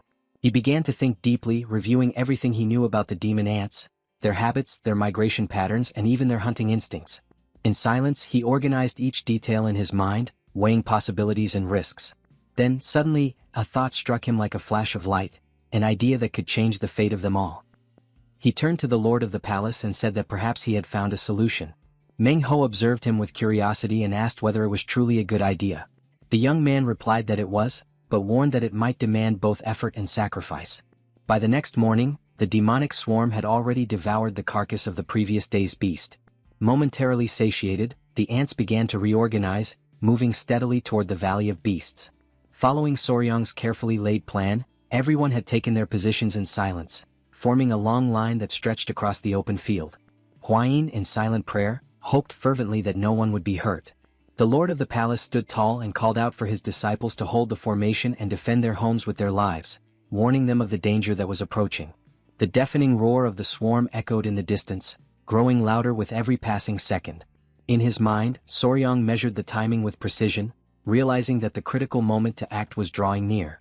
When the swarm finally reached the pool of water, he gave the command. In that same instant, the warrior hurled a flaming spear. Within seconds, the fire spread, and the flames surged upward, surrounding the demonic ants. Without hesitation, everyone charged forward. The palace warriors and disciples moved with determination, their movements synchronized, each one complementing the other as they pushed ahead. Soryang led the advance, his focus unwavering. Seolpyo realized that they needed to provide cover so the young man could reach the heart of the swarm. When Soryang arrived before the main cluster of the demonic ants, he took his position. The swarm stirred violently, preparing to attack, but he held his stance, then began to run in wide circles, drawing them after him. They followed en masse, exactly as he had predicted. But then, the treacherous terrain betrayed his steps and his foot slipped. In that very instant, the entire swarm lunged at him. A jolt of shock ran through his body, and through the hearts of all who watched in horror. Gupai and Hwain spun around abruptly, their faces overcome with fear as they took in the dreadful sight before them. Trapped beneath that suffocating living mass, Soryang summoned every ounce of strength that still remained within him and called out to Yowa. The spider reacted immediately, shooting a thick web toward the center of the swarm. With one swift, powerful pull, she tore him free, rescuing him from what would have been a fatal attack. As soon as everyone saw him safe, relief and joy flooded through the crowd. From above, the young man looked down at the swarm writhing below in the valley. His body ached all over, yet a faint smile formed on his lips. He had escaped with nothing more than a shallow scratch, all thanks to the iron chest technique. Inwardly he gave silent thanks for having mastered it in time. Though drained, he murmured softly to himself that the plan had worked precisely as he had intended. Meanwhile, one of the men observing the battlefield pointed out that the ants seemed to be spinning endlessly in the same spot. The old lord of the palace confirmed it with a serious yet satisfied expression. He explained that everything was unfolding exactly as Soryang had predicted. The ants, poor in sight, relied on the chemical trails left by the ones ahead of them to navigate. When the leading hunting squad had been destroyed, the worker ants completely lost their sense of direction. With no trail to follow, they would continue to wander in circles, attacking and biting one another until death claimed them all. Seolpyo's heart filled with relief and joy at the outcome. The spider and the other beasts too displayed clear signs of contentment. A profound sense of satisfaction spread among the entire group as they realized that the plan had succeeded. Through Soryang's courage and quick thinking, the monstrous swarm had been contained and the palace of beasts was saved, filling every soul present with immense gratitude and unrestrained joy. 3 days after the rampage of the demonic ant swarm, the surviving creatures were completely exhausted. Meng Ho observed the aftermath with a weary expression and remarked that the chaos was finally drawing to an end. Although relieved, he still hesitated to approve Soryang's request to search among the fallen creatures for the queen. Yet the young warrior insisted, determined to confirm whether the demonic ants could somehow be bred or domesticated. With precise calm, Soryang instructed Hukrang to look for an ant whose abdomen was noticeably larger than the others. The warrior advanced carefully toward the center of the swarm and soon called out, signaling that he had found something. As Soryang approached, an astonishing sight came into view, a colossal ant surrounded by dozens of corpses, devouring the bodies of its own kind. Hwain, standing nearby, stared in horror and whispered that it must be the demonic queen. Soryang agreed, yet there was something profoundly unsettling about its behavior. He recalled that, in the earliest stages of a colony, it was normal for a queen to consume a few of her own eggs to survive until the first workers were born. However, once the colony was established, such an act was unthinkable. No queen would ever devour her own brood. Moreover, Soryang knew that the body of a dead ant took 3 full days to release oleic acid, the chemical signal that informed the others of its death. What lay before them, the queen feasting on still-living offspring, defied every natural instinct. While he watched, Hwain noticed something glimmering faintly on the creature's head. A golden light flickered amidst the remains of the swarm. Intrigued, Soryang stepped closer and discovered that it was a golden needle embedded deep within the queen's head. Ignoring the cautious warnings of those around him, he reached out and pulled the object free. Instantly, a dark, viscous fluid oozed from the creature's body. The queen convulsed violently, then collapsed lifeless to the ground. Soryang bent down to confirm, there was no doubt. The queen was dead. Hwain, examining the needle, commented that the Tang clan also used golden needles, though never one so long. At the center of the object there seemed to be a faint residue, perhaps a poisonous substance, likely responsible for the queen's madness and unnatural behavior. Before they could analyze it further, the sound of hurried footsteps echoed in the distance. The old patriarch appeared, running toward them. Upon reaching the group, He explained that he had met a warrior from the Palace of Beasts and heard of the Great Swarm. Soryang assured him that he was unharmed, crediting his survival to the Iron Chest technique. The lord of the southern Palace of Beasts, standing nearby, recognized the elder as a senior figure of the Sichuan Tang clan. When the old man confirmed his identity, everyone present bowed deeply in reverence, offering their gratitude for the young warrior's aid. The patriarch, slightly embarrassed, questioned the need for such ceremony. Nevertheless, he returned their respect with calm dignity, thanking Meng Ho for his hospitality as he was invited into the Palace of Beasts. Before they could proceed, Soryang suddenly stopped and addressed the patriarch. He mentioned the golden needle and asked if the elder had ever seen anything like it before. At those words, the old man's face turned pale. Gripped by sudden urgency, he demanded to know where the artifact had been found. Soryang explained that the needle had been buried deep in the forehead of the demonic ant queen. Meng Ho, noting the elder's reaction, asked what could possibly cause such alarm. The patriarch's expression hardened, his voice low and grave as he replied that there were still people in the world who harbored deep hatred toward both the Sichuan Tang clan and the Southern Palace of Beasts. Then he uttered a single name that filled the air with tension and dread, Odakman. Everyone reacted with astonishment, for that name belonged to a sect that had been exterminated 100 years ago. Soryang recalled that Odakaman had long since been destroyed, and that the old patriarch was connected to the origin of the divine technique known as Odokajaiwang, the sacred art he himself had learned in secret. Seo Pyo explained that the art of awakening the explosive beast was meant to unleash the full potential of spiritual beasts, but if used recklessly, it could just as easily destroy them. For that reason, it was a forbidden technique, reserved only for moments of absolute peril. The patriarch went on to explain that Odakaman had once used demonic creatures to create the so-called soul pills, and that the golden needle bearing the Tang clan's mark was proof of their interference. Upon hearing this, Meng Ho admitted that he had never imagined anyone from Odakaman could still be alive. The old man then stepped closer to the young warrior, his expression softening. He declared that subduing the demonic swarm and uncovering Odakaman's hidden involvement was already a remarkable achievement. Then, with solemn authority, he stated that if Odakaman had not been completely destroyed, the ancient pact of 100 years still remained in effect. In the name of the Sichuan Tang clan, he swore to assist the Palace of Beasts, and the palace in turn, pledged its full support to the Tang clan. Acknowledging the bravery and wisdom Soryang had demonstrated, Meng Ho emphasized that he would grant the group any reward they desired. At that moment, the old patriarch leaned toward Soryang and whispered softly, urging him to ask about the divine skill Odokajaiwang.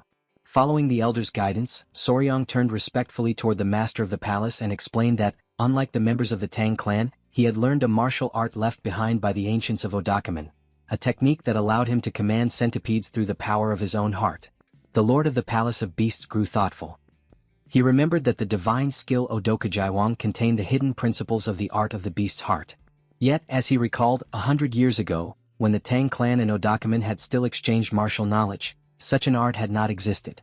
Intrigued, Soryang asked whether this technique, which enabled control over centipedes, might also be applicable to other kinds of beasts. A heavy silence followed, filled with both curiosity and unease.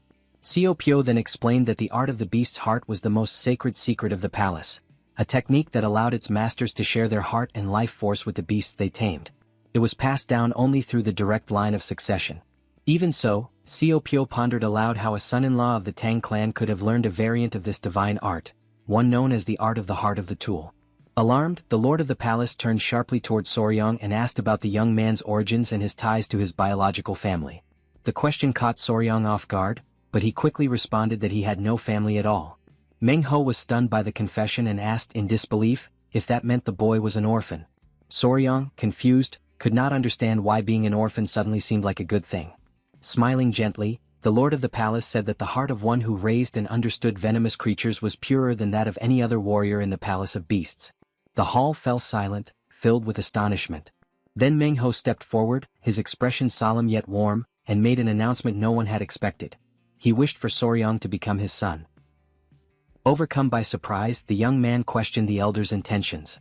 The old man confirmed that he truly intended to make him his adopted son, a new member of the Palace of Beasts. He went on to explain that, upon being accepted into the family, Soryang would be allowed to keep his own martial arts and would also learn the techniques unique to the palace. Faced with the re-emergence of the Five Poisons sect, Meng Ho declared that it was necessary to strengthen the bonds with the Tang family and turned to the patriarch for his opinion. The patriarch considered the matter carefully, stating that although Soryang's position as son-in-law would remain unchanged, What truly mattered was the young man's own will. The lord of the palace then asked Soryang if he would agree to become his adopted son, explaining that doing so would grant him the title, the inheritance of the palace, and the privilege of living among the other beasts. Within himself, the young man hesitated. After all, gaining a father and a sister was not something one could decide so easily. At that moment, Suk looked to the lord of the palace of beasts and asked whether that alone would be enough to win his heart. The old man replied by asking if there was perhaps something else missing to convince him. Trying to help, the young woman reminded her father of the existence of the flying serpent, a legendary creature that might pique Soryang's interest. Curious, Soryang turned to his grandfather and asked what exactly a flying serpent was. The old patriarch explained that it referred to the divine flying serpent of heaven, one of the 24 most powerful venoms in existence. It ranked just below the 10 great poisons, possessed 2 horns upon its head, and had the ability to soar through the skies. Astonished, the young warrior found it difficult to believe such a creature truly existed. Suk, delighted by his enthusiasm, promised that if he accepted becoming her younger brother, she would personally help him capture the flying serpent. Upon hearing this, the young warrior brought his hands together in a gesture of respect and reverence, bowing to greet his new father and elder sister. The lord of the palace, overwhelmed with joy, celebrated the young man's decision. And so, Soryang officially became the adopted son of the Palace of Beasts. After the formal rites and the adoption ceremony, he was at last recognized as a true member of that family. Later, as he rested after the event, he reflected silently on the irony of life. In his previous existence he had adopted countless animals, yet never imagined that one day he himself would be the one adopted. Even so, he found no fault in it. The members of the Palace of Beasts seemed as genuinely kind and pure-hearted as those of the Tang clan. It was then that the door to his room suddenly opened. Startled, Soryang looked up to see Suk and Lady Hwayin entering. Suk explained that now that they were family, she wished to talk and sleep beside him. She confessed that she had always been alone and wanted to share simple moments with a younger brother. The young man turned to Hwayin, curious, and she nervously explained that, in the Palace of Beasts, engaged couples shared the same bed. The revelation left him alarmed. He found the practice entirely improper and could not understand how a man and a woman could spend the night together in such a manner. Now lying down, Suk tried to distract him by suggesting they talk about the venomous creatures he raised.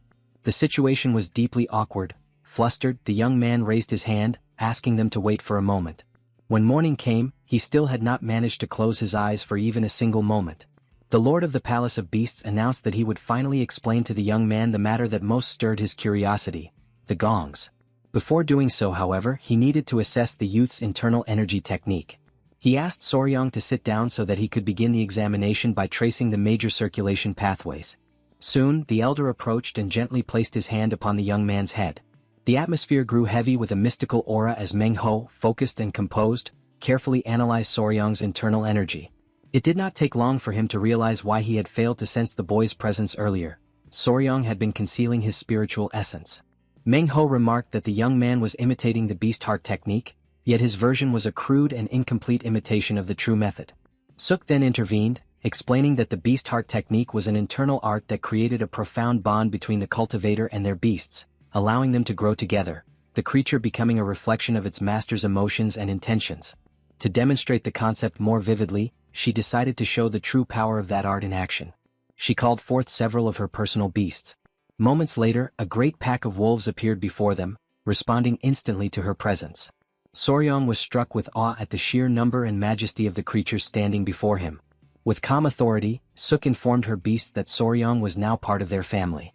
Then she raised her voice, commanding the wolves' attention, and with a clear, commanding tone, ordered them to assume the fierce formation, directing their movements toward the lord of the Palace of Beasts. The creatures obeyed without hesitation, advancing in unison, their movements perfectly synchronized as though they shared a single consciousness. The young man watched in astonishment as each wolf's motion aligned flawlessly with the others, realizing the depth of the spiritual bond that united Suk and her beasts. The lord of the palace explained that such harmony was the result of the beast heart technique, which united the cultivator and the creatures as one. Through it, a master could see through the beast's eyes and strike with their fangs as if they were extensions of their own body. Overcome with emotion, the young warrior knelt down and earnestly begged the lord of the palace and Suk to teach him the true beast heart technique. Moved by the boy's determination, Meng-ho instructed him to sit once more and placed his hands upon Soryang's back. As he began to transmit the technique, the lord of the palace subtly adjusted the flow of venom within Soryang's meridians. Although the method had originally been designed to absorb blood, he adapted it to the young man's unique constitution. He explained that only a single drop of blood, or even saliva, was enough to establish a lasting link between cultivator and creature. When the process was complete, Manhwa solemnly declared that the transmission had ended. From that moment onward, Soryong would be spiritually connected to the Ogong through the beast heart technique. Curious and eager to feel this new bond, Soryong held one of his spiritual centipedes, named Sho. Instantly he could sense the creature's emotions flowing into his own heart, its fear, its loyalty, its gentle pulse of life. Overwhelmed by surprise and deep affection, he embraced the centipede, feeling the connection between them throb with vivid, living energy. Then Manhwa instructed him to bring forth his other two centipedes, Yang and Bin, so that the connection could be completed.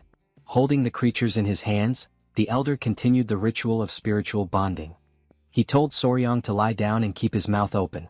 Turning to the centipedes, the old master spoke with reverence, asking them to release a single drop of saliva upon their master. Soryong watched, astonished, as the centipedes slowly crawled closer, their tiny mouths glistening as they prepared to comply. The sight sent a chill down his spine. Though he knew it was part of the ritual, a strange shiver of foreboding ran through him, as if something far greater and more mysterious were about to be revealed. During a training session in the garden of the main hall of the Palace of Beasts, Soryong stood alongside his three centipedes, all of them focused intently on a single target before them. At his command, the creatures surged forward in formation, striking the target with force and remarkable synchronization, exactly as he had instructed them to do.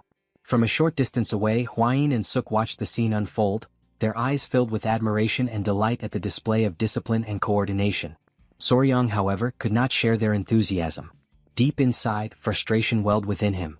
As he reflected on what he had learned so far, he realized that his attempts to merge his martial techniques with the behavior of the centipedes still felt awkward, almost comical in execution. Deciding to change his approach, he called off the exercise and gently commanded his centipedes to attempt a more graceful, chained attack sequence. The creatures obeyed but appeared disheartened by the request. Soryong quickly moved to comfort them, stroking their bodies affectionately while reminding himself that, with patience and persistence, they would grow stronger together. Holding them in his arms, he asked softly if they wished to continue the training. 15 days had passed since the young warrior first began applying the wild beast heart technique to his centipedes. The foundation of this technique resembled that of the divine return of the 5 poisons, a method that greatly accelerated the strengthening of both his creatures and the bond they shared with him. During one of the training sessions, Soryong turned to Suk and asked if there had been any new information about the flying serpent. She explained that the area being investigated by the warriors lay 3 days away and that news should arrive soon. Before they could continue their conversation, Gyupi appeared, rushing toward them in visible haste. He announced that the great patriarch was calling for Soryong. Startled, Soryong immediately asked the reason for the summons. Gyupi replied that the patriarch had found a flying serpent. Without hesitation, Soryong decided to go at once to the guest hall of the Palace of Beasts. He ran through the corridors until he reached his grandfather. The patriarch greeted him warmly and inquired about his progress with the divine return of the 5 poisons technique. The young man replied that he had been practicing with full dedication. Almost at once, he mentioned that he had heard of the discovery of the flying serpent. The old man, busy preparing a special Helgar mixture, explained that he was currently adding secret clan ingredients to the concoction. Although the creature had been located, it could not yet be captured. Despite being weaker than the 10 great venomous beasts, the flying serpent was still dangerously powerful. With a faint smile, the patriarch reached for a jar nearby and held it up for his grandson to see, saying he believed the young man would find it interesting. Curious, Soryong stepped closer and peered inside the container. There he found a peculiar spider. He quickly identified it as the money trap spider, so named because the pattern on its back resembled that of an ancient coin. In the West, it was known as the sinister hourglass spider, its scientific name being Cyclocosmia ricketi. The young man reflected that, in his previous life in Korea, it would have been nearly impossible to encounter such a rare creature. He thanked his grandfather sincerely for giving him the chance to see it with his own eyes. As the group gathered around, the great patriarch looked at them thoughtfully and commented that they would need an appropriate location to confront the flying serpent. Soryong recalled that serpents were capable of slipping through even the tiniest cracks and that they were usually kept in reinforced sacks to prevent escape. The old patriarch agreed but added that even with the strongest bags the clan possessed, none might be capable of containing such a creature. Deep in thought, Soryong tried to imagine a solution to the problem. While they pondered, one of the clan members suddenly noticed something unusual within the jar and panicked. Turning to the elder, he exclaimed that the money trap spider had vanished. Overcome with guilt, he immediately bowed his head, apologizing and explaining that he had looked away for only a single moment. The young warrior, however, remained perfectly calm. He stated that there was no reason for concern and asked Gyupi to hand him a sashi knife. As soon as he received it, he stepped closer to the jar and, with careful precision, pulled the creature out from within. Soryong explained that this particular species was known for digging burrows and creating tunnels underground, using the soil to conceal itself whenever it sensed danger. As he observed the spider once more, an idea began to form in his mind. He recalled that if such creatures could construct burrows strong enough to withstand pressure, perhaps they might also be capable of producing something similar to a containment sac. Without wasting time, he went in search of Yowa. When he found her, he asked whether she could create a sac, preferably one of considerable size. While she examined the fabric of an existing bag, the young man reflected thoughtfully on the remarkable properties of spider silk. He remembered that spider silk was known to be 20 times stronger than steel and 4 times more resilient than the fibers used in bulletproof vests. Moreover, Yowa was no ordinary creature. She was a spiritual spider, one of the 10 great venomous beasts, which made her silk even more precious and powerful. Before long, Yowa finished her work, weaving an enormous sack entirely from her own silk and presenting it to him. Gyupi, filled with curiosity, attempted to pierce the fabric but quickly discovered that it was impenetrable, remaining completely intact. The old patriarch, astonished by the result, declared with satisfaction that they would depart at dawn, for they now had everything they needed for the hunt. Upon hearing this, Soryong turned toward the spider and expressed his gratitude for her help, promising that she would soon have other small creatures to keep her company. When morning arrived, the group set out toward the valley where the mysterious creature had last been sighted. During the journey, the great patriarch reminisced about the past, recalling that he had only ever seen one of the 24 venomous creatures once in his life. Now he confessed he was eager to witness another. The young warrior listened attentively and asked what exactly the 24 venoms were. The old man explained that, just as the cycle of the day was divided into 12 hours represented by the animals of the zodiac, the clan of beasts divided their sacred cycle into 24 hours, each governed by a unique venomous creature. Their conversation was soon interrupted when one of the warriors announced that they had reached their destination. The group approached the edge of a steep cliff. There, suspended high above amidst the turbulent wind currents, floated the flying serpent. The great patriarch gazed upon the creature with reverence and began to recite an ancient record preserved within the clan. The serpent glides effortlessly, carried by the sharp winds of the ravine, its body merging seamlessly with the sky while its twin horns radiate a cutting brilliance sharp as blades. He concluded by declaring that this serpent was placed at the very pinnacle of the 24 venomous beasts, ruling over the first hour of the day, its name passed down through generations as the celestial divine flying serpent. Something that few people knew was that, in Soryong's previous life, there had also existed flying snakes. At that time, before his audience, he had presented a species known as Chrysopelia. The viewers often questioned him, asking if it wasn't simply an ordinary snake and how such a creature could possibly fly. With patience, the young man would explain that it did not truly fly in the traditional sense. It expanded its ribs, flattened its body, and glided through the air, soaring gracefully as if it had wings. Even so, many remained skeptical, accusing him of deceiving his followers and selling illusions. He would only laugh in response, calmly explaining that these snakes could glide for up to 250 meters, something that, by all accounts, could indeed be considered flying. He would remind them that even the moon serpent did not fly like a bird, for everything in the universe remained bound to the laws of physics. Back in the present, as the celestial divine flying serpent crossed the skies with majestic grace, Soryong felt his mind almost freeze in disbelief. Turning toward his grandfather, he asked whether it wasn't strange to see a serpent soaring through the heavens. The great patriarch replied that this was precisely the reason the creature bore such a name. Hwain soon approached, carrying a cluster of centipedes in her hands, remarking that they too would one day grow into impressive venomous beasts. At that moment, the serpent began to thrash violently in the air before swiftly fleeing into the distance. The great patriarch watched calmly, convinced that the serpent had not gone far. He decided to set up camp nearby and send scouting parties to track it down. While the warriors busied themselves erecting tents and preparing the site, Soryong stood apart, lost in thought as he analyzed possible strategies.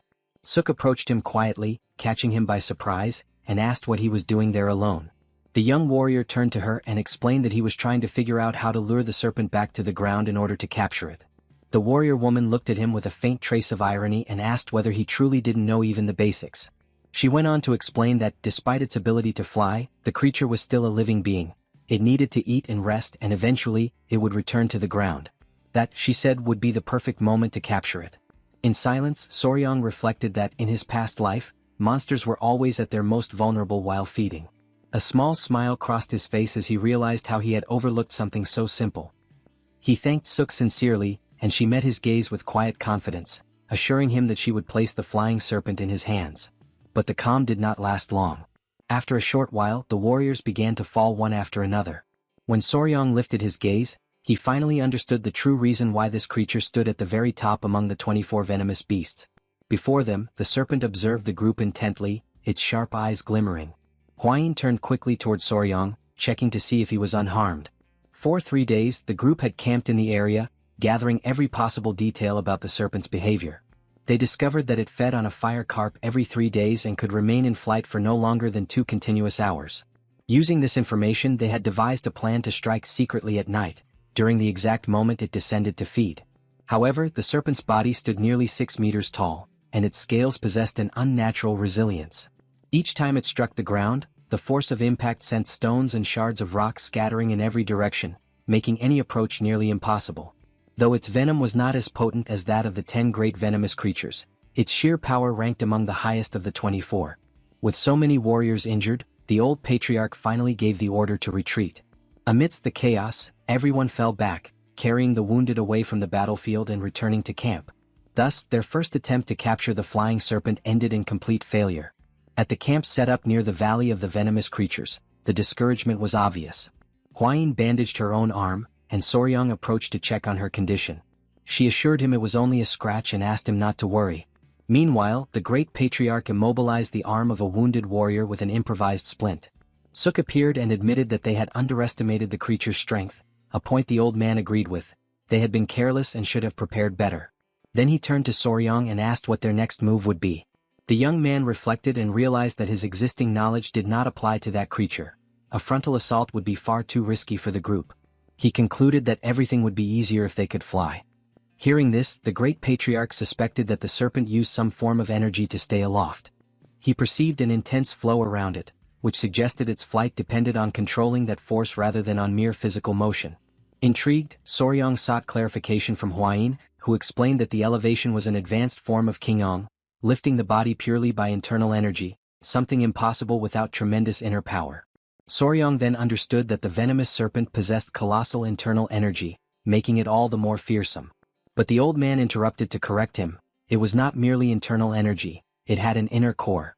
He affirmed that the creature possessed a core which surprised everyone present. Soryang associated this with the blue-spotted centipedes, whose cores concentrated energy and enhanced martial abilities. The existence of a core changed their strategy immediately. Gyupi and Suk wanted to secure it at any cost, while the patriarch weighed the moral and practical risk of killing the creature. He recalled how Hwayin had progressed after consuming the core of an inferior beast, and he explained that the core of the celestial divine flying serpent would instantly amplify martial skills.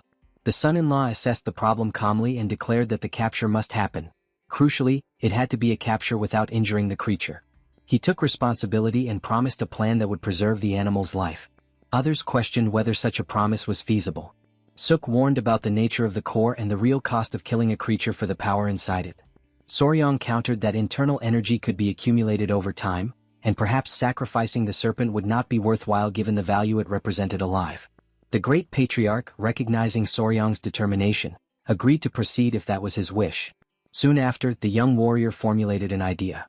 He did not reveal all the details aloud, but in his mind he sketched strategies to lure the serpent to the ground and immobilize it without harming it. A risky plan, but one that, if successful, would secure the core while sparing the life of the majestic beast.